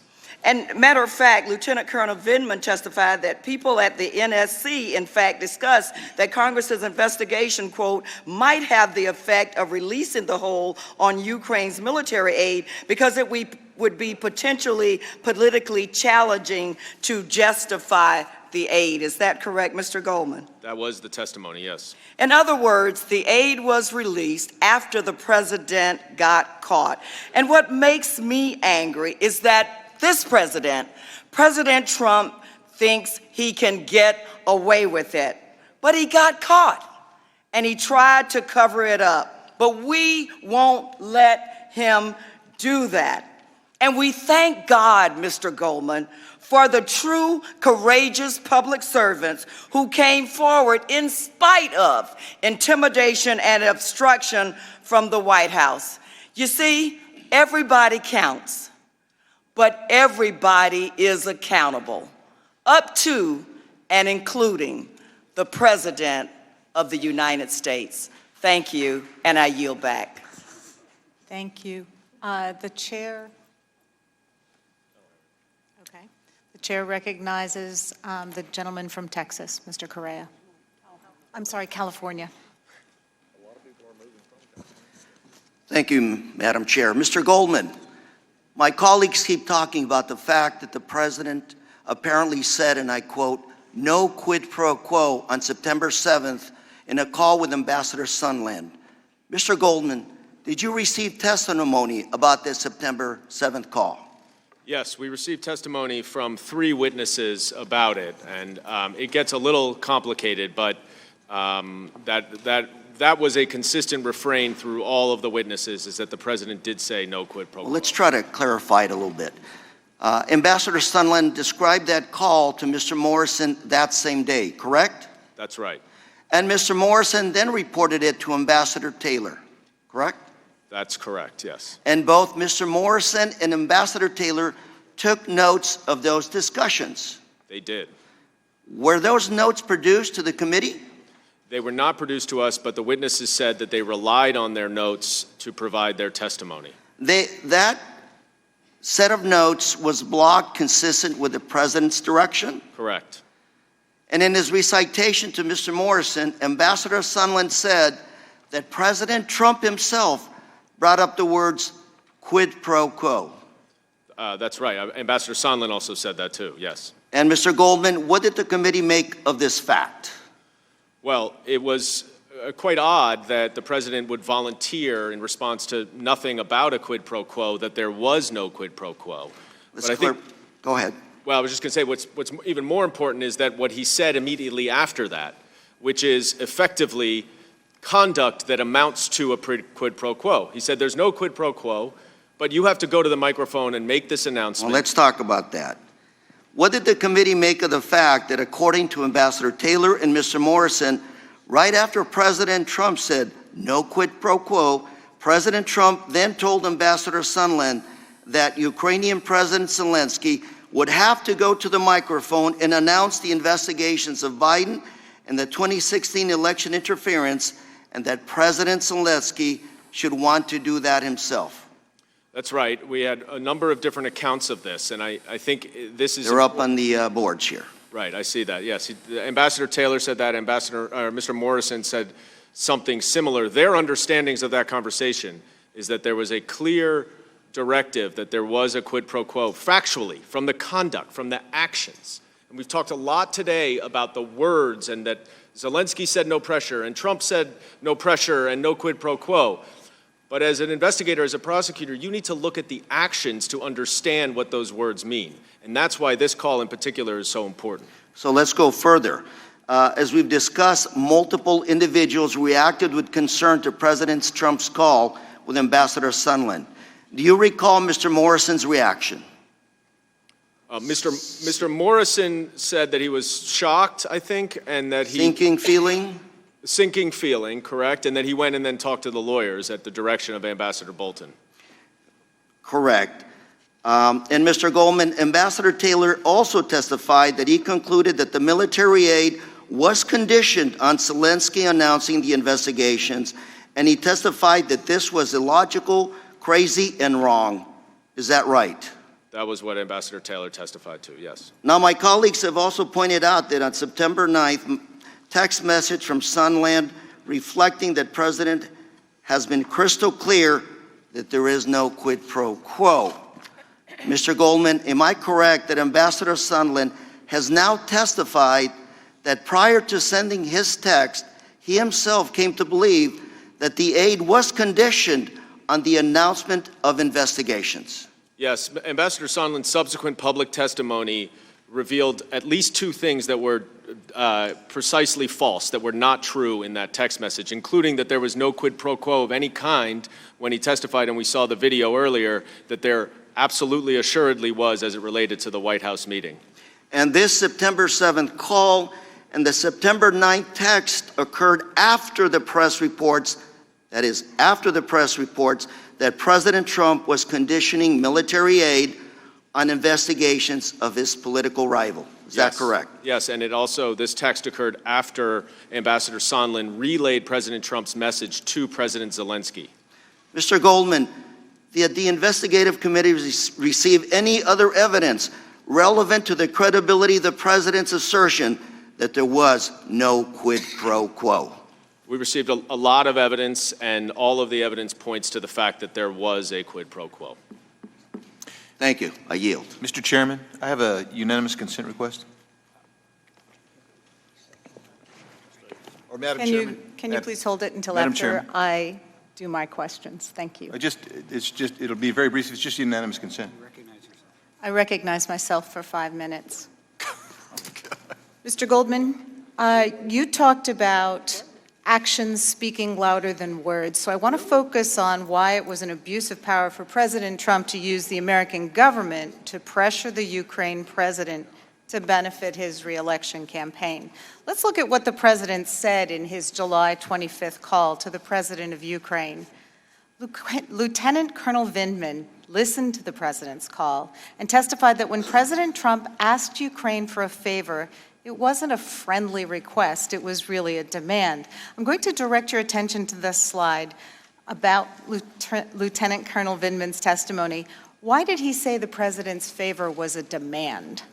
He said because the power disparity between the United States as the greatest power in the world and Ukraine, which is so dependent on the United States, not just for the military assistance, but for all of its support, made such a request effectively a demand because President Zelensky could not, in reality, say no. Am I correct that this vast power disparity exists in part because Ukraine has been at war with Russia since Russia invaded 5 years ago, and over 13,000 of the Ukraine people have died? Is that correct? Yes, and not only does the U.S. provide 10% of their military budget, but the United States is a critical ally in rallying other countries to support Ukraine. Europe actually gives the European Union gives, I think, 4 times as much money as the United States overall to Ukraine. So President Trump knew that the Ukrainian president's back was against the wall and President Zelensky needed U.S. validation and support. Is that right? Yes. Now, according to the U.S. ambassador to the Ukraine, and we have Ambassador Taylor's testimony up there, it wasn't until after Ambassador Sondland told the Ukrainians that there would be a, quote, stalemate, end quote, on the aid, that Zelensky agreed to announce the investigations that President Trump was demanding, correct? That's right, yes. Okay.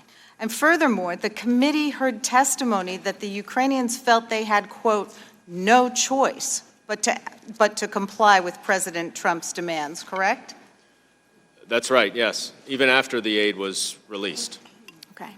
In fact, when asked in front of President Trump in September whether he felt pressured, President Zelensky said, quote, I'm sorry, but I don't want to be involved to democratic open elections of the USA, end quote. Is that right?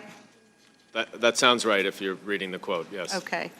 Now, the president and some of his defenders here have tried to excuse his misconduct by pointing to statements from the Ukraine president that he was not under pressure to give in to President Trump's demand. Did your investigative committees consider those statements by President Zelensky? We did, and we found that the statements of what is effectively an extortion victim are not particularly relevant to the actual truth of the matter, because President Zelensky cannot, in reality, for the same reasons that he interpreted the request to be a demand, he can't go out and say that he did feel pressure, because that would potentially upset President Trump, and they're so dependent on the relationship with President Trump and the United States. One could almost say it's similar to a hostage testifying under duress. It is certainly a duress would be a good word. So when the president made these statements, and up to and including today, his country was still under attack by Russia, still hadn't gotten a meeting at the White House, and still needed aid from the United States, correct? That's right, and David Holmes testified very, I think, persuasively about the importance of the White House meeting and of the relationship to Ukraine even after the aid was lifted, including pointing to today when President Putin and President Zelensky met to discuss the war in the East. So the evidence is clear that President Trump knew he had the power to force Ukraine's hand and took advantage of that desperation and abused the powers of his office by using our taxpayer dollars, basically, to get what he wanted, right? Yes, and what's really important here, and I think it has to be clarified, is that the evidence showed that the president directly said to Ambassador Sondland that there was a quid pro quo with the security assistance. And there's been some debate and some discussion about that, but that is one thing that the evidence shows based on the Morrison testimony, the Taylor testimony, the Sondland testimony, and the texts.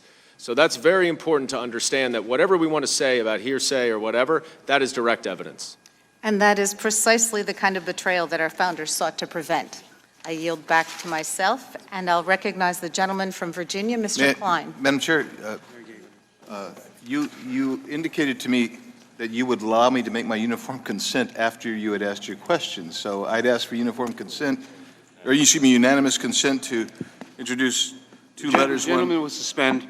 The gentleman, who is seeking unanimous consent? For what are you seeking unanimous consent?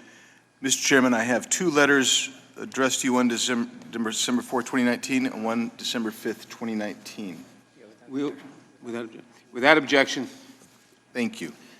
Mr. Chairman. The gentleman from Virginia, Mr. Klein. Mr. Chairman, I have a brief parliamentary inquiry regarding scheduling. The gentleman from Virginia is recognized. Thank you, Mr. Chairman.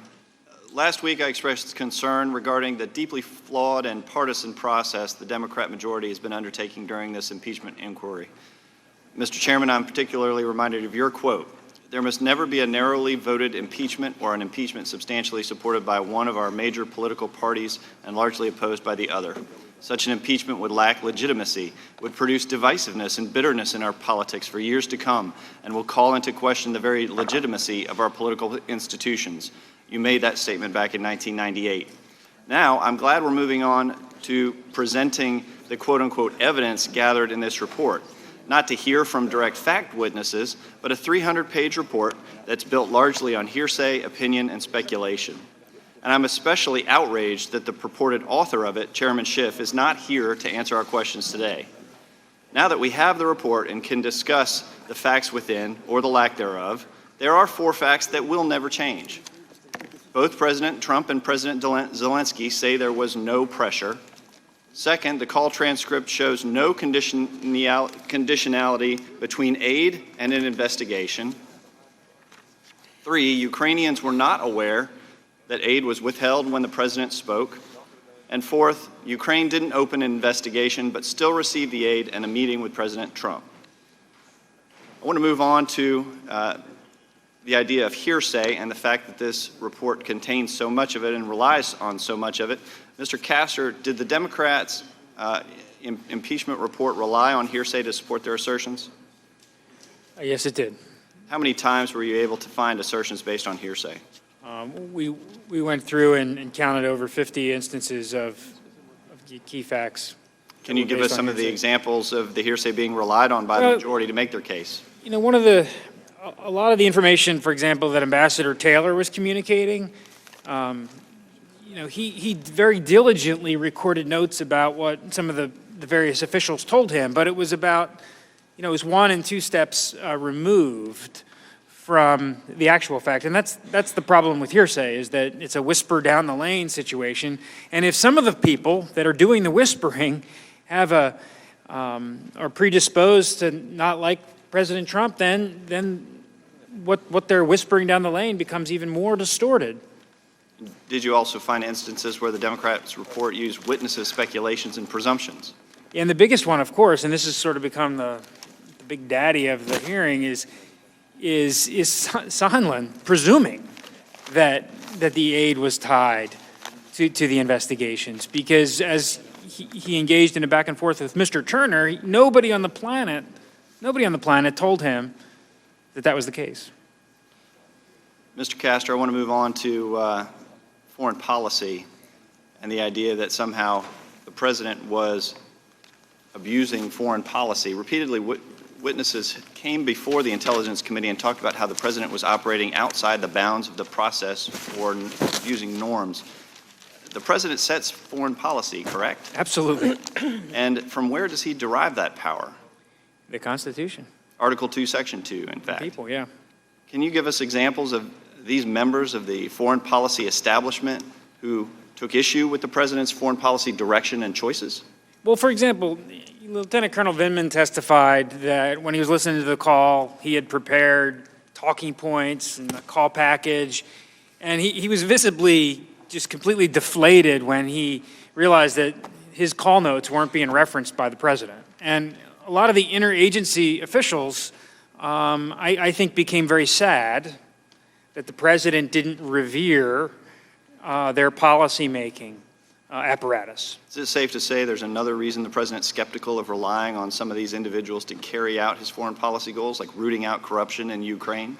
I think the president is skeptical of the interagency bureaucracy. Is that maybe why he instead relied on Secretary Perry, Ambassador Volker, Ambassador Sondland, and others? Correct. And by the way, all three of those officials are not that far outside of the chain of the U.S. government.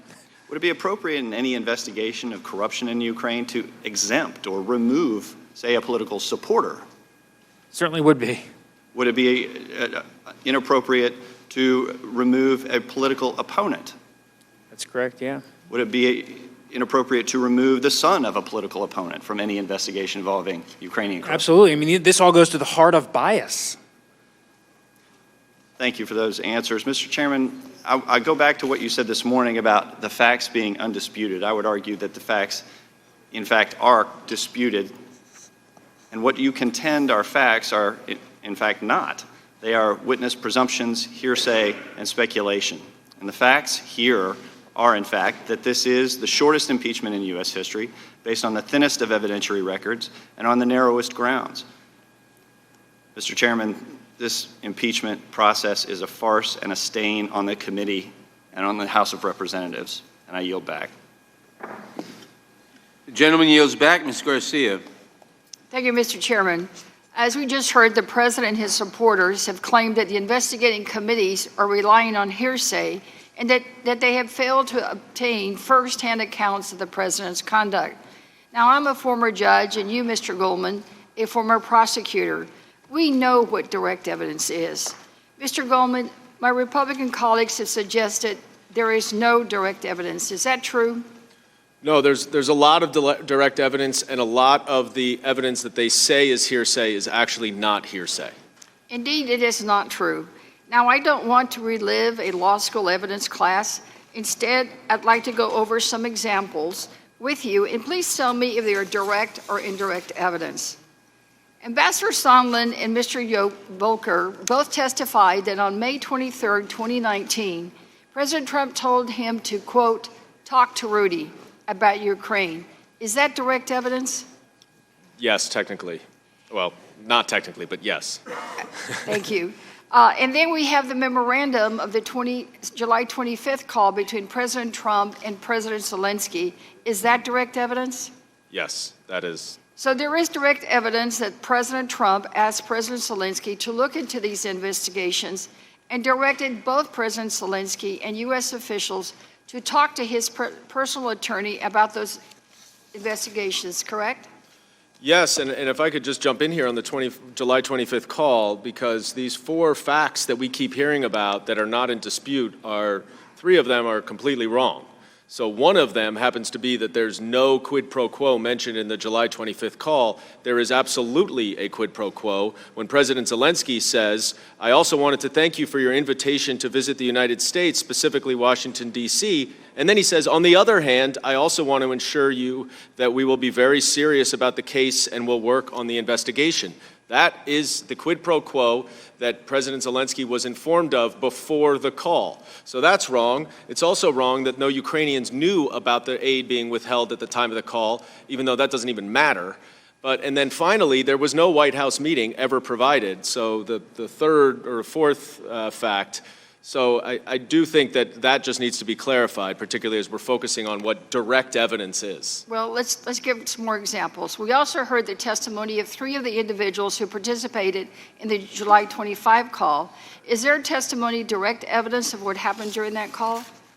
Yes, although I would say the call record is better evidence than their... And the day after that call, David Holmes testified that on July 26 he overheard the president ask Ambassador Sondland whether President Zelensky was, quote, going to do the investigation. Is that direct evidence? That is direct evidence. And after the July 25 call record was released, the president got on the White House lawn and again declared that Ukraine should investigate a potential political opponent's family, the Bidens. Is that direct evidence? Yes, it is. His own words. Now, that seems to me like that's a lot of direct evidence. Mr. Goldman, was there other direct evidence that the committee relied on in addition to these?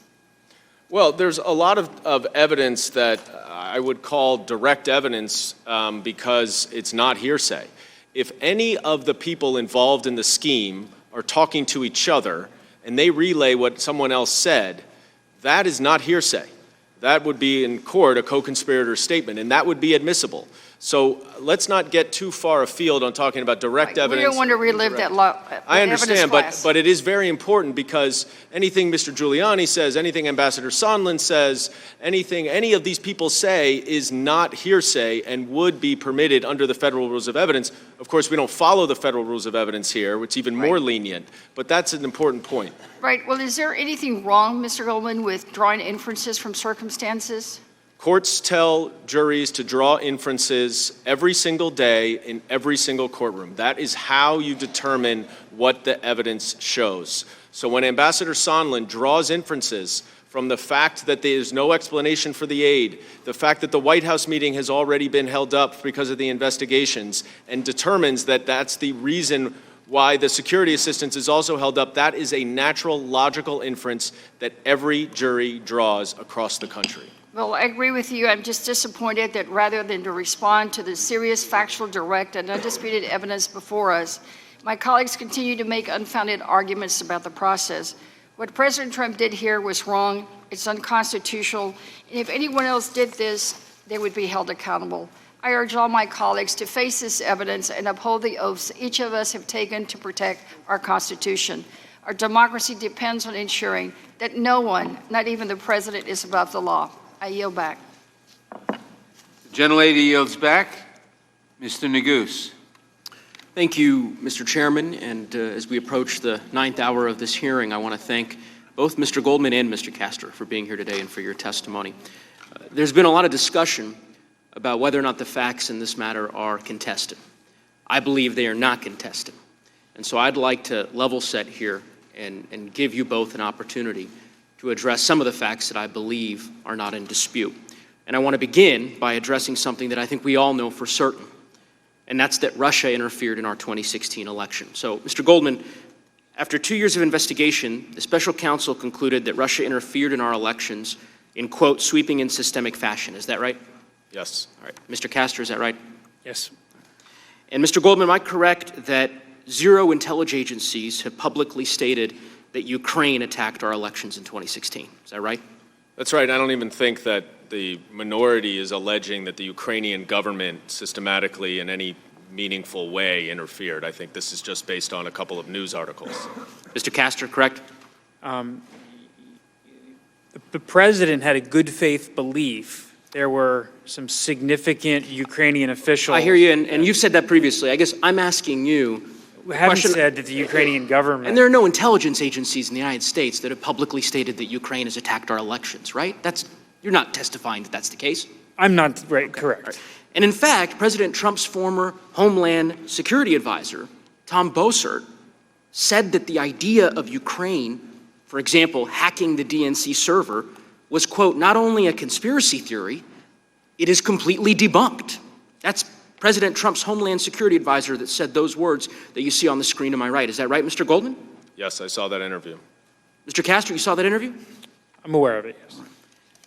In fact, isn't it true that none of the witnesses that appeared before your committee testified in support of the theory that Ukraine somehow interfered in our elections? Is that right, Mr. Goldman? That is absolutely correct. Mr. Castor?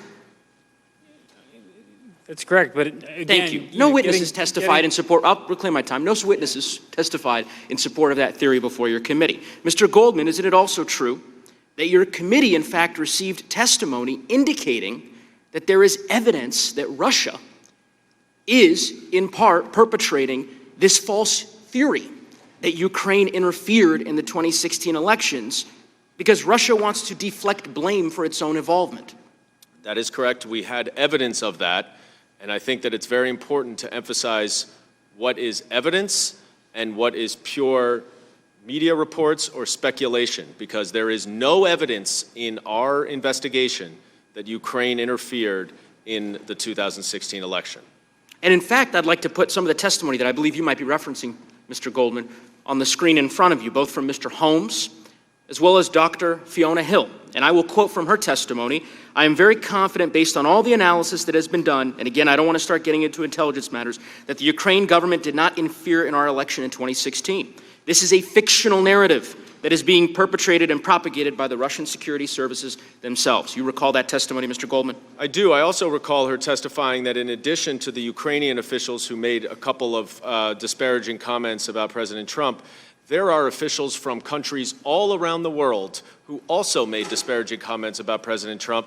And as Dr. Hill said, their military assistance was not put on hold. So given your testimony, and given yours as well, Mr. Castor, it strikes me that there are, in fact, 4 uncontested facts. First, Russia attacked our 2016 elections. Several intelligence agencies have independently confirmed that this is true. Second, Ukraine did not attack our 2016 elections. There's absolutely no evidence that this baseless conspiracy theory. Third, there is evidence that Russia perpetrated the allegation that Ukraine interfered in our 2016 elections. And finally, that Russia benefits from the U.S. investigating Ukraine, which was made clear through public testimony before your committee. So, Mr. Goldman, is it fair to say that the intelligence community agrees with these 4 conclusions? The intelligence community definitely agrees with 1 and 2. Dr. Hill testified to 3, as well as there's a public statement from Mr. Putin. And yes, certainly the witnesses emphasized 4, that Russia benefits from this. And we saw in my opening statement President Putin's comment that it's good now that Ukraine is all the talk. And if that is the case, it begs the question, why would President Trump perpetuate this conspiracy theory already disproven by the entirety of the intelligence community that actually helps our adversary, a country that is attacking our elections in real time?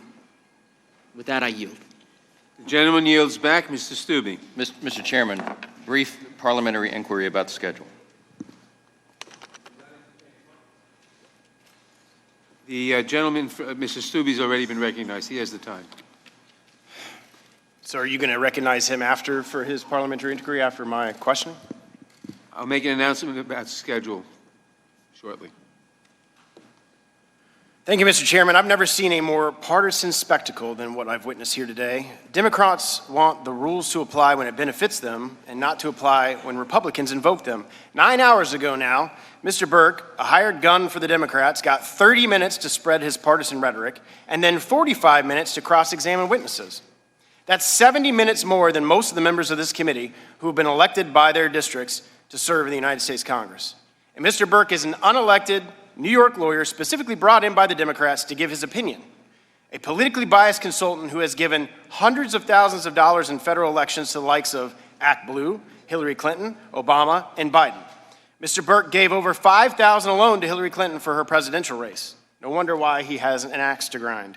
Mr. Burke is a white-collar criminal defense lawyer who brags on his website of getting New York financial brokers deferred prosecution for tax fraud and fund managers off for insider trading charges. And Mr. Burke was able to say whatever he wanted to say without swearing an oath to his testimony that it would be truthful. So he can sit before this committee, not as a fact witness, and directly lie to the American people without any threat of criminal prosecution. Makes sense. He's a white-collar criminal defense lawyer. I'm sure he didn't want to incriminate himself. This is the same Mr. Burke who authored a series of reports as early as October 2017, 2 years ago, on his opinion as to whether President Trump obstructed justice and colluded with Russia. He also represented Mayor Bill de Blasio in a federal investigation of de Blasio's fundraising activities. For my fellow Americans and Floridians watching this charade, this is who was sitting at the top of the dais next to the chairman acting like a member of this committee, a partisan New York lawyer with a written bias against President Trump who gave thousands to Hillary Clinton's presidential campaign. And all of this spectacle, all of it, not a single fact witness has appeared in front of this committee. We have been denied a minority hearing day, which I asked for the last hearing. All we have had testify are partisan lawyers giving their opinions. So let's talk about the facts that we do have before us. We heard from Mueller. No evidence that the Trump campaign colluded or conspired with Russia to influence the 2016 election. No obstruction of justice. After denying the president to call witnesses in closed-door secret proceedings and denying Republicans from calling all their witnesses in closed-door proceedings, denying the president's counsel to cross-examine witnesses in intel hearings, the facts are this. Sondland stated when questioned, "Did the president tell you about any preconditions for anything?" His answer, no. For the aid to be refused? No. For a White House meeting? No. Ambassador Sondland also testified that President Trump wanted nothing from Ukraine. Tim Morrison, when questioned, and there was no quid pro quo, answered, correct. The aid was released. 4 facts never change. Both President Trump and President Zelensky say there was no pressure. The call transcript shows no conditionality between aid and an investigation. No quid pro quo. Ukrainians were not aware that aid was withheld when the president spoke. Ukraine didn't open an investigation, but still received aid in a meeting with President Trump. Mr. Castor, has any committee heard from the whistleblower, either in closed-door hearings or in open hearings? No. Did Chairman Schiff state that he would call the whistleblower to testify? He did. Has that happened? It has not. Is it going to occur? I hope so. Have other countries' aid also been held up? Yes. Mr. Goldman, on October 2nd, the New York Times reported that the whistleblower, quote, approached a House Intelligence Committee aide with his concerns about Mr. Trump. Is that accurate? Sorry, say that again? On October 2nd, the New York Times reported that the whistleblower approached a House Intelligence Committee aide with his concern about Mr. Trump. Is that accurate?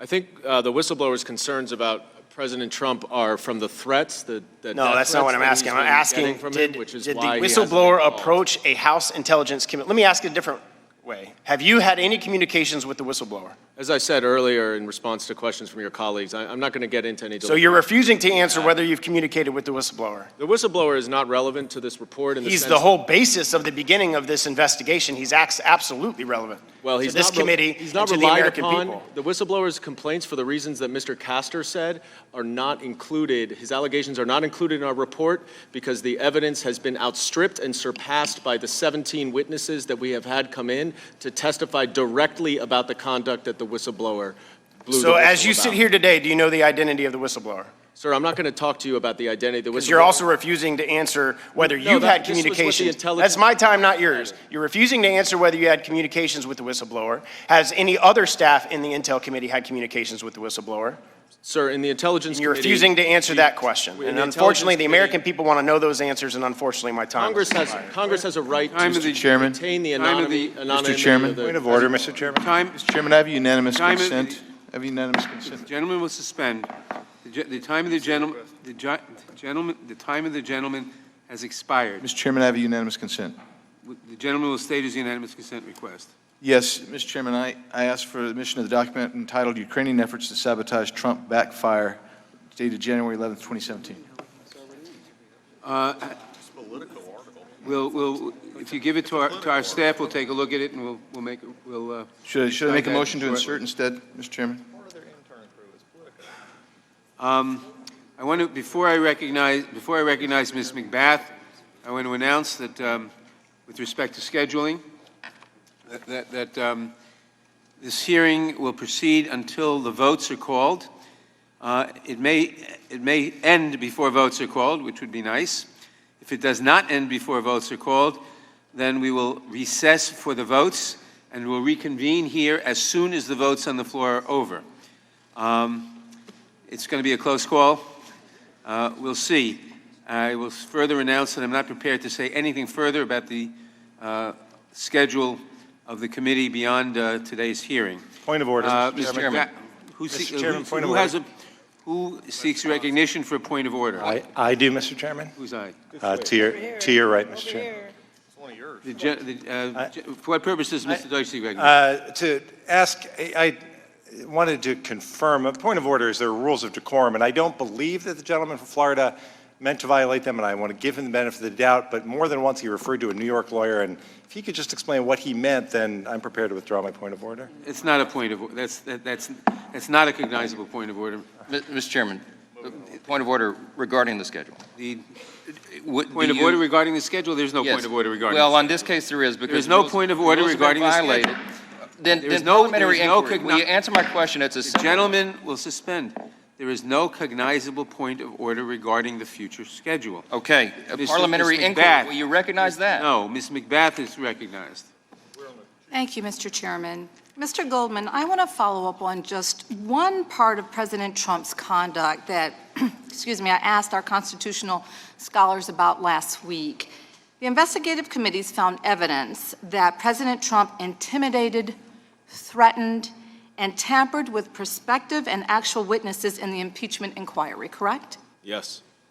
And Mr. Goldman, it is a federal crime to intimidate or to seek to intimidate any witness appearing before Congress. Is that right? Yes, there's a little bit more to it, but that's the gist of it, yes. Mr. Goldman, am I correct that President Trump publicly attacked witnesses before, after, and even during their testimony? That is correct. I'd like to quickly go through some examples.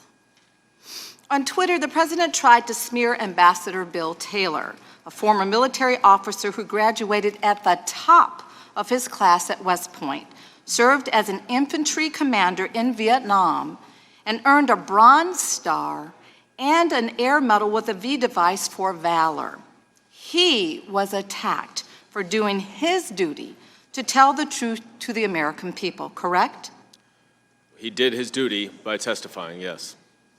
President Trump also attacked other Trump administration officials who testified before the Intelligence Committee, including Lieutenant Colonel Alexander S. Vindman, who is the director for Ukraine on the National Security Council, and Jennifer Williams, the special advisor on Europe and Russia with the Office of the Vice President. Am I right?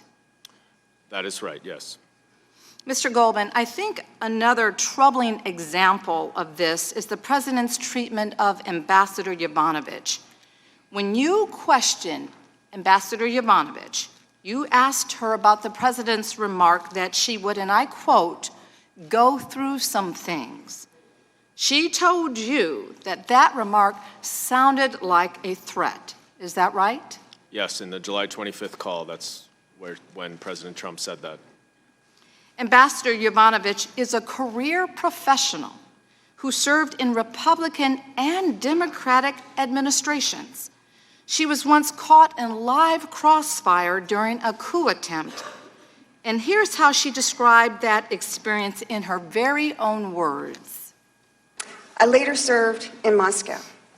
In 1993, during the attempted coup in Russia, I was caught in crossfire between presidential and parliamentary forces. It took us 3 tries, me without a helmet or body armor, to get into a vehicle to go to the embassy. We went because the ambassador asked us to come. And we went because it was our duty. It was our duty. Even under such duress, this is a public servant who did her duty. And as she testified before you and the Intelligence Committee, the president tweeted yet another attack against her. Is that correct? During the testimony, yes. At a rally, the president further attacked Ambassador Taylor and Deputy Assistant Secretary of the State, George Kent, Foreign Affairs Commission official with decades of bipartisan service. I just have to say, I am so deeply saddened that our president has attacked our brave public servants. These attacks are an abuse of his power, and they betray our national interest. My Republican colleagues until now have agreed with me that this behavior is not okay. That in America we protect witnesses and people who tell the truth. We want people to come forward. We protect witnesses in our community. I myself am no stranger to these kinds of attacks. They are not okay. I want to read a partial statement by Lieutenant Colonel Vindman, who is a military officer and a public servant. In his opening statement to the Intelligence Committee, Mr. Vindman said, and I quote, "I want to say that the character attacks on these distinguished and honorable public servants is reprehensible. I ran for Congress because I care urgently about health care, gun violence prevention, and our veterans. Those are the urgent policies for me and many of my colleagues. But these witnesses, these public servants, stood up and courageously told the truth. And I must be courageous and stand up for them as well. And I yield back the balance of my time." The gentlelady yields back the balance of her time. A few minutes ago, Mr. Biggs asked unanimous consent to admit an article from Politico into the record. Without objection, Mr. Stanton. Thank you, Mr. Chairman. We've heard today from some suggesting that this process has somehow been unfair. Mr. Goldman, let's clear up that record. Minority members on the investigative committees had access to all witness depositions. Is that correct? Yes, and all the documents. And were they allowed to ask questions of every witness? The minority was given equal time to the majority for every single interview, deposition, or hearing that we did. And the minority were allowed to call their own witnesses to the live hearings. Is that correct? They were also, yes, and they did, and they got 3 witnesses. They were also allowed to call their own witnesses for the depositions. They chose not to do that. The only witness they requested for the deposition was Chairman Schiff, who is not a fact witness to this investigation. Mr. Goldman, why did the investigative committees decide to conduct initial depositions behind closed doors? The best investigative practice when you're doing a fact-finding mission is to keep the information closed. And the reason is exactly what I described earlier with Ambassador Sondland, who, first of all, the day before his deposition, he spoke with Secretary Perry about his testimony. That is the type of tailoring that can happen when people are engaged in misconduct and they try to line up their stories.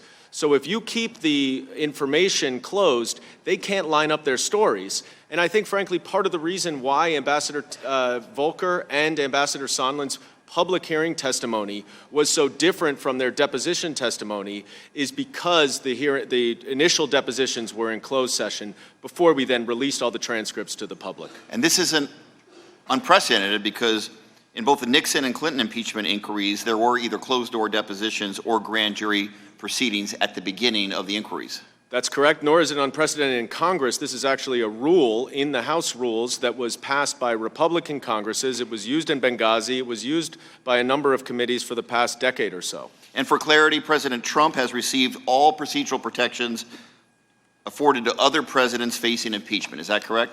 That is right. In the Judiciary Committee, he's had all of the options. Our inquiry was not the Judiciary Committee's investigation. That is where the president's ability to present evidence. Of course, if the president wanted to present evidence in the Intelligence Committee, he could have provided documents, he could have provided the witnesses that we asked for him, but he obstructed rather than cooperated. And the president has been invited to participate in the House's impeachment inquiry, correct? Yes. And but the president declined the invitation? That's my understanding, yes. Twice? Twice thus far, yes. In fact, the president not only refused to participate, but he has also tried to stop Congress from obtaining evidence. Isn't it true that the president has refused to produce any documents in response to the impeachment inquiry's subpoena to the White House? Yes. Not a single one? Not a single document. The president also directed all of his agencies to refuse to produce documents. Is that right? That is also true. Based on the president's order, federal agencies have ignored more than 70 specific requests or demands for records from the investigative committees. Is that correct? Yes, and if I could just add, this would Quickly, please. This would ordinarily be a document case. If you were prosecuting this case, you'd be basing it on the documents. So the fact that those documents are being withheld is quite significant, and it's quite remarkable that we've built the record we have on the witnesses. The president's order to obstruct Congress didn't just extend to documents. At the president's direction, witnesses also refused to testify. Is that right? That's correct. And in total, more than a dozen members of the administration defied lawful subpoenas or requests for testimony or documents, as we see on the slide. Right, between testimony and documents, that's correct. And isn't it also true that when witnesses chose to follow the laws and testify, the president denied those witnesses access to the documents they needed to properly prepare for their testimony? For some of them, that's correct.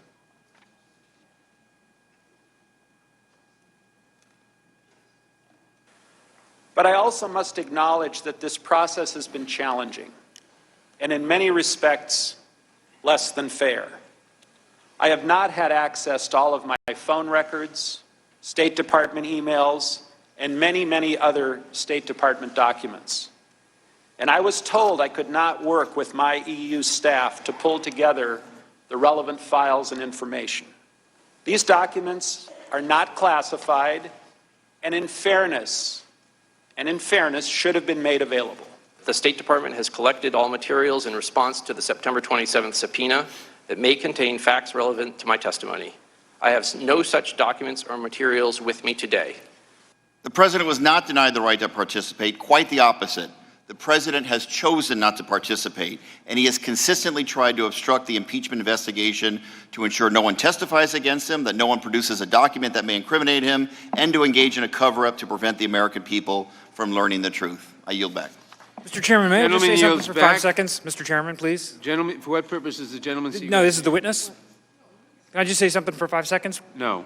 The gentlelady, Ms. Dean is recognized. Good job. Thank you, Mr. Chairman. Mr. Goldman, some have argued that we should wait, that we're moving too fast, that we should try to get more evidence. Let's examine why these arguments are without merit. President Nixon stated during the Senate Watergate investigation, quote, "All members of the White House staff will appear voluntarily when requested by the committee. They will testify under oath, and they will answer fully all proper questions," end quote. During the investigation of President Clinton, Ken Starr interviewed White House staff. President Clinton also provided written responses to 81 interrogatories from the House Judiciary Committee. Unlike his predecessors, President Trump has categorically stonewalled Congress's investigation at every turn. Indeed, as far back as April, the president expressed his intent to stonewall. Well, we're fighting all the subpoenas. More recently, on October the 8th, White House counsel Pat Cipollone echoed this sentiment in a letter reflecting the president's instruction that all executive branch officials not testify in this impeachment inquiry. Are you aware of that letter, Mr. Goldman? Yes, I am. And Mr.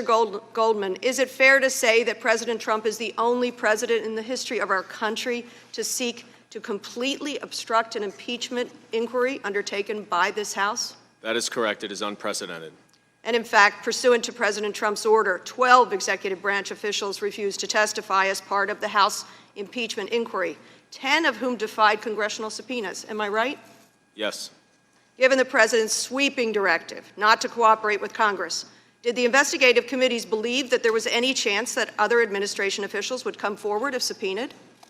No, it became clear that the president was trying to block everything and block everyone, and eventually they came up with an alternative reason to write an opinion to prevent people from coming, which is quite an aggressive view that they took. But it was quite clear that they were trying to block every single witness. Some have said that the investigative committee should have gone to court. Did you decide not to go to court? We thought about it a lot because obviously there are additional witnesses and we want this to be as thorough an investigation. But as you can see from the Deutsche Bank case or the McGahn case, it takes months and months to go through the appeals court. And that's effectively what the president wants, is just to delay this as long as possible and to the next election. Let's take a look at that exact case, the McGahn case, because we're all intimately aware of it. On April 22nd, this Judiciary Committee served a subpoena for testimony to White House counsel Don McGahn. And after McGahn refused to testify on May 21st, the committee filed a lawsuit on August the 7th to compel his testimony. And even though we did request expedited ruling, it was another 3.5 months before Judge Jackson found the Constitution does not allow a president to kneecap congressional investigations because, as the judge wrote, and I put up on this screen, quote, presidents are not kings. As you know, McGahn has appealed, and a hearing is set for January the 3rd now of next year. As we sit here today, 8 months since we issued that subpoena, would you agree it's likely we will not have an appeals court ruling for many months to come? It's quite possible that it could be several more months, and then there may be the Supreme Court. Exactly. McGahn may appeal to the Supreme Court, and conceivably that could take another many months, year, more. Depends on whether it's this term or it gets pushed over to the next term, but yes. And given this delay illustrated by the McGahn example specifically, would you agree that if we go to court to enforce the investigative committee subpoenas, we could face another months or years-long delay to hear testimony? Absolutely, and there's an ongoing threat because the president is trying to cheat to win the next election. It's not something that happened in the past, it's continuing in the future. So we cannot delay and just wait for the courts to resolve this, when the reason why we would have to go to the courts is because the president is obstructing an investigation into himself. And the urgency is not just about our elections, but also our national security, am I right? That is a critical component to it. Let me end with this. What is plain is that we cannot wait. What is plain is that wait means never. We must not let this president disregard, defy, and delay justice. This president has shown that he repeatedly abuses the power entrusted to him by the people. Every moment we wait is another opportunity to chip away at the foundation of our Constitution, so carefully crafted by our founders. I thank you, Mr. Chairman, and yield back. Gentlelady yields back. I yield to Ms. Jackson-Lee for the unanimous consent request. Thank you very much, Mr. Chairman. Thank you, Mr. Goldman, Mr. Castor. I'd like to submit or ask unanimous consent to insert in the record, referred in my questioning, Statement of Administration Policy, Department of Defense Appropriations. Without objection. August 5th. Without objection, Ms. McCarcel. And the call dated July 25th. Without objection, Mr. Armstrong. Thank you, Mr. Chairman. And Mr. Castor, it's been a long day, been a long couple months. You've been in the middle of this, and I know previously you wanted to say something, so. Thank you. I've resisted my willingness to be athletic here in the afternoon. But I want to say a few things. First of all, the Republicans on the Intelligence Committee submitted a number of subpoenas, and we never got a vote. There was a motion to table. It disposed of them. Ranking Member Nunes sent a letter on November 8th asking for witnesses. Ranking Member Collins sent a letter on December 6th asking for witnesses. Some of these witnesses would have touched at the heart of the issue that our members are concerned about, and that is, were Ukrainians trying to interfere with our elections? I mean, this is a fact that is meritorious of investigation. The Ukrainians ought to investigate it, and to the extent it happened here in the U.S., we ought to be investigating it. And so, to the extent that hasn't happened, Republicans have attempted to do that during this process. So I'd like to say that. And I have a couple other things, Mr. Armstrong, if I may. Ambassador Sondland is relied on, and he went from a witness that was not very favorable to very favorable at his hearing. And one of the remarkable statements at his hearing was that everyone was in the loop. And he types up this email to Pompeo, to the secretary, and the emails that he used to demonstrate that everyone was in the loop are not conclusive at all. He talks about this statement that was going back and forth during the early part of August. First of all, Volker said all along that he didn't think the statement was a good idea. Volker and Yarmak toyed around with the statement, and ultimately, both sides decided that it wasn't a good plan. So they didn't do it. And so the fact that Sondland is emailing the secretary talking about this statement and so forth, this doesn't show that everyone's in the loop. Ambassador Hale testified to us that people at the State Department, they don't just email the secretary. I mean, the secretary gets email, of course, but it's not like this. There's a whole secretariat that filters his email, and so it's not, emailing the Secretary of State is not quite as simple as I think Ambassador Sondland made it seem here. And so I just wanted to address that. We talked a couple times about the reliability of George Kent's notes. One of Ambassador Volker's assistants, Catherine Croft, testified, and it was a rather startling piece of testimony. She was asked whether Kent's notes would be reliable. Sort of a typical question, and everyone expecting the answer to be yes, except she said, no, I don't think Kent's notes would be reliable. So I think that's important to put on the record that, that there is evidence that, perhaps Mr. Kent, felt some emotions about some of these issues, and his notes, at least according to one State Department official, might not in fact be reliable. The CNN interview that there's been discussion about. Okay, there was discussion about possibly doing a statement which was canned. There was, maybe there was discussion of a CNN interview, but that's fine. We did not really get to the bottom of that. That was sort of this amorphous fact that was out there. Ambassador Taylor testified that he was worried it would happen, but we didn't really talk to anyone that could tell us precisely what was going to occur, in the CNN interview and whether President Zelensky was actually going to do it. If you look back at the statement that Yarmak and Volker were talking about, Yarmak wasn't comfortable doing it. And so when it comes to the CNN interview, it's possible that Yarmak would have advised President Zelensky not to say what people thought he was going to say. So anyway, I'm sorry, Mr. Armstrong, for taking so much time. You've worked hard and you deserve it. I just want to end and summarize with this, that because you cannot prove a crime, and Chairman went on TV yesterday and said they get a conviction in 3 minutes, but my question is, for what crime? The Mueller conspiracy fell flat. The obstruction charge was abandoned when the public hearing was over. Campaign finance is a non-starter. The victim of conspiracy, or the victim of bribery and extortion, says he's not a victim. Because you can't prove any of it does not mean you can use all of it, and that's no way to prosecute a case, and it is no way to proceed with impeachment. Thank you. Gentleman yields back. Mr. Chairman. Ms. McCarsell-Powell. Mr. Chairman. Ms. McCarsell-Powell is recognized. Mr. Chairman. Ms. McCarsell-Powell is recognized. Thank you, Mr. Chairman.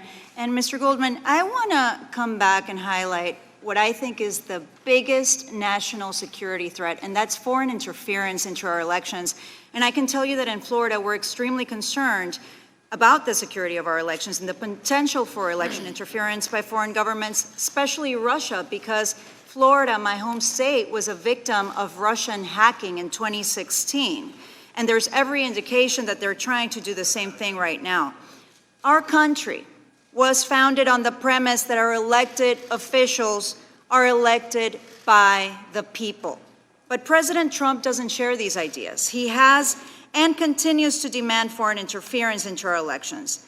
He doesn't want the American people to decide. He's inviting foreign interference, allowing foreign governments to decide that for us. Mr. Goldman, it's been confirmed that President Trump's campaign actively sought Russia's interference in our 2016 elections, correct?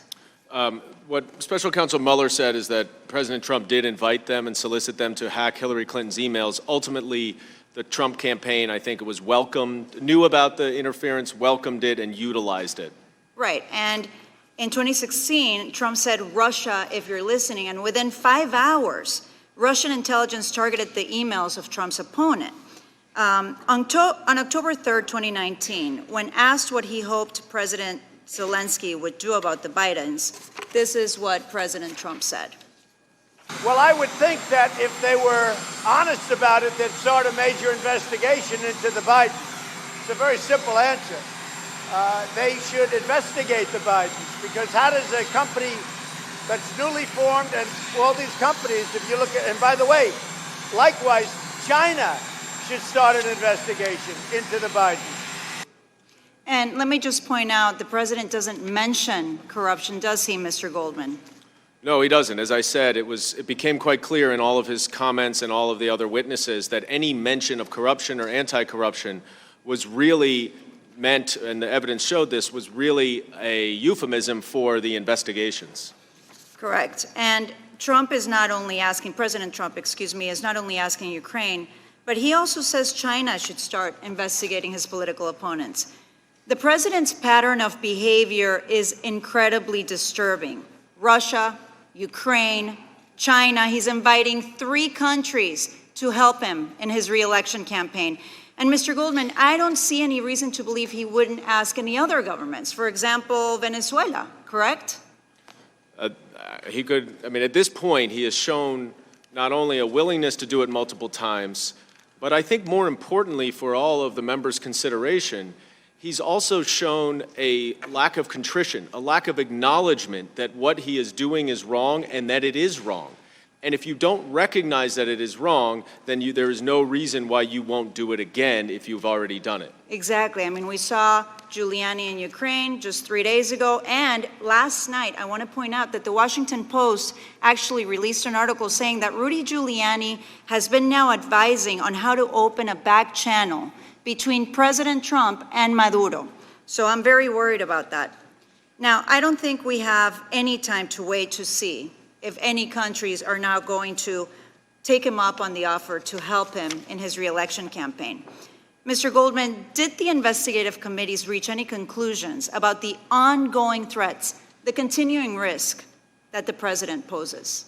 Yes, for the same reasons that we just discussed. I mean, and I think the June of television interview with George Stephanopoulos this year, where the president indicated that he would once again welcome foreign interference, is another data point to understand where it is.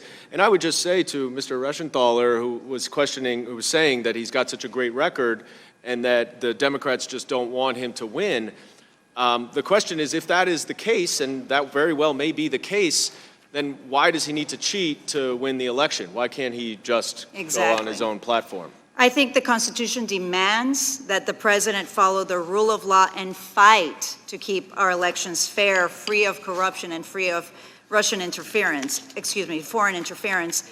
Now, I know that I was elected by the people of Florida, and I work only for the people of this country. I'm not going to let, while I'm in office, anyone interfere in our elections or threaten our democracy. The continuing pattern of behavior we've seen from this president should be a warning to the American people that it is a beginning of a dictatorship, which I have seen in Latin America. I've witnessed men in office abuse the power, inviting foreign interference, and also obstructing any checks on their power.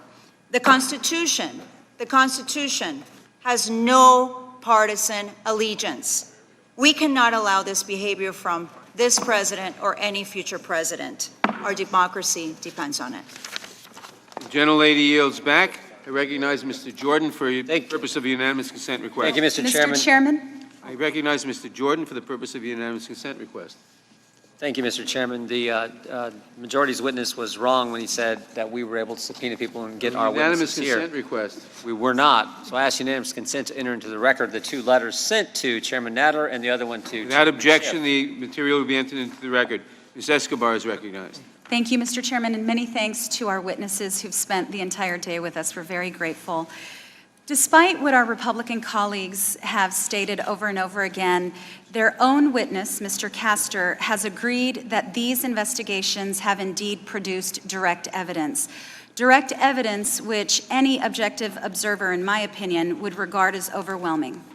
That evidence proves that the president solicited foreign interference in the 2020 election, pressured Ukrainian President Zelensky to publicly announce unfounded investigations, conditioned a White House meeting, the president conditioned a White House meeting and $391 million on the announcement of the investigations, and then the president covered up his conduct and obstructed the investigation. Those findings reflect a serious abuse of power by the president. Yet we are being asked to ignore what we've seen with our own eyes and what we've heard with our own ears. So, Mr. Goldman, I'd like your help in responding to some of the claims that my Republican colleagues have made today. Happily. The president and his allies say that there was no quid pro quo. In other words, they claim that the president wasn't withholding the aid in exchange for the manufactured political investigation. Isn't it true that the aid was withheld and that there has been no logical explanation for the withholding of that aid? There's common sense that leads one to conclude that the aid was withheld for the investigations. And then there's also direct evidence in that the president's own words to Ambassador Sondland on September 7th said the same thing. Thank you. President Trump knew he had leverage over President Zelensky, and in fact, David Holmes testified that Ambassador Sondland told President Trump that President Zelensky will, quote, do anything you ask him. Is that correct? That is what Ambassador Sondland said. Yeah, or actually, that's what Ambassador Sondland said to President Trump. Apologies. You testified earlier that evidence shows that the Ukrainians, in fact, did know that the aid was being withheld. My colleagues continue to say, and their witness continue to say, that there couldn't be leverage because they had no idea that the aid was being withheld. Yet there has been evidence that shows that they knew. Is that correct? Well, I think it's important just for a second here to take a step back. It doesn't matter when they knew, as long as they knew at some point. Then they realized at that point that the investigations were dependent on the aid. But in addition, there is a lot of evidence that they knew before it became public on August 28th. And you're right, it doesn't matter. If you're about to be held up at gunpoint by a burglar, it doesn't matter whether you know or not. The intent is still there by the criminal about to commit the act. My Republican colleagues also make much about the fact that the aid was finally released. But isn't it true that it wasn't released until the president got caught?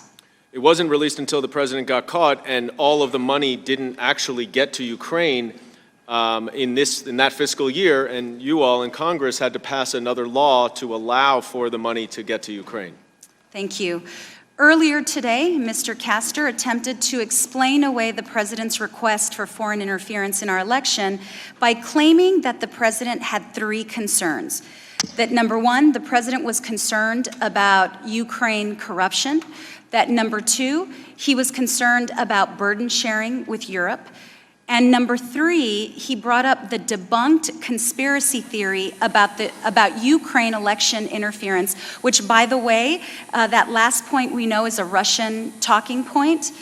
Mr. Goldman, did the investigative committees consider those three explanations? And if so, what did the evidence show about whether President Trump's request was actually motivated by those concerns?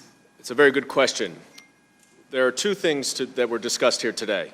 One is evidence, and one is assertions and opinions. Based on the evidence, there is no evidence to support any of those three things that you just mentioned. There's no evidence to think that the president acted towards Ukraine because of his concerns about corruption, even if he held those concerns. That was not the motivating factor. There's no evidence that his concern about other European countries giving enough money motivated him.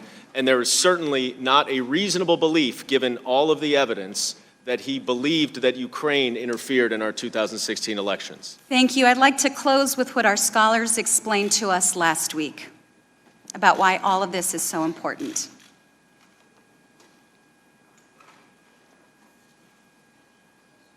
Drawing a foreign government into our elections is an especially serious abuse of power because it undermines democracy itself.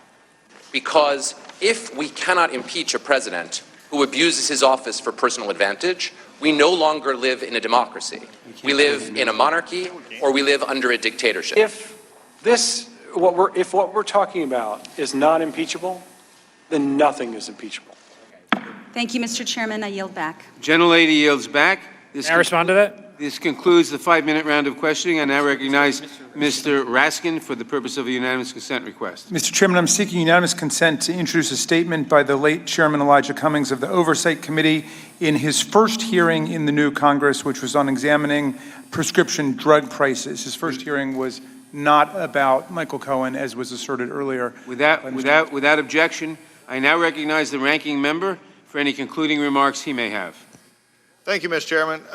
One quick thing before we enter. It does matter when they knew and didn't know, because after they supposedly found out, it does matter because after two meetings with officials from the United States, it was never talked about and no linkage was made. So it does matter. And the reason it matters is because if there is no understanding that this is being withheld, there is no threat, there is no quid pro quo. And it also goes to the state of mind of Mr. Zelensky, who says, I'm not being pressured, there's nothing here. And again, it goes back to the amazing thought of this majority who keeps calling the Ukrainian leader a liar. It's just amazing that we continue to propagate that myth here tonight. But what did we learn today? Here's some things we did learn today. It's an unprecedented hearing that Mr. Sensenbrenner and others talked about, in which staff basically not members, gave testimony and questioned each other and got into very heated debates with each other. This is not what the Judiciary Committee should be doing. It's not the way this should be held. Again, the reason it is, Mr. Goldman handled himself very well, but he's not Adam Schiff. He doesn't wear a member pin. This is ridiculous. We shouldn't be doing this. The Intel Committee also, what we did find out today, took phone records and went on a political endeavor against the ranking member and others, but no one will take responsibility for telling the staff to use Mr. Nunez's numbers or others, or who decided to put the smear job in the report. We'll just assume that's Mr. Schiff, since I do hold the member accountable. You know, also we found out today, which is really interesting, that staff can determine what's relevant or not members of Congress. It's interesting to me that staff told members of Congress that that wasn't relative or that wasn't relevant. Again, it goes back to the problem we don't have members here to actually talk about this. Also, it just is another thing we've learned today, that the chairman continues to just disregard House rules. Just completely, blatantly disregarding House rules on not addressing the minority hearing today. And if I hear basically one more time, I'll address that when we're marking up impeachment articles. What is the use of a minority hearing day if you're going to have evidence about the markup if you get the confirmation at the markup itself? Even your most heated debate on getting rid of this president does not show any way that can be fair. And in the end, both parties are in the minority. If you destroy the institutional integrity, which again, the staff have talked about today, if we destroy the institutional integrity, there's nothing else for us to do. But while we were here, there was something that did happen. And as we were sitting here discussing whether to impeach the president over a call he had with the Ukrainian president and President Zelensky, which took place on how there was a look at how it happened in 2016. Democrats are seeking to impeach the president over that, and we're seeing the problems with the Russia investigation play out again in front of our eyes. The fuss over the Ukraine is the same thing, using the same playbook. A select group of individuals colluding against the President Trump to ensure they get him. And they are blowing through every procedure and principle of fairness and honesty to ensure they get him in time. So what happened today? While we were stuck here, the Inspector General report. The review of 4 FISA applications and other aspects of the FBI Crossfire hurricane investigation. Here's some of the top findings.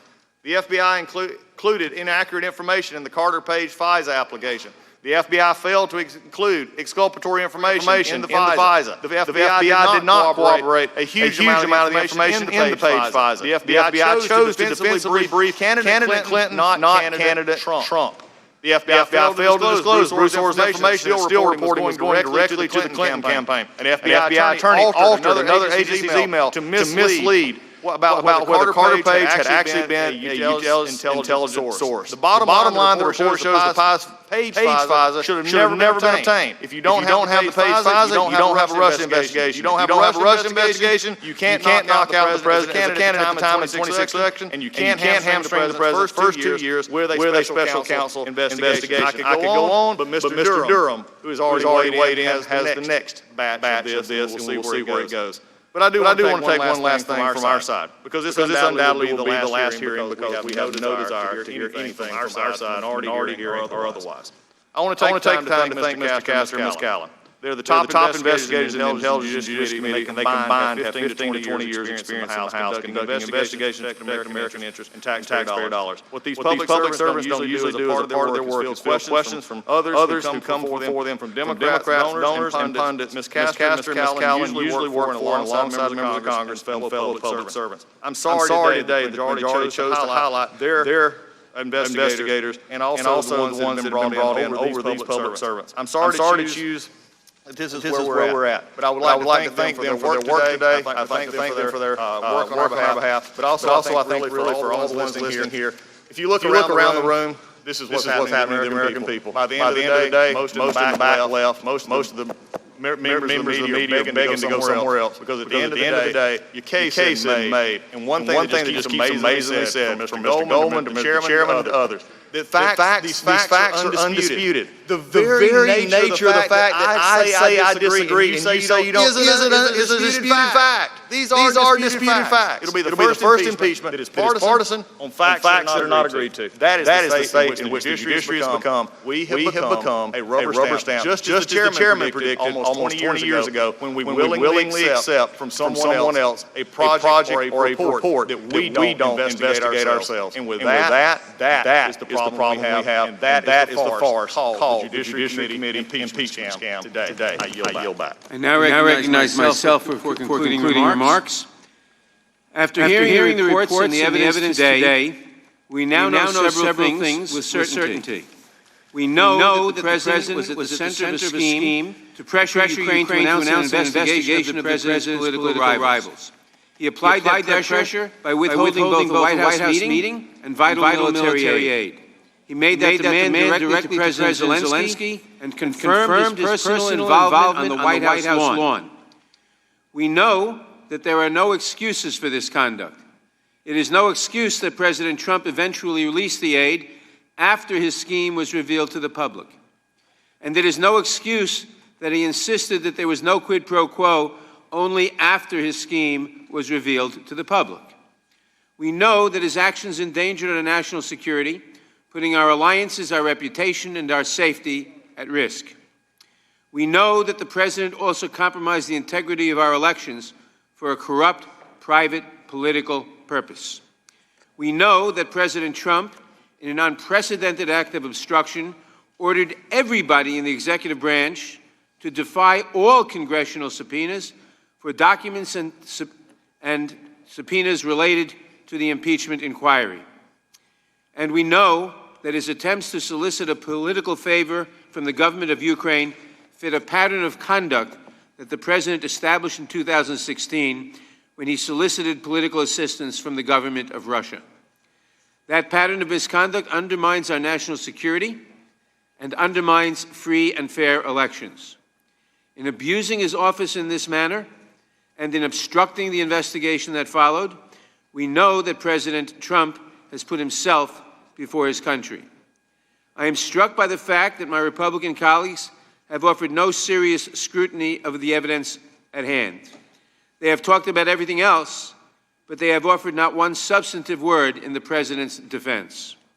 I suspect that is because there is at base no real defense for the President's actions. President Trump put himself before his country. There is a constitutional remedy for a president who undermines our national security and our elections, who puts his own interests before those of the country. That remedy is impeachment. The facts are clear.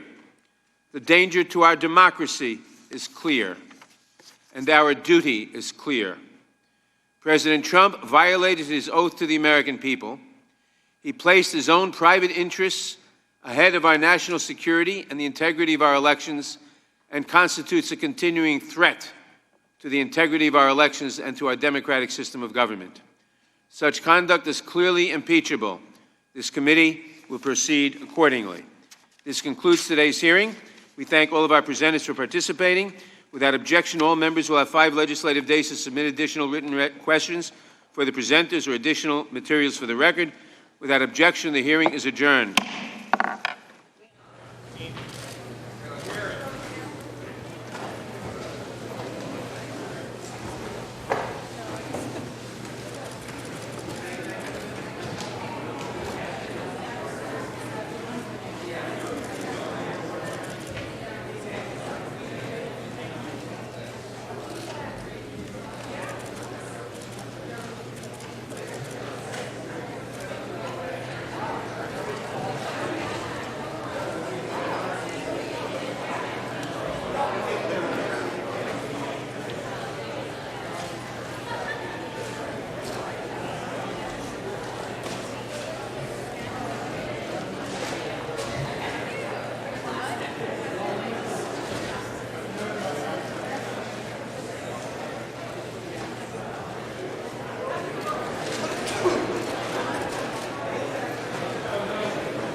Charles, it's gonna be good. Just follow. Okay, great.